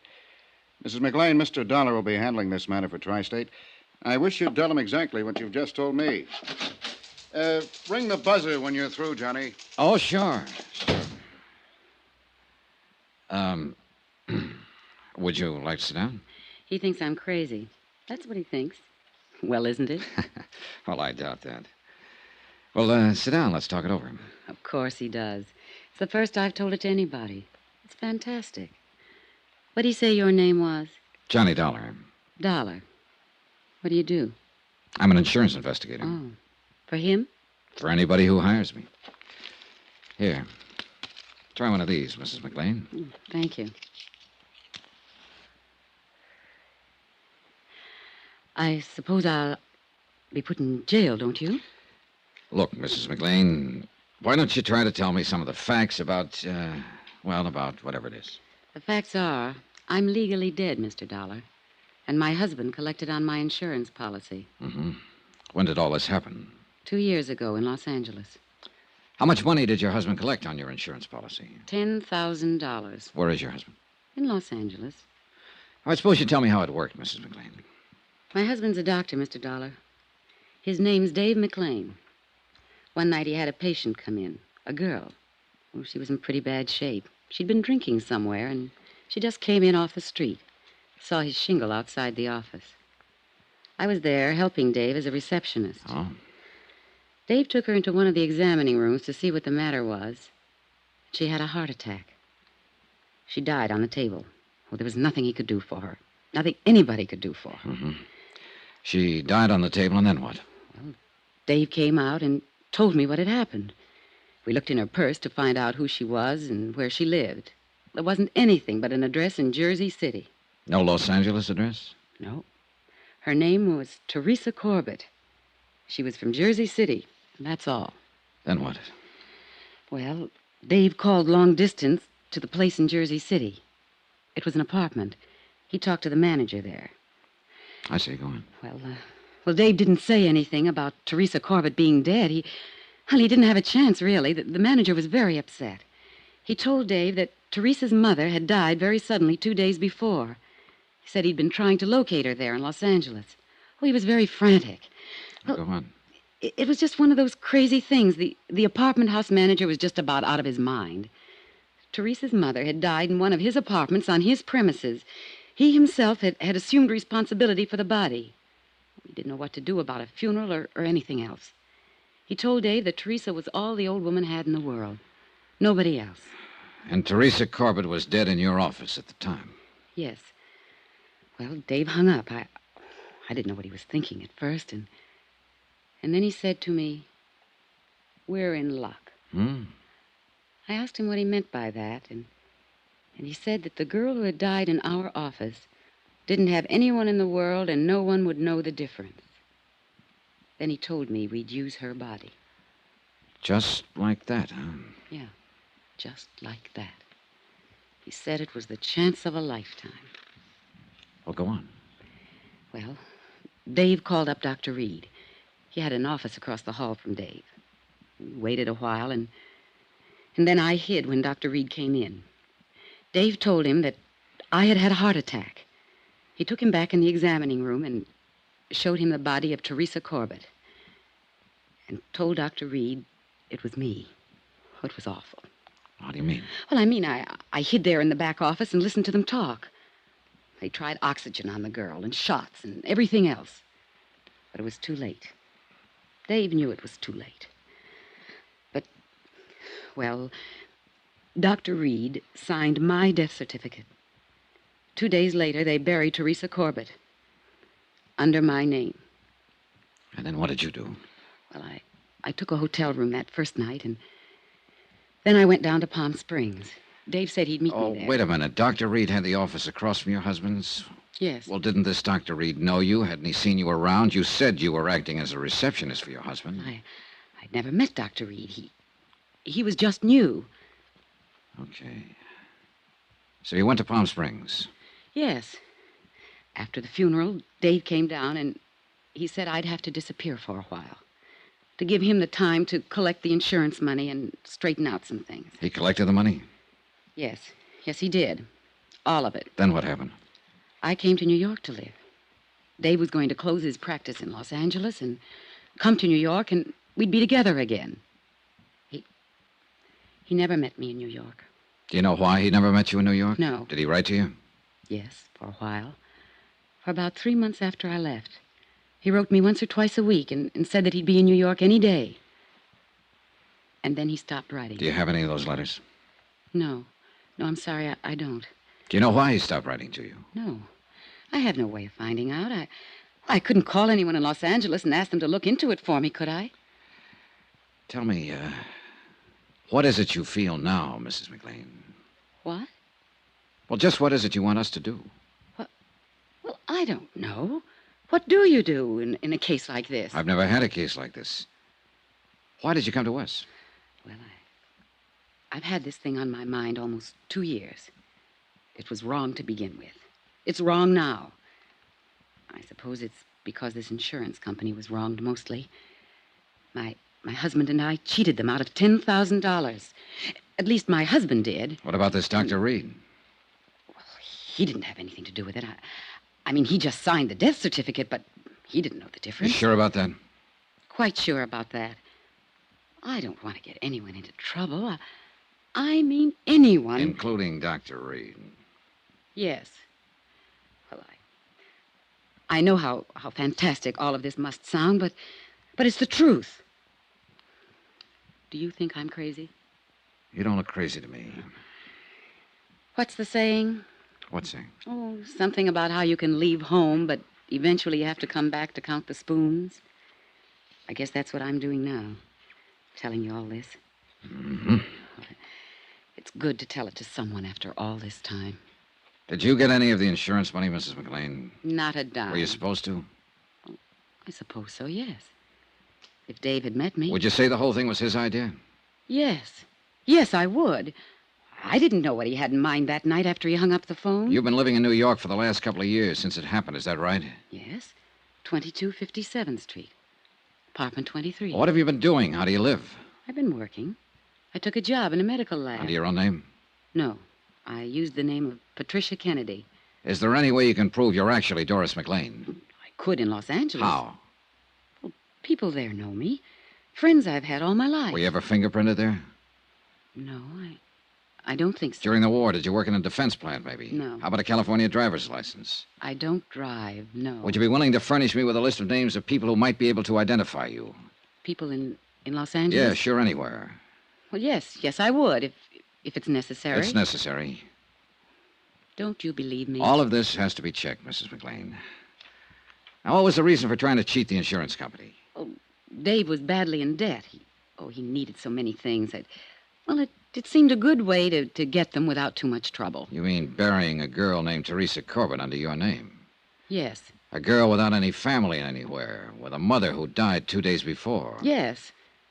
Very few people in this world are without somebody, somewhere, Mrs. McLean. Teresa Corbett didn't have anybody, Mr. Dollar. I know that. Do you know any more about her than what the apartment house manager said on the telephone to your husband? No. Do you remember the name of the apartment house manager in Jersey City? No. The address? No. Is there anything else you'd like to tell me about all this? Well, I can't think of anything. No. Before I ask Mr. Taylor to come back in here, I want to ask you again, why did you come to the insurance company? What? Why did you come here to Hartford to the insurance company? You asked me that once, and I told you. The insurance company were the people that were wrong. Now, look, obviously, you've been living and working in New York and getting along. No one knows anything about this. There was no need for anyone to know anything about it. No need for us to know about it. Now, you'll pardon me, but you don't seem like the type of person who wakes up one morning with a big pain in the conscience. Not at all. Now, you sat here and told me about your husband, how your husband thought of the idea, how your husband hung up the phone, how your husband called in a Dr. Reed to sign a death certificate, how your husband handled every detail, all of it. Not you, Mrs. McLean, your husband. He's the one you want us to get, isn't he? Yes. He didn't have to meet me in New York once he got his hands on that money. He didn't have to do anything about me. I was dead on paper, and I couldn't go back. I buy a Los Angeles newspaper now and then, and I saw a notice yesterday that he's going to get married again. I see. But I'm still his wife. He tricked me. You helped him to do it. Who's he going to marry there? I didn't recognize her How name. old are you?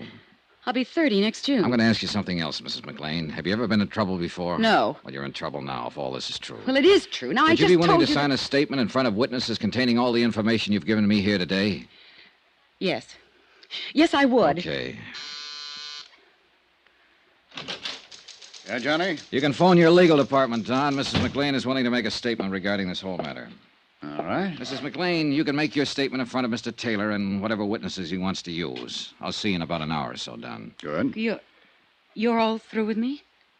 No, there's one more thing, Mrs. McLean. Do you realize that if what you've told me is true, both you and your husband will be criminally charged? Well, yes. Yes, I realize that. Oh, Johnny, for heaven's sake, you're trying to scare us. I just wanted that part understood. I'll see you. Johnny, wait a minute. Don't worry. I'll be around. Plenty.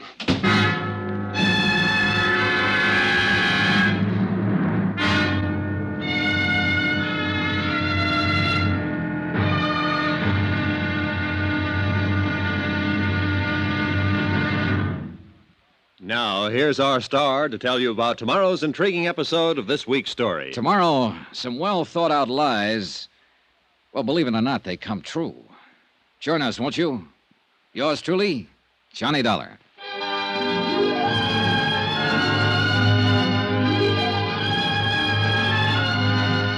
Yours truly, Johnny Dollar, starring Bob Bailey, is transcribed in Hollywood. Written by John Dawson, it is produced and directed by Jack Johnstone. Be sure to join us tomorrow night, same time and station, for the next exciting episode of Yours truly, Johnny Dollar. Roy Rowan speaking.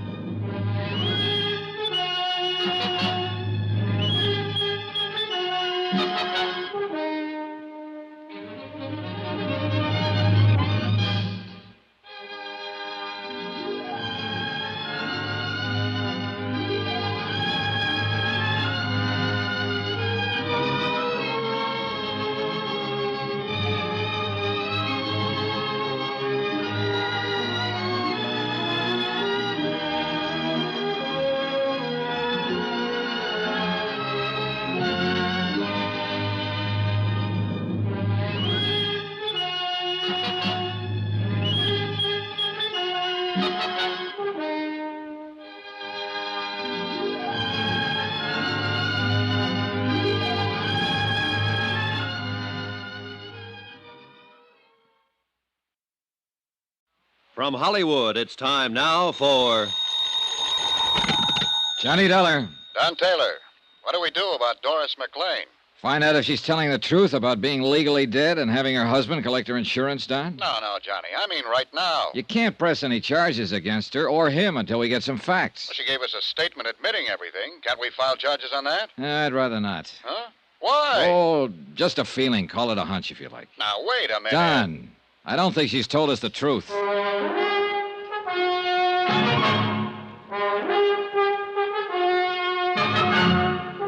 Tonight and every weekday night, Bob Bailey in the transcribed adventures of the man with the action-packed expense account, America's fabulous freelance insurance investigator. Yours truly, Johnny Dollar.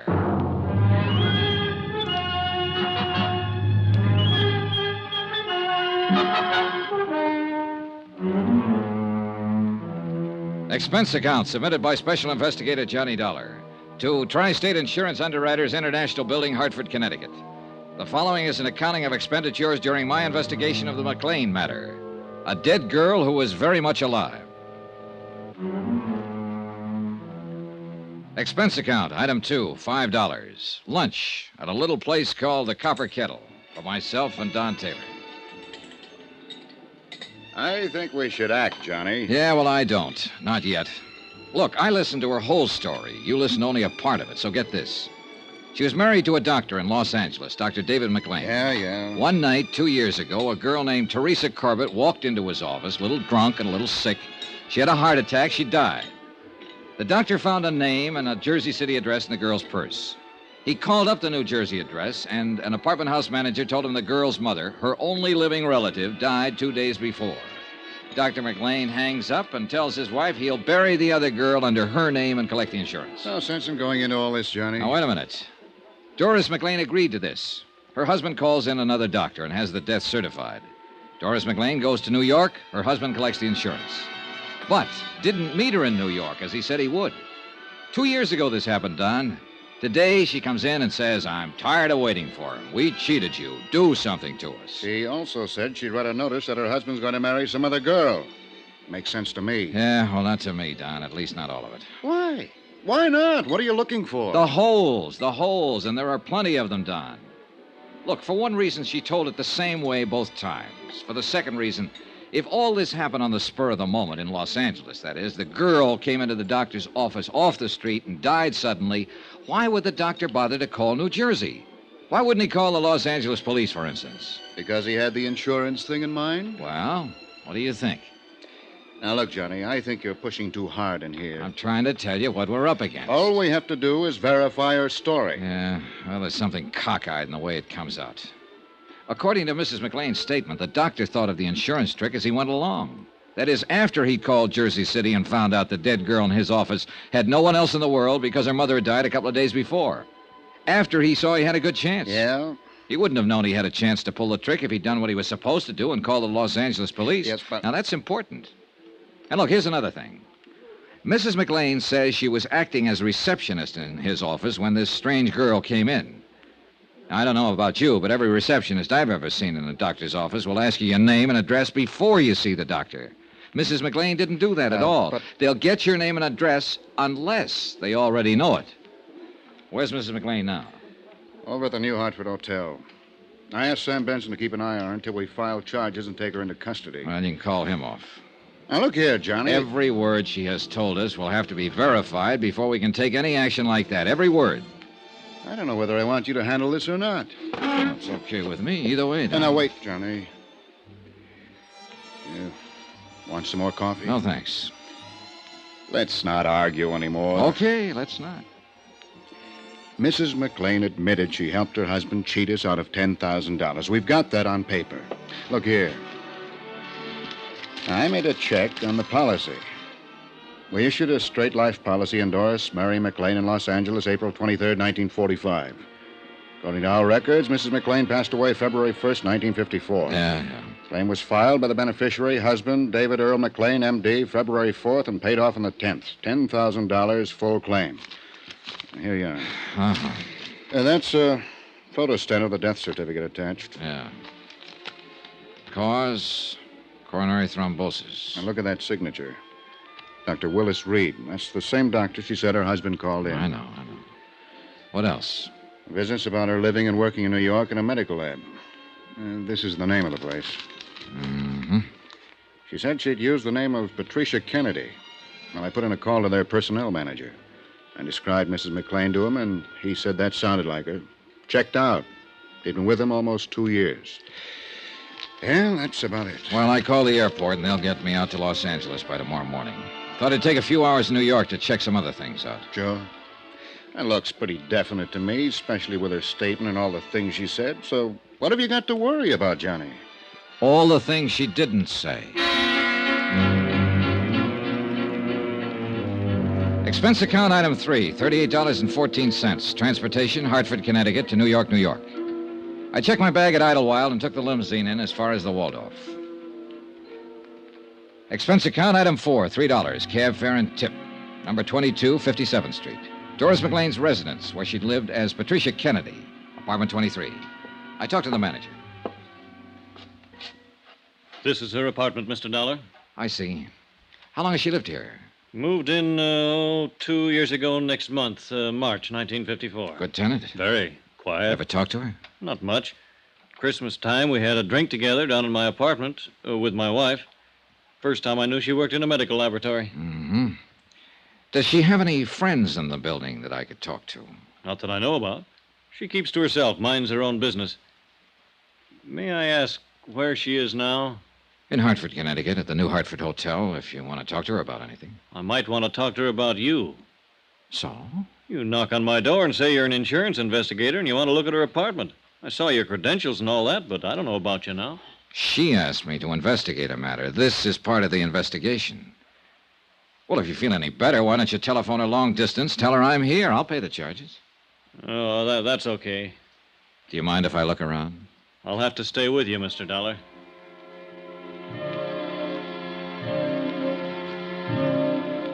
An hour later, I located a Mr. Platt at the Hyde Park Laboratories, where Doris McLean had been working using the name Patricia Kennedy.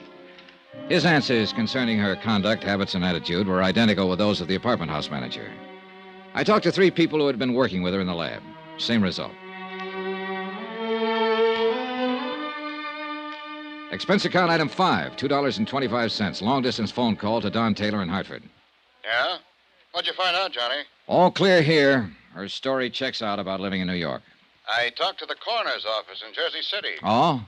According to their records, a Constance May Corbett, age 61, died there January 27th, 1954. Body unclaimed. County buried her. Coroner's office unable to locate the next of kin, a daughter, Teresa Mary Corbett, believed living in Los Angeles. Well? Well, what do you want me to say? Coincidence or not, this part of it all checks out. Yeah, I'll admit that. Thank you. You're welcome.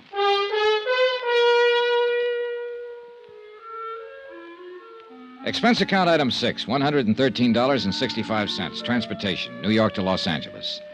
We landed at International Airport in a heavy fog at 8:35 in the morning. By 9:35, I was in my room at the Statler Hotel sleeping. At 4 o'clock in the afternoon, I got up and showered and shaved and had something to eat. There was a special delivery airmail folder for me at the desk from Don Taylor. It contained a flash picture of Doris McLean, a sample of her fingerprints and handwriting, along with the names and addresses of several people in Los Angeles Mrs. McLean thought might be able to identify her. Expense account item 7, $50. Deposit on a rented car to get around Los Angeles. The first 3 addresses furnished by Mrs. McLean were blanks. No one home, or whoever had been there, had moved a long time ago. It was beginning to get dark by the time I got to the 4th one, an address on Berendo Street in Hollywood.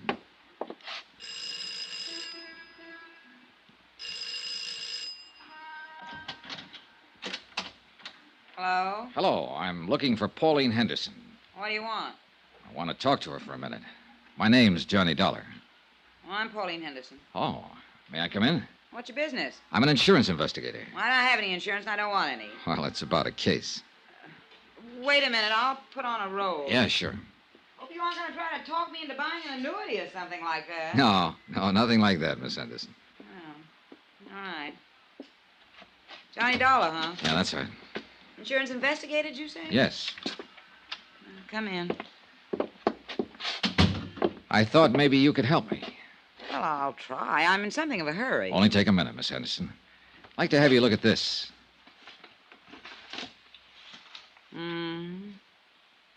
Have you ever seen the woman in that picture before, Miss Henderson? She looks terribly familiar. Is the light all right? Yeah, I can see it. My lord, yes, I know her. Who is she?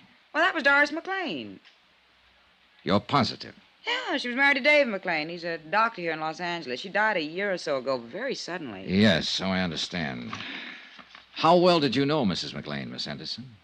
Oh, we were friends. I mean, we worked together in a medical lab here before she married Dave. How long did you know her?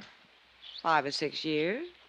What is all this? Just wanted to make sure this was Mrs. McLean. Pictures of her, all right. Yes. You know, I don't think you've been exactly telling me the truth. Well, I just had your name on a list, Miss Henderson. I was told that you might be able to recognize a picture of Doris McLean if you saw one. Who told you that? I'd rather not say. Nice. So mysterious. Well, I don't mean to be. You look nice enough. Is that all you want to know? Yes. Well, one more thing. When did you hear about Mrs. McLean's death? The day after it happened. I read about it in the paper. It was quite a shock. Doris was always so healthy. How did Dr. McLean take it? What? How did her husband take her death? Looking at a picture and saying yes or no is one thing. I wish you'd tell me what this is all about. Let's say I wanted to make sure this was Doris McLean, and I wanted to make sure she died 2 years ago. If I'm any authority, you can be sure of it. How about the other part? Dave McLean? Yeah. Well, you got over it, I suppose. Don't you know? Well, I haven't seen him since the funeral. What's your name again? Johnny Dollar. Where do you live? Hartford, Connecticut. I'm at the Statler Hotel here right now. Why? It just occurred to me. If you wanted someone to look at the picture and identify it, you'd go to Dave McLean and ask him. After all, he was married to her. You'd go to him. I would. Yeah. You go to him before anybody else. I think I'll call him and tell him about you. What do you think of that? That's all right with me, Miss Henderson. Expense account item 8, $3.15. Long distance phone call, Los Angeles to Hartford. Don Taylor. Hi, Johnny Dollar. Doris McLean still at the New Hartford Hotel? Yeah, why? Better call your private eye pal, Sam Benson, and tell him to keep an eye on her 24 hours a day. Huh? What are you talking about? The cat's getting out of the bag here. What? I could be wrong, Don. But if I'm right, somebody might want to kill her.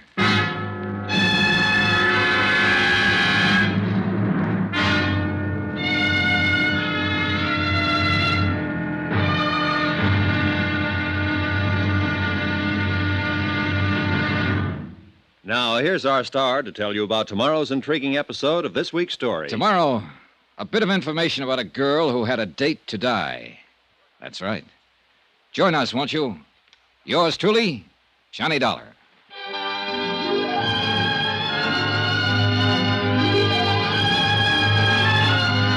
Yours truly, Johnny Dollar, starring Bob Bailey, is transcribed in Hollywood. Written by John Dawson, it is produced and directed by Jack Johnstone.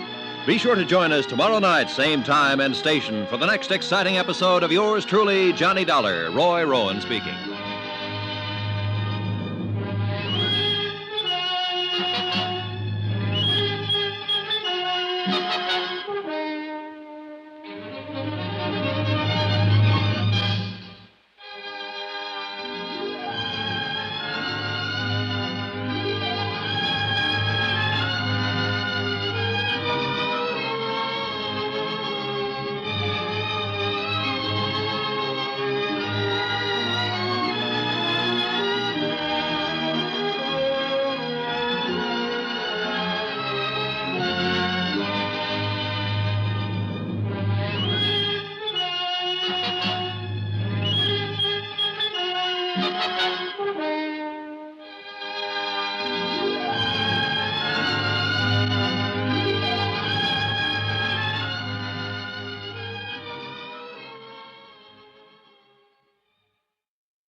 From Hollywood, it's time now for...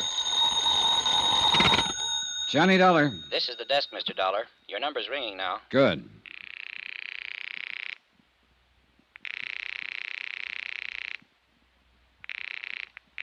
Hello? Hello. I want to talk to Dr. McLean. Who's calling, please?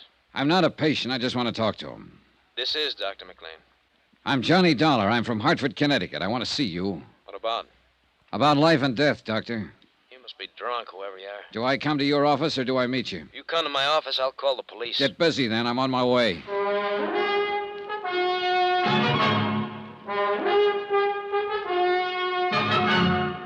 Tonight and every weekday night, Bob Bailey in the transcribed adventures of the man with the action-packed expense account, America's fabulous freelance insurance investigator. Yours truly, Johnny Dollar.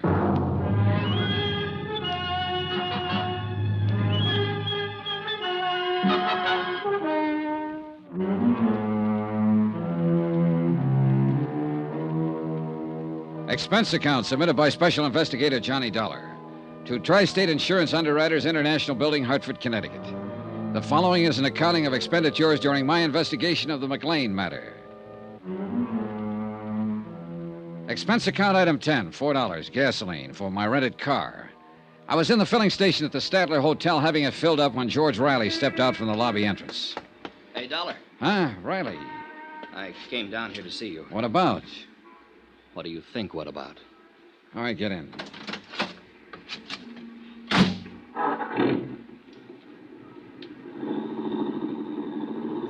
I got to thinking after you left me today about my girl, Terry. And you know what happened? No. The police came to see me. They told me practically the same thing you did. They said they were getting up a court order to exhume the body. Her body, they don't know for sure yet. They'll have a job making the identification. My girl, Dollar. Yeah, you mentioned that. We both know it'll be her, don't we? Sure we do. They have to go through with all this legal stuff, huh? This has to be right. That has to be right before they can do anything. That's right. Yeah. Hey, where you driving? Around the block. Dollar, you know what I'd like to do? I'd like to get my hands on the bird or put it down on the ground that way with somebody else's name. He was a doctor, wasn't he? That's what it looks like. Doctor who? You'll find out soon enough. Let me ask you something. How would you feel if you got the kind of news I got today, huh? You'd feel pretty lousy. Well, I feel pretty lousy. I was going to marry Teresa Corbett a couple of years ago. I built her a nice house on a hill, and she disappeared. Just walked out. Yesterday, you come in and you say she didn't walk out. She walked into a doctor's office one night and had a heart attack. You say this doctor gave her another name, his wife's name. He buried her and collected some insurance. And that's how she disappeared. Now, what about me? Huh? They came around to see me after she disappeared. They came around a lot asking questions. And now they think they found her. You and me know they found her, don't we? Yeah, I guess we do. I spent 2 years waiting to find her, and now she's dead. Why is she dead? I can't answer that yet. Well, this doctor, he can't answer it, can he? He took her and buried her under another name. Just took her like she was some sort of clay doll, something used and something no one wanted anymore. He took her and buried her, and that was supposed to be that. Now, what's his name? Riley, you better go home for a while. Yeah, sure. I'll phone you later. Dollar. She wasn't any clay doll. She wasn't something you'd give a phony name to and put in the ground. She was what I loved and wanted and needed. Did she walk into his office and die with her heart trouble, or did it happen another way? I don't know. You got ideas? I don't know. Dollar, you gonna find out? Yes. If you don't find out, I will.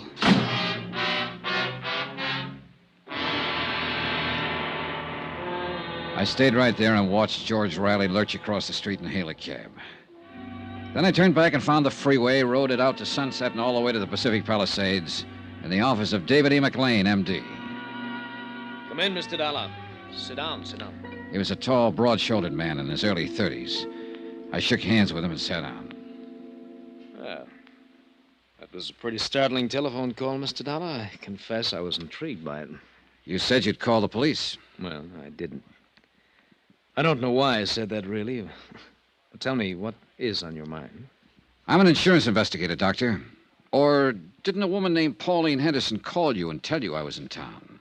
Pauline Henderson? Pauline Henderson.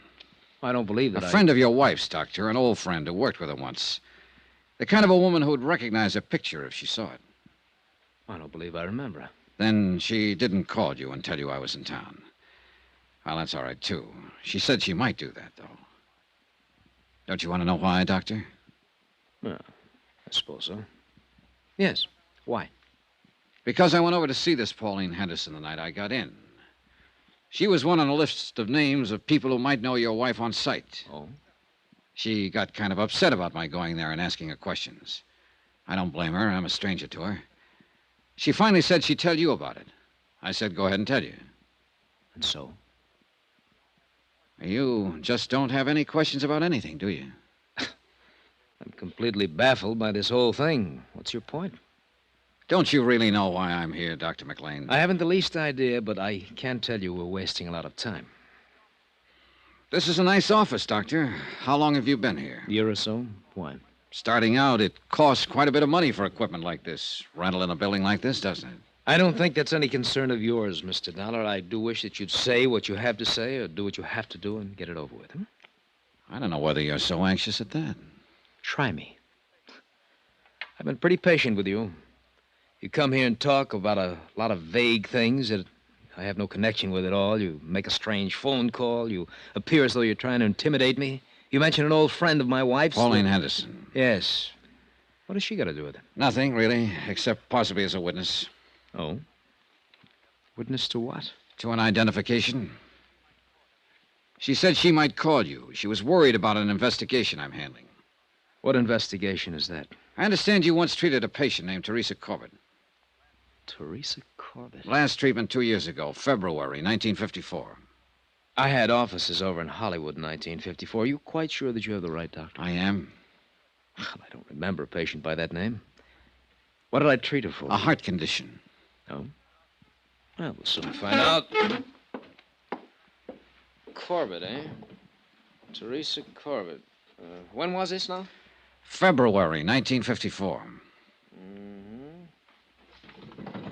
Well, I don't have anyone by that name in my files, Mr. Dollar, but it must be important if you came all the way to Hartford to ask about it. It's pretty important. Well, she might have come in for some little thing, and in that case, I wouldn't necessarily have a history on her. I understand she came to see you quite a few times. Could it have been another Dr. McLean? It was you. Well, that's funny. Oh, now, wait a minute. 2 years ago. My wife was my receptionist then. She wasn't too good at keeping records. Do you suppose I could talk to her and ask her? My wife is dead, Mr. Dollar. Oh. Sorry I can't be of more help. I thought every doctor kept a record of all his patients if they just came in with a nosebleed. Well, now you see that you're wrong. Now that we've gone through all this, let's get down to business. What do you mean by that? I'll come right out and say it, Doctor. You should have kept a file on Teresa Corbett. You should have kept that one above all things. The fact that you don't have one is going to make me believe a lot of things I haven't really believed up until now. What things? What are you talking about? I'm talking to you about your wife, who isn't dead at all. What? 4 days ago, she came to me in Hartford, Connecticut. She said that Teresa Corbett died in your office one night and that you identified the body as your wife's. And what's more, you collected $10,000 worth of life insurance on her. Here's a picture of the woman who gave me that statement. Is this your wife? Well? All right, I'll tell you. It is your wife, Doris McLean. And she's still very much alive. And the story she told me in Hartford is pretty much the truth. I've never seen the woman in that picture in my life. I ran into one person here in Los Angeles who recognized her right away. I've got a list of 8 more people who'd probably recognize her. I can go to every one of them and get their statements to that effect, but I don't think I need to.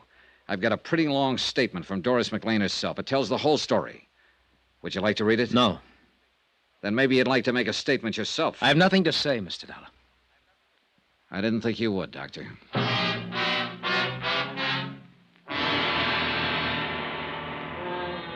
On the strength of the evidence already assembled, I preferred charges against Dr. David McLean. He was taken into custody and arraigned for defrauding an insurance company. He refused to talk at the arraignment and afterwards when he was held in the city jail. Expense account item 11, $2.20, telegram. I wired Hartford advising Don Taylor of the events in Los Angeles. The following morning, I received an answer from him to the effect that he was bringing Doris McLean to Los Angeles. That should have made the case complete. That and the fact that the coroner's office had exhumed the body and it had been identified as Teresa Corbin.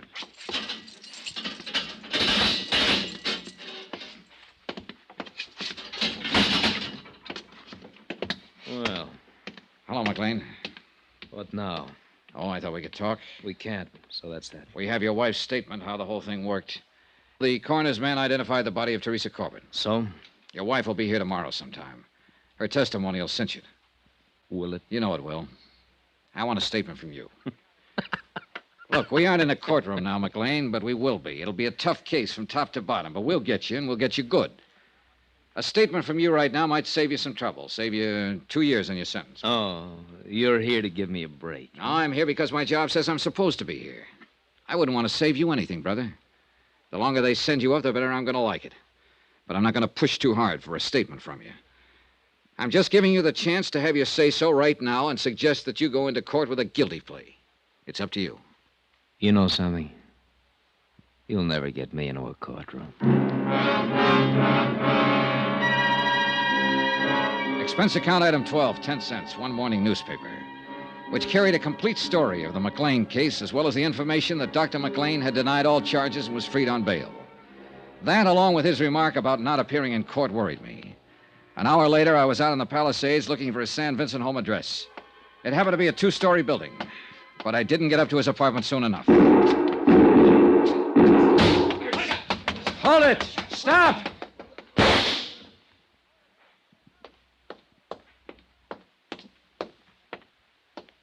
Riley. You don't have to worry about your doctor friend anymore. You fool, you crazy fool. The court would have taken care of him. No. I wanted to do it personally. Oh, Riley. For my girl, Johnny. For my girl.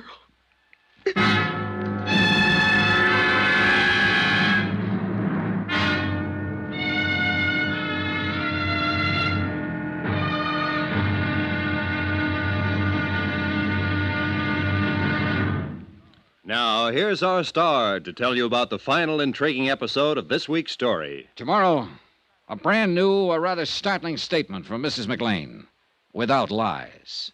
Join us, won't you? Yours truly, Johnny Dollar.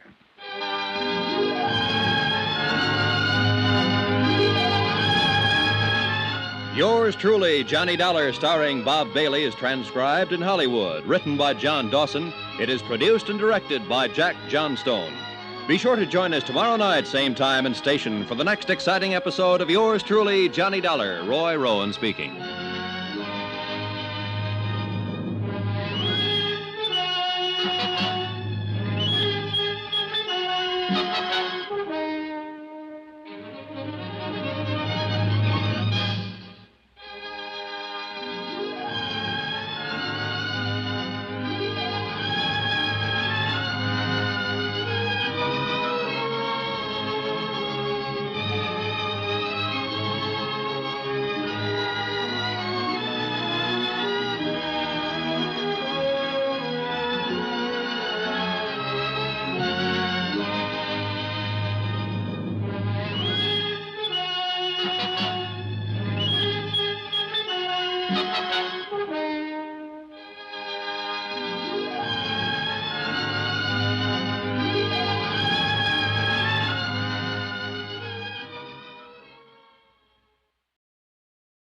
From Hollywood, it's time now for...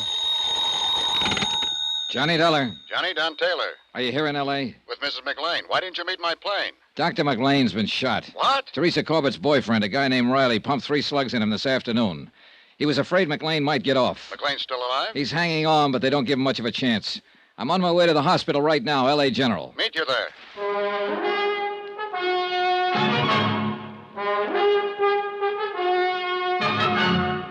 Tonight and every weekday night, Bob Bailey in the transcribed adventures of the man with the action-packed expense account, America's fabulous freelance insurance investigator. Yours truly, Johnny Dollar.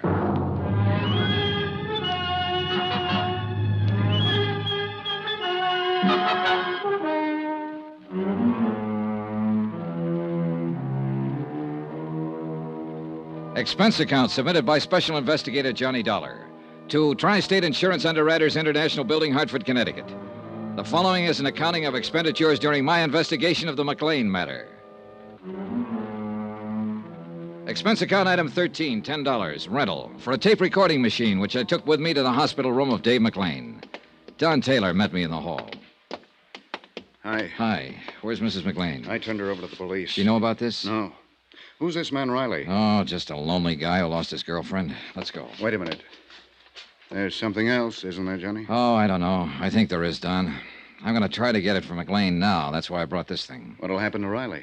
He's being held for assault with a deadly weapon intent to kill. If McLean dies, it'll be changed to murder.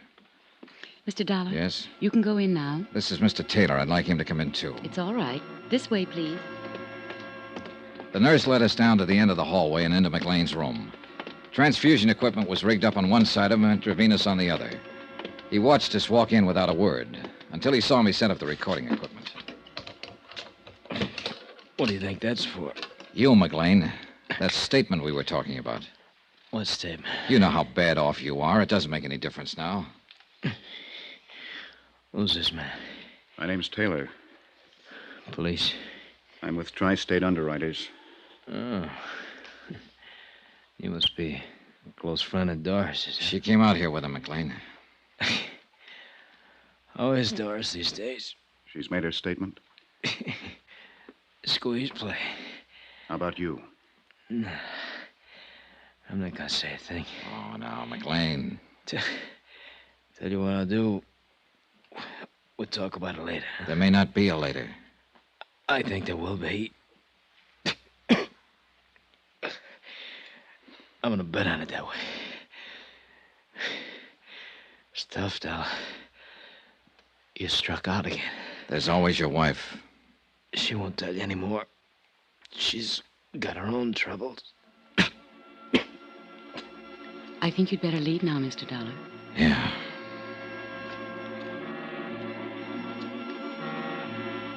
McLean's chances for recovery were 1 in 10. That isn't very good odds. But as he said, he was going to bet on himself. And he won.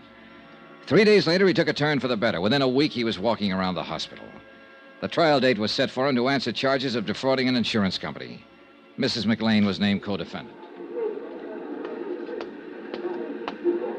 All set. When do you take off, Don? About 5 minutes. Good night for flying. Yeah. Now, what's the matter, Johnny? Oh, I don't know. This whole case, the people in it, I just don't know. You ought to be satisfied. You've certainly done your job. McLean's are going to stand trial, and there's no doubt they'll be convicted. You testify in court, and that's about it. I know. Don. Yeah? There's more to it. What? I know there is. There has to be. McLean's slick enough not to open his mouth. He hasn't admitted anything. His wife's done all the talking. Sure, that's true, but what she said was enough for us. Was it? Well, wasn't it? Not for me, Don. Johnny, what is it? Riley, I suppose, and that poor girl, Teresa Corbett. A couple of little people who walked into it. Riley's suffering worse than the McLeans, than they'll suffer. He lost somebody he loved. She died naturally. He would have lost her sooner or later. The McLeans had nothing to do with that. Didn't they? No. Well, I've been thinking about it. Just go in and testify in court and come home and try to forget about it, will you? Maybe you're right. Flight 913, Chicago, New York, and Well, Boston, now boarding. See you in a few days, Johnny. Okay. Flight Bye. 913, One thing, now Don. boarding Yeah? at Gate 8. Suppose Teresa Corbett had been my girl. So long, kid.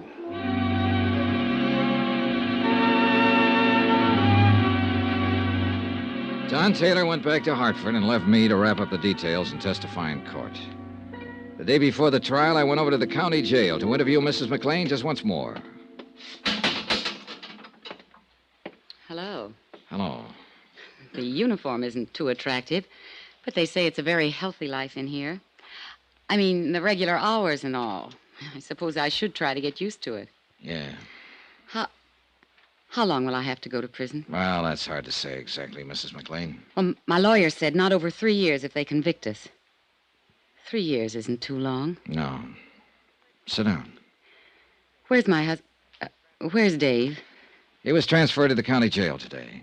Is he all right? Seems to be getting along fine. I haven't seen him, you know. You'll see him in court. Oh, I wish it were all over. So do I. But it isn't, is it? Practically. Not at all. Well, what do you mean? So far, we have enough evidence to prove conspiracy against you and your husband, and we'll prosecute to the limit on that. There'll be some other charges against him, the business with the body and so on. Let's not go into that now. But there's something else here I want to get straightened out. This is your statement. Yes. Let me read you this. A girl, whom we later found out to be Teresa Corbett, walked into the office on the night of February 1st, 1954, and complained of feeling ill. She had been drinking. My husband took her into the examining room where she died a few minutes later of a heart condition. Those are your own words on this sworn statement, Mrs. McLean. Yes. Let me go on. I had never seen or heard of Teresa Corbett until that night. I was with my husband when he placed a call to her residence in Jersey City. He spoke with a man there who managed an apartment house and so on. Mrs. McLean, that call was never made. I was in the room when Dave made it. The phone company has no record of it, no bill for it. I mention this to you because we are going to mention it at the trial tomorrow. You have my statement. Are you trying to make a liar out of me? The fact remains that call wasn't made. Were you in the examining room when Teresa Corbett died? No, I was in the front office. Isn't it a fact that she was a patient of your husband's before that night? No. I found out, I'll tell you. Teresa Corbett was one of your husband's patients. Why, She came here to live in Los Angeles because of a heart condition she had. He was the doctor she went to see. She just didn't walk in that night and drop dead. If that's true, I didn't know it. That night, you said you were acting as a receptionist in your husband's office. When Teresa Corbett walked in, she must have given you her name when she asked to see the doctor. Well, she didn't. Frankly, I thought she was just a little drunk.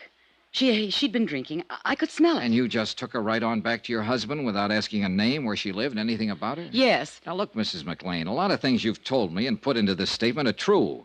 They've all been checked and rechecked. That's my job. But some of them just don't make sense. What are you trying to do? You wouldn't have known anything about it if I hadn't come to the insurance company. Maybe that's so. Maybe it would have just gotten by. But you did come to us. And whether you knew it or not, we have to know everything now. Everything, Mrs. McLean. Why do you think we've gone to all the trouble and expense of checking all this? I'll tell you. Because your story was too good to be real. It couldn't happen that way, even though the facts seem to say it could. A girl alone and friendless in Los Angeles dying of a heart attack in a doctor's office. A doctor who needs money and has a wife who's heavily insured. That's too much for me to take. Teresa Corbett was a patient of your husband. She had been for several months. She came in like anybody else. You or your husband took her personal history. And you noticed that she had only one living relative, a mother in Jersey City. Will you please tell me what you're talking about? I'm talking about premeditated, carefully planned murder. That's what I'm talking about. When Teresa Corbett's mother died suddenly, there was nobody left to worry about her. Nobody to ask questions about her anymore, right? That's what you thought, anyhow. But there was a man, George Riley. But he didn't know where to go or who to ask. You didn't know about him. All right. Teresa came in several times, and you and your husband got to know more about her. She was the patsy right from the beginning. Wasn't she? Wasn't she? Yes. Do you want to tell me about it? She had been in to see Dave several times. He knew all about her, where she was from, what family she had. That night, when she came in the office, she wasn't drunk. She hadn't even been drinking. She'd had a telegram. She'd just received word that her mother had died suddenly. She was terribly upset about it. She asked Dave for something to help her sleep. Go on. Well, he took her in the examination room, and he came out a few minutes later to get some drugs, and he said something about her case being a terminal. Terminal? You mean it was hopeless? Well, that's what he said. He said he didn't give her more than 6 months. It wasn't true, Mr. Dollar. She wasn't that sick. Then what? Well, Dave went back to the examination room. I just sat there and waited.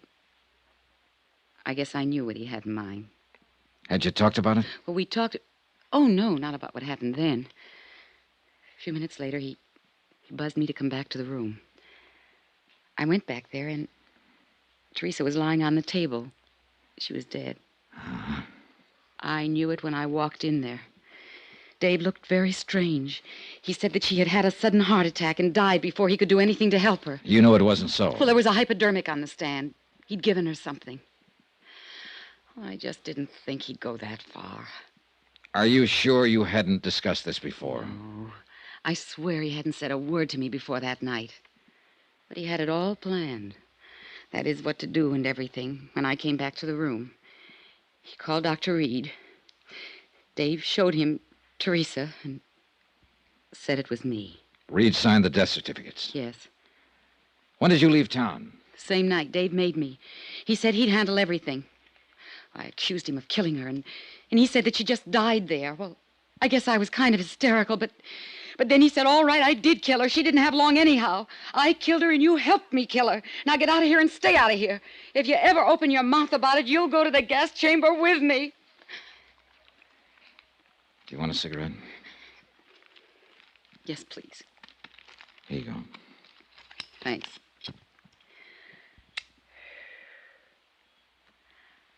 I told you that story. I mean about the phone call and all. To get back at him. I never thought that I'd tell you this part, too. Oh, I'm glad I did. I'm glad it's all over.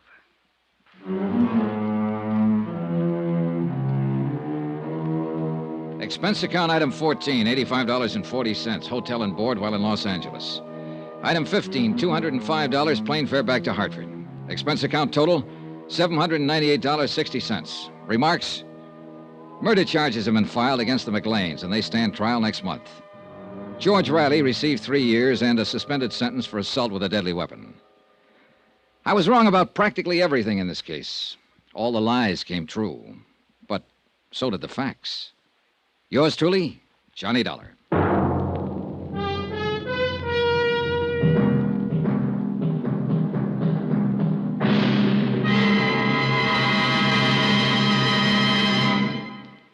Remember, there'll be another intriguing story for you beginning next Monday night. Next week, cui bono. That's Latin for who benefits. And believe me, it isn't the killer in the case. Join us, won't you? Yours truly, Johnny Dollar.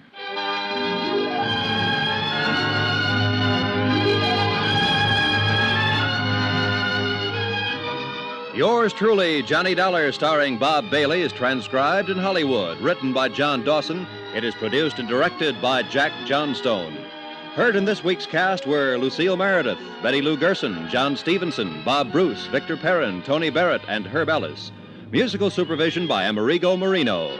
Be sure to join us on Monday night, same time and station, for another exciting story of yours truly, Johnny Dollar. Roy Rowan speaking.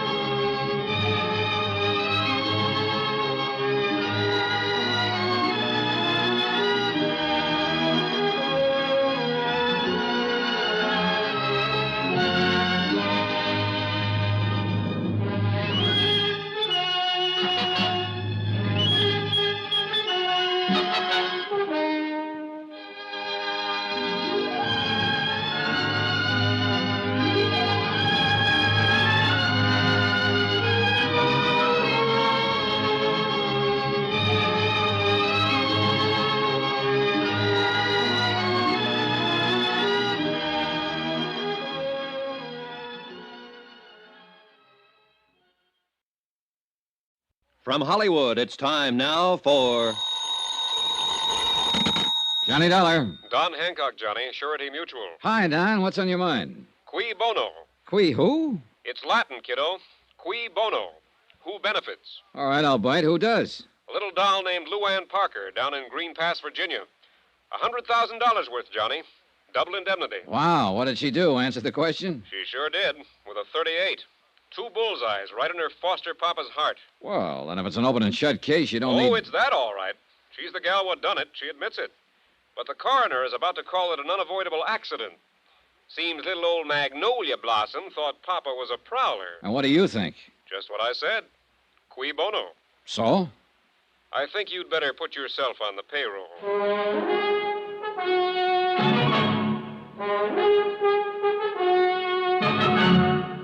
Tonight and every weekday night, Bob Bailey in the transcribed adventures of the man with the action-packed expense account, America's fabulous freelance insurance investigator. Yours truly, Johnny Dollar.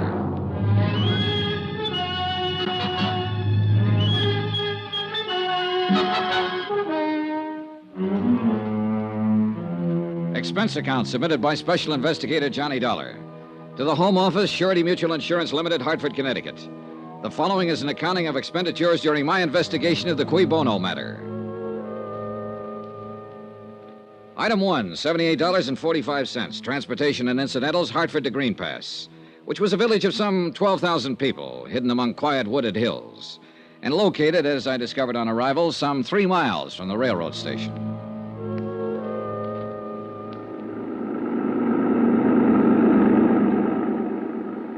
Nice weather we're having.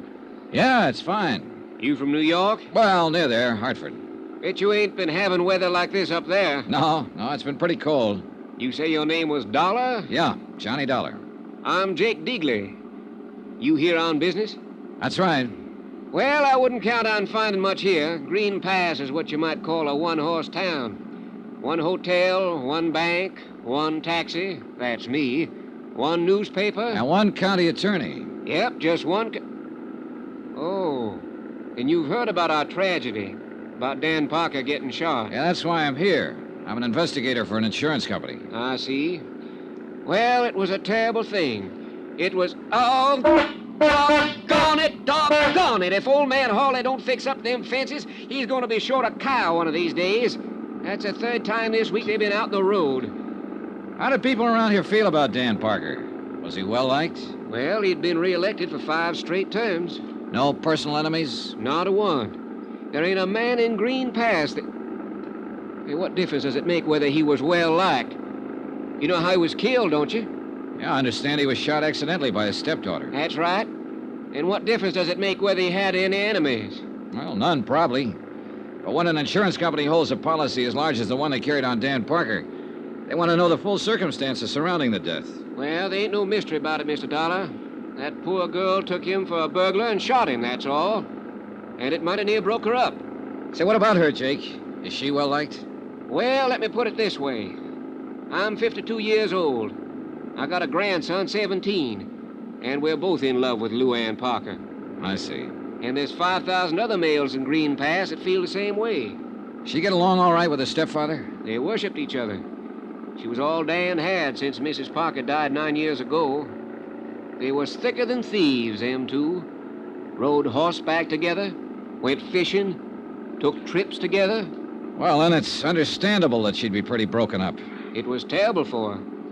She went clean out of her mind when she realized what she'd done. So tell me, was Dan Parker a wealthy man? No, fairly well-to-do for these parts, but no ways wealthy, the way you'd think of it in New York, for instance.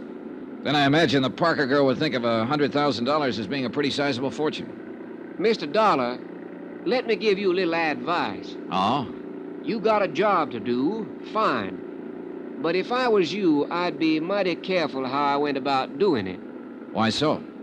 Well, people up here in the hills are kind of standoffish at best. And if you go around hinting what you seem to be hitting at, you're going to get yourself a mess of trouble.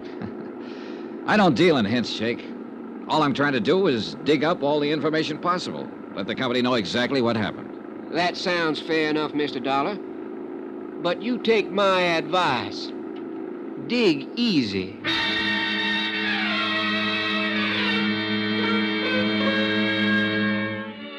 Jake Digley's one-man taxi service dropped me off at the town's one-man hotel. I signed in, left my bags, and did a quick resume of the case which Don Hancock had given me in New York. I tried pumping the hotel proprietor, but when he found out who I was, he frosted up like a mid-julep on a sultry day. But he did tell me I could find the sheriff across the square at the town's one pool room. It turned out to be a one-man place, too. And at the moment, Sheriff Jim Peterson was the one man.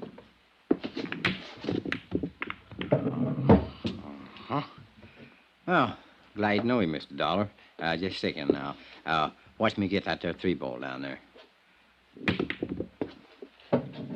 Good shot. No, that was a setup. You couldn't miss one like that if you wanted to. Got something on your mind, sir? Yes, I'm an insurance investigator. I'm here in connection with the Parker case. I'll see. Doggone it. Well, I don't think I'd call it a case exactly. It was an accident. Ain't no mystery about it, far as I can see. I didn't mean to imply that there was, Sheriff. As it stands now, this is a routine investigation, nothing more. I just like to get the facts, find out exactly what happened. In order to furnish my company with the report, they need to pay the claim. I'd appreciate your cooperation if you've got the time. Oh, I got the time, all right, sir. Yeah, how much you know about it? Well, not much. Dan Parker, as I understand it, was your county attorney here. His stepdaughter, Luann Parker, who is the beneficiary under our policy, mistook him for a prowler, shot him, and killed him. Well, that's about it. Well, the thing happened 3 nights ago. Dan been up to Richmond on business, and he come back in on a midnight train. He walked down from the station. Walked 3 miles at that time of night? Well, it's a little over 2 to his place. It's outside of town a ways. Well, that's still quite a walk. Why didn't he call this taxi driver, Jake Deagley? Yeah, well, he probably did try to, but Jake wasn't expecting any business, so he took a night off. He was out at Happy Hollow. See, that's a kind of a roadhouse about 5 miles up the highway. Does Dan's daughter have a car? Yeah, she does. But I figure he didn't want to bother her at that time of night. See, he wasn't due in till the next afternoon. But it appears like he finished up his business and decided to come on back at night without letting Luann know or anybody else. Now, let me see here. Was he in the habit of coming back unexpectedly from trips? No, I wouldn't say he was. Well, go on. Huh? Oh, well, Dan didn't take many trips. And when he did, he most always made arrangements with Jake or Luann to meet him at the station. I see. So, anyway, walked home that night, and he took a shortcut through the lane and come on in the back way across the terrace. And right there was his fatal act. Oh, what do you mean? He bumped against the lawn chair. And the sound woke up Luann. And then she heard him fumbling with the lock of the back door and heard him come on in the house. She took a .38 pistol from a drawer of her night table and went to the head of the stairs. When she heard him start up, she fired twice and killed him. Mm-hmm. Were there any lights on in the house? No, she was afraid to turn on any light. And I reckon Dan was trying to keep from waking her up. 2 shots, 2 bullets in the heart, firing down a stairway in pitch darkness. That's pretty good shooting, Sheriff. Oh, well, she can outshoot me, Mr. Dollar. And I'm known as one of the best in these here parts. Who taught her? Well, Dan taught her himself. He figured a girl ought to be able to protect herself. So tell me something, Sheriff. Did she have any reason to think it might be a prowler? Have you had any trouble of that kind around town? Oh, 3 weeks ago, there was a house broke into over on the south side, and twice since then, Dan called me in the night to come out and take a look around his place. Oh, why? Well, seems Luann thought she heard somebody trying to break in. And did you find anybody? Nope. Was Luann alone in the house the night of the shooting? Well, Mary Jackson was there. Who, Well, she'd been housekeeper for the Parkers for the last 15 years. Uh-huh. What's her version? Same as I told you. She heard the shots, saw the lights in the hall come on, and heard Luann scream, "Father." How did the girl and her father get along? Well, couldn't have been any closer. She pretty broke up about it. You talked to her yet, Miss Dollar? No, not yet. No, I didn't think so. Oh, what's that supposed to mean? Well, I mean, if you had, you wouldn't be asking a lot of these questions. Or at least you wouldn't be asking them in the way that you are. What way, Sheriff? Well, like you figured the Parker girl was actually guilty of something. Well, she did pull the trigger, didn't she? And with sufficient reason. She was nervous. She'd heard prowlers around before, or at least thought she did, which adds up to the same thing. She thought she heard somebody break in. She knew she couldn't count on Mary for any help. She had a gun, knew how to use it, so she got up her courage and done a natural and normal thing. She used it. And she'll regret her mistake the rest of her life. Yeah. That's the way the picture seems to work out. At the moment, at least. You got any reason to doubt it? I get paid to doubt things, Sheriff, until I satisfy myself that there's no reason to doubt them. And that's all I'm trying to do. It's all the insurance company expects me to do. I'm not out to pin anything on this girl or to get out of paying her claim, provided it's legitimate. It is. Well, then she's got nothing to worry about. If the thing happened as you just told me it did, then I have as much sympathy for her as you do. It'll be a pretty rough memory to live with. I just want to be sure, that's all. All right, Miss Dollar. You look around. You talk to people. Ask any questions you have a mind to, but you're going to come out right back where you started at. You're probably right. Dan and me'd been friends for years. Good friends. Now, if I thought there was the slightest doubt about this, I would be the first one to kick up a fuss and go after the truth. Even if the evidence pointed toward Luann Parker? No matter where it pointed to. Well, now, look, I want to talk to the housekeeper and to Miss Parker herself, and I'd like to attend the coroner's inquest if you don't mind. No, I don't mind, but you're a little late. Huh? It was held this morning. What was the verdict? Death by misadventure, unavoidable accident, with no recommendation for prosecution. I see. Would it be possible for me to see a copy of the transcript? It would. I'll ring the coroner and tell him to expect you. But let me give you a little piece of advice, Mr. Dollar. All right. Folks in these here parts love that girl. So when you start walking around asking questions, walk easy.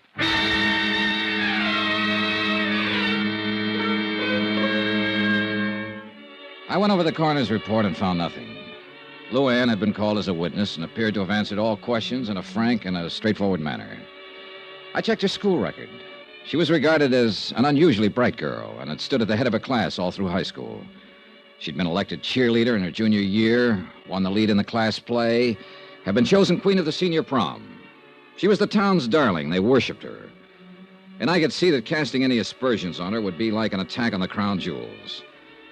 I began to feel like a peeping Tom, like a louse, like I was wrong. And yet, cui bono? Who benefits? 2 bullets in a man's heart and a $100,000 payoff. I had to be sure.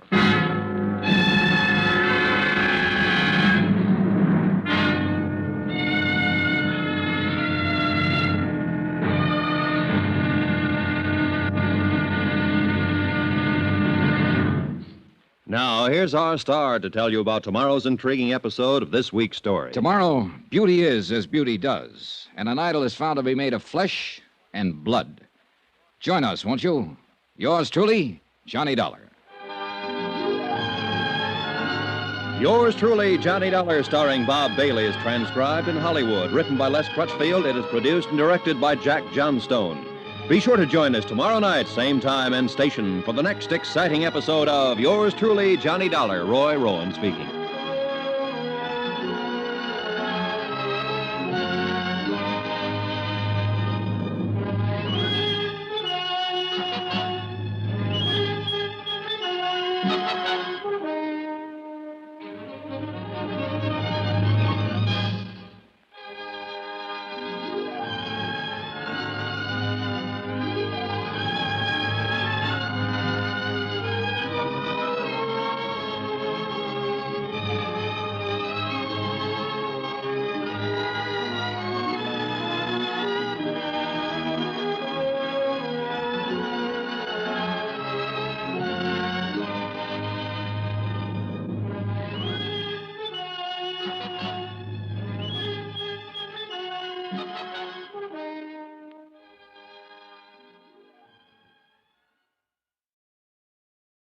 From Hollywood, it's time now for... Johnny Dollar. Tom Bates, Mr. Dollar. Tom... I'm acting county attorney since Dan Parker's death. Oh, yes, I was looking for you earlier. So Sheriff Peterson said. What was it you wanted to see me about? Didn't Peterson tell you why I'm in town? Yes, of course. You're an insurance investigator. You're here in connection with Parker's accident. Accident, did you say? I thought the sheriff straightened you out on that. He tried his best. Well, I'm afraid I can't tell you any more. Mr. Bates, are you in your office at the moment? Yes, I am. Stay there, then. I'll be right over.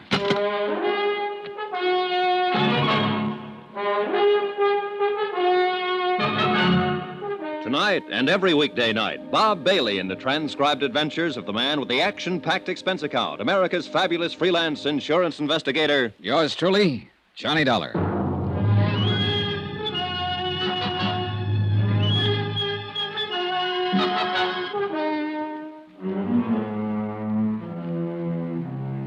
From Special Investigator Johnny Dollar, location Green Pass, Virginia, to the Home Office, Surety Mutual Insurance Limited, Hartford, Connecticut. Assignment, the cui bono matter. Expense account continued. Item 4, 5 cents for a copy of the Green Pass Weekly Sentinel. I glanced through it as I walked across the square from the hotel to the courthouse. The big news, of course, was the tragic death of longtime county attorney Dan Parker.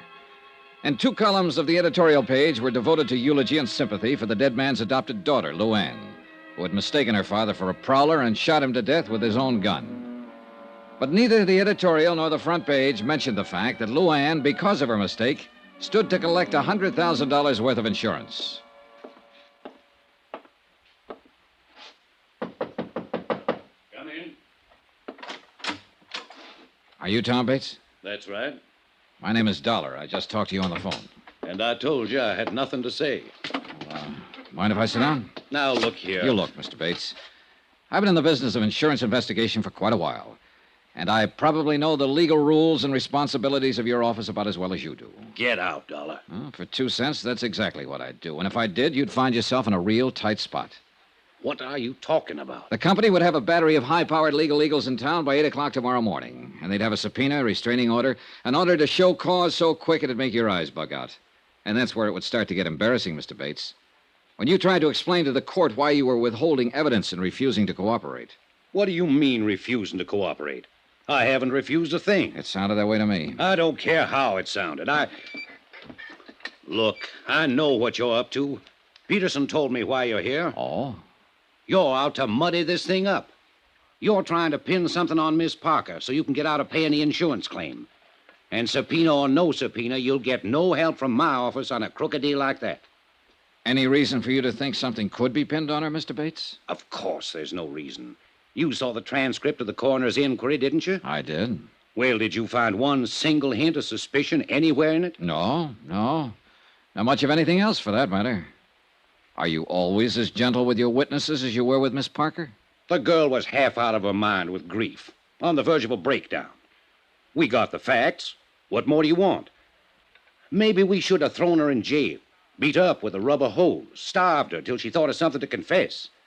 Is that the way you'd have done it? Oh, relax, Mr. Bates. You're not in a courtroom. No, and by heaven, I'm not going to be. Not on this case. Because there's no reason. How long have you been in love with the Parker girl? Ever since I... What difference that make? It might help to account for your attitude about this. What is it you're thinking? That I'm helping her get away with something? Covering something up for her? Or that all of us are, maybe? Everybody at the inquest? Well, it wouldn't surprise me too much, the way this whole town gets up on its high horse the minute you ask a simple question about the girl. Well, what do you expect when you go around insinuating Insinuating nothing, Mr. Bates. I haven't accused Miss Parker of a thing. I have no reason to. And regardless of what you think or Sheriff Peterson thinks, I didn't come here to frame her, to pin something on her. I want just one thing. The complete, detailed story of Dan Parker's death, and I'm going to get it one way or another. Well, nobody's trying to prevent you. I'm glad to hear it. Then how about some cooperation? What do you want to know? How long have you been Mr. Parker's assistant? Almost 3 years. And now you automatically become county attorney, is that it? Yes, until the next general election. Do you intend to run for the office at that time? Possibly. I don't see How did you and Parker get along? Fine. Why? Well, did he approve of your interest in his daughter? Well, he certainly preferred me to, well, anybody else in the running. Who else is in the running? Nobody, actually. Are you engaged to her? Not officially. She doesn't think she's quite ready to settle down. Uh-huh. But if she had been ready, you think Mr. Parker would have welcomed you as a son-in-law, huh? I think so. I didn't kill him, Mr. Dollar. Ever have any arguments with him? No. None of any importance. Who were his enemies, Mr. Bates? He didn't have any. A county attorney without a single enemy? That's a little remarkable, don't you think? That was the type of man he was. He'd usually let sleeping dogs lie. Easy going. Too much so, maybe. That was half the... Half the reason the two of you argued? Is that what you started to say? There were times when he should have gotten tough, or at least let me do it. Well, you'll have your chance now. And I'm going to take advantage of it. In one case, at least. Oh, what case is that? The Happy Hollow Roadhouse. That place should have been closed 2 years ago. But Mr. Parker wouldn't hear of it. And the sheriff wouldn't touch it without Parker's okay. Who runs it? A dirty little... His name's Sammy Drake. A cheap 30-cent crook. Why should the place be closed, Mr. Bates? Because it's a menace to the community. Drake's got everything going out there, wide open. He ought to be run out of town. And before the month's up, he will be. Was Drake a friend of Mr. Parker's? Hardly. Is Miss Parker acquainted with him? She knows him, of course. In a town this small, everybody knows everybody else. Doesn't mean anything. I see. You see what? What are you driving at anyway? The complete detailed story, that's all. Fine. But what bearing does this stuff have on the story? Oh, none, probably. The sheriff tells me Miss Parker is a dead shot with a pistol. Do you know if that's true? Absolutely. She can outshoot me any day of the week, along with most of the other men in the county. That's one of the ironies of the thing. It was her own father who taught her to shoot. Was she given a paraffin test the night of the accident to determine whether she'd fired a gun? Of course not. In the first place, we're not set up for it. And in the second place, there was no doubt but what she had. The housekeeper heard the shots and ran out in the hall and saw her standing there with a gun in her hand. And she admits she fired him. What more do you want? I guess that ought to satisfy any reasonable person. Well, thanks a lot for your cooperation, Mr. Bates. You're welcome. And I'll frankly admit I don't have the slightest idea what line of thought it is you're trying to follow. It's the same one I've been following ever since I left Hartford. Do you know the Latin phrase, cui bono? Sure. Means who benefits. It was an old principle of Roman law. And it's still a good one. Who benefits here? Well, Luann Parker, of course, to the tune of $100,000. But maybe she's not the only one. There are different ways of benefiting, you know. It still comes back to the same thing. She's the one who mistook her father for a prowler that night. She's the one who pulled the trigger and fired the shots that killed him. Apparently so. But it's possible that somebody might have used her, Mr. Bates.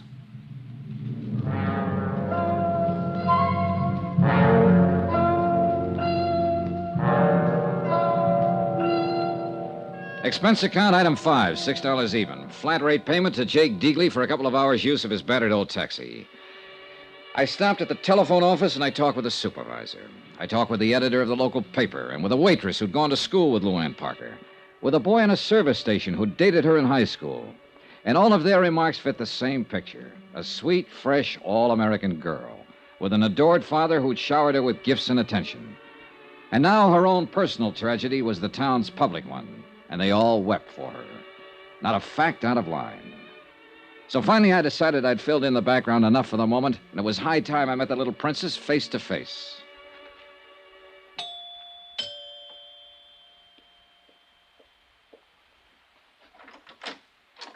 Yes, sir? Good afternoon. I'd like to see Miss Parker, please. Well, I'm sorry, sir, but she ain't here. Oh? She's been staying in with Dr. Praley and his wife. Seems like she just couldn't face this place after what happened here. Are you the housekeeper, Mary Jackson? That's right, sir. Well, I'd like to talk to you too, Mary, if you don't mind. What about, sir? Just a routine question or two. I'm with the insurance company that carries the policy on Mr. Parker's life. Well, I don't think I ought to go around talking. Well, it's quite all right. Sheriff Peterson and Tom Bates are both cooperating with me, so you can be sure there's nothing wrong about it. Well, if them two say it's all right. They do. Then I reckon it is. Won't you come in, sir? In a few minutes' conversation, I learned that Mary Jackson had practically raised the Parker girl and worshipped both her and her father. She showed me the terrace where Dan Parker had bumped into the chair and wakened both his daughter and Mary, the back door where he'd entered the house that night, and then finally the main stairway where the shooting had taken place. When I heard the shots, all I could think was, oh, my poor baby, and I come running out in the hall.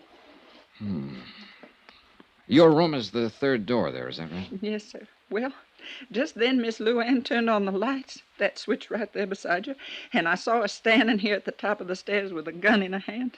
Then we both looked, saw it was Mr. Parker. We run down there. Miss Luann tore off his tie and pulled his shirt open, but he'd already passed on. Yeah, it must have been a terrible thing for both of you. Yes, sir, it was. Mr. Parker seems to have been a very generous man, especially with his daughter. Oh, he always give her anything she wanted. Bought her another new car just last month. Yeah, I saw it in the driveway. Well, this is a very attractive house. Must be worth $25,000, $30,000. Mr. Parker bought it just 2 years ago. He thought with Miss Luann growing up, she ought to have a better place to live. What's your salary here, Mary? $95 a month, sir. And my keep, of course. I wonder how he did it. Sir? Well, Dan Parker made $5,000 a year as county attorney. There's less than $600 in his bank account. The manager said it's never been much higher. And yet, This house, new cars, those clothes of Miss Parker's that you showed me, a $50,000 life insurance policy. How about that, Mary? I don't know nothing about it, sir. And still, with all this, they were always quarreling. How'd you find that out? Why, Mary? What did they quarrel about? Well, it's only been the last 6 months, and it wasn't her fault. It wasn't like her. It was that Sammy that put those ideas in her head. Sammy Drake, the fellow who owns the Happy Hollow? And she was a restless one with nothing to do, and he took advantage of it. Filled her head full of crazy notions. I know it was him. What crazy notions, Mary? Oh, going off to New York, getting on the stage, or dancing in some nightclub. It's the only thing Mr. Parker ever refused her. But he sure put his foot down on that. He said the only way she'd do it'd be over his dead body. Oh, sir. Thanks, Mary. You've been a lot of help.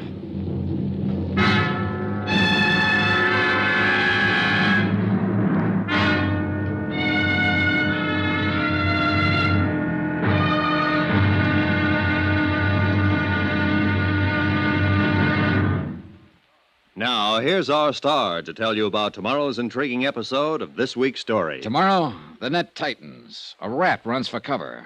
Then the whole thing blows wide open. Join us, won't you? Yours truly, Johnny Dollar.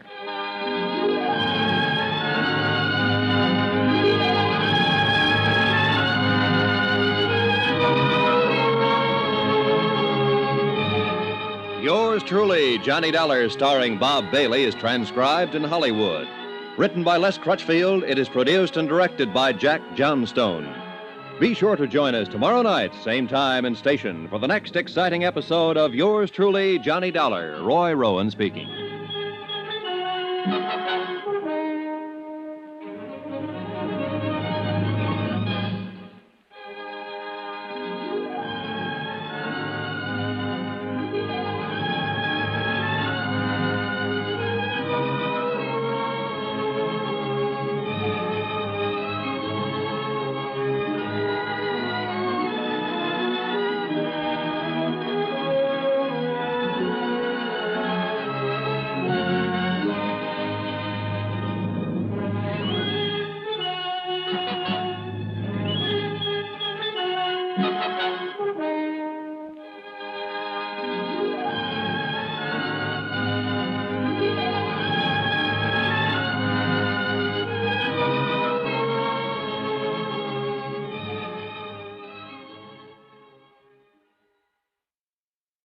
From Hollywood, it's time now for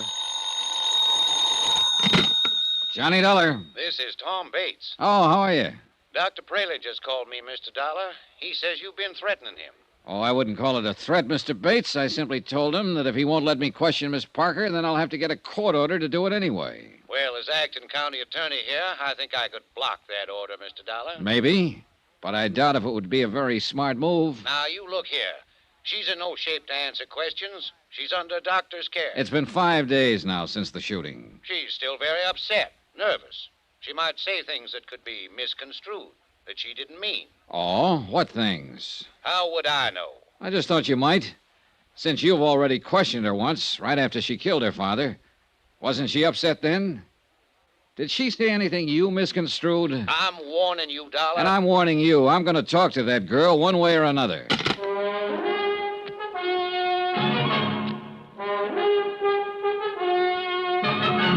Tonight and every weekday night, Bob Bailey in the transcribed adventures of the man with the action-packed expense account, America's fabulous freelance insurance investigator. Yours truly, Johnny Dollar.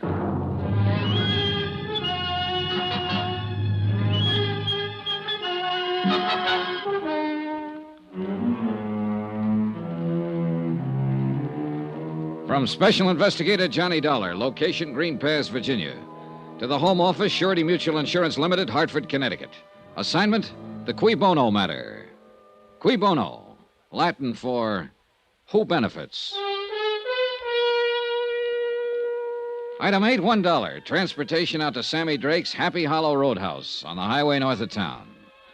On the way there, I thought over what I'd learned so far, and I realized it wasn't much. On the face of it, the thing was simple enough, no mystery at all.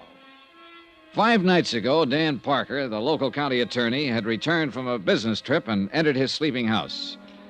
His adopted daughter, Luann, mistaking him for a prowler, had shot him to death in the darkness. There it was, an accident, pure and simple. The coroner said so, the sheriff agreed, and the whole town was determined to keep it that way. But I still couldn't buy it quite that easily. Not when there was a $100,000 life insurance policy payable to Luann Parker, the girl who'd pulled the trigger. Maybe I'd find some answers at the roadhouse.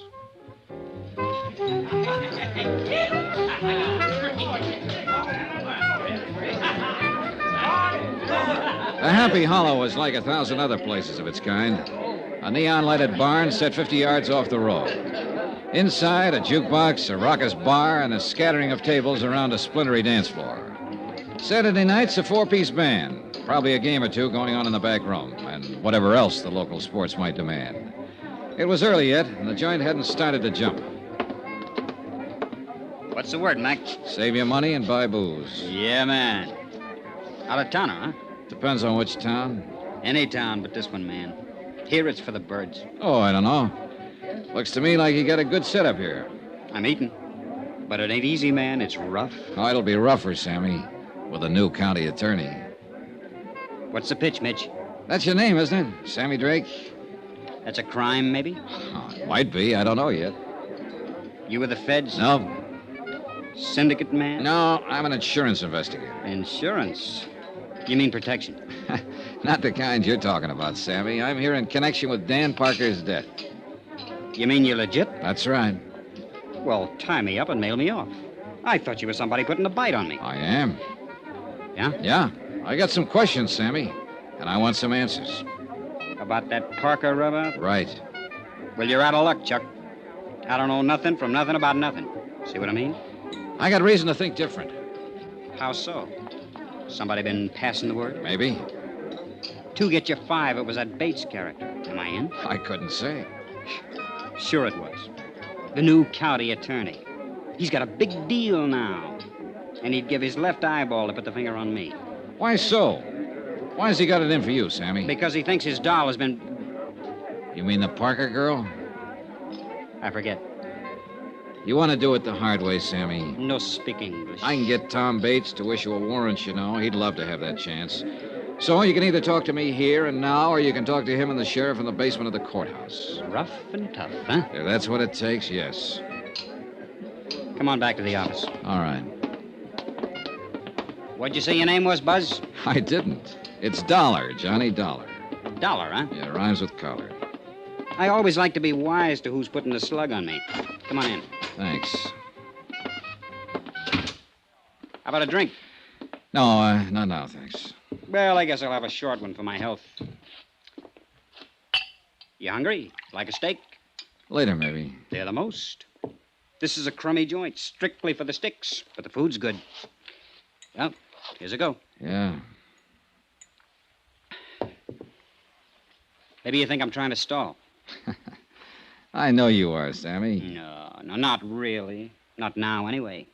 Because when I stop and think about it, I can't see where I got anything to worry about. You see what I mean? You haven't, unless you had something to do with Dan Parker's death. Now, let's relax, Max. The way I get the word, nobody had anything to do with it except that doll. Could be. Could be nothing. Did she blast him or didn't she? Apparently she did.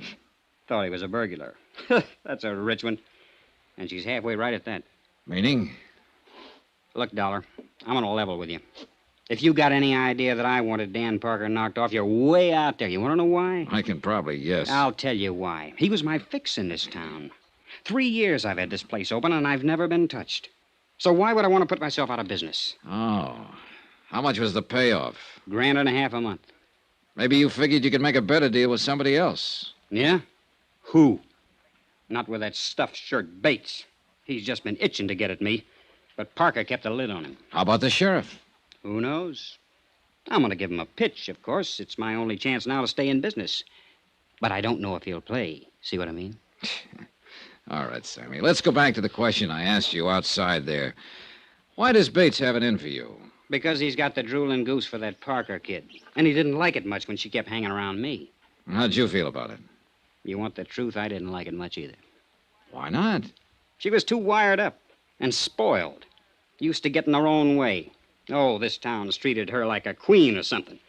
She figured she could do as she pleased. Well, that don't go in a joint like this. What do you mean? Well, these lads come in here, get a few shots under their belt. Dame like that starts to mean trouble. I didn't want her hanging around. I had a good thing going here, and I wasn't about to get it lost up. But it was no use. I couldn't keep her out. What did her father think about it? He didn't like the idea, but he couldn't do much about it. She got her own way with him, the same as with everybody else. Except when she wanted to go to New York. Well, nobody can win them all. I understand you put that idea in her head, Sammy. Then you better take a different understanding. Yeah? Yeah. She was bugged up on that idea before I ever met her. That's why she started coming in here. She wanted me to put her hep on how it was in the big, wild city. She wanted to know how to get in. What was the names of all the spots, including the rough ones? How the rackets worked. How would I know how the rackets worked? I didn't say a word, Sammy. You know something? In some ways, that kid's as smart as a mink. But underneath, she's a regular hick, just like the rest of them around here. She thinks that stuff is glamour, the big time, hot stuff. And she was busting her braces to get at it. Even this place, this crummy clip joint. To her, it was wicked and exciting. Oh, man, how square can you get? I suppose you tried to talk her out of going to New York. Do I look crazy or something? I was all for it, anywhere. As long as it got her off my neck. A beautiful girl like Luann Parker on your neck, and you were trying to shake her off? Oh, Sammy, I'm losing you. Oh, look, Dollar, when it comes to dames, I've got as fast an eye as the next guy. But with that chick, oh, man, I unpack my toothbrush and I stay home. Why? Why? She's got this whole town fooled. Everybody but me. A sweet little thing in ruffled rompers, bucking for a halo. Well, I got news for you, brother. She ain't. And you're the only one who really knows her. Is that what you're claiming, Sammy? Sure. It's a big laugh. But that kid's smart. And inside, she's colder than a fish. I'm a fairly tough baby, Dollar, but I'll tell you something straight. I'm scared of that girl. Expense account item 9, $6.90. Steak and incidentals at the Happy Hollow Roadhouse. And Sammy Drake was right. The steak was good. Item 10, $1.75. Transportation out to the Green Pass Railroad Depot, 3 miles east of town. I tried to see that night station agent earlier in the day, but he was sleeping then. But it was nearly midnight now, and I figured he'd be on duty. He was. Good evening, sir. Hold it, son. Got a message coming here. Yes, sirree. Old number 8's going to be right on time. I'm glad to hear it. I want to... Hold it, son. Got to answer it, you know. Mighty important business getting these here trains through. Yes, I imagine it is. Yeah, hold it!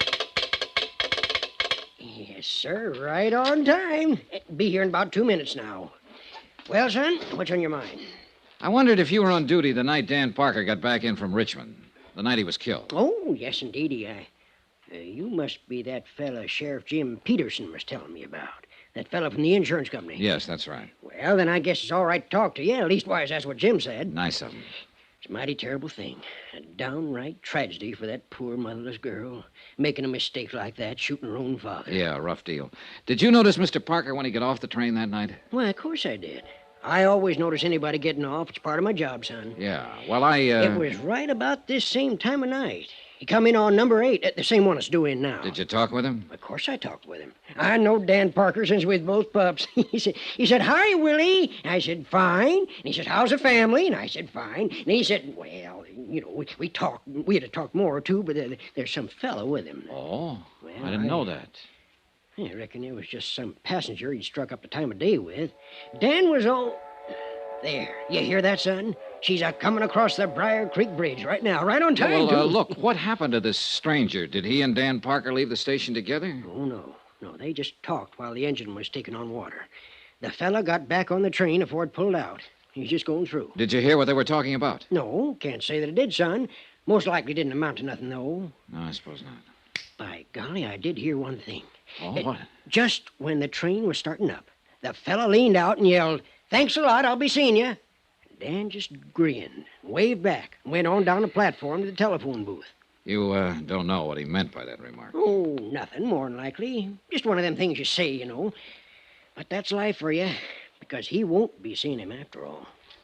See, she's coming around the bend there, son. I gotta get the mail sack out. You got any more questions, you're gonna have to ask him on a run. The mail's got to get through. Oh, I wouldn't think of stopping it. Hey, look, you said Dan Parker made a call from that telephone booth over there. You know who he talked to? Nobody, son. What do you mean? Why, he come back and said he had a busy signal. I guess he'd have to walk home. And that's what he done. That was his mistake. That was one of them anyway. You got any more questions, I reckon they'll have to wait. I haven't got any more. How's that, son? I said thanks a lot. What for? Well, there you got me. I don't know.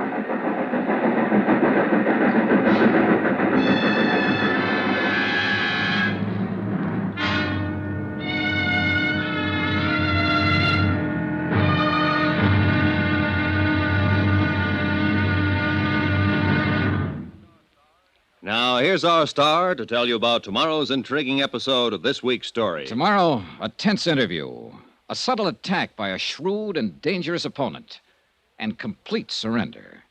Join us, won't you? Yours truly, Johnny Dollar.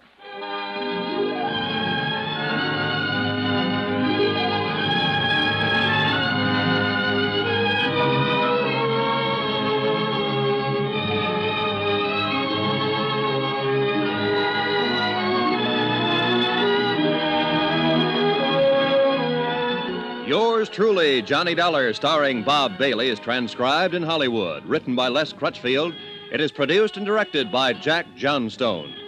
Be sure to join us tomorrow night, same time and station, for the next exciting episode of Yours truly, Johnny Dollar. Roy Rowan speaking.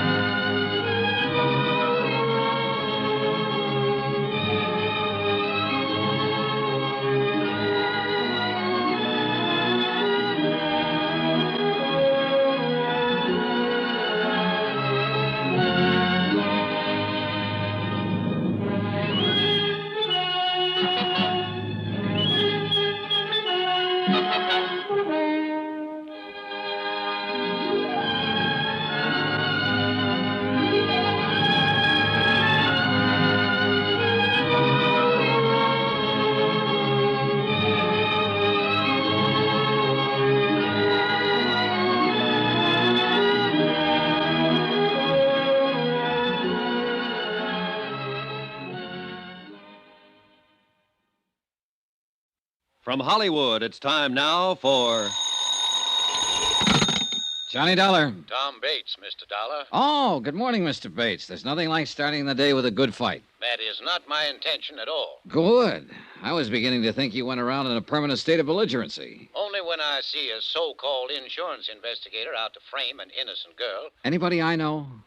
Look, Dollar, will you be available at 2 this afternoon to interview Miss Parker? I've been available for 2 days. She's the one who hasn't been. She was in no condition to see anyone. However, Dr. Praley is releasing her in an hour, and she's going on home. All right. Tell her I'll see her at 2. It won't be necessary to tell her. You'll go out there with me, and you'll talk to her in my presence. Like that, huh? You can take it or leave it. Oh, I'll take it, Mr. Bates. And you know something? I think I'll still be able to tag her.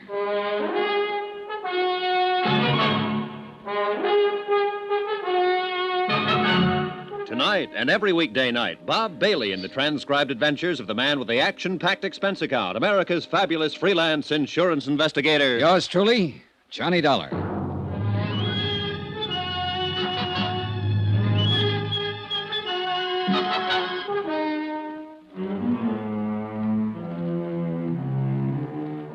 From Special Investigator Johnny Dollar, location Green Pass, Virginia, to the Home Office, Surety Mutual Insurance Limited, Hartford, Connecticut. Assignment, the Cui Bono matter. Expense account continued. Item 12, $1.80 for a late and leisurely breakfast in the hotel coffee shop. Leisurely because I had nothing to do but kill time. I'd covered every possible lead I could think of, and the result, 0. The simple facts of the case were that Dan Parker, the local county attorney, had returned unexpectedly from a business trip late at night, entered his darkened home, and had been shot to death as a prowler by his daughter, Luann. Coroner's verdict, accidental death. Amount of insurance, $100,000. Beneficiary, Luann Parker. Why don't you give up, Dollar? Admit you're wrong. Wrong about what? About thinking you've got a chance of beating Miss Parker out of her insurance money. Oh, so that's what I'm trying to do, huh? That's what your company pays you for, isn't it? To find some angle, some technicality that they can use to break the claim? No, they pay me for the unpleasantness of having to put up with bull-headed acting county attorneys, Mr. Bates. Sure. You'd a lot rather question that girl without me being around. Bates, I'd rather do anything without you being around. Well, the feeling is mutual. I just can't quite figure you. Usually, I get complete cooperation from the local prosecutor's office. But you've tried to block every move I've made here. I'm protecting Miss Parker's rights, that's all. Her rights haven't been challenged. I'm not out to get her. If I'm convinced that she's innocent and that her claim is legitimate, I'll report it that way. All the company wants is the facts. Look, I'm not hired as a claim breaker. And of course you know that. You've dealt with insurance cases before. So I wonder what the real reason is for your attitude. Suppose you tell me. Well, you're in love with her, of course, and that itself could be the explanation. Or maybe it's only part of it. Meaning what? Maybe you know more about it than you've admitted. Maybe you know she's guilty and are trying to cover up for her. I know she's innocent, sir. Or, it's possible your motives are a little more selfish. Maybe she's covering up for you. What do you mean by that? It's that old Latin phrase, cui bono, who benefits? Who gains through Parker's death? His daughter does. Of course, she gets the insurance. But so do you, Bates. In what way? Well, you got Parker's job, didn't you? And along with it, the chance to run Sammy Drake out of town without Parker stopping you. And in the long run, if Luann marries you, you'll get a good part of the insurance. Are you accusing me of murder? No, just speculating. But it's an interesting possibility. Don't you think so?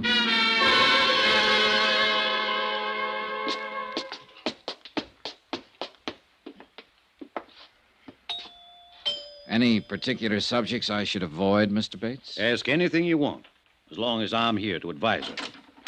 Oh, hello, Tom. Luann, this is Mr. Dollar from the insurance company. How do you do, Miss Parker? Mr. Dollar, won't you come in? Thank you. I guess we better go in the study. Mary's cleaning the living room. In here. Just sit down anywhere. How do you feel, Luann? Oh, I'm all right now. For a few days after it happened, I couldn't feel anything but horror, self-loathing. I wanted to kill myself. But the last 2 days, I've done a lot of thinking about what Daddy'd say if he was still here. He was a wonderful man, Mr. Dollar. Yes, the whole town seems to agree on that. I'd give my life gladly to change what happened. But it can't be changed. Daddy used to say, Luann, remorse is only self-pity in disguise. The future is a question mark. All you have is the present, so live it. He believed in those ideas, Mr. Dollar, and I'm going to try to live my life by those beliefs, because I loved him very much. Miss Parker, I have a few things I'd like to ask you in order to complete my report. Do you feel up to answering some questions? Yes, of course. Whatever you wish. I insisted, Luann, that I be present during this interview. Why, Tom? His job is to save money for the insurance company. He'll try to trip you up, lead you into saying things you don't mean, things that could be misinterpreted. Tom, that's ridiculous. I've nothing to hide. Of course, hon. But he'll make it seem as if you do. I'd say you're making it seem that way, and for no more reason than just a silly kind of suspicion. Luann. Mr. Dollar, would you rather talk to me alone? I think it would work out a little better that way. Tom, it's been nice to see you. I'm not leaving. Yes, you are leaving. Right now. Honey, you don't... I said now. All right, Dollar. I guess you will. Phone me later, Tom. Sure, Luann.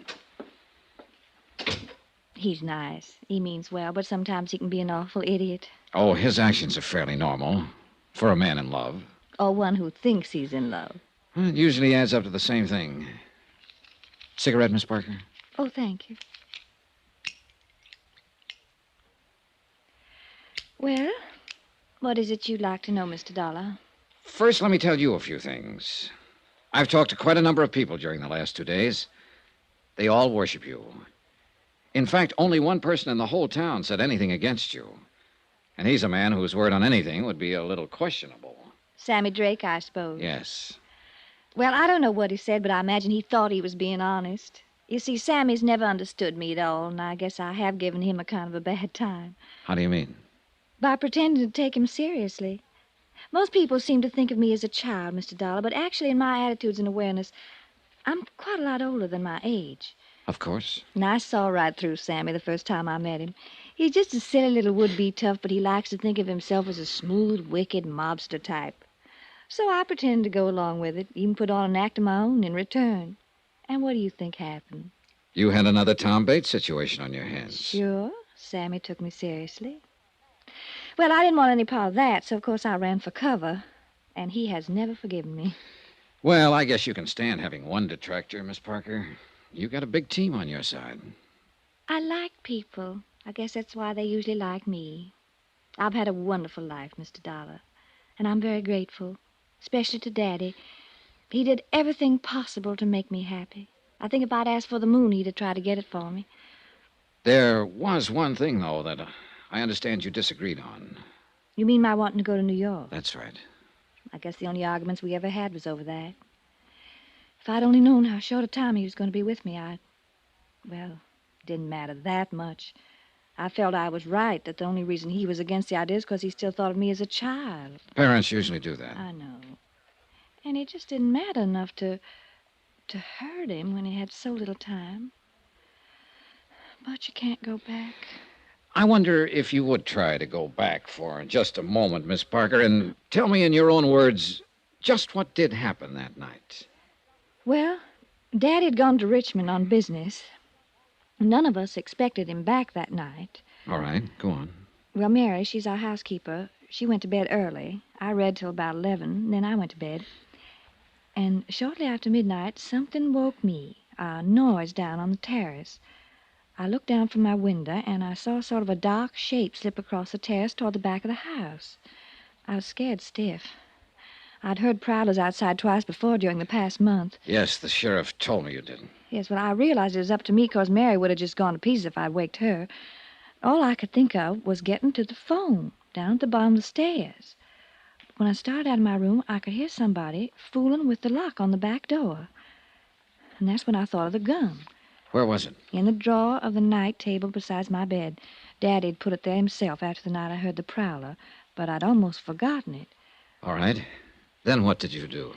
Well, I took the gun. I went back out into the upstairs hall.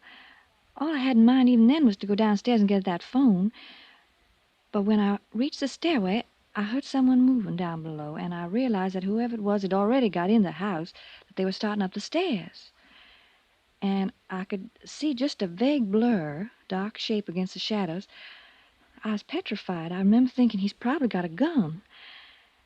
And without even stopping to consider, I fired twice down the stairway. Yes, Miss Parker? I heard him fall. I knew I'd hit him. Mary screamed and came running out of her room. I found the switch and I turned on the lights. And then I saw what I'd done. It was Daddy. I'm sorry, Miss Parker. And I'm sorry it's necessary for you to go back over this. I'll be all right.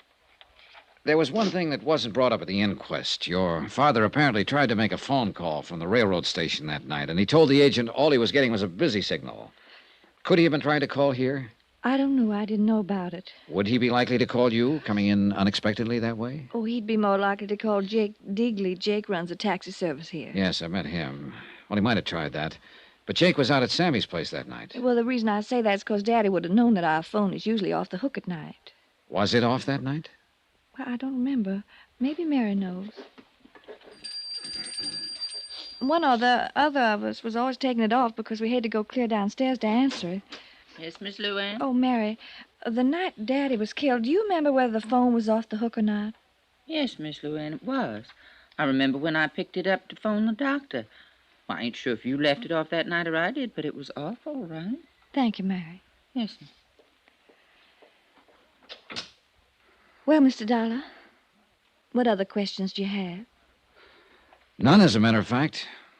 I did have several more, but you've already answered them indirectly. Thanks for cooperating. You're quite a girl, Miss Parker. Oh, yes, I'm quite a girl. A girl who killed her own father. Goodbye, Mr. Dollar. I meant exactly what I said to her. One way or another, she was quite a girl. Either she was one of the sweetest, bravest, and most honest kids I'd ever met, or she was one of the smartest, coolest little murderesses who ever walked the face of the earth.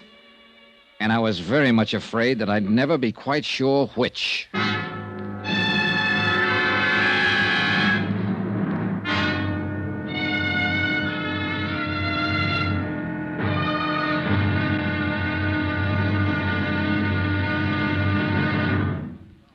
Now, here's our star to tell you about the final intriguing episode of this week's story. Tomorrow, one slip of fate, then the avalanche.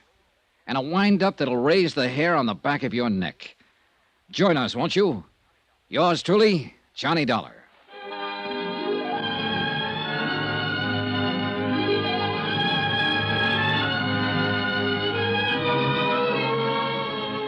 Yours truly, Johnny Dollar, starring Bob Bailey, is transcribed in Hollywood. Written by Les Crutchfield, it is produced and directed by Jack Johnstone. Be sure to join us tomorrow night, same time and station, for the next exciting episode of Yours truly, Johnny Dollar. Roy Rowan speaking.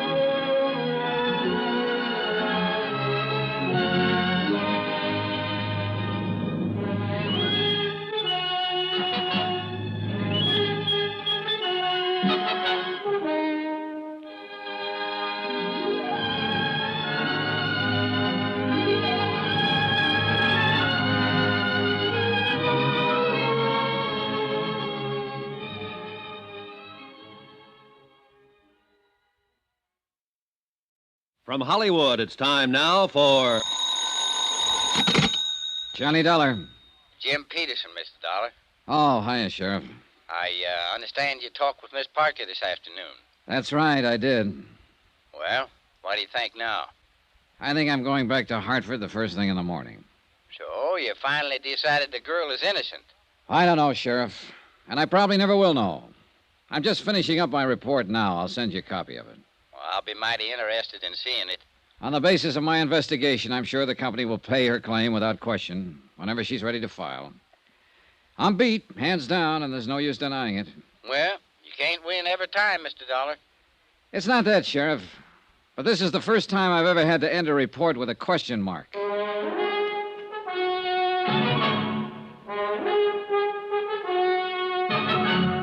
Tonight and every weekday night, Bob Bailey in the transcribed adventures of the man with the action-packed expense account, America's fabulous freelance insurance investigator. Yours truly, Johnny Dollar.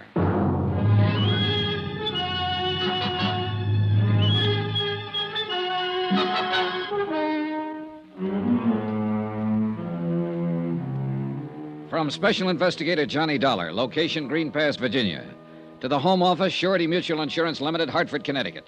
Assignment, the Cui Bono matter. Expense account, final page. Item 14, 50 cents. Notary fee on a 20-page report.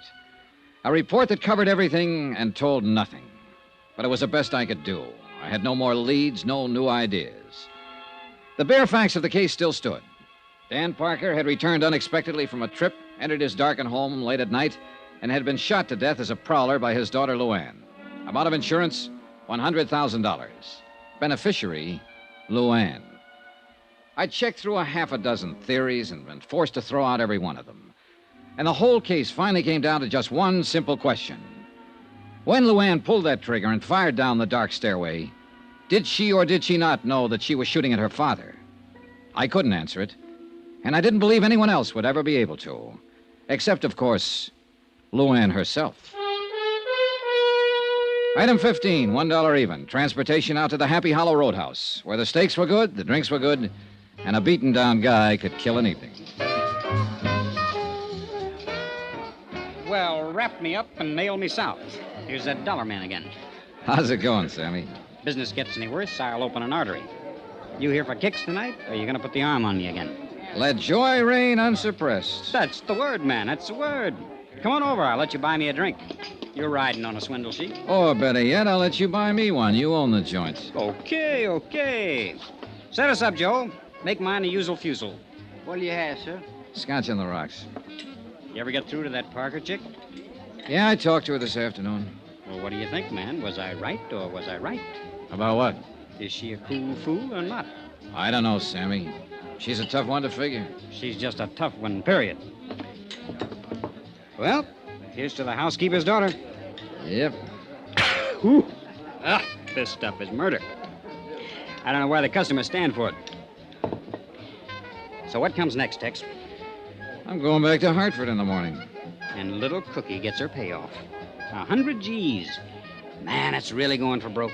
If she is on the level, it's not enough to pay for the way she'll probably feel for the rest of her life.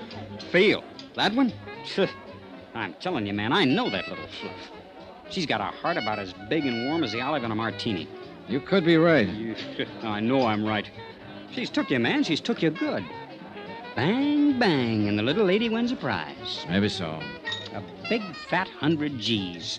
And bad old Papa in the cold, cold ground. She was really shooting for new shoes that night. Well, if she was, she's got 'em, Sammy. There's nothing more I can do about it. So that's life. What isn't? You win a little, lose a little, and taxes take the rest. Why, Parker's got it made, man. Safe and cozy in his little box. No more worries. Oh, sure. But we can't all be lucky. Sometimes it... Well. Brace yourself, Sammy. It looks like you're raided. What? Oh, it's the sheriff. Right on time. On time? Relax, Max. He's just come to tell the tale and do the deal. Protection? Sure. Same setup I had with Parker. And the sheriff says he'll keep Bully Boy Bates in line.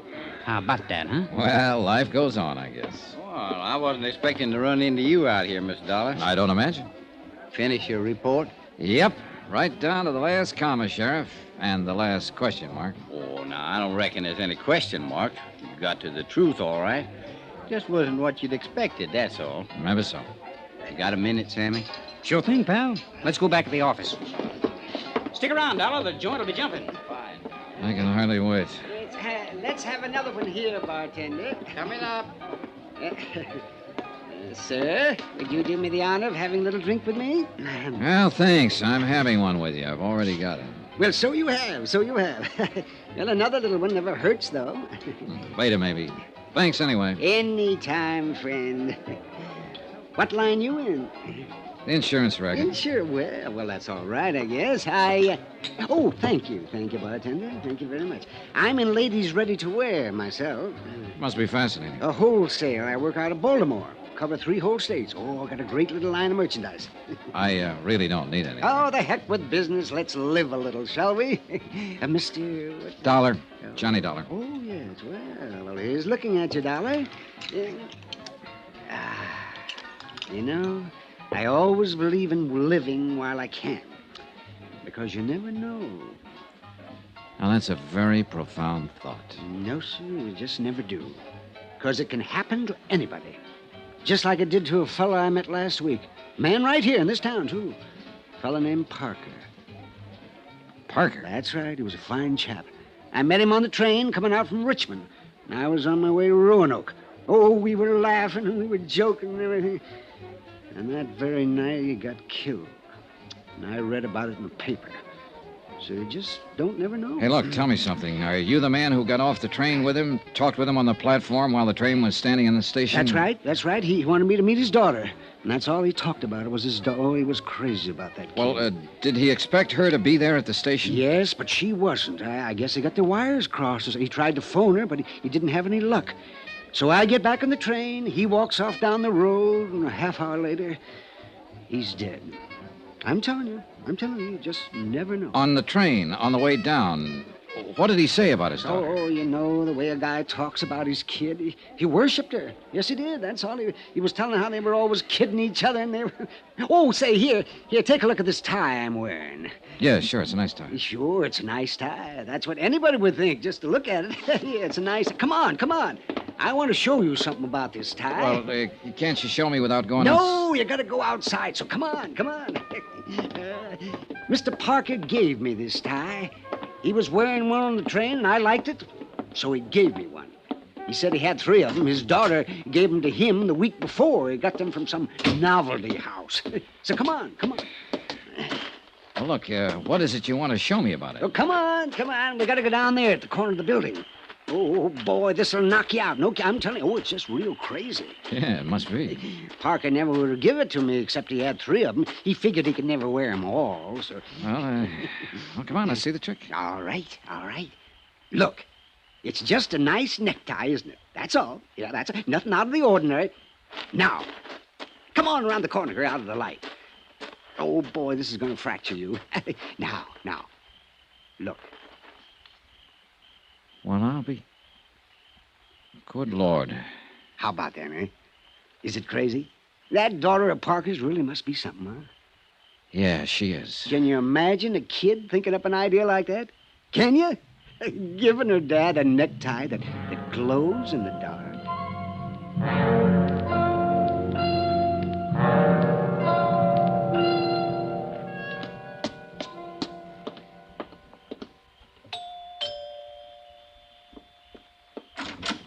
Good evening, Miss Parker. Why, Mr. Dollar, what are you doing out here this time of night? Mind if I come in? Please do. Thanks. Oh, I brought your gun back. The sheriff was finished with it. I never want to see it again. And how you feel? I'll put it here on the table. You'd better not leave it there, though. It's loaded. I wish Sheriff Peterson had kept it. Oh, it may come in handy sometime. Again. Mr. Dollar.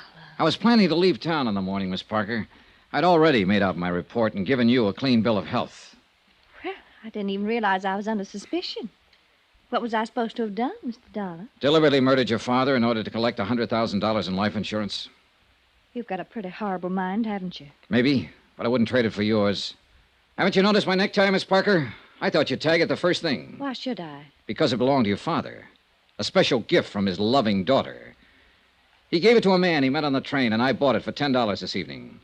So now you know what happened to the third tie. That's probably been bothering you. Because I imagine you carefully destroyed the other 2. I think you're a little more than slightly insane. Oh, it was a neat plan. Simple and sweet. You got the idea a month ago when the sheriff caught a prowler over on the south side of town. And suddenly you began to hear prowlers at night. You bought your father a set of ties that glow in the dark. And then you waited. And when he came back from that trip, you got your chance. You've got quite an imagination. Oh, it was a great setup. A dark house and him wearing a tie that glowed in the dark, just like this one, Miss Parker. It was a perfect target. You couldn't miss. It's almost a shame that you were beaten by one unforeseen accident. Your father talked to a stranger and gave him a tie. And that tie is going to hang you. No, I don't think so, Mr. Dollar. Turn on those lights. You were right, you know. It is a perfect target. You were very clever, Mr. Dollar, but not quite clever enough, or you'd have known. Sheriff. Yeah, I've been standing out there on the terrace. Phew. No, Luann. You better give me the gun. No use pointing it, honey. It's loaded with blanks. You all right, Miss Dollar? Yeah, I'm all right, Sheriff. A little sick, that's all. That anybody so beautiful could be so rotten. You faked it. You tricked up the whole thing just to frame me, you filth. You dirty evil. That's enough, Luann. That's enough. Nobody tricked you except yourself. That's hard for me to believe. Dan and me used to take you fishing with us when you wasn't no higher than that. You was the prettiest little thing I think I'd ever Oh, seen. shut up, you old fool. Now I got to take you someplace again. Wish I hadn't ever lived to see this day. And I'm mighty glad that Dan ain't here to see it. Come on, honey. We better get started.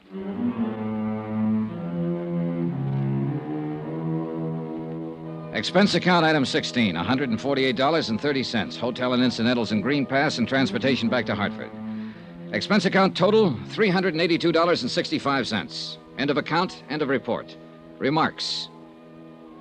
When you gave me this assignment, Don, you asked a question, a phrase in Latin.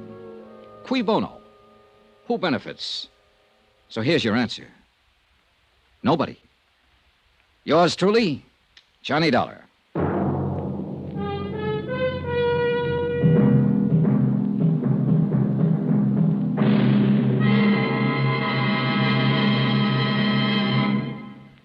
Remember, there'll be another intriguing story for you beginning next Monday night. Next week, a study in entomology. You know, bugs.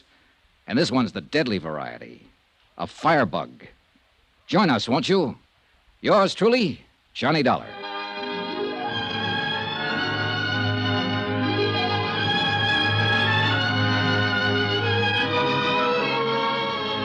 Yours truly, Johnny Dollar, starring Bob Bailey, is transcribed in Hollywood. Written by Les Crutchfield, it is produced and directed by Jack Johnstone.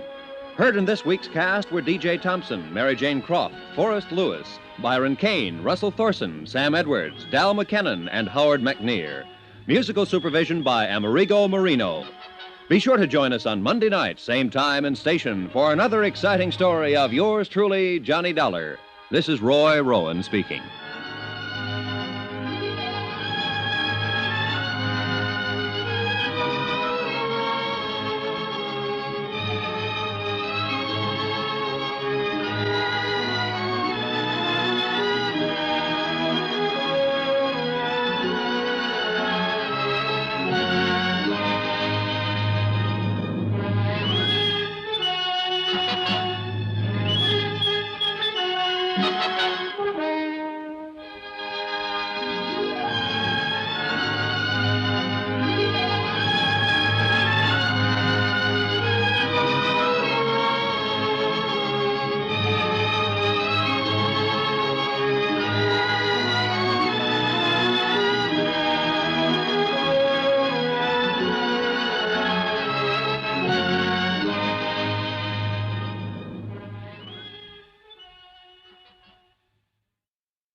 From Hollywood, it's time now for... Johnny Dollar. Andrew Cord, Johnny. How'd you like to go to San Francisco? What's up, Andy? Well, we've written a lot of insurance for an independent contractor out there, a man named Arnold Bennett. Uh-huh. Last night, his latest project went up in smoke. An office building he completed a month ago. How much is the policy worth? There were 5 companies involved. They took it on at $100,000 apiece and turned it over to us. $500,000? Yep. I talked with the arson inspector for National Fire Underwriters in San Francisco. He said the fire looked phony. I'll pack my things.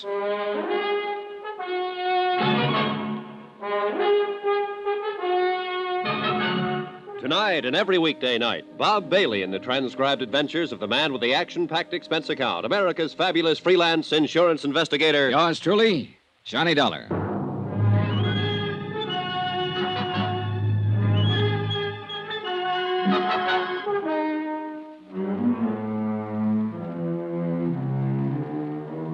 Expense account submitted by Special Investigator Johnny Dollar to the Four State Fire Insurance Corporation, 4065 Spear Boulevard, Hartford, Connecticut. The following is an accounting of expenditures during my investigation of the Bennett matter.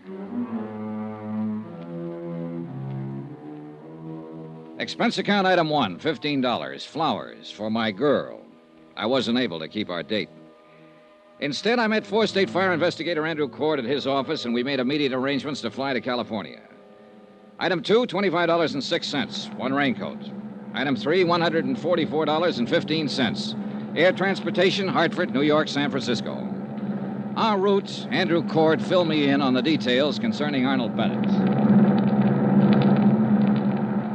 Oh, Johnny, as things stand now, Bennett hasn't filed claim yet, although I imagine that'll be coming through pretty fast if I know him.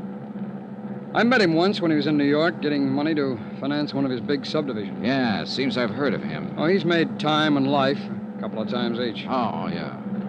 When I met him, I said to myself, Andy, look well on this man. He may be the last of his kind. Oh, how's that? Well, Arnold Bennett must be past 60 now. He's been everything in his lifetime. Sailor, soldier, lawyer, financier, bootlegger, gun runner, Lord knows what all. Talked fast, worked hard, and what he couldn't get one way, he got another. All in all, he's done pretty well. It shows all over him. I didn't like him, Johnny. Well, go on. Well, maybe I was just jealous of his aggressiveness, or maybe it's that I've just heard stories of how he ran roughshod over big and little. About this new building of Bennett's that burned down. Yeah. Well, the man in San Francisco is pretty sure the fire was of incendiary origin. Well, can he prove it? Well, that'll be up to him, and you, and me. Four State and National Fire Underwriters are going to handle the investigation. Federal, Great Atlantic, and Tri-State Underwriters aren't going to send any men at all. They figure it's best not to clutter things up. But proving the fire was incendiary may not be too easy, Andy. Well, we'll see when we get there. There's a standoff motive in the whole thing. We can start with that. What's that? Bennett's in financial trouble, big trouble. Taxes, so on. The fire was an out. I see. Well, who's the arson man in San Francisco? Billy Underwood. Oh, good. Bill Underwood's one of the best arson men in the business. Well, it's going to take all of us to get Bennett, Johnny.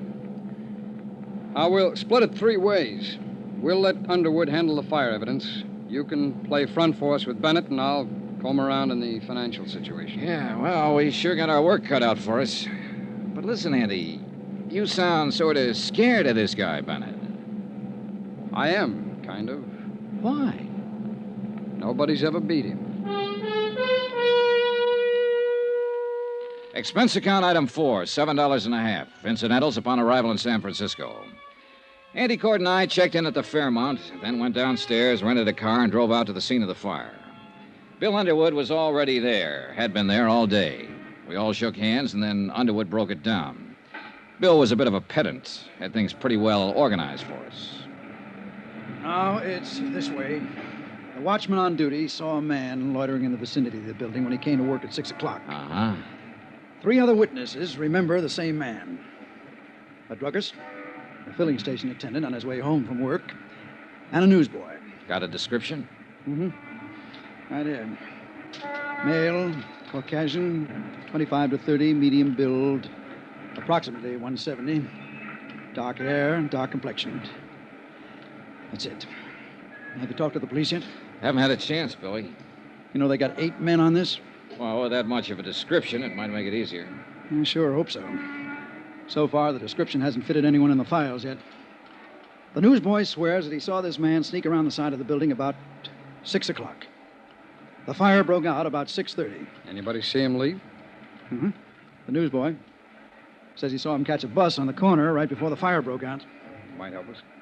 But the bus driver on the line wasn't any help. He's pretty busy that time of night. Have you had a chance to go over this yet? Well, we started. I'm working with a fire inspector on it. And as soon as we come across anything, I'll let you know. We can't overlook any possibility on this, Billy. Any. Yeah. I know about Bennett. He's been out here asking me who I am, what I'm doing. He doesn't like it. Oh, he doesn't? Yeah. He learned to swear somewhere along the line. Oh, has he filed claim yet? No, we haven't heard.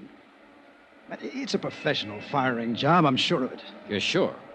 Well, I haven't got what I need in the way of concrete evidence yet, but I'll find it. Somewhere in these ashes. The place burned too well and too fast to be anything but professional. It was drafted. The fire got hot and going before anybody even spotted it. Well, this is a little out of my league, Billy. Tell me more, will you? Well, you see, an amateur will mess it up generally. It'll smoke a lot and somebody will spot it.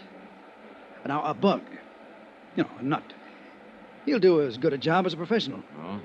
But he'll stick around and watch it burn. Stand a good chance of getting caught. He might even call up somebody and tell him how happy he is. But this bird, the one the newsboy saw getting out of here fast, well, he sounds like he knows his business. Mm-hmm. It's business with him. Then it'll be my job to connect him and Bennett somehow. And that's the tough part. Yeah.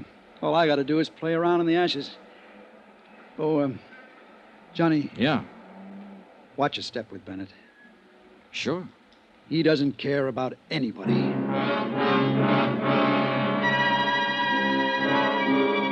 I spent another 2 hours with Cord and Underwood covering the ruins of the 10-story office building that had been gutted the day before.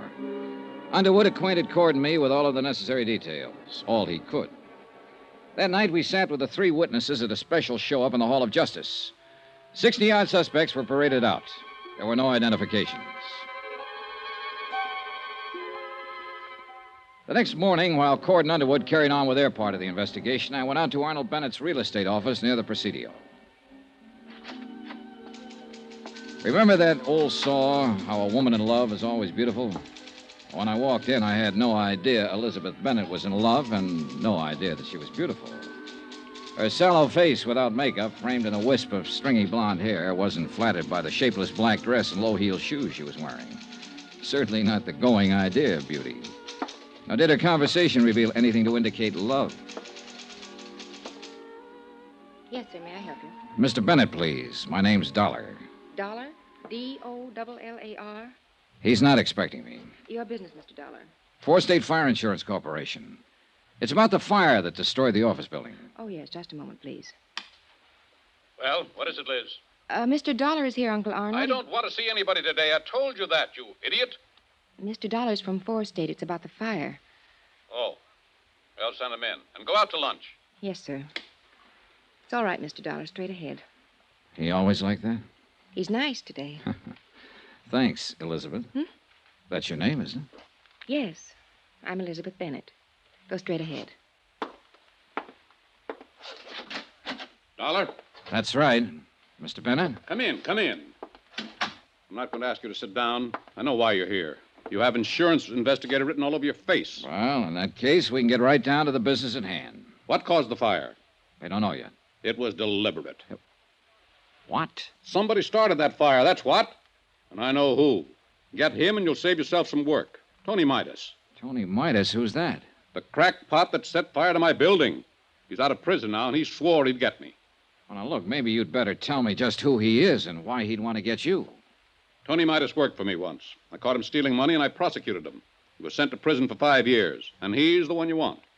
You seem pretty certain of that. Of course I'm certain of it. I know what enemies I have, what friends. Don't tell me I'm going to have to pussyfoot around with someone like you and get any place in this whole affair. Well, there are some witnesses who got a look at the man who started the fire, or at least it's a good bet he's the one we're after. So tell me, what does this Tony Midas look like? I don't remember. I hardly ever remember faces. But you remembered his threat. You bet your last nickel I remember his threat. And he's the kind of screwy punk to carry it out.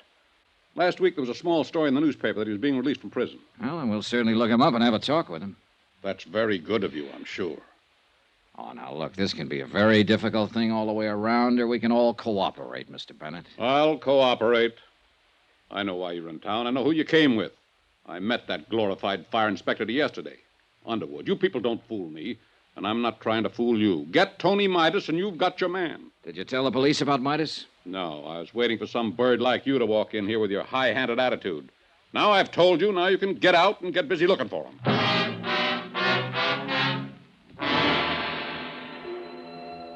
Arnold Bennett lived up to all of his advance notices, and then some. I'm paid very well to stand and take what I have to find out what I want to find out. Sometimes it's not enough money. A review of the trial and proceedings in which Tony Midas had been convicted of grand theft, his threats at the time of his trial substantiated Bennett's information. That didn't surprise me. What did surprise me was that one of the three witnesses identified Tony Midas's mug picture as the man seen in the vicinity of the building the night of the fire. An APB went out for Midas. The San Francisco police began to turn the town upside down looking for him. By 5 o'clock in the afternoon, the other two witnesses had made up their minds that he was the man they had seen after all. The case against Midas became stronger. It was imperative that he be located.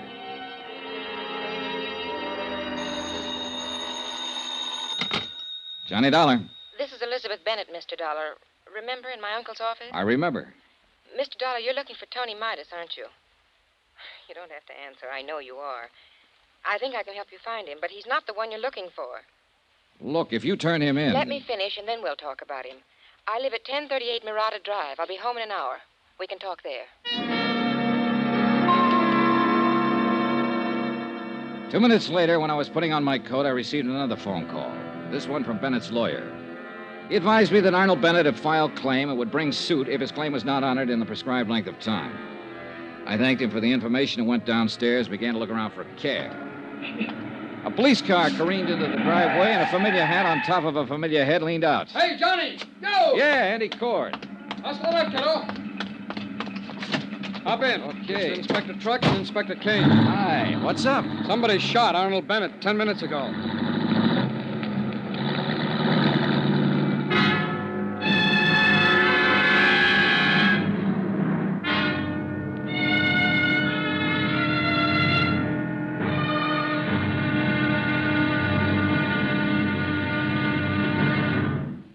Now, here's our star to tell you about tomorrow's intriguing episode of this week's story. Tomorrow, the trail gets so rough, a couple of people just fall off dead. Join us, won't you? Yours truly, Johnny Dollar.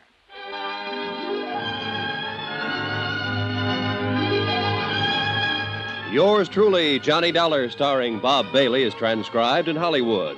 Written by John Dawson, it is produced and directed by Jack Johnstone. Be sure to join us tomorrow night, same time and station, for the next exciting episode of Yours truly, Johnny Dollar. Roy Rowan speaking.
From Hollywood, it's time now for Johnny Dollar. Billy Underwood, Johnny. They're trying to get you all over town. The hotel said to call you at this Skyline number. I'm out at Arnold Bennett's house. He's been shot. What? That's right. Well, who shot him? Don't know yet. I think I'm a transfusion here before they take him to the hospital. Uh-huh. Look, Johnny, I got something to show you. Yeah, what? Some ashes we just analyzed. The Bennett building was fired by a pro. He used celluloid and a wick made out of paraffin. I can prove it. I hope Bennett lives to hear that.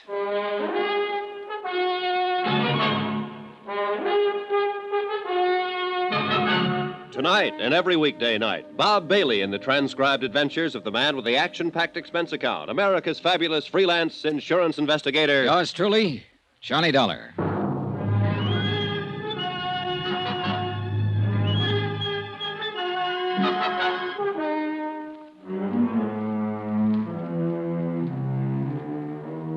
Expense account submitted by Special Investigator Johnny Dollar to the 4th State Fire Insurance Corporation, 4065 Spear Boulevard, Hartford, Connecticut. The following is an accounting of expenditures during my investigation of the Bennett arson fraud. Arnold Bennett was removed to the hospital where he was given a 50-50 chance of recovering from a .38 slug that had entered his chest. There was no weapon lying about and no witnesses in the remote, hilly section of San Francisco where he lived to give any information concerning the attempted murder. The police were more anxious than ever to find Tony Midas, the man Bennett had put the finger on earlier. The reasoning was that if he could burn down a building worth $500,000 to get back at Arnold Bennett, he also might shoot him. I told Andy Cord about Underwood's findings when the police car got us to the scene of the shooting. Celluloid and paraffin wick, did you say? Yeah, that's what Bill Underwood said on the phone. Well, then it would point away from Tony Midas. He was an embezzler, not an arsonist. Maybe. Who's that policeman over there? Oh, that's Inspector Dickens. Well, I talked to him about it for a while. He said Midas lived in San Quentin with a man named Hanley, a professional burner. Yeah? Well, Hanley could have taught Midas a few tricks of the trade. Yeah, it's possible, Johnny. I don't know. At least Underwood is sure that he can prove it had an incendiary origin. Well, that's the first hurdle. Maybe we can't tie it to Bennett at that, Johnny, if Midas did it. Now, let's wait and see what Bennett has to say when he can talk. I think I'll get on over to the hospital. Okay. Oh, here's something that came up. Yeah? Now, you said Bennett attributed everything to this Tony Midas. Mm-hmm. Well, there might have been something personal in it, too. Midas is married to Bennett's niece, Elizabeth. He's what? Yeah, she married him a month before he was convicted. Well, that might explain some things. Yeah, she called me tonight and said she had some information for me about Midas. I was on my way to see her when this happened. Oh, you haven't talked to her yet, huh? No, let's see. It is 1038 Murata Drive. Wonder if that's far from here. No, Johnny, not far at all. This happens to be 1038. Right here. Oh? Well, we better tell the police about her, Andy. Andy Cord went on over to the hospital to await results on Arnold Bennett. I spoke to the inspector in charge and told him the information about Elizabeth Bennett. The police added the name to the APB already out for Tony Midas. And that's the way the case stood at midnight. By morning, the hospital reported that Arnold Bennett would recover from the gunshot wound. Elizabeth Bennett had not been located, nor had her husband, Tony Midas. I always fix my own dinner. Poached egg and half, ulcers. Name's Dollar? Yeah, that's right. Insurance investigator. You want something, do you? Yeah. Coffee, maybe? No, thanks, Mr. Engel. Mind if I finish? Go right ahead. What led you to me? The notations about the trial, Mr. Engel. You were the defense attorney for Tony Midas. We're anxious to talk to him. I defended him, yes. I don't think I'm going to be much help, Dollar. I haven't seen him since he got out. I've no idea where he is. We'll find him, Mr. Engel. What's it all about? Well, Tony Midas has been identified as the man who started a fire in the Bennett building. Or at least who was seen in the vicinity of the building when it went up. I'm sorry to hear that. Are you, Mr. Engel? Tony Midas was a nice kid who got in a little trouble. Everything was against him at the trial. Bennett poured it on. He didn't have to, but he did. He could have let him off. You were Midas's lawyer. Did you try to talk Bennett into letting Midas off? No, I didn't. Nobody talks Arnold Bennett into anything. Oh? Tony never would admit taking the funds. He said he was framed, but he didn't have a prayer with all the evidence against him. Yeah, I read a transcript of the trial. Then you know Tony Midas pleaded not guilty in the face of everything, and he went up. I wanted him to make a guilty plea and rest on the mercy of the court. It was his first offense. Well, he's out now. And it looks like he's trying to get even with Bennett for prosecuting him. All for a lousy 10 grand. Yeah. Did he ever get in touch with you? I told you, no. No phone call? No. Do you have any idea where he'd be in town, Mr. Engel? No, I don't. Okay. Then I guess I leave you to your eggs. Dollar. Yeah.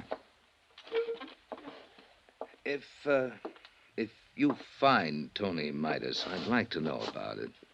Why, Mr. Engel? Oh, just curious. I'd like to see him. I'd like to see what 5 years in prison does to a kid like that. Mr. Engel, Arnold Bennett was shot in his home last night. No. That's all you have to say? What else is there to say? Well, you could have asked, is he alive or is he dead, for one thing? Suppose I don't care. Okay, he's still alive. They think he'll pull through. Who do you think shot him, Mr. Engel? I don't know. They're looking for Tony Midas for that, too. Oh? Did you know Bennett's niece? Elizabeth? Yes, I met her. Well, they're looking for her, too. She's married to Tony Midas. Yes, I knew. I knew about that. Sit down, Mr. Engel. What is this going to be, an inquisition? That egg and that half and half doesn't interest you, no matter how much you look at it. Well, you ought to leave me alone and go find your firebug. Come on, let's have the story. I don't know any story to tell you. Was it spite that sent Tony Midas to prison because of him and Elizabeth Bennett? No, they proved him a thief. I'll throw one more thing at you, Engel. Bennett wasn't always too good about paying his taxes. Now, look here, Our accounting man has him pegged him for exactly what he is, an opportunist, a dodger. A man out to get what he can for as little as he can, no matter what. Yeah, we cover everything in a case like this. You'll never get Arnold Bennett. He's too good for you, Dollar. Too good for your insurance company, your fire investigators, everybody. No man stronger ever lived. We've already got evidence that proves the building was fired. I'm here to get all the story, and I think you're the man who can tell it. Why me? Because you work for him. I never worked for him, never. All right, we'll let that go for now. But you can tell me this. Was Tony Midas the kind of man who'd start that fire? You can tell me if he really was an embezzler. You can tell me if he tried to kill Arnold Bennett. I can't tell you anything for a fact, Dollar. All I have is my own personal opinion. Well, that's what I want. I want that. I'd like your opinion. Now, there's something about Bennett's niece being married to Midas, isn't there? A wife can't testify against her husband. Everyone else in Bennett's office testified against Midas. She didn't. I see. Now the opinion. Oh, come on, Engel. Come on. You're right, Dollar. I have got ideas. All of them make me sick inside. Tony Midas stood there and told me he was innocent. He said it 1,000,000 times if he said it once. He said he thought Bennett was framing him. To cover up for income tax shortages? It's just surmise, but it fits. Midas was a green kid hired into the company by Bennett. He might have been hired to be framed on a phony embezzling charge that'd give Bennett a good excuse on his taxes for a while. I've been fooled a lot of times. Did Tony Midas fool you? I don't know. I wish I could have gotten him off. I tried, Dollar. Believe me, I tried to get him off. You come here to me and say he's out of prison now and getting even. He's burnt down a building and tried to murder Arnold Bennett. Tony was a nice boy, Dollar. But now his whole life's gone, and for what? I hope you don't find him or her. I hope they go far away and stay away and don't have to talk to anybody ever. They deserve that. I hope nobody ever finds him. But we did find Tony Midas. He was right under our noses all the time. When I got back to the hotel, there was a message for me to get down to the county hospital. Cord was waiting for me there. They took us downstairs, and then we were both standing in a room looking at Tony Midas before they took him across the hall to the morgue. It's a funny thing, Johnny. There's been an alarm out on this guy for 36 hours. Everybody's been looking everywhere for him, and he turns up right here. Only he's dead. Yeah. What killed him? TB. He had it awful bad up in San Quentin. It's in the sick ward his last 2 years. When his time was up last week, he made them release him. But he wound up here and died in this hospital. It's rough. He's just a kid. Yeah.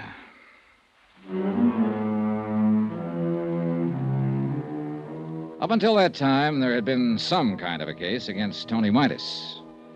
But obviously, since he had been dead almost 2 days, it was impossible to connect him with the attempt on Arnold Bennett's life and the firing of the building. So we were right back where we started from, trying to make a case against Arnold Bennett, who still lay in his hospital room and refused to talk to anybody who came near him. All right, Johnny, now what? Bennett's going to be hard. We'll have to work around him. His niece is the best opening I can think of. But where is she? Police haven't located her yet, huh? Not a trace. Andy, she had some information for me when she called last night. I still want to get it if I... Hello, Bill. We got a break. George Foley's in town. Who's that? Best celluloid and wick man in the country. If you happen to want a building burnt down. One of the policemen at the hospital spotted him in the lobby trying to see Arnold Bennett. That'd tie it, Johnny. Where is he now? They followed him to an address on Baringo Street. They aren't going to move in until we decide something. 12 minutes later, Andy Cord, Bill Underwood, and I were standing in front of a decrepit-looking boarding house on Baringo Street talking to the 3 policemen from the San Francisco Police Department. Dollar? Underwood? Hi. Hey, what's the story, officer? Well, the way we see it, Foley's still trying to get part of his money for burning the building. He took a chance coming to the hospital tonight to see Bennett. No kidding. He'll probably make another try. You boys have more at stake here than anybody. If you want to talk to him, try to make a deal with him to turn on Bennett. Now's the time. Now, what do you say, Johnny? Now, wait a minute. We aren't sure of anything about him. Well, he fills the bill, Johnny. Paraffin and wick jobs are few and far between. With nothing more than that, I'd stake my rep on Foley being our boy. For what it's worth, all 3 witnesses now pick his picture instead of Midas. Oh, well, a good defense attorney, get that thrown right out. What do you want to do? Oh, well, let's shake him up a bit, okay? Go ahead. We'll be covering the back and front. Come on.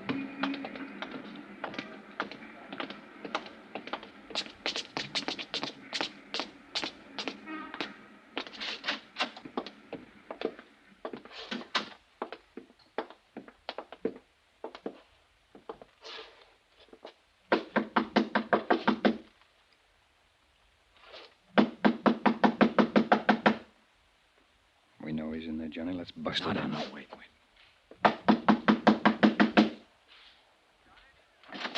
Watch out, Andy!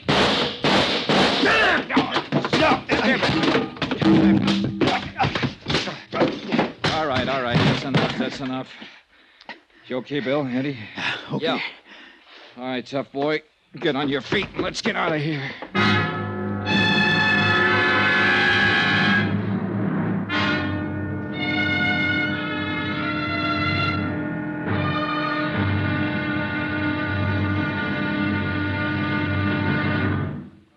Now, here's our star to tell you about tomorrow's intriguing episode of this week's story. Tomorrow, we have an arsonist right in the palm of our hands with very surprising results. Join us, won't you? Yours truly, Johnny Dollar.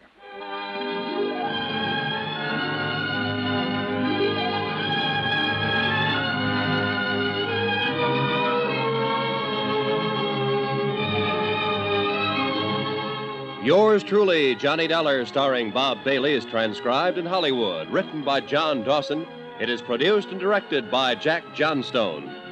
Be sure to join us tomorrow night, same time and station, for the next exciting episode of Yours truly, Johnny Dollar. This is Roy Rowan speaking.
From Hollywood, it's time now for... Johnny Dollar. Andrew Cord, Johnny. How's it going, Andy? All the police have been talking to that arsonist, George Foley, all night long. He won't admit a thing. Won't talk about anything. They're wondering now how long they can hold him. He's the man who fired that building, Andy. Well, we've got to have something more for the district attorney, Johnny. We haven't tied Foley to Bennett at all. If we can definitely charge him with firing that building, then we'll have a lever to go after Bennett. I got an idea. What? Meet you in an hour.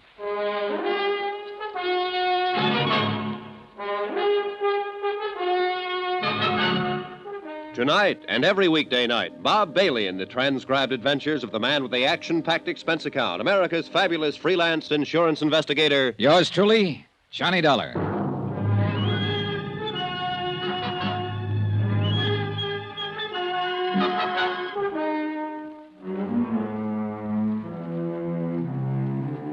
Expense account submitted by Special Investigator Johnny Dollar to the Four-State Fire Insurance Corporation, 4065 Spear Boulevard, Hartford, Connecticut. The following is an accounting of expenditures during my investigation of the Bennett arson matter. Expense account item 6, $1, 2 drinks. Andrew Cord and myself in Cookie's Place, a half a block from San Francisco's Hall of Justice. Andy's a good insurance man, thorough. Well, it's pretty certain they'll have to release Foley unless he admits something, or we can find more evidence against him. How about Bennett? Still no word. Johnny, you can see what we're up against. Yeah. Want one? No, thanks, Johnny. I just put one out. Listen, we had this case tied into Tony Midas until he turned up dead. A vengeance motive against Bennett for sending him to prison 5 years ago. Yeah? All right. Now we know it wasn't Midas, and we're sure it's this George Foley. At least according to Bill Underwood, and Bill certainly knows the arson racket. Yeah, no man better. All right, then. Who shot Bennett? Oh, I don't know, Johnny, but that's not our worry at the moment. Think, Andy, think. It might have been Foley. It couldn't have been Midas. But there is someone else. You mean Bennett's niece? Sure, his niece. She had a reason because of what Bennett did to Midas, who was her husband. And she's got a reason to help us. Yeah, but nobody can find her. Nobody knows where she is. They'll find her. And I want to make a deal. You what? Sure. If I find her, I'll ask her what information she can give us about Bennett and Foley. Possibly she has something. She said she did once. Now, look, if she shot her uncle, she'll have to stand for assault and attempt to kill. Can we give her legal help in her case? Johnny, I don't know. I want to know if I can promise her that if I see her. Can I? Well, you can tell her that we'll do what we can, the very best that we can. Okay, good. Want another drink? No, thanks, Johnny. All right, I'll try and get in touch with Elizabeth Bennett. How? The police haven't gotten anywhere. Oh, I've been here 2 days, and I got friends all over this town. Expense account item 7, $1.05, cab fare. From the Hall of Justice to the apartment house of Marty Engel, lawyer, philosopher, and egg poacher. Again? Yeah. You better close that door and lock it, Mr. Engel. It's awful late for this. Are you drunk? Nope. Locked? Now what? You asked me if I ever found Tony Midas to tell you about it. We found him, Mr. Engel. He's dead. Oh, no. Oh, yes. And he didn't do any of the things we thought he might have done. I'm here to find out what you might have done.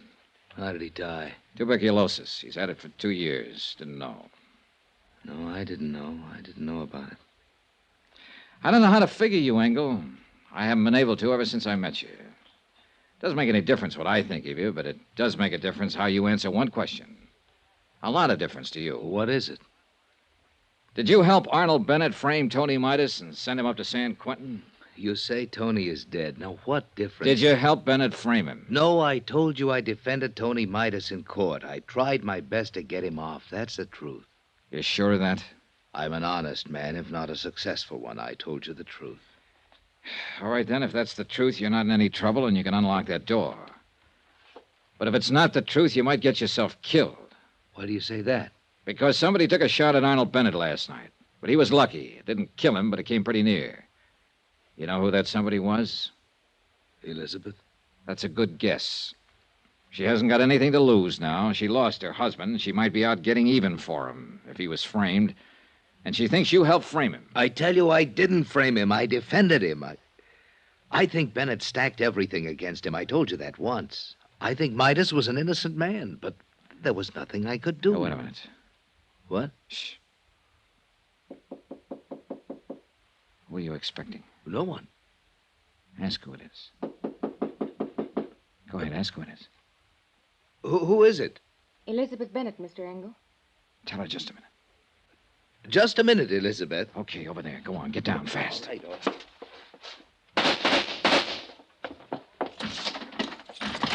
No, you don't! Engel, call the police.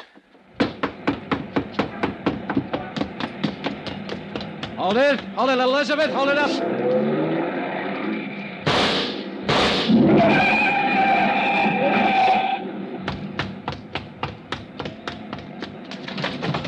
Are you hurt?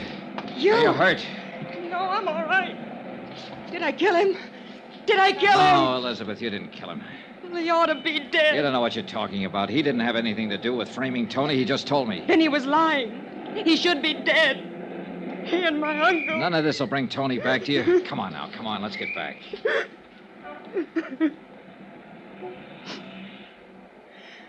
How many tramps have you met in your life, Mr. Dollar? A few. Come on, come on. When you met my Uncle Arnold, you met a real one. He stole money from himself and made it look like Tony did it. And that one in there helped him. Why didn't you let me kill him? You're wrong about Engel. He didn't help your uncle. He tried to help Tony, honestly. Well, then I'm glad I didn't kill him. How's my uncle? He's getting better. Will he go to prison? We have to prove he hired somebody to fire the office building. He hired George Foley. I know that. Would you swear to Yes. it? Can you? Yes. He blamed it on Tony. When I went over to see Tony last month in the prison hospital, he was dying. Oh, I knew it. He had that look in his eyes. Helpless. And he knew what my uncle had done to him, and he couldn't do anything about it. But you figured you could. You shot your uncle when you found out Tony was dead. And you came here to kill Engel. I thought he helped Uncle Arnold send Tony to prison. I thought he helped kill Tony. They did kill him, you know, when they sent him to prison. They killed him as surely as if they'd shot him down. 5 years I waited for Tony to get out of that awful place. I waited to hold him in my arms and tell him it was all over. 5 years I waited to help him forget his hate and my hate. Loving him so much every day that...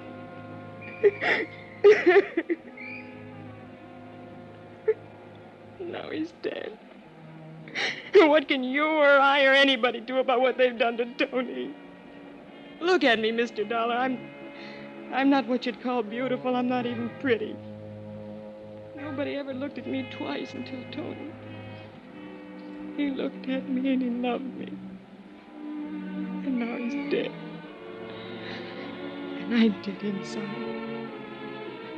I'm dead inside, and I'll be glad when I'm dead outside.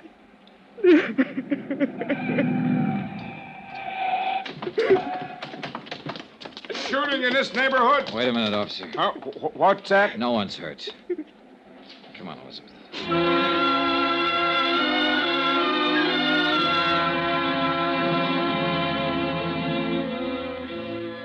Elizabeth Bennett made a statement down at the Hall of Justice admitting she fired a shot at Arnold Bennett, hoping to kill him. She also admitted the assault on the lawyer, Marty Engel. Charges were immediately filed, and she was held in the women's section of the city jail. In a separate statement, she told how she had seen Arnold Bennett meet George Foley in a downtown bar. Foley still maintained that he had nothing to do with the fire in the Bennett building and denied any connection with Arnold Bennett. I gave Elizabeth Bennett's statement to Andy Cord, and he took it to the assistant district attorney. I was still in the Hall of Justice when Marty Engel came in.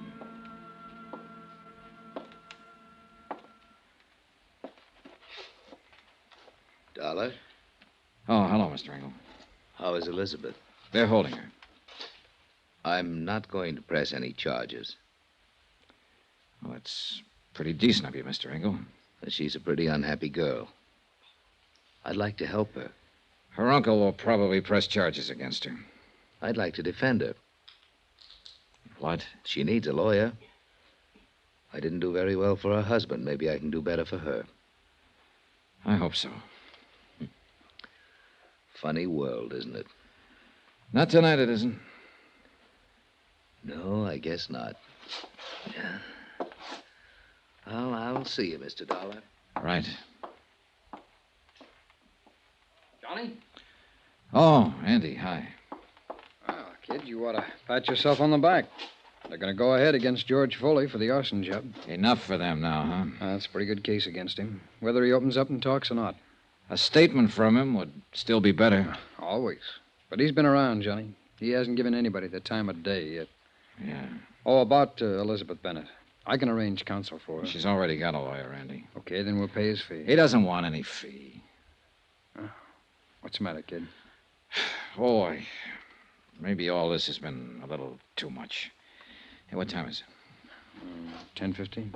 There's a plane out at midnight. If you don't need me anymore, I think I'll be getting back to Hartford. Sure, Johnny. Sure, I'll look after things here.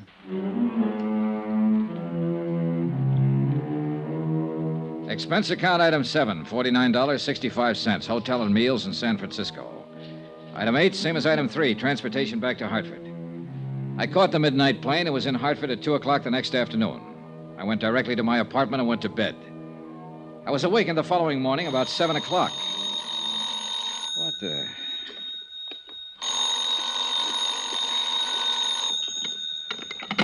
Johnny Dollar. San Francisco calling, Mr. Dollar. Okay. Is this Mr. Dollar? Yes, yes. Mr. Andrew Cord is calling. One moment, please. Go ahead, please. Johnny, Hi. can you come back to San Francisco right away? Can I... Well, I just got home. We need you again. Jake Eggleston is going to defend Foley in court. Eggleston? He's already got him out on a writ. What? This case is worth $500,000 to us, Johnny. If anything happens that Foley gets off, we won't have a chance to get Bennett. You sound scared. I am. Somehow, Bennett's holding the best cards again. We got a good case against Foley. Once that's settled, we can get Bennett. I want to make sure. Okay, I'll get the first plane. Thanks, Johnny. Even as I hung up the phone, I was thinking of Marty Engel's words. You'll never get Arnold Bennett. He's too good for you, Dollar. Too good for your insurance company, your fire investigators, everybody. No stronger man ever lived, he said. And somebody had to prove Engel was wrong.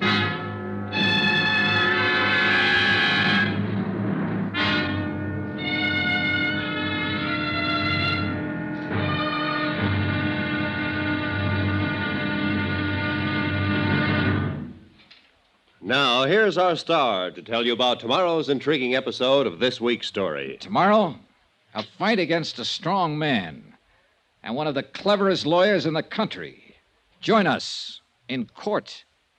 Yours truly, Johnny Dollar.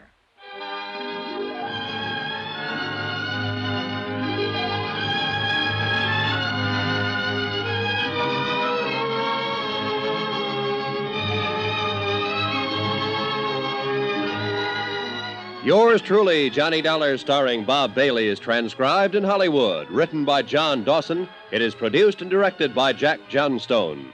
Be sure to join us tomorrow night, same time and station, for the next exciting episode of Yours truly, Johnny Dollar. Roy Rowan speaking.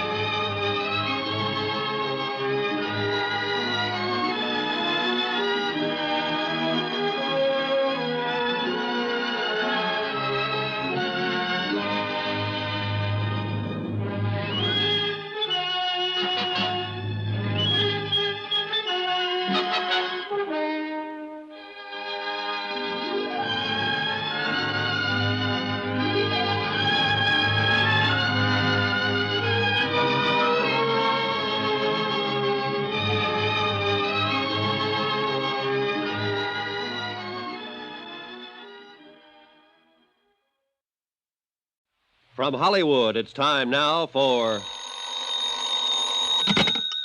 Johnny Dollar. Andrew Cord, Johnny. Did you have a nice trip back here to Frisco? I slept most of the way. How's it going? Good and bad, Johnny. Good that we've got George Foley on trial for setting fire to the building. Bad that we haven't connected him to Bennett yet. And Bennett's the guy we want. Well, once you get a conviction on Foley, you can go after Bennett. A lot of expert testimony's been thrown around here, and the jury's been sleeping through most of it. Besides that, Foley's got one of the best defense men in the business, Jake Eggleston. Yeah, I've heard of him. He's pretty slick. He's going to make us lose this case, Johnny. Not if I can help it.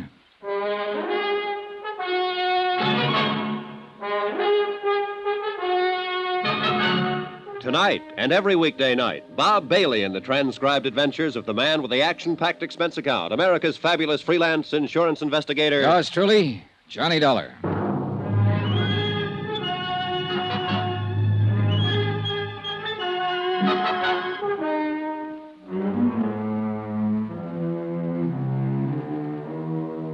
Expense account submitted by Special Investigator Johnny Dollar to the Four-State Fire Insurance Corporation, 4065 Spear Boulevard, Hartford, Connecticut.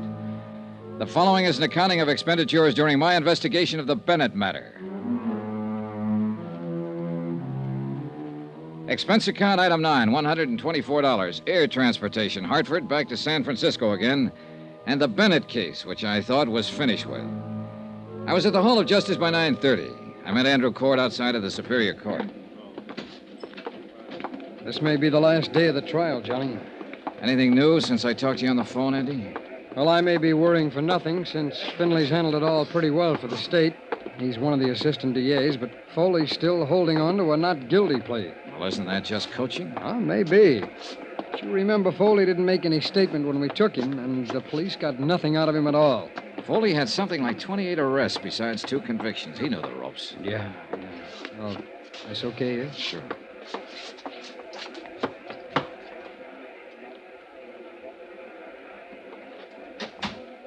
Oh, just in time. Yeah, seems to be the clerk now. Yeah.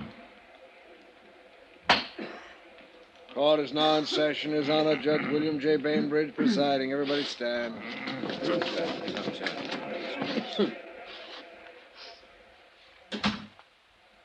Be seated.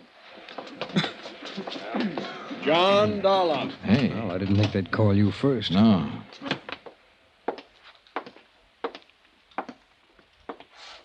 Raise your right hand. You solemnly swear the testimony you're about to give is the truth, the whole truth, and nothing but the truth to help you God? I do. Be seated. As you know, I'm Charles Finley with the District Attorney's Office. State your name, please. Johnny Dollar. State your occupation, please. I'm an insurance investigator. How long have you been engaged in your profession as an insurance investigator? 10 years or more. Now, tell us, please, prior to that, what kind of work did you do? I was in the United States Marine Corps for 4 years. Before that, I was Detective Sergeant 2nd grade with the New York Police Department. Do you have any papers or letters in your possession that verify your professional status, Mr. Dollar? Yes, I do. I have letters of reliability from 13 insurance companies and adjustment bureaus I've been associated with, and my record as police officer. Thank you. Will the court clerk please hand these papers to counsel for the defense so he may examine them? Yes, sir. Thank you. Now, tell us what your connection with this case is, Mr. Dollar. I was employed by the Four-State Fire Insurance Corporation of Hartford, Connecticut, to conduct an investigation in regard to one of their policyholders. Arnold Bennett. Yes, Arnold Bennett. Will you please tell the court what the results of that investigation were? The Bennett building was destroyed by fire. I worked with arson experts from my own organization and with the police here to determine the cause of the fire. Go on, please. At the scene of the fire, our expert, William Underwood, located certain items which we recognized as part of the paraphernalia generally used by professional arsonists. Will you please state what those items were? A scrap of celluloid and a paraffin wick. Anything else? Samples of the ashes, which were later analyzed and proved to be celluloid ashes.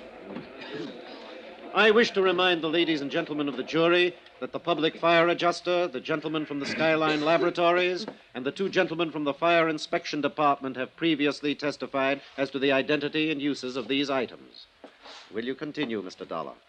Well, these particular items suggested that the fire was of an incendiary origin. The next problem was to establish the exact method used in starting the fire. Were you able to determine that method? Yes, sir. In order to refresh the minds of the jury, would you mind describing what was established? A heavy woolen wick. This one, Mr. Dollar? That one, or one like it. Exhibit C. Please continue. This wick had been soaked in paraffin and then stuffed into a paper sack that was filled with celluloid. It's a simple method. The wick is lit, and takes anywhere from 3 to 10 minutes to burn down to the celluloid. Now, once that happens, the celluloid flares up and fires anything combustible in the vicinity. And that is the method you determine caused the fire in the Bennett building? Yes. And I'd like to qualify that by saying the arson experts from my own company and the gentlemen from the police and fire departments here in San Francisco determined it definitely. Mr. Dollar, by this means you connected the defendant, George Foley, with the fire you were investigating? Yes, we did. How? George Foley improvised the method I have just described. Improvised? You mean it is his method? I object, Your Honor. The prosecution is putting words into the mouth of the witness. I'll rephrase for Mr. Eggleston. Is this method identifiable with the defendant? Yes, sir. Will you explain the identification? The police files here show that Foley has been convicted of setting 2 other fires in this state. On both occasions, he employed that method of firing. Your Honor, I object. The career of the defendant as a professional arsonist is a matter of public record. The defendant's previous record has no bearing on this case. I object. Mr. Dollar, will you rephrase and delete any reference to the defendant's criminal history? The procedure in locating an arsonist is to first establish the method of operation. In this case, where the wick celluloid method was used, the defendant's name came up immediately. The defendant made an attempt to call on Arnold Bennett in the hospital.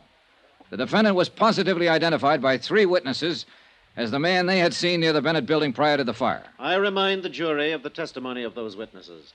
Go on, Mr. Dollar. The police crime laboratory examined all of the clothing Foley was wearing at the time of his arrest and all of the clothing in his room.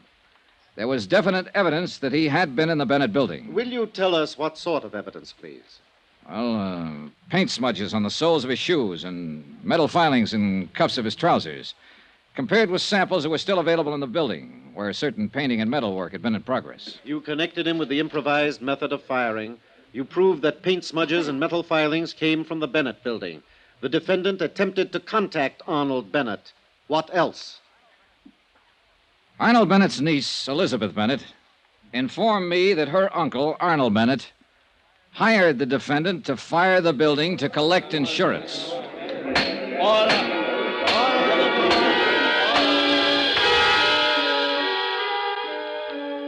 I was on the stand all the rest of the morning. When Finley ended his questioning, he turned me over to defense counsel Eggleston. Eggleston contested every bit of established testimony and recommended that my remarks be stricken from the trial records. The summations came right after that, and then the case went to the jury. Expense account item 10, $3, lunch for Andrew Cord and myself. Foley has to be convicted or we'll be on the defense when Bennett's insurance claim comes to court. And we'll probably get stuck with it.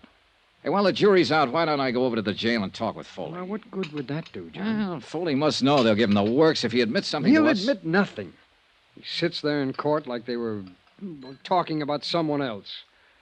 Oh, Johnny, it's too late. Yeah, but if he did, you could go ahead and file criminal charges against Bennett. Beat him to the punch. Well, I'd like that. Oh, we get Foley and we've beaten Bennett, and I like that. The job of getting to a prisoner who's standing trial isn't an easy one, especially when he's under the surveillance of a smart defense attorney like Eggleston. I talked to Judge Brainbridge in his chambers and told him what I had in mind.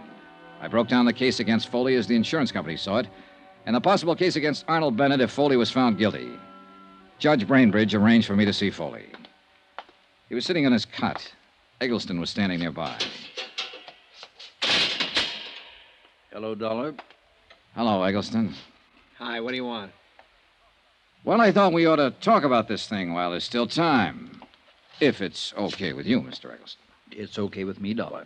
I'll be right here. Still time for what? To get you part of a break, Foley? Oh, that's a real good one, that is. You sit on a witness chair all morning, you tell them what a bad boy I am, then you walk in here and tell them you want to give me a break. I do. Go away. Now, wait a minute, George. It won't hurt to listen to him. Oh, you're a great one, you. I'm the guy who's sitting in this cell. Both of you can walk out of here and have a good steak for dinner tonight. All right, George. Listen to him. This isn't a courtroom. When you were first hauled in, Foley, you could have made a statement telling us Bennett hired you to fire that building, waived a jury trial, and thrown yourself on the mercy of the court. But you didn't do that. You made everybody work hard to give it to you. And that's exactly what they're going to do. That jury will come out pretty soon and throw the book at you. Hey, is that true? I'm not so sure of that, Dollar. Tell us precisely why you're here. You both know my company's after Arnold Bennett. He's filed claim against us for not paying off his fire policy. Foley, we know he hired you to fire that building. Yeah? And if you're smart, you'll send for the guard and make a request for the court to come back in session before the jury returns. You can tell them Bennett hired you. You can change your plea to guilty and throw yourself on the mercy of the court. It'll probably save you 5 years on your sentence. So I turn hero and make everything nice for you to go after Bennett. Huh? If you do that, his claim will be thrown out by the insurance commission and we'll prefer charges against him. And he'd be right up there with me, huh? Making little ones out of big ones. That's right. You're overstepping your province here, Dollar. Oh, now, look, there isn't much time. Dollar, Foley, I think this you'd man better can advise you to wait until the jury comes in, and that won't be very long. But then it'll be too late for you to help yourself. I don't like this high-pressure stuff. I don't care what you like or dislike, Mr. Eggleston. Now, listen, Foley. They've got an 8-point case against you in there. Is he right, Eggleston? It doesn't make any difference. The jury You decides. say it saved me 5 years on my sentence. Yes. George. What do you think? Up to you, George. I've told you what I think. Ah, swell spot, swell.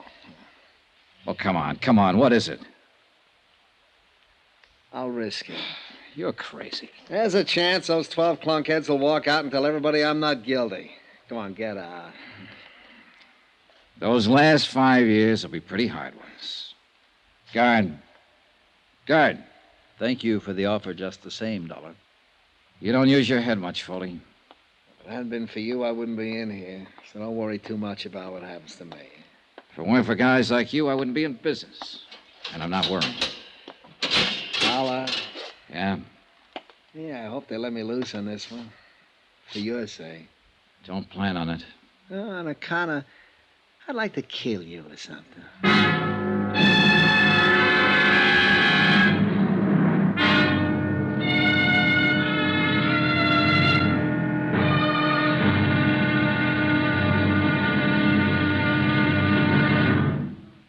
Now, here's our star to tell you about the final intriguing episode of this week's story. Tomorrow, a verdict in and out of a courtroom. The wind-up. Join us, won't you? Yours truly, Johnny Dollar.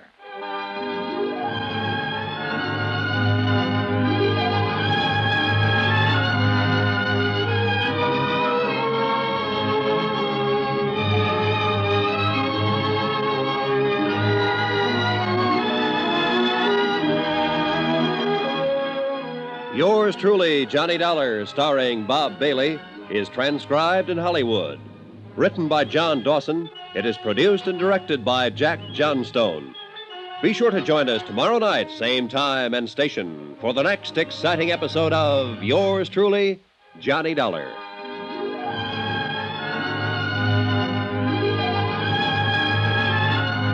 This is Roy Rowan speaking.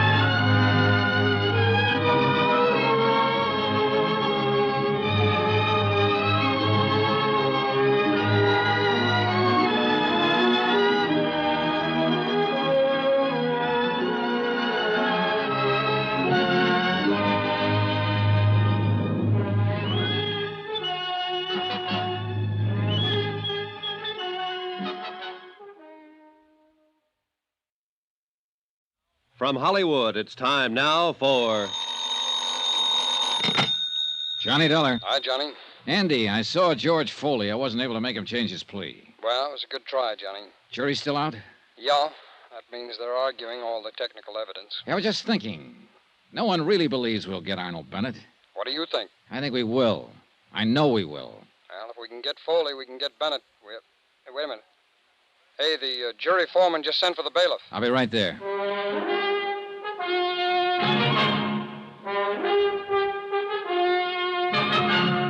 Tonight and every weekday night, Bob Bailey in the transcribed adventures of the man with the action-packed expense account, America's fabulous freelance insurance investigator. Yours truly, Johnny Dollar.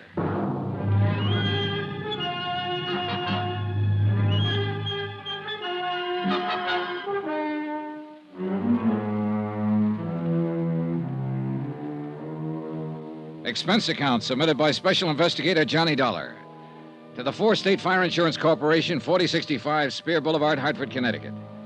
The following is an accounting of expenditures during my investigation of the Bennett arson fraud. Expense account item 11, 10 cents, one phone call to the hospital. The report on Arnold Bennett substantiated the newspaper story that he was recovering from the gunshot wound inflicted by his niece. Well, one thing, Johnny, he'll be alive for us if we can go after him. Oh, I wish it'd work with Foley. I think I could have made it work if that lawyer Eggleston hadn't been there. Well, it's after 4. You know, that jury doesn't come in with a verdict pretty soon. They'll have to adjourn for the night. Yeah. Want to smoke? Yeah, thanks, Johnny. I would like one. Here you go. Thanks. Hey, they're coming back in. Oh, yeah. Come on. It's stuffy in this courtroom. Yeah. Excuse me. Court is now in session. Be seated. Has the jury reached a verdict in the case of the state versus George Foley? We have, sir. Will you please read the verdict in this court? Wait. We, the jury, find the defendant, George Foley, guilty as charged. That does it. Dollar! Dollar! See me, Dollar? Come see me. I got some things to tell you now.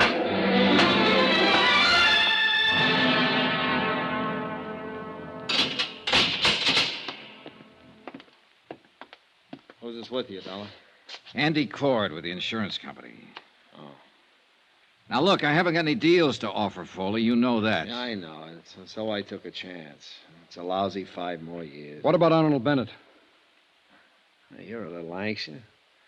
I want some information first. They only gave us 10 minutes, Foley. Where's Bennett now? He's still in the hospital. He's going to be all right. He's out and I'm in. That's a break. Oh, come on, Foley. Let's have it if you have anything to say. Can you get Bennett? Can you really get him?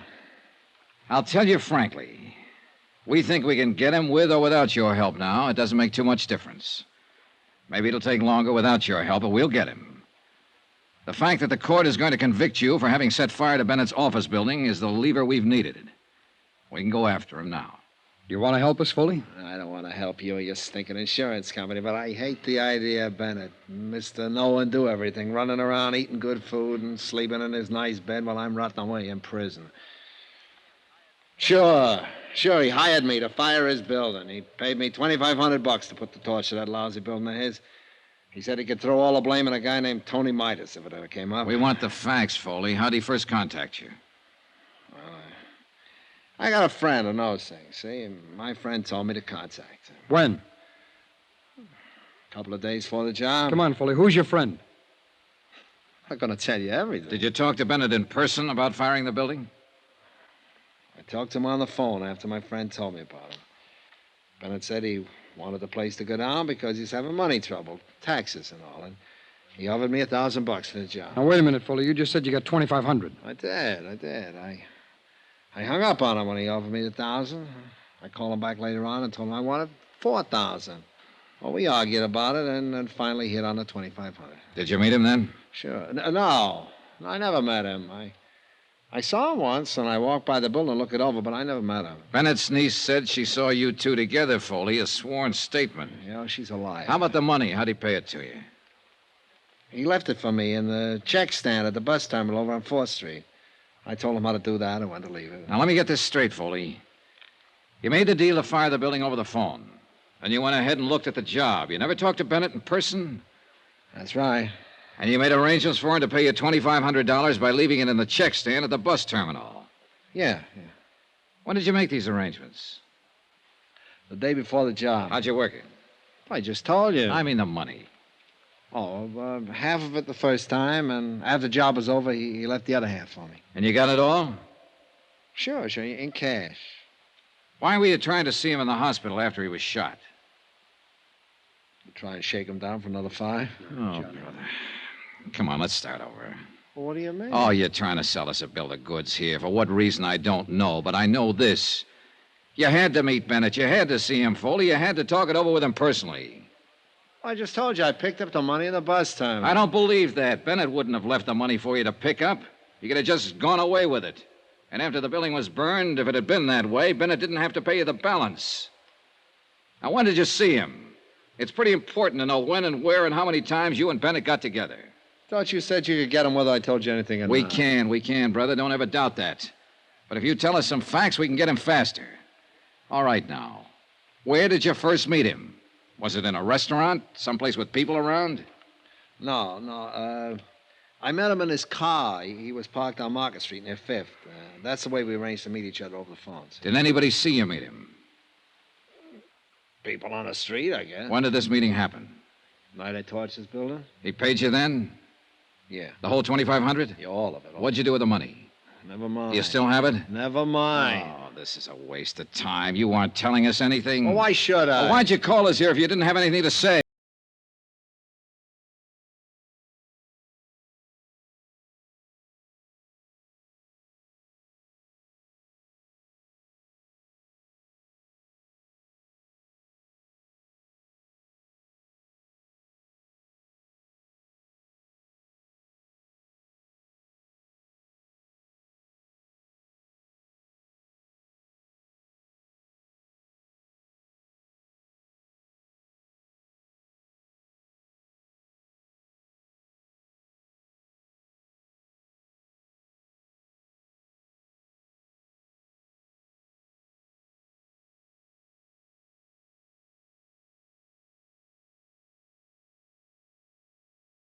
$1,000. You told us $2,500 one time. Another time you said $5,000. Now, come on, what was it?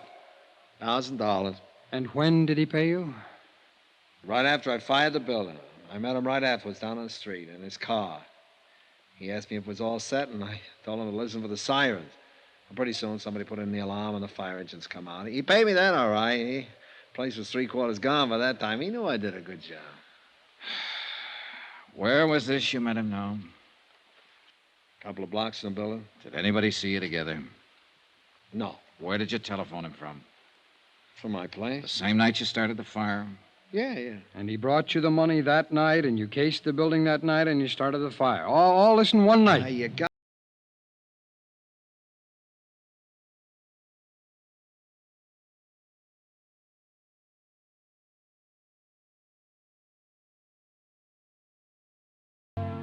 In spite of the fact that he'd already been tried and found guilty and was slated to appear at 10:30 the following morning for sentencing. It's an old trick, and with arsonists, where sanity is questioned from the beginning, a good one. However, Foley had been examined by 3 psychiatrists appointed by the courts. I waited in the jail cell with Foley while Andy Cord went out to get copies of their findings. When he returned, we showed them to Foley.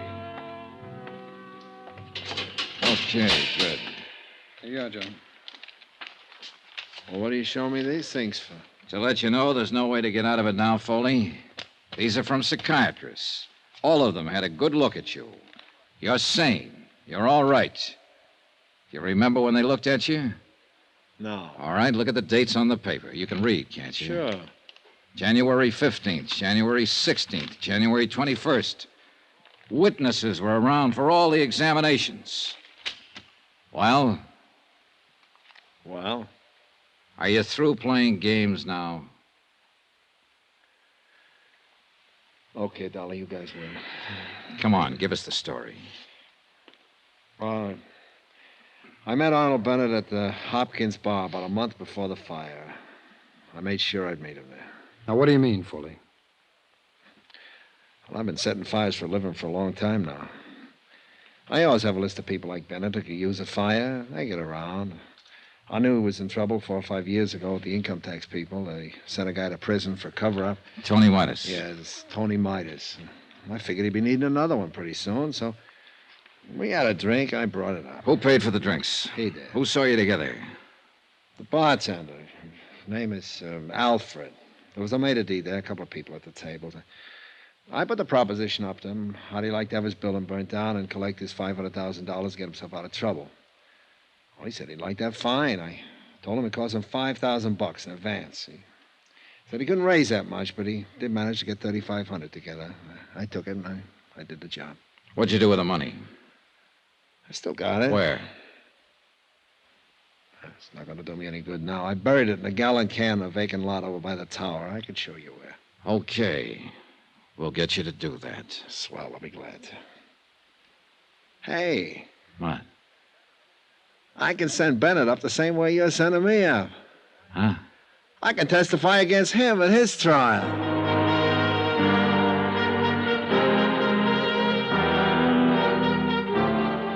The next morning at 10:30, George Foley received the maximum sentence. 2 hours later, charges were filed against Arnold Bennett, naming him for conspiracy, arson, attempted defraud, and collusion. A warrant was issued for his immediate arrest, but it was never served. Arnold Bennett died in the hospital that night. In a way, you could still say that no one ever beat him. He beat himself.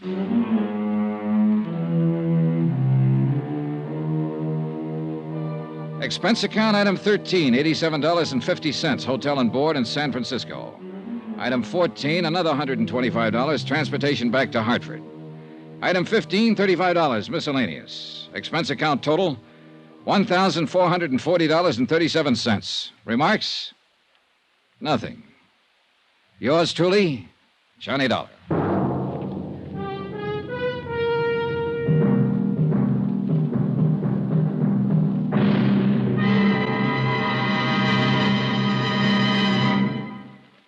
Remember, there'll be another intriguing story for you beginning next Monday night. Next week, the Fathom 5 matter. Death on the high seas. Join us, won't you? Yours truly, Johnny Dollar.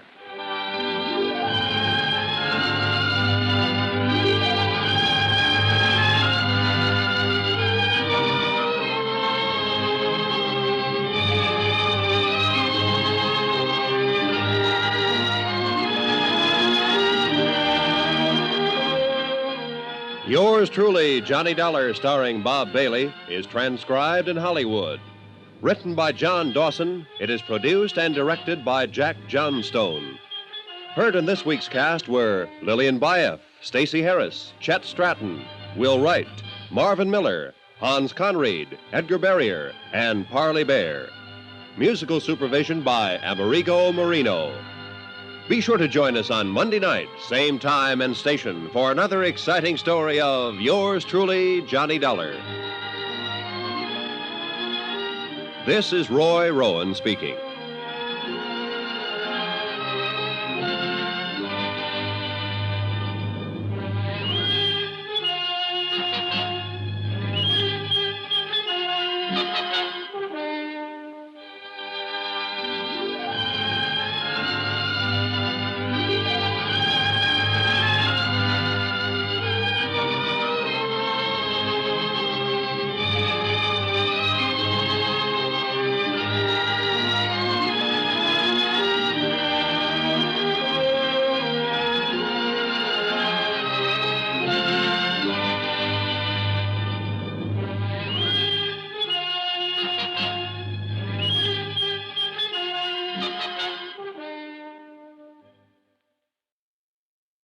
From Hollywood, it's time now for Johnny Dollar. Ralph Steedler, Johnny. Delta liability. Oh, hiya, Ralph. What's on your mind? Poetry, you Philistine. The bard's immortal words. Which words? Full fathom 5 thy father lies. Of his bones are corals made. And Those are pearls that were his eyes. Yeah. What's the case, Ralph? Robbery? A pearl necklace?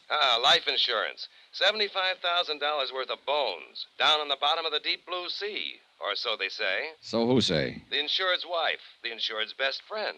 Oh, they're quite positive about it. But you're not, is that it? Johnny, if I'm going to be stuck for 75 G's, at least I ought to get the straight dope, shouldn't I? All right, I'll get it for you. Give me the who and where. It happened in Miami Beach. Check with the DA's office there.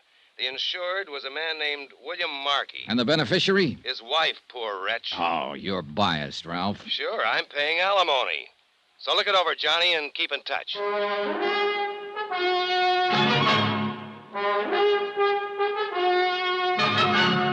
Tonight and every weekday night, Bob Bailey in the transcribed adventures of the man with the action-packed expense account, America's fabulous freelance insurance investigator. Yours truly, Johnny Dollar.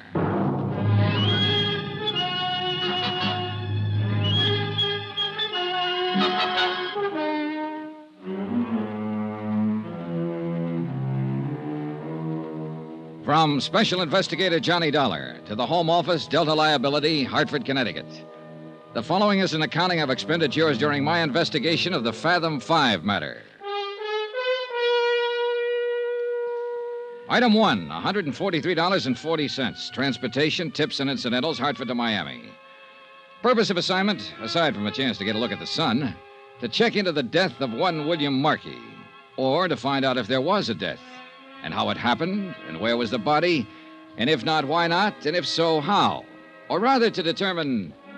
Well, anyway, the deputy investigator from the DA's office, a man named Barney Wilson, was at least as confused as I was, and he'd had a 2-day head start. Now, we're going on the assumption, of course, that the man is dead. But legally, you understand, the fact hasn't yet been established. Meaning exactly what, Mr. Wilson? Well, it's pretty strong evidence, but no corpus delicti. Not so far, anyway. Maybe you'd better start at the beginning. And that would be where, Mr. Dollar? How much do you know about the case? Well, very little. Mm-hmm. The dead man, if he is dead, was named William Markey. He was 46 years old, owner of a consulting engineering firm in New York. Mm-hmm. He'd been married to his present wife for 3 years. Her age is 30, and she's the beneficiary of his insurance. And, I might add, a charming and lovely young woman. They've been down here for about a month. And 3 days ago, Markey was killed, or allegedly killed, in an accident. That's right. Drowned, as I understand it, when a fishing launch sank a mile or two offshore. And then... Well, you can take it from there, Mr. Wilson. Now, your responsibility in the case is primarily to the insurance company. Is that right, Mr. Dollar? Entirely, not primarily. Why, what do you mean? And it would be to the company's advantage if Markey's death were not legally established, huh? They wouldn't have to pay the claim, if that's what you mean. Then it's reasonable to suppose, since the whole case is pretty vague at present, that your efforts will be devoted to creating doubts as to whether Markey is really dead. Mr. Wilson, I think it's reasonable to suppose that I can't very well answer your questions without knowing exactly what has happened. Well, all right, then. Briefly, this is it. Apparently, Markey came down here to bid on a construction job, a manufacturing plant. Well, he didn't get the job, but he stayed on, he and his wife and the young fellow that was with him. What young fellow? Name of Danny Haynes. He worked for Markey, a draftsman or engineer. Evidently a personal friend of the Markeys. Oh. The three of them took a house down the beach south and spent all their time together, night-clubbing, one thing and another. I see. Anyhow, well, 3 days ago, Markey and young Haynes went out fishing together, hired a charter boat, a small cabin cruiser named the Fathom 5, and headed south along the coast, working the offshore banks. Whose idea was the trip? Markey's, according to young Haynes. In fact, all the rest of the story is according to Haynes. Nobody else saw what happened. And what did happen? Well, Haynes says they anchored off the reef and both of them fished from the dinghy for a while. Then Markey decided he'd go back to the cruiser and fix some breakfast. Mm-hmm. Haynes put him aboard and took the dinghy out alone. He says he fished along the reef for about 30 minutes before he looked back and saw the cruiser was afire. It was nearly a mile away, according to his story, and by the time he got back, the boat was a pillar of flame. He didn't see any sign of Markey? No, he says not. He couldn't get aboard because of the flames, and a few minutes later, the cruiser sank. Mm-hmm. No one else saw it? There were no other boats around? No, it was early morning, and there weren't many others out. It had rained during the night, and there was a fairly heavy fog. They were only a mile and a half or so offshore, so Haynes rode in with the dinghy and reported it. Mm-hmm. Tell me, what was the depth of the ocean where the cruiser sank? Oh, it was only about 50 feet. I've got a salvage company working now to raise it. Get a diver down? Yes, but he didn't find out much. He couldn't get inside the hold. That's about the size of it, huh? Mm-hmm, it is. Until they get that cruiser raised so we can take a look at it. And, of course, it may not tell us a thing. Yeah. What about the currents along the reef where that boat went down? Oh, they're pretty bad. Strong and erratic. A body could be carried through the reefs and on out to sea and never be found. Well, I was thinking more of the possibility of a good swimmer getting into shore. You said they were anchored only a mile and a half out. Yes, well, it's possible, but not very probable. He'd have been seen by Haynes or somebody else. There was a heavy fog, wasn't there? Mm-hmm, fairly heavy. And, of course, Haynes could be lying. Maybe he did see him. I said it was possible. But that's not the line I'm planning to take, Mr. Dollar. So I got it. They'll bring that hull to the surface sometime tomorrow. Now, maybe we'll have some evidence then. Or maybe Marky's body will turn up in the next 48 hours. And if not? Then, Mr. Dollar, I will petition the probate court to declare him legally dead. I suppose you've got some reason for all this, Rush. Yes. I want the fact of death established in order to file a murder charge. Danny Haynes? Who else? It's the old story, isn't it? 2 men go out and only one comes back. Unwitnessed accident. Nothing new about it. No. And it's never been an easy one to prove. Well, it'll be a lot tougher a year from now if you people put up a fight and force the decision up to the Superior Court. Suppose Haynes himself fights it. I wish he'd try. Be the next thing to an admission of guilt. Oh, Mrs. Markey. She has legal status in the case. She could do it, but she won't. Yeah, you're probably right. She wouldn't be likely to throw away $75,000. Well, I can't tell you what we'll do yet, Mr. Wilson. I'll have to look around first, talk to the people involved, get my feet on the ground. Fine. Well, you just do that. Here, I'll give you the addresses. Oh, good. Mrs. Markey is still at the beach house. Young Haynes has moved into a hotel near there. All right, thanks. Say, how did the 3 of them get along during the month they've been here? Like peas in a pod, from all appearances. Of course, what was going on behind the scenes might have been another story. It usually is. I think that's where we'll find the motive. Not that Mrs. Markey encouraged Haynes at all. She's a fine woman. I know, and she's beautiful. And this is the South. How's that? So long, Mr. Wilson. I'll keep in touch.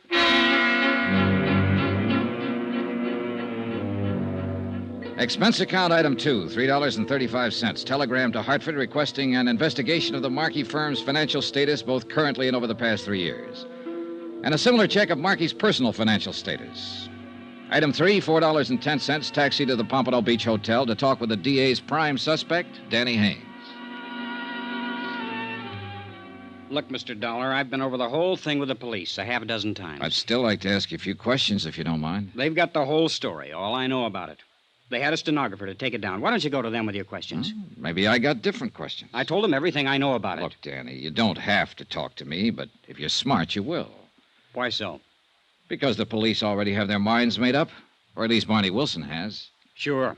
He's out to prove I killed Mr. Markey. Well, look, my mind isn't made up yet, so you can't lose anything by talking to me. Unless, of course, you did kill him. It happened exactly the way I told them. All right, what do you want to know? How long did you work for Markey? 2 years. You get along with him all right? Sure. It was a good job, no complaints. You got to be pretty close personal friends, I understand. Well, I used to go to their apartment in New York once or twice a week for dinner, drinks. And then the 3 of you came down here together on a vacation. It wasn't a vacation. Mr. Markey came down to bid on a job. Did he need you along for that? Well, he thought there might be some sketches or plans to draw up. And were there? Well, no. As it turned out, they weren't necessary. Funny, Markey wouldn't know that ahead of time, being an engineer. Well, actually, it was sort of Edna's suggestion of Mrs. Markey, I mean. I see. Yeah, now I see. Now, look, don't get the idea there's been anything between us. She's been swell to me. She's just wonderful, that's all. All right. So the 3 of you came down on business, and within a few days, the job contract was awarded to another firm, but you still stayed on for 3 more weeks. That was Markey's idea. I don't know why exactly. I know he'd counted a lot on getting that job. But I was getting a free vacation. Why should I argue? So all of you just relaxed and lived it up, huh? Yeah, that's about it. Mr. Markey, too? No apparent worries on his mind? Well, he was moody sometimes. Went off by himself. But that wasn't too unusual. He was like that quite a lot. He and his wife seem to be getting along all right? Sure. As far as I noticed, why? Well, let's talk about that accident for a minute, Danny. Whose idea was it to go on the fishing trip? Mr. Markey's. He woke me up at 5 a.m, said he'd already phoned and hired the boat. The Fathom 5? Yeah, the same one we'd had a couple of times before. Well, I wasn't much for it. It was misting out with a heavy fog, but he was real hot on the idea, and I couldn't very well argue he was the boss. Was Mrs. Markey up when you left? No, but she knew we were going. She'd packed a lunch. I guess they'd talked about it the night before. All right, you took the boat out then and followed the reef south, and what happened? Well, we anchored as close as we could get to the reef and went out in the dinghy for about an hour. No luck at all. Then Mr. Markey decided he'd go back on board and fix something to eat. I let him off and then rode back along the reef. I figured as long as I'd had to come, I might as well try for a strike or two at least. And a while after that, I looked back and saw the cruiser was on fire. Was it still foggy then? Yeah, about the same. I could just see the glow. I couldn't even be sure what it was until I got close. I tried to get on board, but the flames were too high. I kept yelling, but there was nobody around. And you didn't see or hear any sign of Markey? No, I guess he was already dead. Then, not more than 5 minutes later, the cruiser sank. Yeah. Danny, do you have any theory as to what caused the fire? Well, there was a hot plate on board. A gasoline pressure rig. It was an old one in pretty bad shape. We talked about it before. I think it may have leaked into the bulkheads in the bilge. And when Mr. Markey went to light it to fix breakfast, the whole boat just went up in flames. I see. Tell me something, Danny.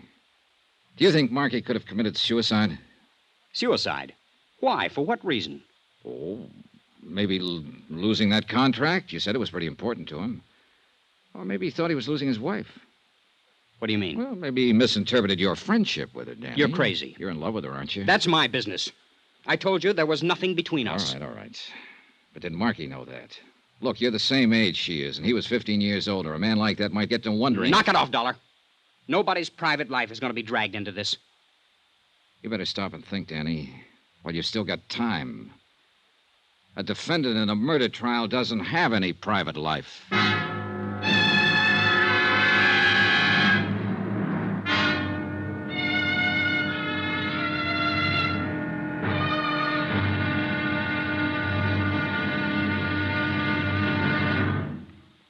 Now, here's our star to tell you about tomorrow's intriguing episode of this week's story. Tomorrow, a lady weeps, a lover curses, and a strange, grim relic is brought up from the sea. Join us, won't you? Yours truly, Johnny Dollar.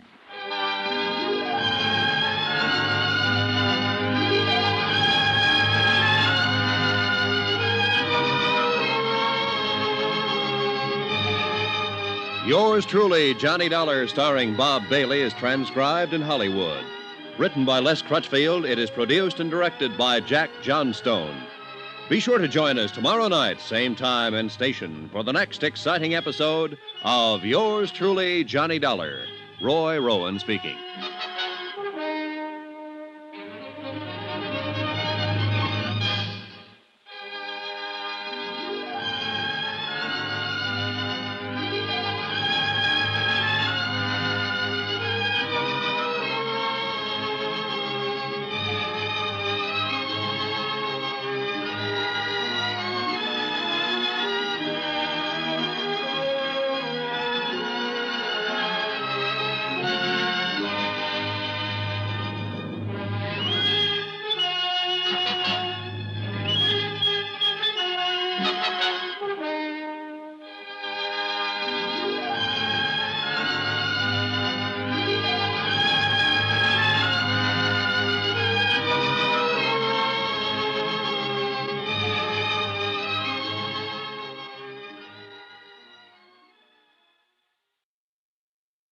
From Hollywood, it's time now for... Johnny Dollar. Barney Wilson, Mr. Dollar, special deputy with the DA's office. I understand you talked to Danny Haynes. You've got a good grapevine, Mr. Wilson. Oh, tolerable. Well, what do you think? Well, I'll go about 6 to 5. He hasn't murdered anybody. Oh, well, that's close to even money. So you're not too sure, huh? No, I'm not too sure. But then I'm not even sure yet that Markey is dead, remember? Well, maybe we can settle that question this evening. What do you mean? The salvage boys have finally got grapple lines on that boat. They figure to bring it up to the surface around 8 o'clock. I'm going out in one of the harbor launches. You'd like to come along? My company's got a 75 grand stake in this. Sure, I'd like to come along. All right. You meet me at Harbor Police Headquarters at 7:30. I'll be there. Good. I'll introduce you to the late William Markey. Somehow, I sort of doubt that, Mr. Wilson.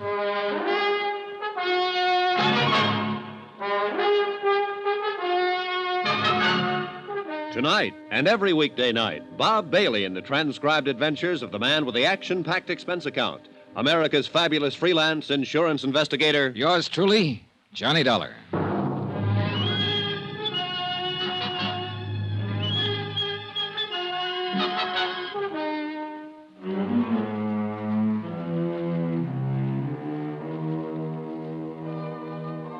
From Special Investigator Johnny Dollar to the Home Office, Delta Liability, Hartford, Connecticut. Assignment, the Phantom 5 matter. Location, Miami, Florida. Expense account continued. Item 6, $3.85. Taxi fare to the Marquis Beach House, occupied for the past 3 days now by his wife since William Marquis' accidental death. According to all reports, a very beautiful woman. The reports were correct. Won't you come in, Mr. Dollar? Thank you. Come this way. I've been practically living in here in the study since... I just haven't had the heart to even look at the rest of the house. Yes, I imagine it's been quite a shock for you, Mrs. Markey. Yes, terrible. No one knows. Sit down, Mr. Dollar. Thank you. I really don't know very much about these matters. If there are papers to sign, maybe I should have a lawyer or something. No, that won't be necessary. For the present, there's nothing to sign. But aren't you with the insurance company? I'm working for them at the moment as a special investigator. Oh. I'm to supply them with a full report of your husband's accident. They have to have that before they can do anything about paying off the policy. Well, couldn't the police give you all that? And there's a Mr. Wilson, I think his name is, who's with the district I've attorney's talked to Mr. Wilson. He's cooperating in every way possible. But some of the details I have to get from you. Have you talked with Danny Haynes? Yes. Well, didn't he tell you what happened? He gave me a statement, yes. But only covering the details he actually knew about. Well, I'm sure there's nothing I can add, Mr. Dollar. I wasn't even there, as you know, of course. I know, Mrs. Markey. I'll get all of those details elsewhere. But then I don't see why you've come out here. I'd like to know a few things about your husband. Things you know better than anybody else. His actions and behavior during the last few weeks. His mental attitude. I see. You think maybe he committed suicide, is that it? I don't think anything. I'm just trying to find out. But that's what you're driving at. Suicide. It's a possibility, of course. And of course your company isn't liable, I suppose, if it's Oh, suicide. they'd still be liable, but only to the extent of $25,000 under the particular terms of the policy, not $75,000. I see. Is that all, Mr. Dollar? I don't think you do see. Look, I'm not claiming it was suicide. I have no reason to think it was. But these questions are going to be raised by the claims board when they meet to consider settlement. And they're not going to pay out any money until they have the answers. So that's why I'm here, Mrs. Markey, to get those answers ahead of time. Now, you can help or you can hinder. But I think you ought to realize that you'll be mainly hindering yourself. It was not suicide. Bill wasn't that kind. You didn't know him. I resent your implication, Mr. Dollar. He'd never do a thing like that. I said I have no reason to believe that he did. Please forgive me. I guess I'm sort of living in a state of shock. I'm not like this, really. Suspicious, belligerent. Well, sure, I understand, and I'm sorry to have to bother you this way, but there are certain questions. I know. These things have to be done. It's all right. Would you like a drink, Mr. Dollar? Not unless you're having one. Yes, I think I would like something. In that case, I'll have a scotch on the rocks, please. Oh, here, let me fix them. Thank you. Make mine the same. I guess it was the mention of suicide that set me off. Bill and I were married for 3 years. We were completely happy every minute of it. Nobody in the world had less reason than Bill to do a thing like that. What about financial problems? None that I knew about. Did you work before your marriage, Mrs. Markey? I was an entertainer. Chorus? Yes. I suppose that gives you the usual impression. Well, do I seem like a visiting fireman? No, but... I just thought you might have been a dancer because you carry yourself so well. Lithe and graceful. Well, I've been away from it for quite some time. It doesn't show. Here's your drink. Thank you. Maybe it'll help me relax a little. I think it might. Tell me, Mrs. Markey, how did your husband and young Haynes get along? Well, that should be obvious. We brought him down here with us. Had him living here in the house for a month. But I understood that was primarily your idea. Who said that? Did you suggest bringing Haynes along, or was it your husband? Well, I might have. I don't remember how it came up now, but Bill was all for it. Otherwise, he'd have put his foot down. Any possibility that he resented Haynes' presence but kept it to himself? Of course not. Why should he? I don't know. Well, if you're trying to imply something... I'm not. I'm just asking. I understood your husband had spells of brooding during the last few weeks, and I was trying to find out the reason for it. If he did, I'm sure I didn't notice it. What are Danny Haynes' feelings towards you? I think you're pretty insulting. I wasn't intending to be. Well, what would you call it? Just another routine question. I wasn't meaning to imply that you encouraged him in any way. I certainly didn't. But he's young, impetuous. You're very attractive. Maybe he cooked up crazy notions without any encouragement. He thought of me as a friend, that's all. No attitudes on his part that your husband might have misinterpreted. I don't believe I care to answer any more questions like these, Mr. Dollar. Look, I'm not just asking them for my own pleasure, Mrs. Markey. I'd a lot wonder. rather not ask them, but I've got a job to do. Well, I fail to see why it's necessary to probe into our private lives. All right, I'll tell you why. Your husband supposedly died out there beyond the surf when a cruiser burned and sank. What do you mean, supposedly? His body hasn't been recovered, so at present the evidence of his death is purely circumstantial. In fact, there isn't much evidence one way or another. But who could possibly doubt it? The insurance company will doubt it, Mrs. Markey, and they'll hold up processing any claim for payment until one of two things happens. Until I turn up sufficient proof of death to convince them, or until a court declares your husband legally dead. I didn't realize... Barney Wilson from the DA's office, for reasons of his own, is going to file for an immediate court decision. I'm pretty sure of that. But as things stand now, my company will fight it. And with no more evidence than Wilson has, they'll be able to fight it successfully. But all those questions, what was the point? What were you driving at? Your husband's death had to result from one of three possible causes. 1, an accident. 2, suicide. 3, murder. Murder?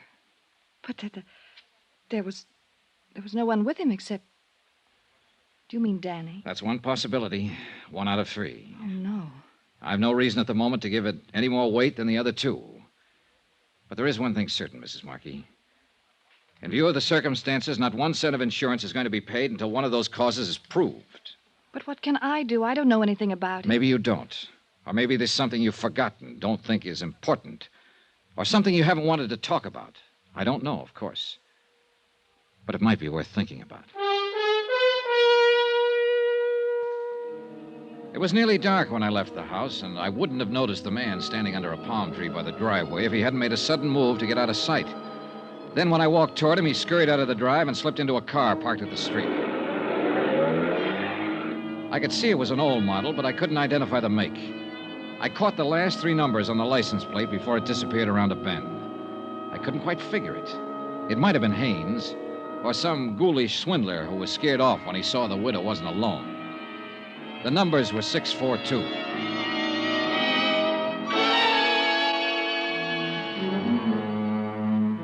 Expense account item 7, $3.75. Taxi back to my hotel. Item 8, $6.25. Dinner and incidentals there. And item 9, $1.40. Taxi again to the waterfront headquarters of the Harbor Police.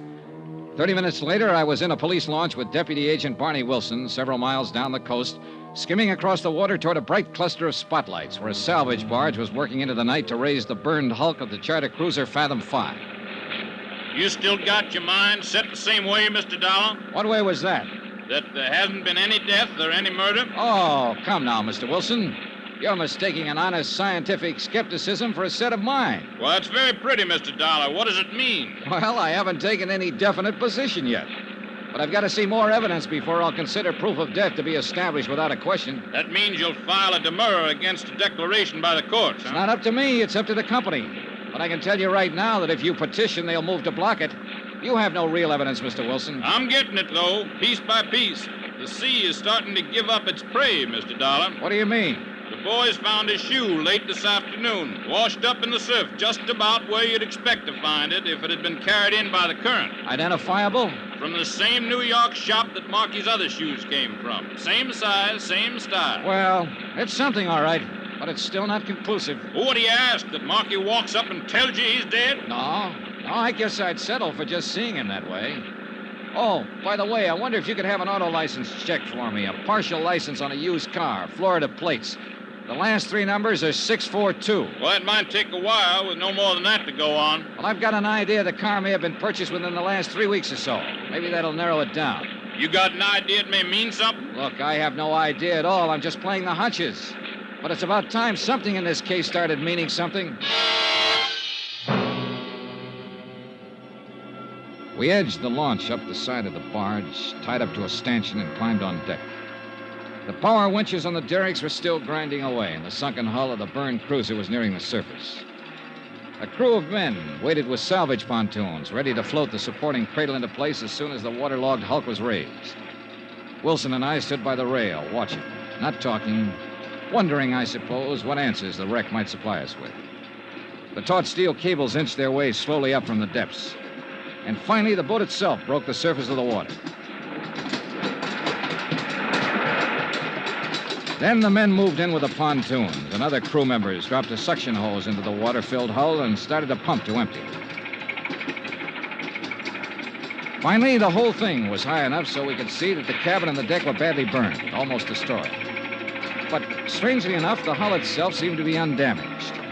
Then Wilson and I both noticed something at the same time, a solid column of water spouting from a round hole near the keel of the boat. And we both realized what it meant. Look, Dollar. Look there. Somebody opened the seacocks. Somebody left them wide open. So one thing is certain. It wasn't an accident. She was sunk deliberately. That's exactly what I've been trying to tell you right from the start. Huh? William Markey was murdered.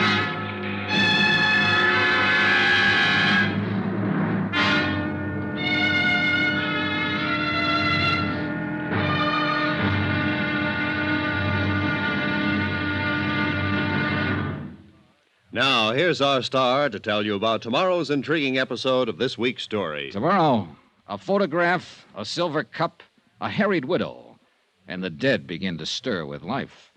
Join us, won't you? Yours truly, Johnny Dollar.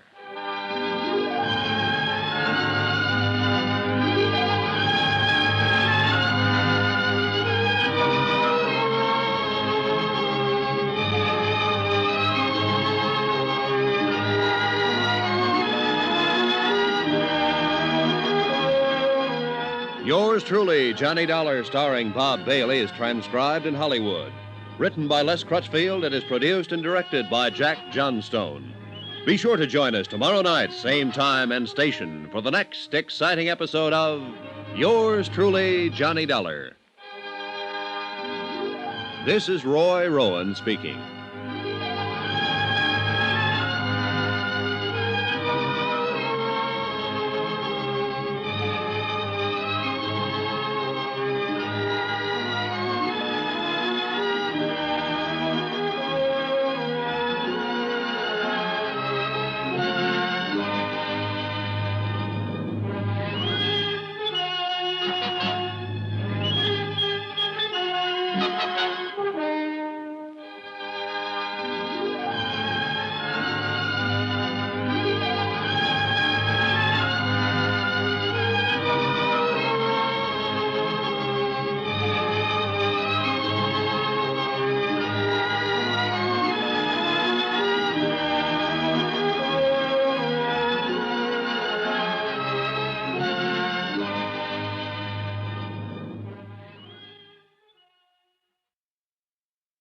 From Hollywood, it's time now for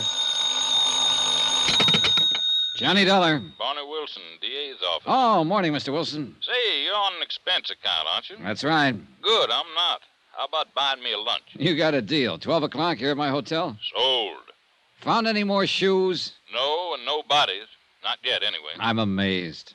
Did find one thing you may be interested in, though. What's that? We got a lead on that license number you gave me last night. You were right. The car was bought from a dealer about 2 weeks ago. By whom? Somebody named John Smith over on the east side of town. That figures. Well, maybe here's something that won't. I checked the address this morning. And you know what? Sure, a vacant lot. Well, now, how the devil did you know? See you at lunch, Mr. Wilson.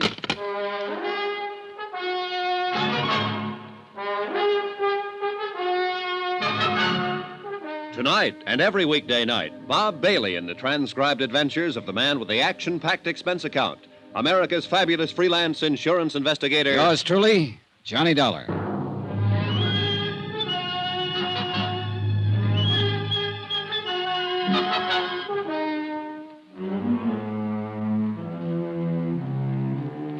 Expense account submitted by Special Investigator Johnny Dollar. Location, Miami Beach, Florida. To the Home Office, Delta Liability, Hartford, Connecticut. Assignment, the Fathom 5 matter. A sunken cruiser that refused to give up its dead. Item 10, $4.80. Lunch with DA Deputy Barney Wilson. A man who'd made up his mind about the case before I'd even arrived in town. Murder, he'd called it, when the hired cruiser Fathom 5 burned and sank mysteriously a mile or two offshore. But nobody had been found yet, and I still doubted very much that one ever would be, because I wasn't even certain that William Markey was dead. Wilson, of course, had different ideas. Yes, sir, Mr. Dollar. It's the old story. 2 men go out in a boat, and only one comes back. No witnesses, nothing.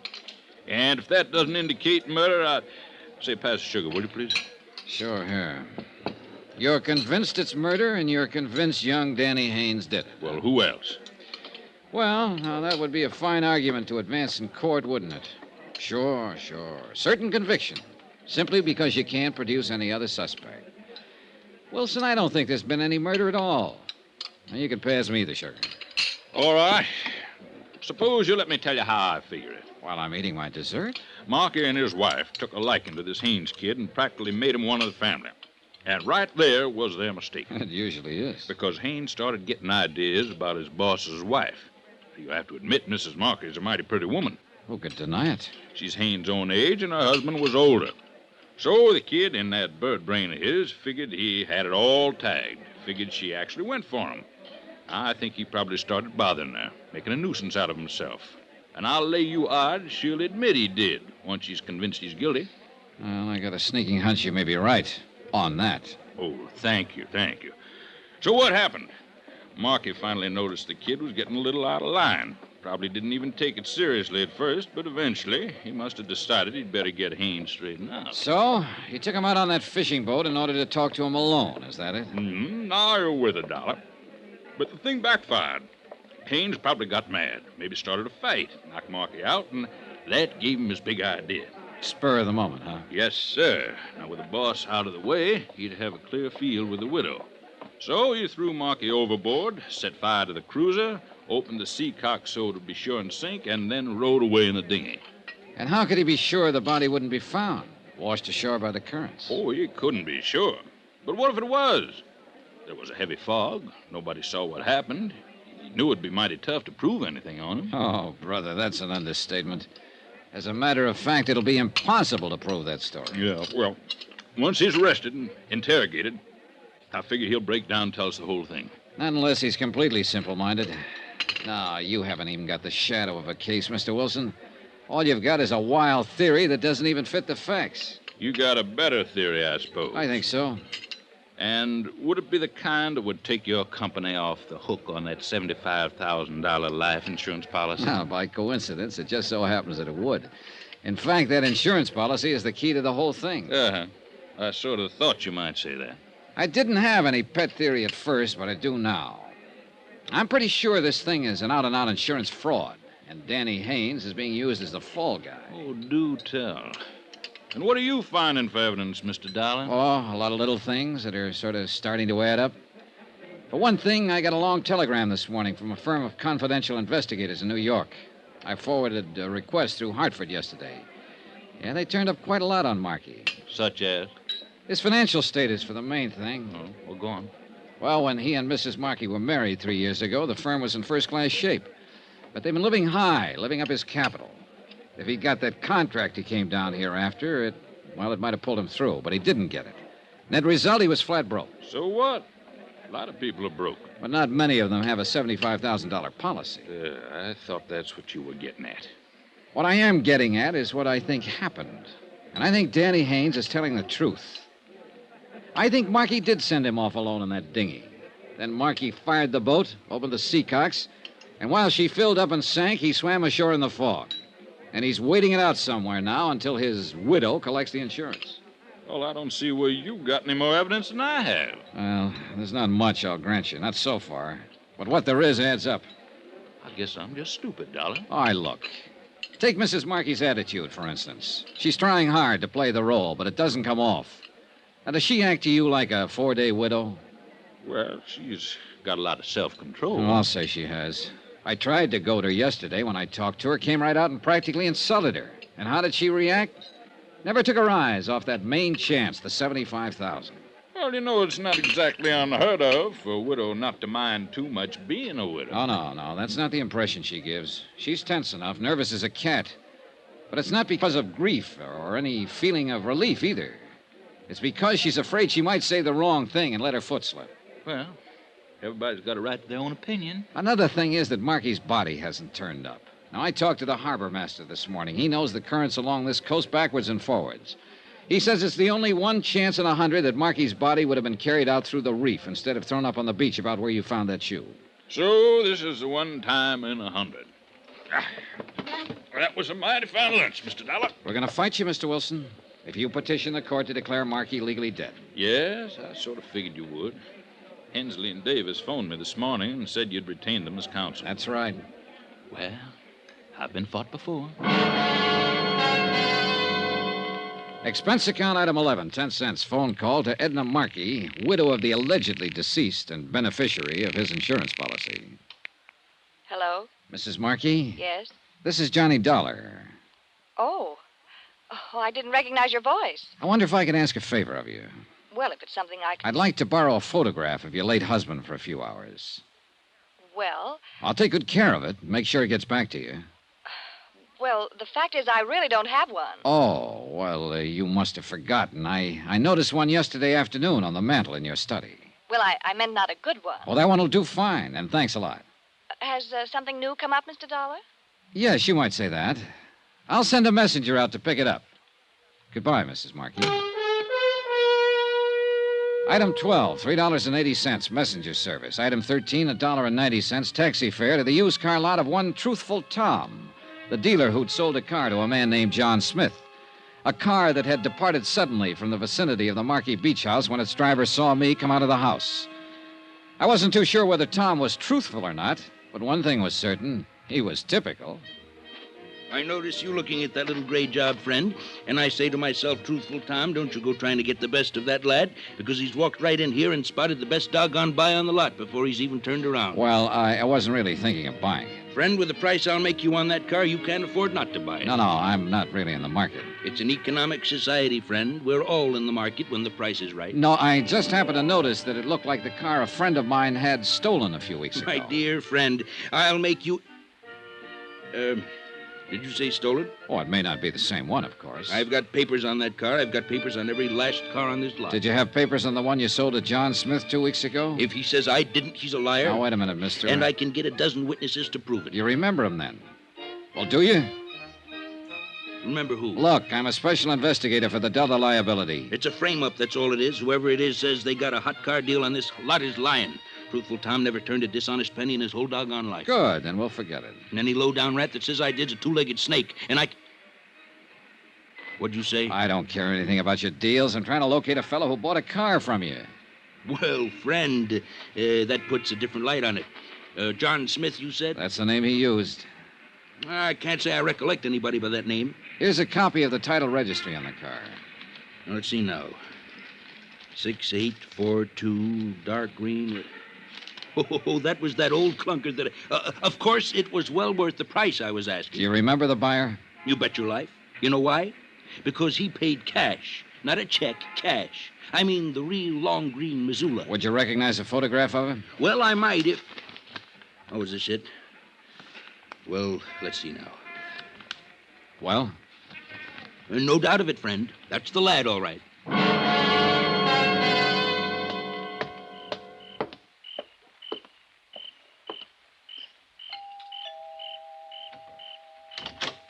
Good evening, Mrs. Markey. Mr. Dollar. I brought back the photograph of your husband. Oh, there wasn't that much hurry about it.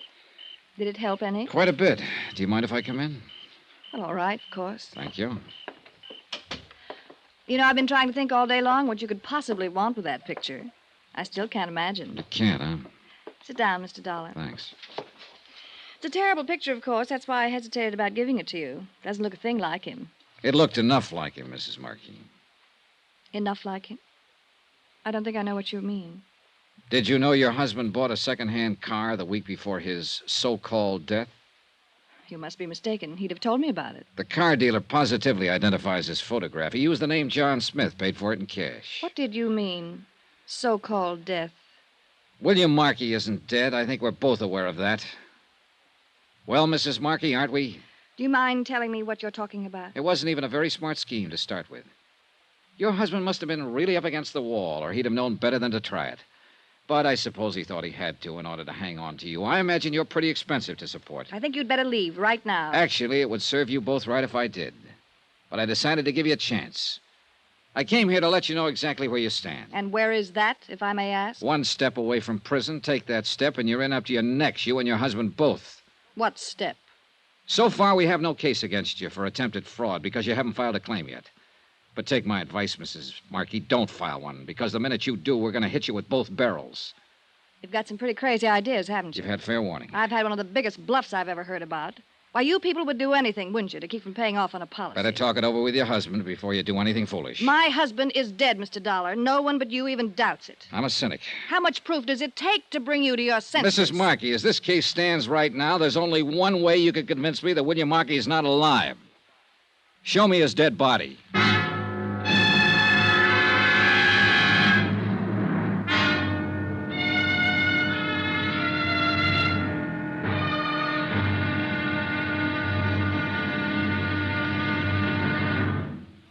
Now, here's our star to tell you about tomorrow's intriguing episode of this week's story. Tomorrow, a crazy kid in love, a right decision by a court, and then the whole case smashes wide open.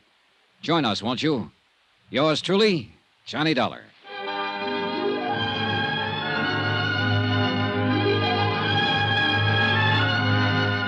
Yours truly, Johnny Dollar, starring Bob Bailey, is transcribed in Hollywood. Written by Les Crutchfield. It is produced and directed by Jack Johnstone. Be sure to join us tomorrow night, same time and station, for the next exciting episode of Yours truly, Johnny Dollar. Roy Rowan speaking.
From Hollywood, it's time now for... Johnny Dollar? Yes, just a moment. It's for you, Mr. Dollar. Thanks. Johnny Dollar. Barney Wilson here. Your hotel told me where to locate you. I'd rather you located that car. All the police agencies in the state have the license number and description. It'll turn up. Well, the sooner the better. It'll take more than a car to prove William Markey is still alive. The dealer who sold it to him identified his photograph. All right, but he bought the car 2 weeks ago. We know he was alive at that time.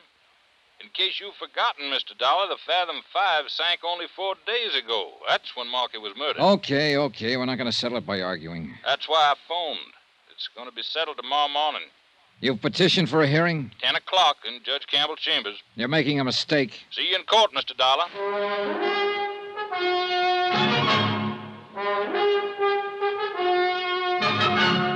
Tonight and every weekday night, Bob Bailey in the transcribed adventures of the man with the action-packed expense account, America's fabulous freelance insurance investigator. Yours truly, Johnny Dollar.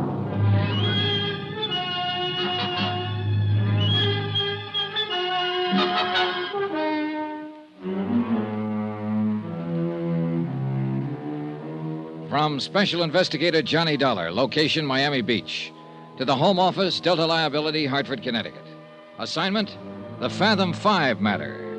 The case of a cruiser mysteriously sunk off the Florida coast. I phoned the insurance company's legal counsel and told him that Wilson had petitioned a hearing to have William Markey declared legally dead. Then I rejoined Mrs. Markey in the study. She was tense and on edge, pacing the floor and smoking nervously. I watched her a moment without saying anything, fully aware of her beauty and appeal, and fully convinced also that she and her missing husband were trying to swindle my company out of $75,000 in life insurance. I felt a little sorry for Markey. She must have been a pretty expensive luxury for a man who was going broke. But then I stopped feeling sorry. I remembered that they'd tried to set up young Danny Haynes as the fall guy for murder. Well, why don't you go ahead and say it? Say what? Whatever it is you're thinking. I thought I'd already said it, and pretty bluntly, too. You made some wild accusations. Not so wild. I've got some fairly solid facts to back them up. Apparently the DA's office doesn't agree with you. Wasn't that Mr. Wilson on the phone? That's right. And didn't he say he would ask the court to declare my husband legally dead? He's going to try to, but we'll stop him cold. He hasn't got a leg to stand on. Well, that's what you're hired for, isn't it? To find some technicalities so they can get out of paying off on a policy? Attempted fraud isn't exactly a technicality, Mrs. Markey. Now, I'll repeat that advice I just gave you. Get in touch with your husband. Tell him the scheme is off. It won't work. And don't file a claim for that life insurance. You'd like that, wouldn't you? You'd just love to bluff me out of $75,000. No, I just kind of hate to see you go to prison, that's all. And that's exactly what is going to happen if you file that claim. You keep talking about some scheme. What scheme, Mr. Dollar? You want it laid right on the line, huh? I'd just like to know what you're talking about. And just how much I've figured out. All right, I'll paint it for you in black and white. Your husband was broke, flat broke. I'm not guessing there. I got a report on him from a financial investigator in New York. I knew nothing about his business affairs. That I wouldn't know. Anyway, he thought he saw a chance to pull off a swindle on the basis of the only thing he had left, that $75,000 life insurance policy. So the two of you worked it out together. Did your financial investigator tell you that? Or would you be guessing? Your husband bought a car under an assumed name and probably rented living quarters somewhere in the area under another assumed name. So it was all set. It was just a matter of waiting for a morning when a heavy fog was down. You have a fantastic imagination. Meantime, just in case the accident theory didn't go over, you kept playing young Haynes along so it would seem as though he had a motive for murder. And that part was a cinch. He was already halfway in love with you. You also have a rather nasty imagination. So finally, 4 days ago, conditions were just right. Your husband took Haynes out on that fishing trip in the Fathom 5. He anchored the cruiser and sent Haynes off along the reef in the dinghy. Then he set fire to the boat, opened the seacock so it would be sure to sink. He swam ashore and drove off in the car that he'd bought for exactly that purpose. As I understand it, Mr. Dollar, that cruiser was anchored a mile or two offshore. Are you actually suggesting my husband swam that distance? You mean that's something else you supposedly didn't know about? What? Oh, that report from New York was more complete than you seem to realize. William Markey has been a member of the Greenpoint Athletic Club for years. He won silver cups in the Long Island Sound Marathon swim 3 different times. I knew he belonged to the club, of course, but I assumed it was more social. Of course he could swim that far. That particular talent was probably what gave him the idea for the whole thing. There's no proof, you know. Not one bit of real proof. There will be, if you try to collect that insurance. We'll turn up enough proof to reach all the way from here to the state prison. So if you try to... Will you excuse me, please? Yeah, sure. I'll be right back.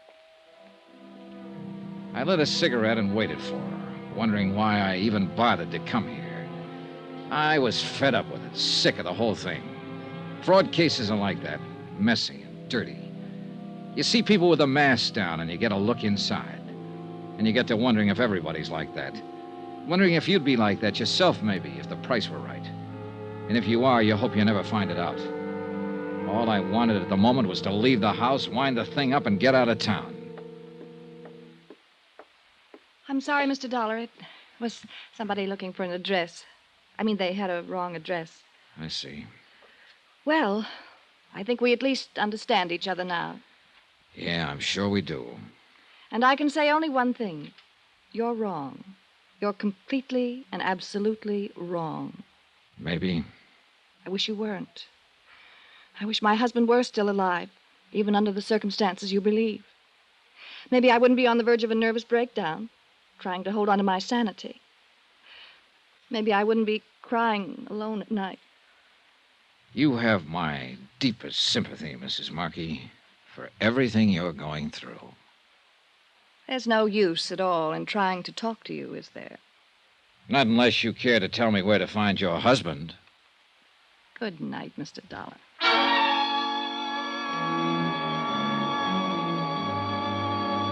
I left the house and turned down the dark road toward the Pompano Beach Hotel. I'd planned to pick up a taxi there, but after that unknown visitor came to Mrs. Markey's door, I'd made a slight change in the plans. Whoever it was hadn't been a stranger, that I was sure of. She'd been too nervous when she came back into the room. It was someone she hadn't wanted me to know about. And I was pretty certain I could guess who.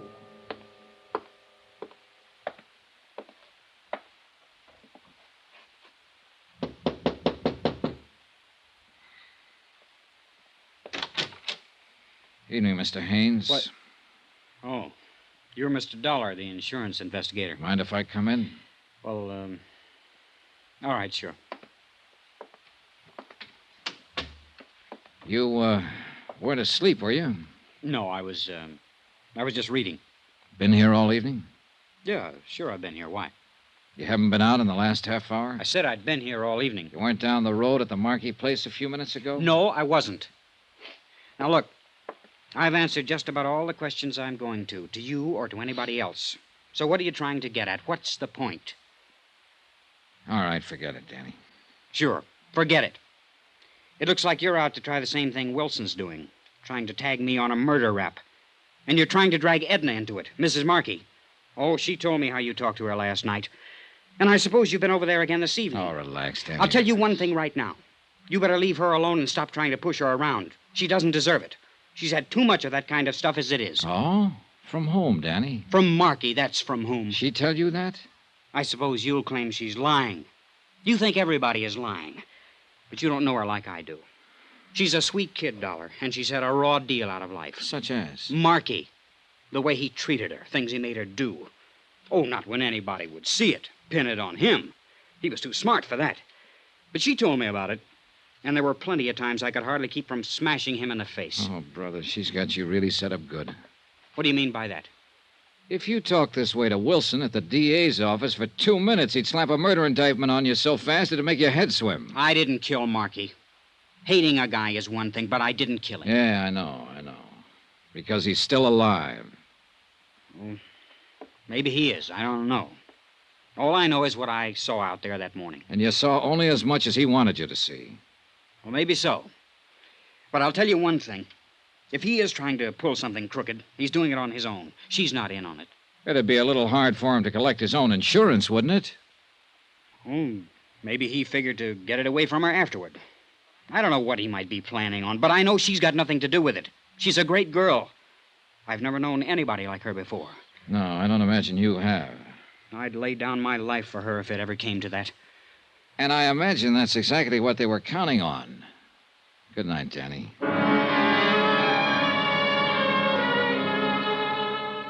Expense account item 16, $1.90. Taxi fare the following morning from my hotel to the courthouse. I got there at 9:30 and went over the case with Jim Davis, local counsel for the insurance company. And at 10 o'clock, the hearing on Wilson's petition was opened in chamber session, Judge A.G. Campbell presiding. Judge Campbell kept the proceedings informal, and the whole thing moved pretty fast. Both sides presented briefs, and additional evidence was introduced through verbal interrogation. No witnesses were called. By 10:30, the cases for both sides had been completed.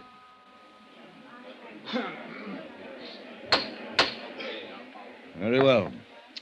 There is no further evidence of fact or rebuttal. The court will make its decision on the evidence at hand. Now, in cases of this nature, where it is requested that the fact of death be established by legal declaration, it has been generally held that the substantiating evidence for said request must be essentially unchallengeable. The precedents in law are too numerous to bother citing. Now, in the case we are considering here, it seems to the court that the substantiating evidence is far from unchallengeable. In point of fact, it would seem that the bulk of the evidence indicates that William Markey may indeed be still alive. Now, the court would be powerless to act even in the face of a reasonable doubt. And the contrary evidence here is a good deal stronger than a reasonable doubt. Therefore, in the matter of the request made herein that William Markey be declared legally dead, it is the court's decision that the petition not be granted. If new evidence becomes available at some future time, the petition may be resubmitted. The court is adjourned.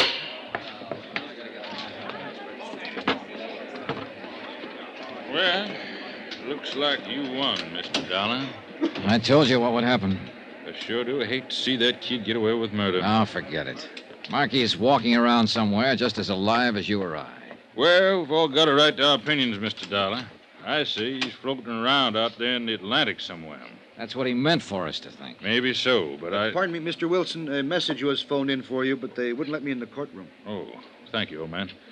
Will you excuse me, Mr. Dollar? Sure. Go ahead and read it. The minute I step out of that office, somebody's bound to start calling. Well.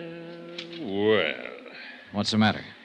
Mr. Dollar, the Coast Patrol hauled a man's body out of the surf about an hour ago. Been drowned. So? They got a quick check on his prints. It's William Markey.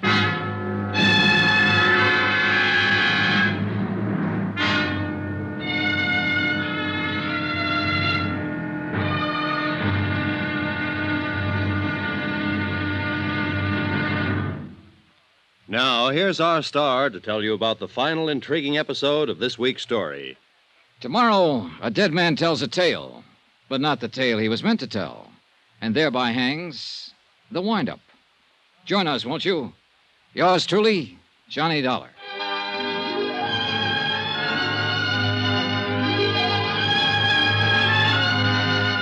Yours truly, Johnny Dollar, starring Bob Bailey, is transcribed in Hollywood. Written by Les Crutchfield, it is produced and directed by Jack Johnstone. Be sure to join us tomorrow night, same time and station, for the next exciting episode of Yours truly, Johnny Dollar. Roy Rowan speaking.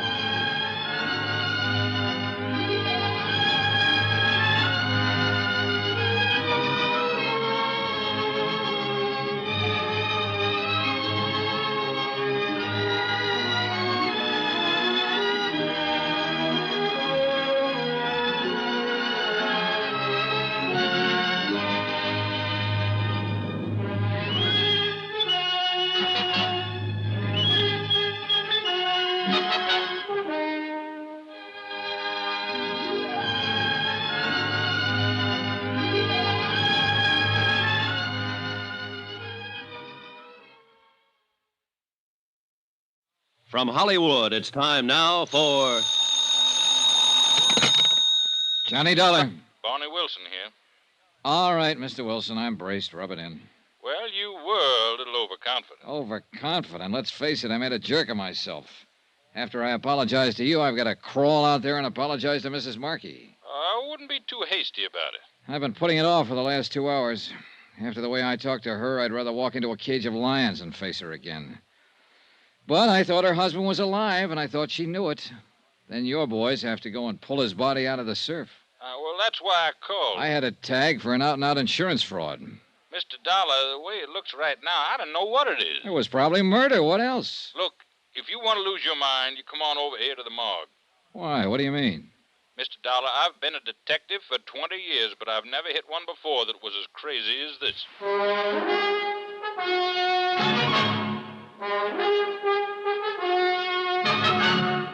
Tonight and every weekday night, Bob Bailey in the transcribed adventures of the man with the action-packed expense account, America's fabulous freelance insurance investigator. Yours truly, Johnny Dollar.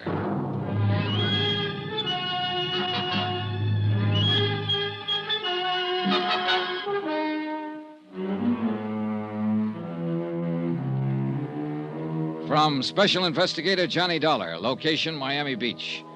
To the Home Office, Delta Liability, Hartford, Connecticut. Assignment, the Fathom 5 matter. It happened to involve a $75,000 insurance policy. Item 17, $1.60, taxi from my hotel to the county morgue. I couldn't figure what Wilson meant. When the cruiser Fathom 5 burned and sank and William Markey's body wasn't found, I thought I'd spotted an attempted insurance swindle.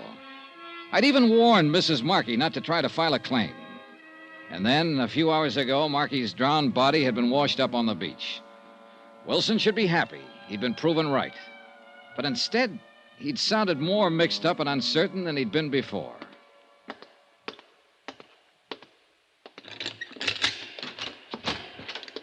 Good morning, Mr. Dollar. You know, you don't pick the pleasantest places in the world to hold conferences. I thought you might want to take a look at him.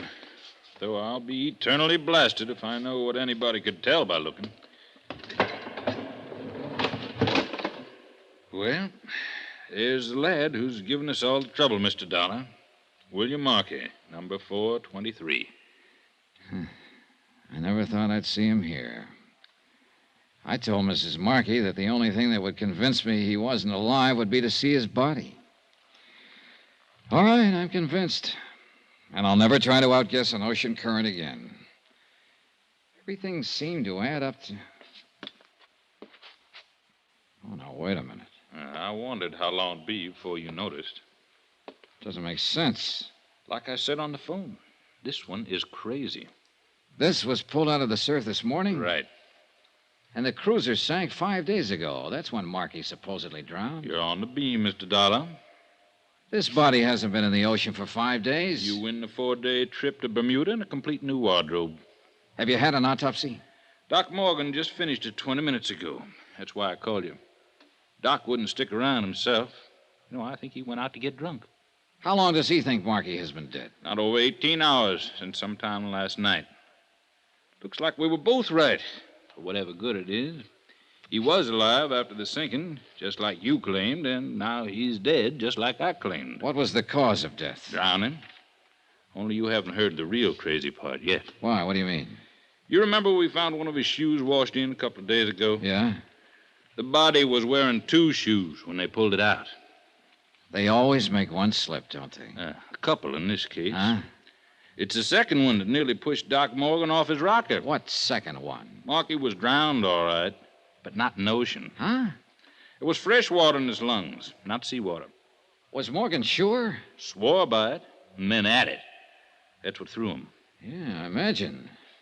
When you get an 18-hour test on a man who's supposed to have been dead for 5 days and find fresh water when it ought to be salt.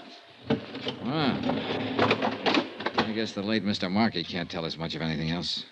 So, where do we go from here, Mr. Dollar? Good question.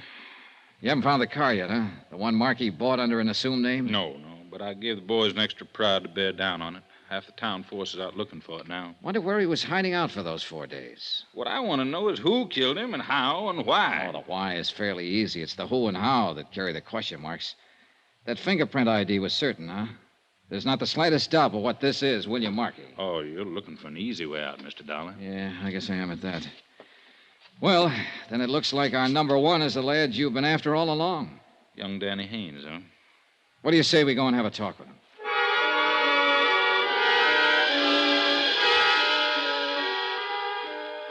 Only one thing was wrong with the idea. It didn't work. Haynes wasn't in, and the clerk at his hotel said he hadn't seen him all day. The night clerk admitted that he'd slept through most of his shift and wasn't sure of anything. We searched Haynes' room and found nothing. So for the moment, we left it at that. Wilson put a stake out in the hotel and went back to his office. I went to my hotel and waited.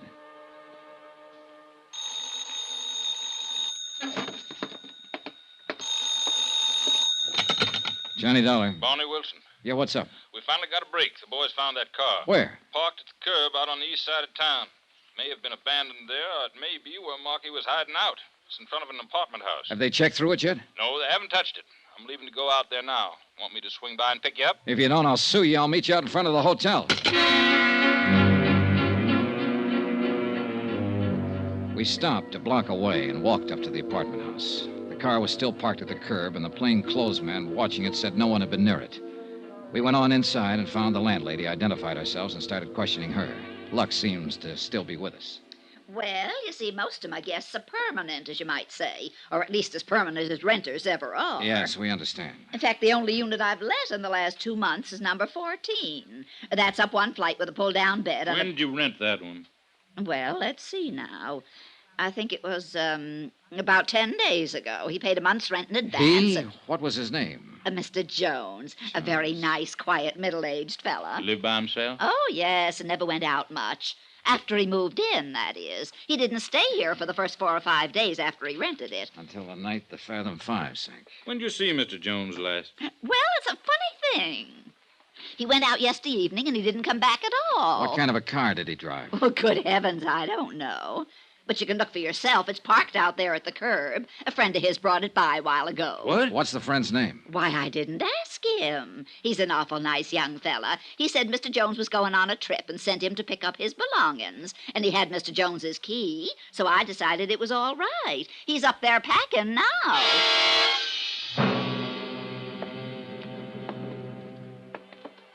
12, 13. It's next door down there. Better take it easy. It's hard to tell what to expect. Right.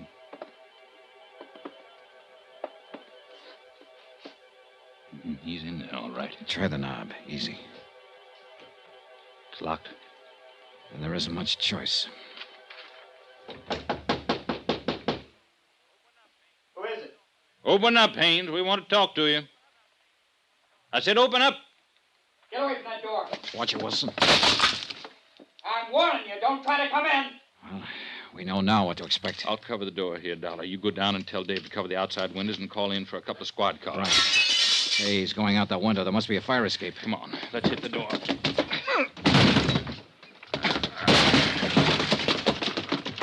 There he is at the bottom of the fire escape. Hold it, Haynes. Stay back. All right, Haynes, it's up to you. Throw down that gun or I'll drop you. I'm sorry, kid. He's down. Yeah. That second shot was dead center. I know. I tried to hold low on him, but it jumped up on me. Well, he said he'd die for her if it came to that. It came to that.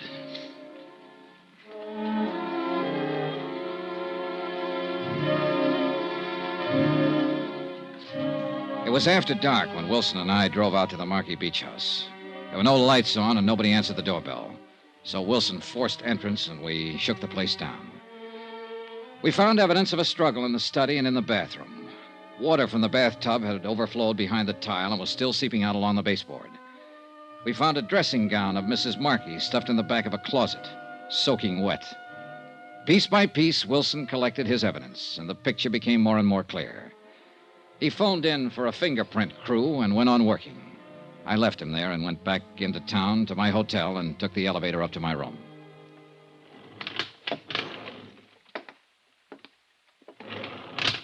Mr. Dollar, What are you doing here? waiting for you. They've got extras out. They say the police shot Danny Haynes.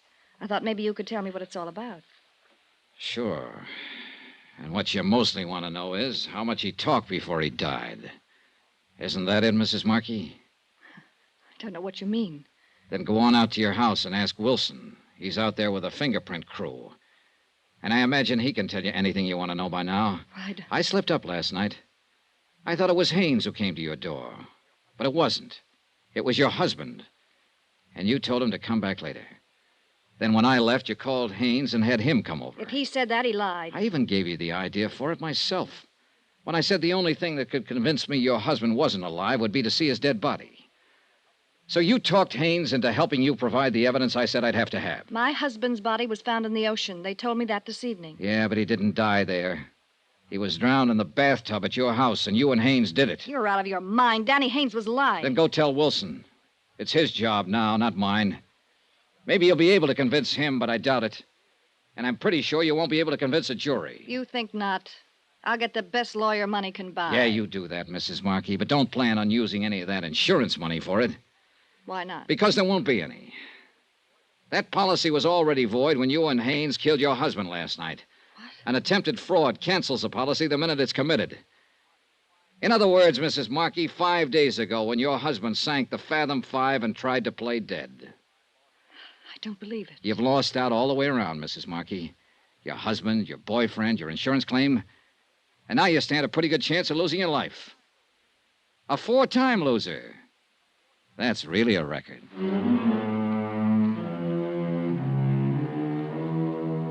Expense account item 18, $321.60. Hotel and incidentals in Miami and transportation back to Hartford. Expense account total $684.95. End of account, end of report. Remarks? You quoted a line of Shakespeare at the start of this case, Ralph. Full fathom 5, thy father lies. Well, you're wrong. It turns out to be the widow who lies, and lies, and lies. Yours truly, Johnny Dollar.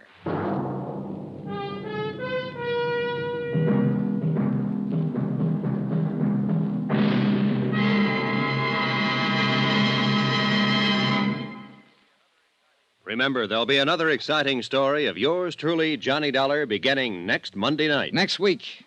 Well, if I'd minded my own business, I wouldn't have heard the girl beg for help. And from that point on, I needed help. Join us, won't you?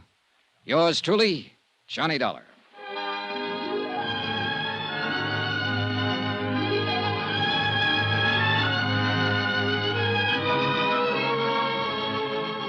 Yours truly, Johnny Dollar, starring Bob Bailey, is transcribed in Hollywood. Written by Les Crutchfield, it is produced and directed by Jack Johnstone.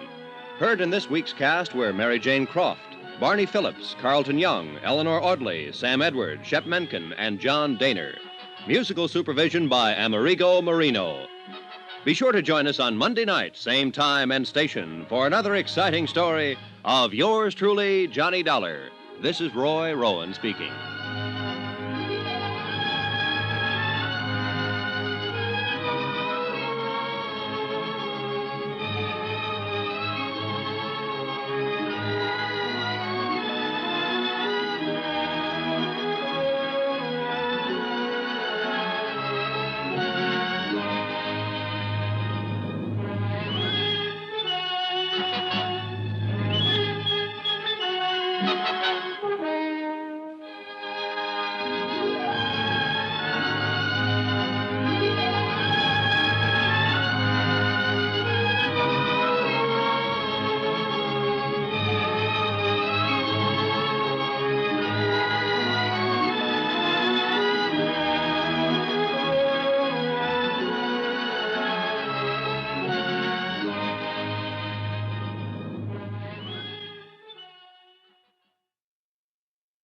From Hollywood, it's time now for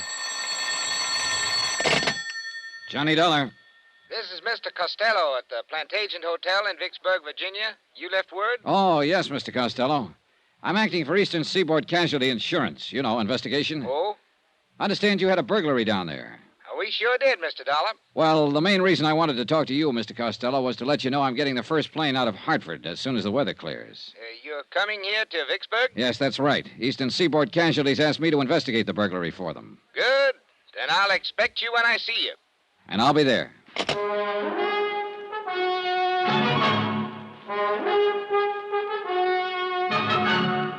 Tonight and every weekday night, Bob Bailey in the transcribed adventures of the man with the action-packed expense account, America's fabulous freelance insurance investigator. Yours truly, Johnny Dollar.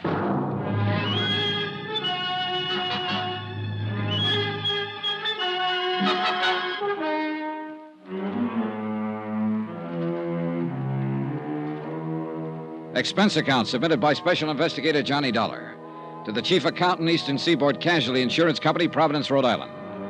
The following is an accounting of expenditures during my investigation of the plant agent matter. Expense account item 1, $2, cab fare, my apartment to the Hartford airport. Item 2, $173. One airline ticket from Hartford to Vicksburg, Virginia, and back again. We took off in 10 below zero weather about 1:30 in the afternoon. By 5 o'clock, we circled into Vicksburg for a landing. Item 3, $5, cab fare to the Plantation Hotel, 3 miles outside of town. A pleasant, spacious, gentle old building set back among the wintry trees. 15 minutes after checking in, Mr. Costello appeared, wrung my hand, and reported that the Vicksburg police had apprehended the burglar who had rifled the hotel safe the night before. All of the loot had been recovered. As a matter of form, I spent 2 hours with the police itemizing the stolen property, which was all intact. Then I returned to the hotel, assured Mr. Costello that everything would be all right, and got busy trying to make return reservations for Hartford. Now, the rest of this report is by way of apology for my tardiness in submitting the expense account. In between phone calls to the airport, I went downstairs to the bar